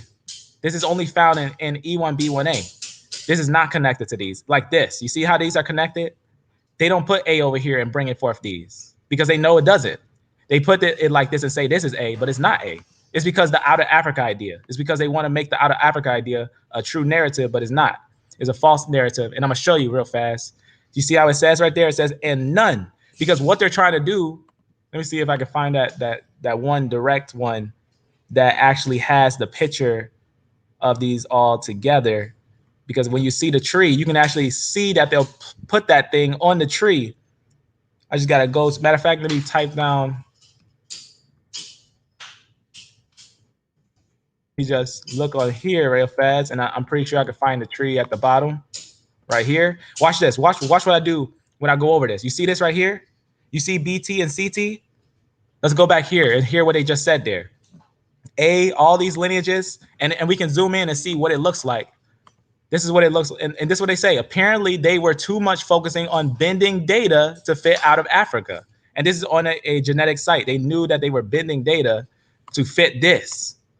They try to put A1A here, right? They try to put them here descending into BT because BT is actually where the split is. They put them over this to make it out of Africa, to make a Hamite become a Japhanite. That's what they actually was doing. But watch what you see here. You see this A1A? Where's this A1A on this? A1A. So how is it? Watch what happens here. It's actually descending into BT on their design. This is a false design because they know it. They say none of these haplogroups. They say though they were found in low frequencies, they talk about in Africa and everything. They say and none of BT or CT lineages descend from them. So how can they claim an ancestral to non-African lineages? Because he's saying that he's saying E and D. He's saying a lot of these lineages aren't even considered African. That's being grouped together as African, and they know it. And they know it because they actually found A outside of Africa. They found a lot of A's outside of Africa, though they call, when they say African and stuff like that, they're saying they're not technically African, though they are dark skinned. But they found dark skinned Japhanites. They say none of BT or CT lineages descend from them. So how can they claim an ancestral to non-African lineages? None of the actual bearers of haplogroup A0T, A1, AB have been found in Africa or elsewhere. They said that these ones were not found in Africa or elsewhere. They say, so how can they claim as African? How can they be claimed as African? Just because they are assigned a letter in the index? Is basically saying because they put an A on a lot of these haplogroups like A00, they assume that the current the currently African branches A00, A0, A1A, A1B descended from African haplogroups. They don't descend from African haplogroups because they can't descend from African haplogroups because they know it doesn't. They know for a fact that it doesn't because you can look at the novel find. This is actually what it looks like, and they'll paint it but they'll try to link them together, and they know that there's a false connection. They know there's a false connection because they've been selling the out of Africa idea to the masses. So this one goes straight down. It's not connected to these. This is the novel find. This is the novel find. This is A00. It's not connected to them. And they mention, guess where they find it? They mention it themselves where they find it. I'm gonna show you where they actually say they find it.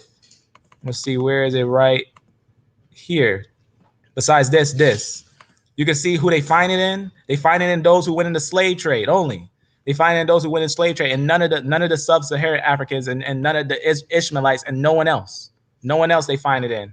It says there appears to be about 500 years between the participant and the samples from Cameroon, an age that speaks to the beginning of the slave trade. Beginning of the slave trade. Now watch what it says right here. I'm gonna go down a little bit and show you something on this one.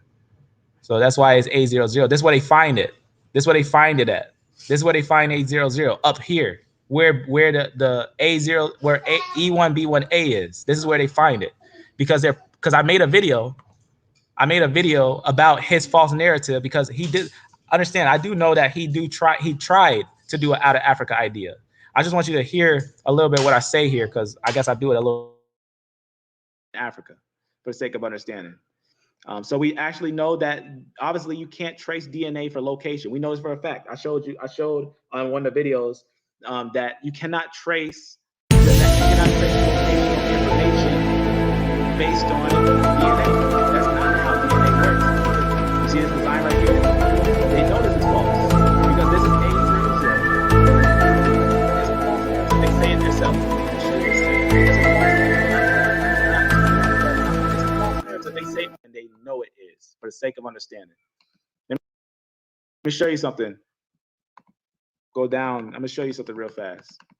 I want to show you what's false. Well, what it looks like when you have a false design. This right here, you see this design right here? They know this is false because this is A00. They're not connected to these, yet they try to make a branch from it. You see how they makes a branch from it? A00 is not connected to it, and they know it. A00 goes its own way. It's not connected to anyone else. That's a false narrative. It doesn't actually, A0 doesn't bring forth you A1A. That's a false narrative. Understand, it's a false narrative. And A1A does not descend into BT. That's a false narrative. They say it themselves. Remember how I told you that? Remember how I showed you how they said what they said? How they said it does not. This one, I want to go to a certain time step. I don't know if I have that time step on here. I don't know. It's simply not your time to have gone. That one's okay too, but that's not what I was looking for. I probably didn't put it on here, the timestamp, but I'll just do it myself.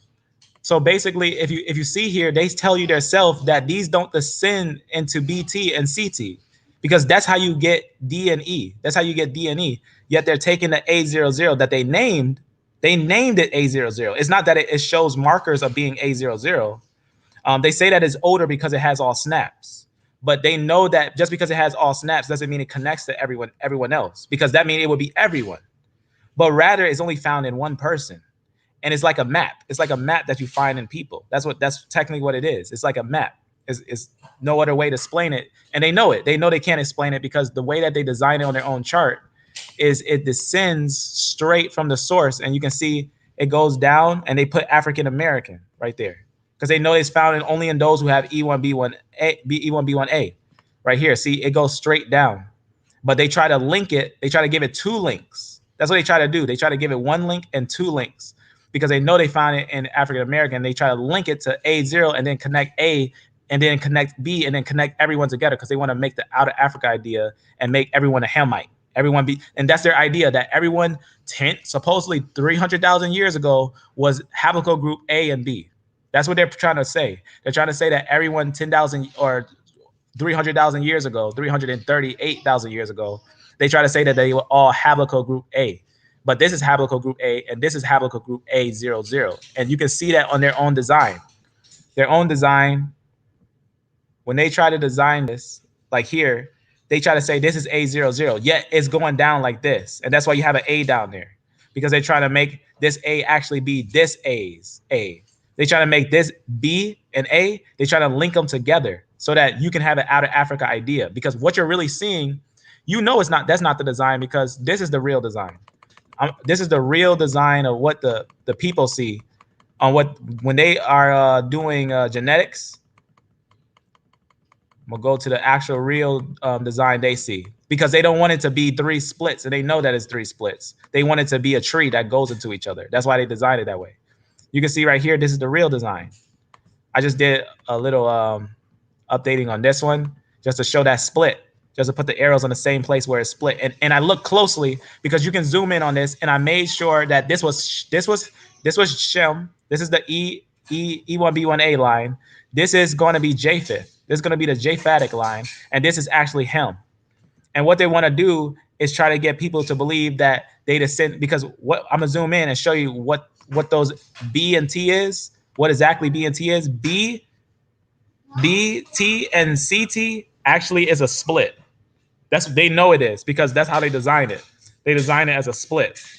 See, this is the real design. This is the real design, but they want you to believe this is the design. Well, this is later. This one's designed right here. This is what they want you to believe. This is how they design it.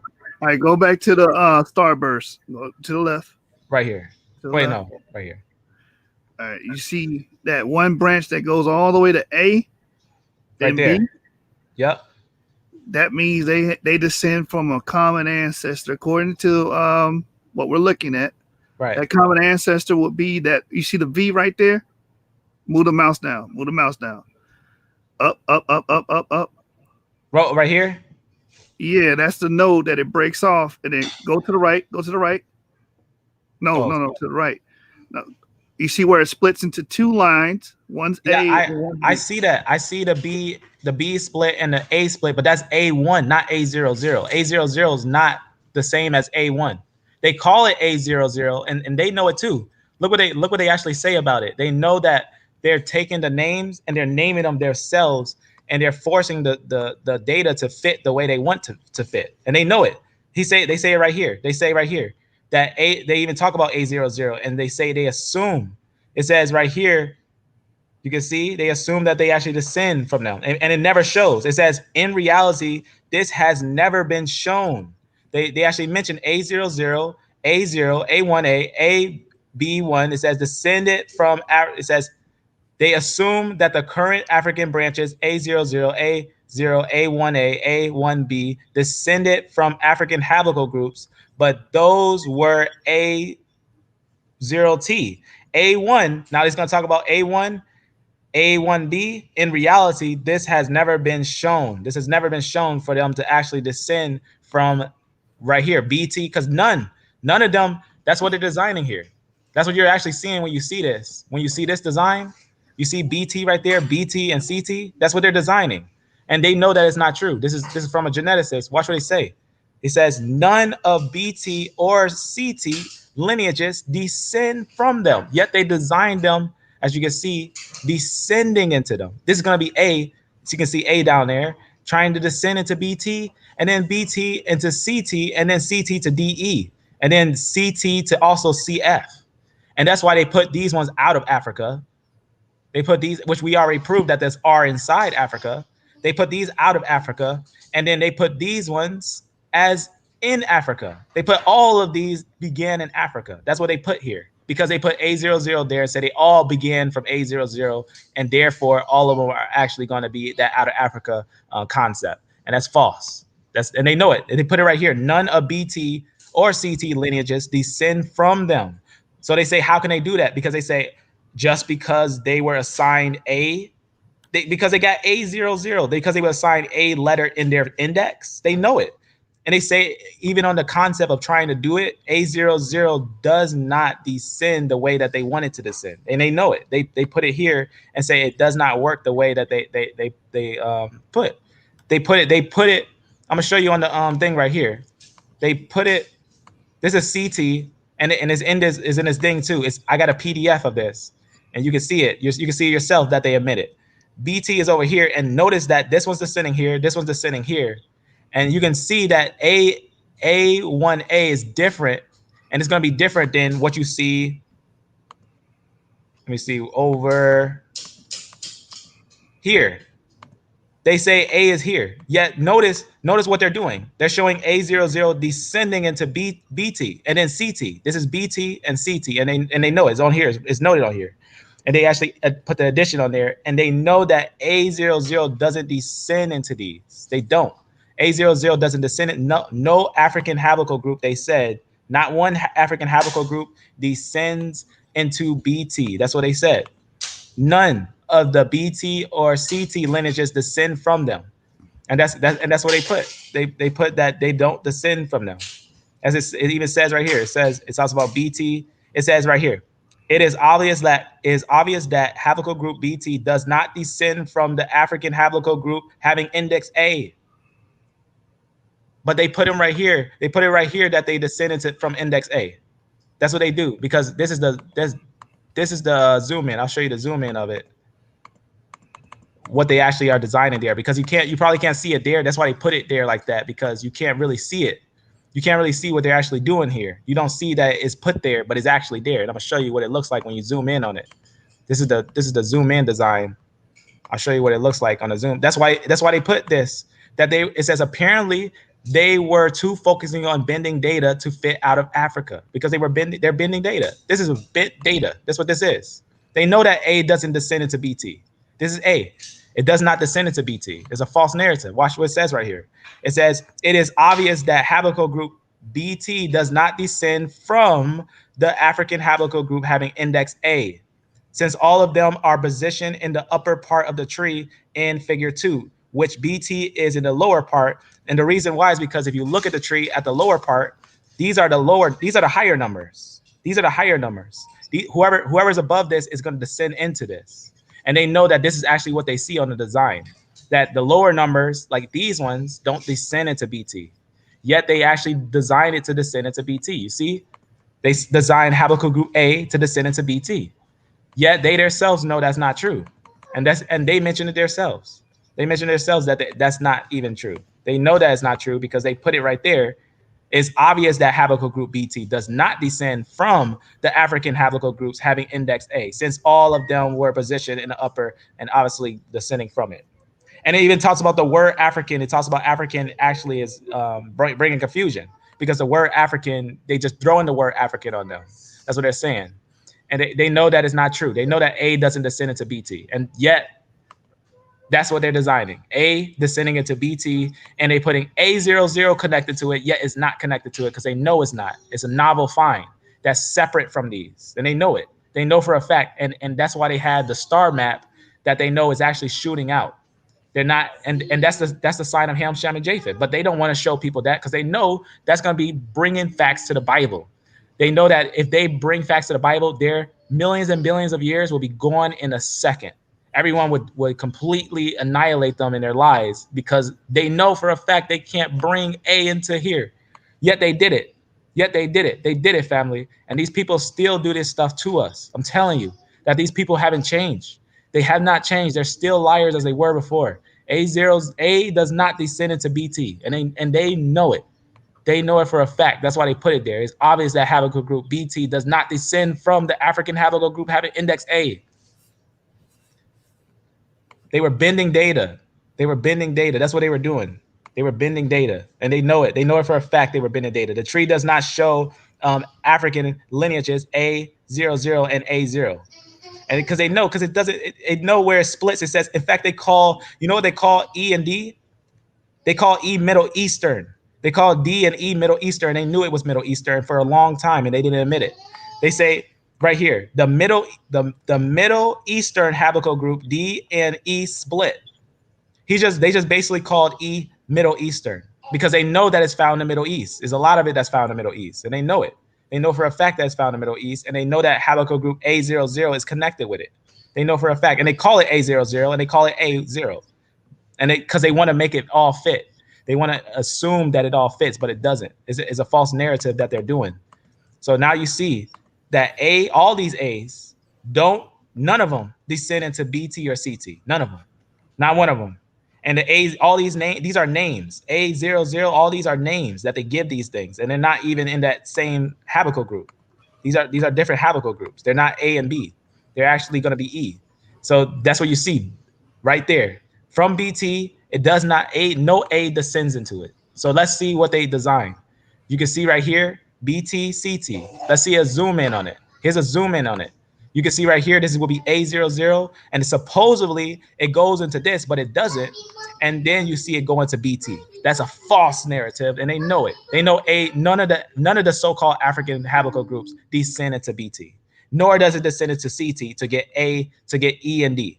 That's what they're trying to do. They're trying to connect all of these so they can get E and D, and that's why I was debunking what's his name, because I do know that he says the out of Africa idea, but he didn't say in that one video. But he did say that he did try to do the out of Africa idea, because look what he did. He bunched us all with Hamites. That's what he did. He bunched us all with Hamites, and all these were Greeks, and these were Jews. These were all Shemites. R is a Shemite to him. R is a Shemite to him. That's what he did. That's what he did. That's what I was rebuking. He was very incorrect on that. But you're doing the same thing with grouping A00 with E. They don't belong together. It does belong together because it doesn't start at the top, and they know it. Got you, and I agree. It doesn't start at the top. I believe they were three separate, distinct groups, like the Bible says: Shem, Ham, and Japheth. Right, but remember, we don't. Hold on, brother. I told you I'm not gonna do this with you. I'll let you talk like 15 minutes unabated. Come on, brother. Go ahead. Share stream. Let me share my screen. Yes, show me A going into any other line. Show me A00 going into any other line. I'm going to show you A00 because that article you read said that it wasn't found in any ancient samples. All right. So I'm going to read this. Hold on. Go ahead. Going to read this. Ancient West African foragers in the context of African population history by Mark Lipson and et al. That's why we say et al. You see how many people working on this paper? You're going to sit here and list all of them. Of course, the most famous is David Reich. Our knowledge of ancient human population structure in sub-Saharan Africa, particularly prior to the advent of food production, remains limited. Here we report genome-wide DNA data from 4 children, 2 of whom were buried approximately 8,000 and 3,000 years ago. From Shumlaka, which is Cameroon, one of the earliest known archaeological sites within the probable homeland of the Bantu language group. One individual carried the deeply divergent Y chromosome haplogroup A00, which today is found almost exclusively in the same region by the Imbo people, right? That's the West Africa. Got you. Yes, in Cameroon.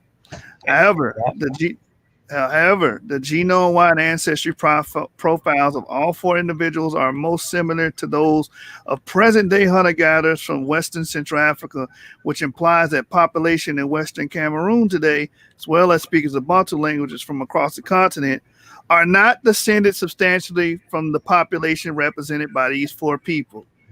Why is this huge? Because it's telling you the speakers and the populations in modern Western Africa today, which majority of them are E1B1A, do not descend from these ancient individuals, including A00. They're not descended from each other. Because A00 is actually just it's not even, it doesn't descend into anyone. Bro, I got you. It was there 8,000 years ago in Cameroon before we even got there. 8,000. Wait, 8,000. The world's not even 8,000 years. That's ridiculous. Got you. Well, you show me E1B1A in ancient sub-Saharan Africa. You don't have E1B1A in ancient sub-Saharan Africa. What you do is I have the digs where they found it at. They say right here that they found it in Cameroon. In Cameroon, those are Israelites. In Cameroon are Israelites. So these are Israelites right here that they dug up.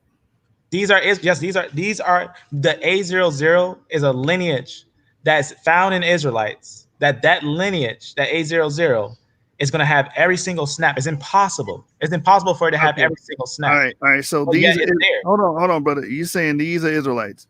Let me read that. Hold on, bro. Hold on.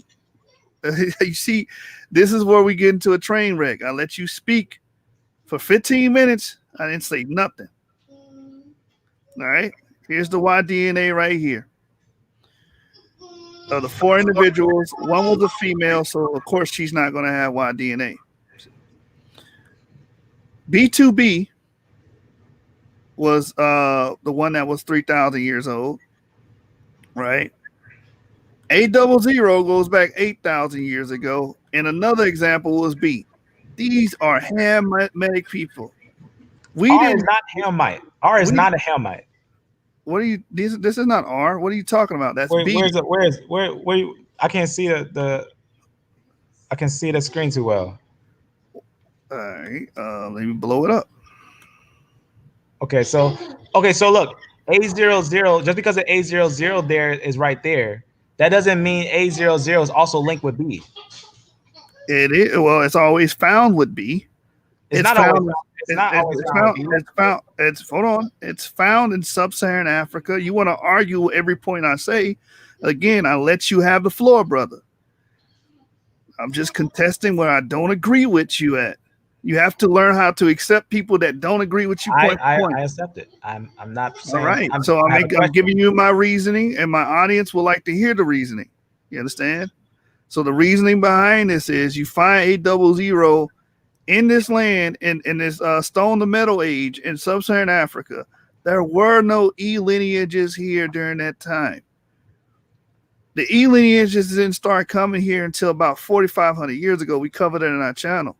You don't start seeing E lineages until then. They brought in agriculture. Then you don't really start seeing them forming metal populations until about 3,000 years ago with what we call the Bantu expansion, bringing in steel, iron, metallurgy. Right. Many people that have followed my channel know that. They wasn't there prior. The first groups to go deep into sub-Saharan Africa.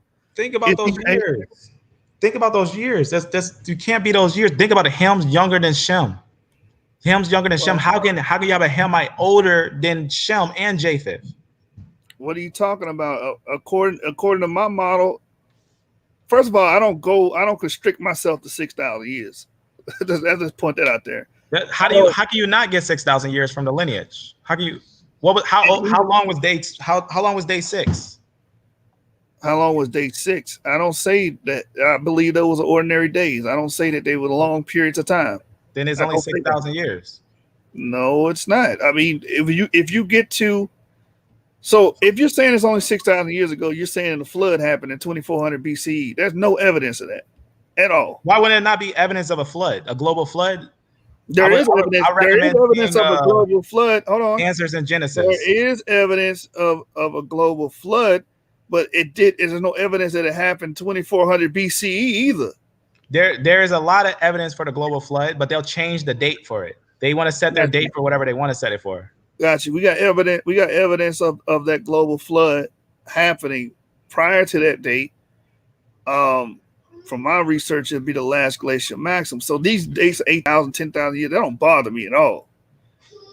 And I know there was a gap in the repopulation of the Earth. The Earth didn't get repopulated within 100 years. How can you have a lineage of anyone filling that gap? You do have a lineage of people that felt that gap. Like who? The Shem, Ham, and Japheth. When they got off, you can calculate their explain myself, brother, or every time I say something, you're gonna cut me off. I'm just saying, if you calculate their genealogy, you know, this is everyone said this. Let me explain myself, man. You keep cutting me out. Hey, listen. Look, you can see even people in the comments saying no way the flood happened. This is how you know the generations are falling away. That's them. I believe the flood happened. I don't believe it happened in 2400 BCE. That's all. What I'm saying is this. So these populations came in. When you read Genesis 10, right? Genesis 10 is covering a lot of ground and a lot of history. That didn't happen in 50 years. That didn't happen in 25 years. You think God can't do that? That's obviously, ain't no thank God nothing. It's just mathematically it don't work. To have a city you're breaking to, brother, you doing it again. I can't finish one word. I don't understand the concept. You gotta stay off the cat. I understand, brother, but in order for you, matter of fact, let me read this scripture to you. Let me just read the scripture. Hold on. I don't know how you gonna understand my point. You don't gotta agree with me, but golly.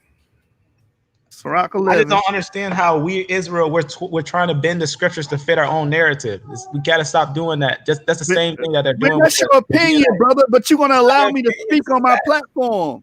I allowed you to speak 15 minutes. You can't allow me to speak for 2 seconds. I'm letting you speak as No, a you're not. conversation. No, you're It's just not. a Once I conversation. say one thing, you got a comment. Let me finish my speech. Why is that hard for you to do? You've been struggling with that all day. I thought you was gonna you said you was gonna go to scripture, so I just said some things because you was going to scripture. Brother, you got to get a disciplined tongue, brother. You telling me disciplined tongue? Yes, because you gotta keep stop cutting me cussing. off. You gotta stop cussing, brother. Brother, stop with that cussing stuff. You are not a child. You're a I have grown children. man. I have children, and I don't need to hear your cussing.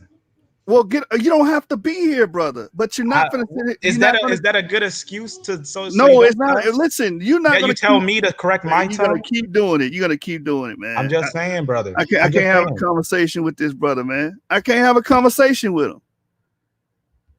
Come on, man. I'll let you come back home.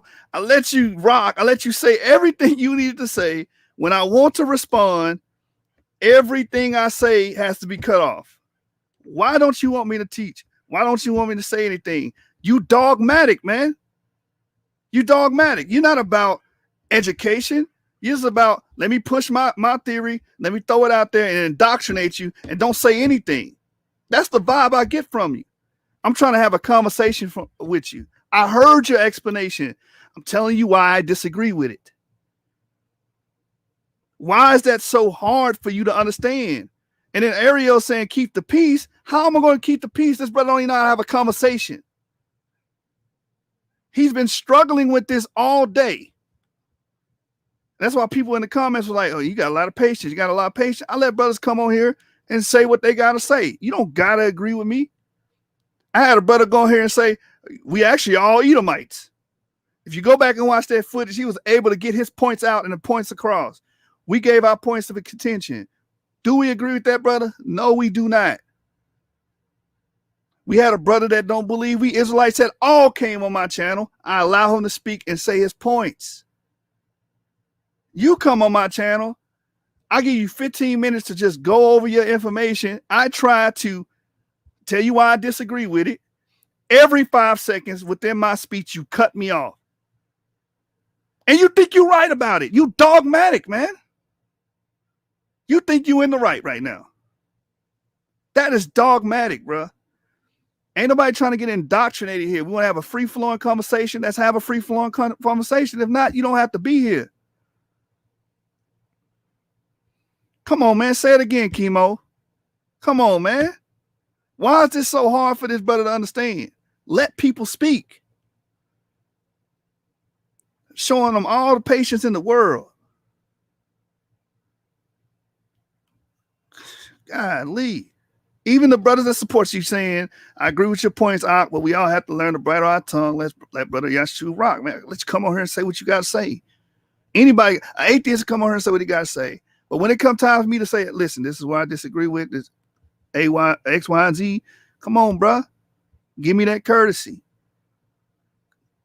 You're not going to find, you ain't going on Garfield's show and doing this. Garfield going to shut you down, humiliate you in the first 5 seconds. On my platform, I allow people with opposing views to come on my channel and express themselves. You don't got to agree with me. But you're going to have to respect me, man, and allow me to speak. You understand? Come on, bro. You stop sharing my stream. Read this real quick. Sheesh. Sirach chapter 11. Of course, it's not going to be in the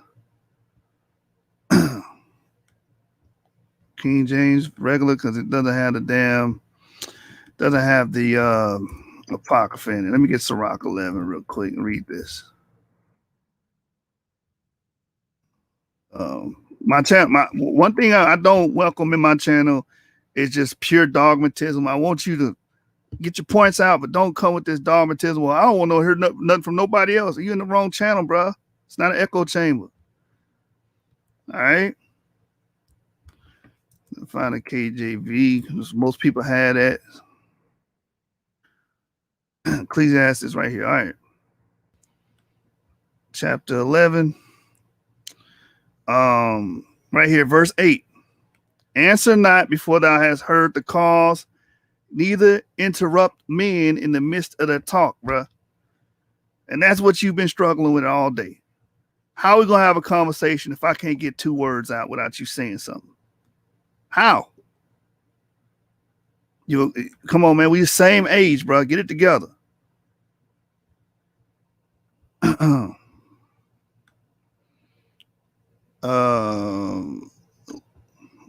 Ariel, first of all, just 49's platform.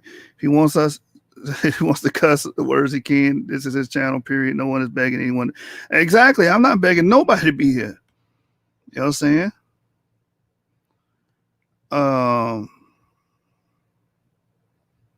Yeah, man. I mean, it shows a lack of respect. Thank you, Orthodox Moore. When everyone is saying you aren't letting them talk, they aren't the ones with the issues. You got to pick up the social. I mean, exactly. The social, I guess you're saying Q there. Come on, man. Look, the brother you think you right. He think y'all gonna judge you for cursing, man. This ain't about judgment. It's just about respect of other people when they having conversations, bro. You got to keep cutting me off because you don't agree with me. I didn't agree with you. Anything you said for the past 15 minutes and I let you go. I let you rock. I don't have to do that. It's crazy, man. Yeah. You too dogmatic, brother. Too damn dogmatic. Can't even focus on information or even scrutinizing the information, bro. All right, what my brother Dorv L say? Can we get your rebuttal? I was trying to get the rebuttal. I was trying to get the rebuttal out, brother. Yeah, we gonna finish, man. I just had to deal with that, man, because it seemed like this brother don't care. Because after you tell somebody 2 or 3 times, 4 or 5 times, you get to the point where you're like, okay, this brother just don't care. He don't give a damn. He gonna do what he want to do. That's the impression you leaving on a lot of brothers, man.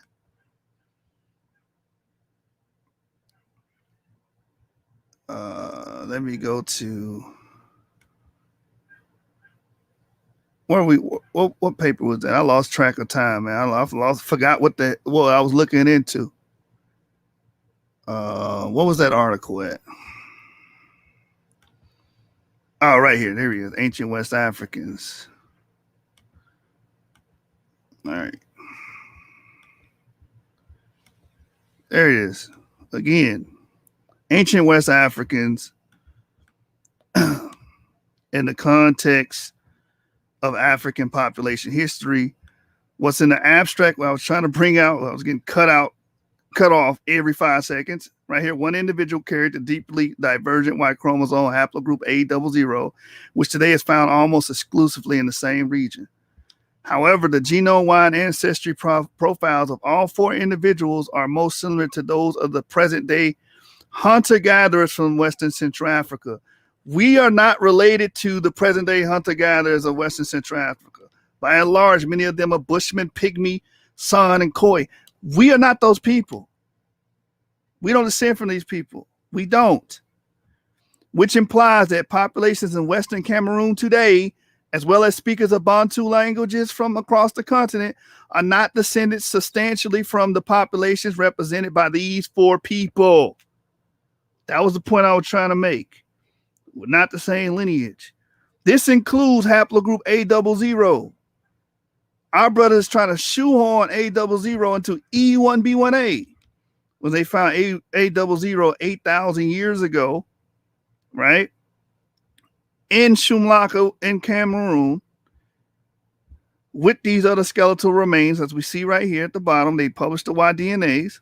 You have haplogroup B, haplogroup B2B with A00, right? This has nothing to do with us. We was not in sub-Saharan Africa until about 4,500 years ago. That's when you start seeing E lineages go and penetrate that far. And then we didn't start dominating Africa with our genes until the Bantu expansion about 3,000 years ago. That was my rebuttal.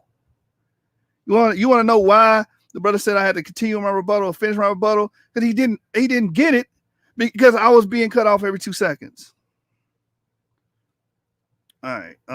Dorv L says, you don't learn by knowing everything. You learn by listening to things you might not know. Exactly.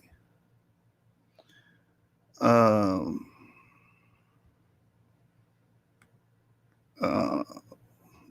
don't understand what you're saying, Ariel, in the background, the back chat. Maybe that's not the channel for you. You don't have to watch it. If you don't like the language, if you think the language is too harsh for you, you don't have to watch it. But hey, you here, you're still watching. What's the point? This is something right here. What I'm showing. This is a problem in the holes in the doctrine of saying A00 is American. And what you're doing is you're saying it, and you said this on video that it's found amongst our people. African Americans have this haplogroup. The African Americans also have haplogroup A as well, haplogroup B as well. They have R, they have I, they have G. That does not mean we are the same. Those paternal markers are showing that we have different ancestries, different male ancestors that we descend from. Yeah, man, it's too much dogmatism going on. I don't come on YouTube looking for dogmatism. You're trying to enforce and impose your understanding of biblical laws or whatever. You understand? Yeah. The person must haven't seen the debates yet. Yeah, man, they haven't seen the debates. They don't know how we get down here.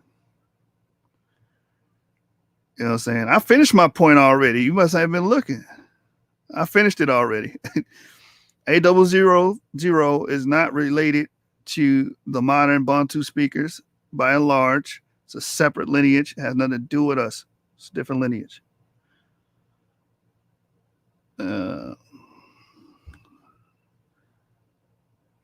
Ariel, you showing that same spirit. I don't give a damn. I'm gonna do what the hell I want to do. I mean, that's repercussions for that, man. Y'all welcome to come to the channel, but we're not gonna just allow anything to go on here.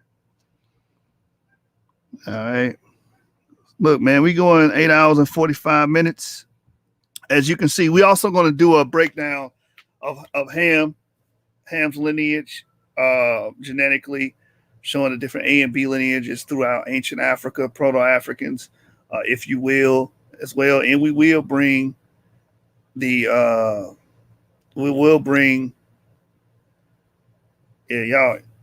Why do you have your son here if you feel that way? Yeah, man, you probably gonna get blocked for that. Still a red herring, bro. So hold on, look what Lion Farm said right here. Look what he said. This is the example you give Israelites. So you gave a great example today by not allowing no one to speak. That was a good example to give Israelites. That's a great example. Huh? That's an example? Not letting people speak? Trying to steamroll everybody, steamrolled over Orthodox more several times. James several times. James was like, you know why James left? Because of you. He left the stream because of you. I'm just gonna say it. Brother text me like, oh my God, this guy been patient with you for 8 hours. Oh, that's why. Because you know what? Y'all in the wrong place. This is not a church. Y'all got me messed up. This is not a church. I'm gonna fix this. I got y'all. I'm gonna fix this. Now, God, look, if I say God damn, that's using God's name in vain. These brothers is church, you guys are churchians. God name is God name is God now. God is a generic word, bro. Oh man, it's getting too magical in here. It's getting too magical. Ho, ho, ho, it's magic. You know, never believe it's not so.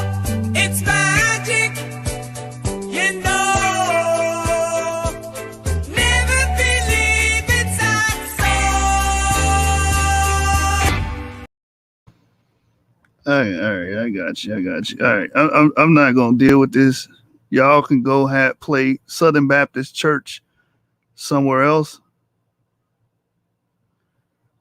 Um, the brother, you don't have to worry about it no more. Bye. That's how we're gonna deal with that. Yeah, the brother gone now. He out of here. I'm not gonna tolerate it, man. Oh, he's just the zeal. He can be disrespectful to your channel and your platform and cut you off because he's filled with the zeal. Go somewhere else where dogmatism is allowed. I don't do that over here.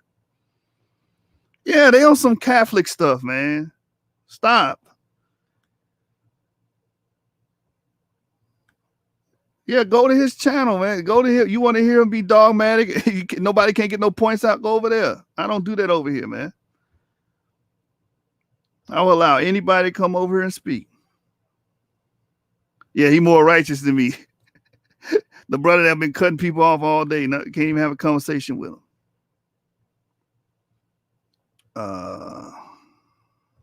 Now we are an assembly. Exactly, religion. They treating this like church, man. I don't do that here.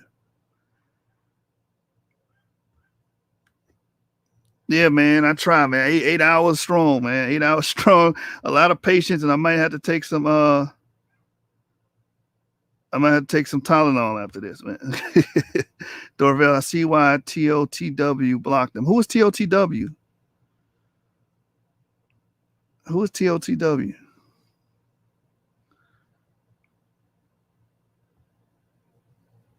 Right, like, and guess what? The cousin don't got nothing to do with anything. He just mad because I wouldn't allow him to keep cutting me off like he been doing for the last 8 hours. Exactly, man. Like, stop. Yeah, man, that's silly. That's silly. But anyone can see that the A and B lineages were ancestral African populations. You know what I'm saying? Ain't no way around that. You understand? That's it on that.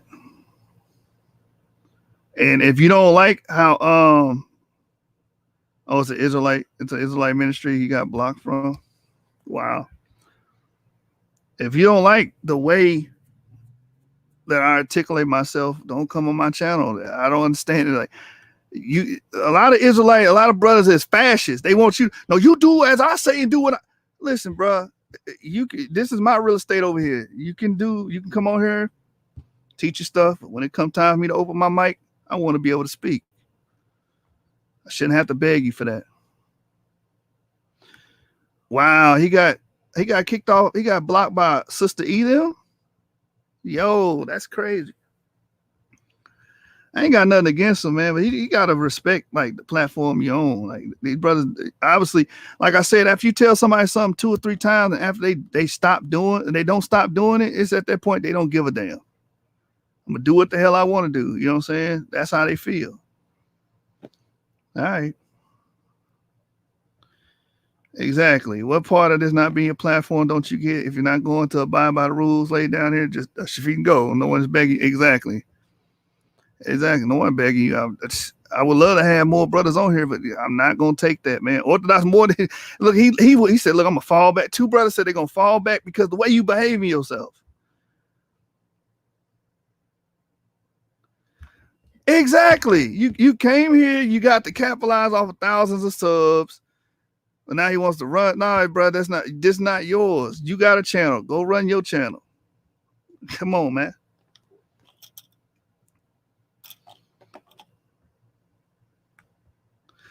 He's been doing it all day. If he's fair, he would admit he's been cutting everyone off. No, he's not. Hey, brother, he full of the zeal. The Most High, the zeal of the Most High is eating them up so he can be rude as hell to everybody. That's his excuse. That's the sister that excuse for him. So he should be able to do what the hell he want. They should be able to do what the hell they want. Talk to anybody. When the scripture tell you to respect everybody, be at peace with all men. And then brothers like that want to say shalom. Ain't no peace here. You disrupted the peace. But I'm about I'm solution oriented. This will never happen again. I tried. The brother came back on the show. Tried again. Godly, fool me once. Y'all know how the saying go.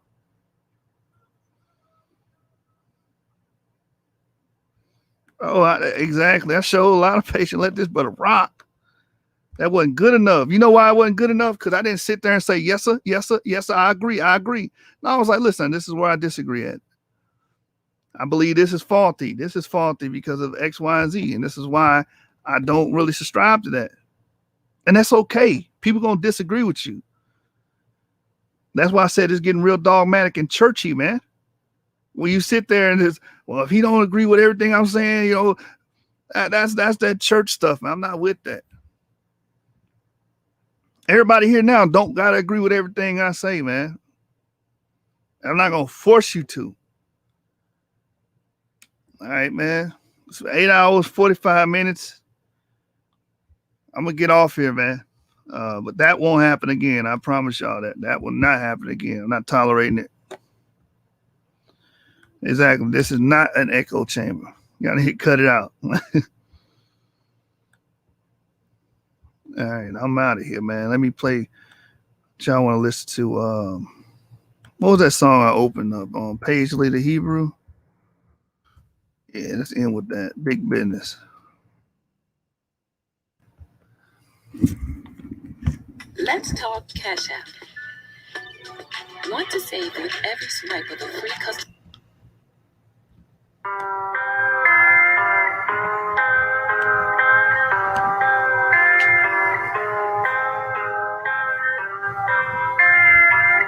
Big business. RSK, let it play, boy. When I tell them I'm an Israelite, it's big business, not miniature. Serve the same thing as minister. Kill the flesh, how to finish them. These commandments, that's the thing. I'm surrounded by these things. I ain't worried, I'm protected. From seen and unseen dangers. When I tell them I'm an Israelite, it's big business, not miniature. Serve the same thing as minister. Kill the flesh, how to finish them. These commandments, that's the thing. I'm surrounded by these angels. I ain't worried, I'm protected. Seen and unseen dangers. I wake up and serve me a prayer. Brush my teeth, baby, then I throw on some threads. Wash my face, grab a cup, pour me some yarn. Put on my backpack, then I'm off to the man.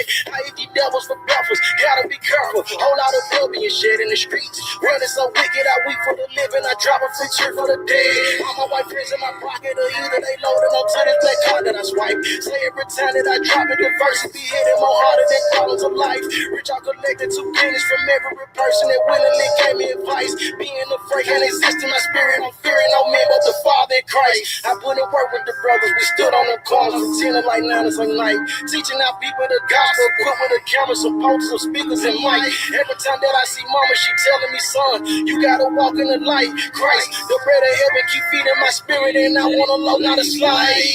When I tell them I'm an Israelite, it's big business, not miniature. Serve the same thing as minister. Kill the flesh, how to finish them. These commandments, that sustain you.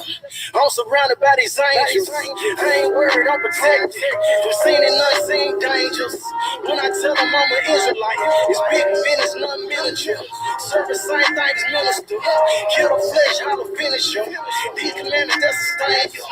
I'm surrounded by these angels. I ain't worried, I'm protected. Seen and unseen dangers.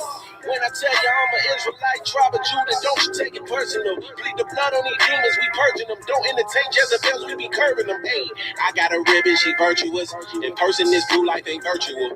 I can't forget when I heard the truth. I got cut with that word, it got surgical. Conviction can lead to repentance. I pray these verses encourage you. We repented, now we on the vertical. Judah rising, see Isaiah 32. Big business, nothing minuscule. I picked up that pen back in middle school. Guard your light and take heed who you listen to. Watch your mouth and your ears and your vision too. How Shaitan and Shalkani won't finish you. In Mortal Kombat, this war is not physical. Gird your loins up and follow the general. Christ, Messiah is coming, that's scriptural. Yeah. You gotta starve your flesh. The real war ain't even started yet. This look like a setup for a second exodus. I'm trying to be where the water at. Let's get it. When I tell them I'm an Israelite, it's big business, not miniature. Serve the same thing as minister. Kill the flesh, how how to finish them. These commandments that sustain you. I'm surrounded by these angels. I ain't worried, I'm protected. From seen and unseen dangers. When I tell them I'm an Israelite, it's big business, nothing miniature. Serve the same thing as minister. Kill the flesh, how to finish them. These commandments that sustain you. I'm surrounded by these angels. I ain't worried, I'm protected. From seen and unseen dangers.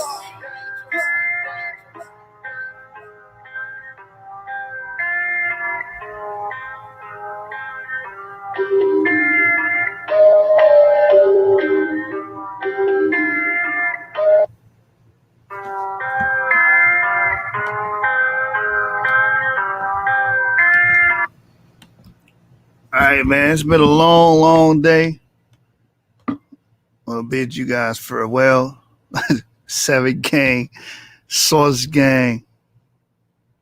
Y'all know how we rocking, man. We'll be back tomorrow. We'll be going live tomorrow, giving you that empirical data, that science, studying, growing, and learning here. The Source gang.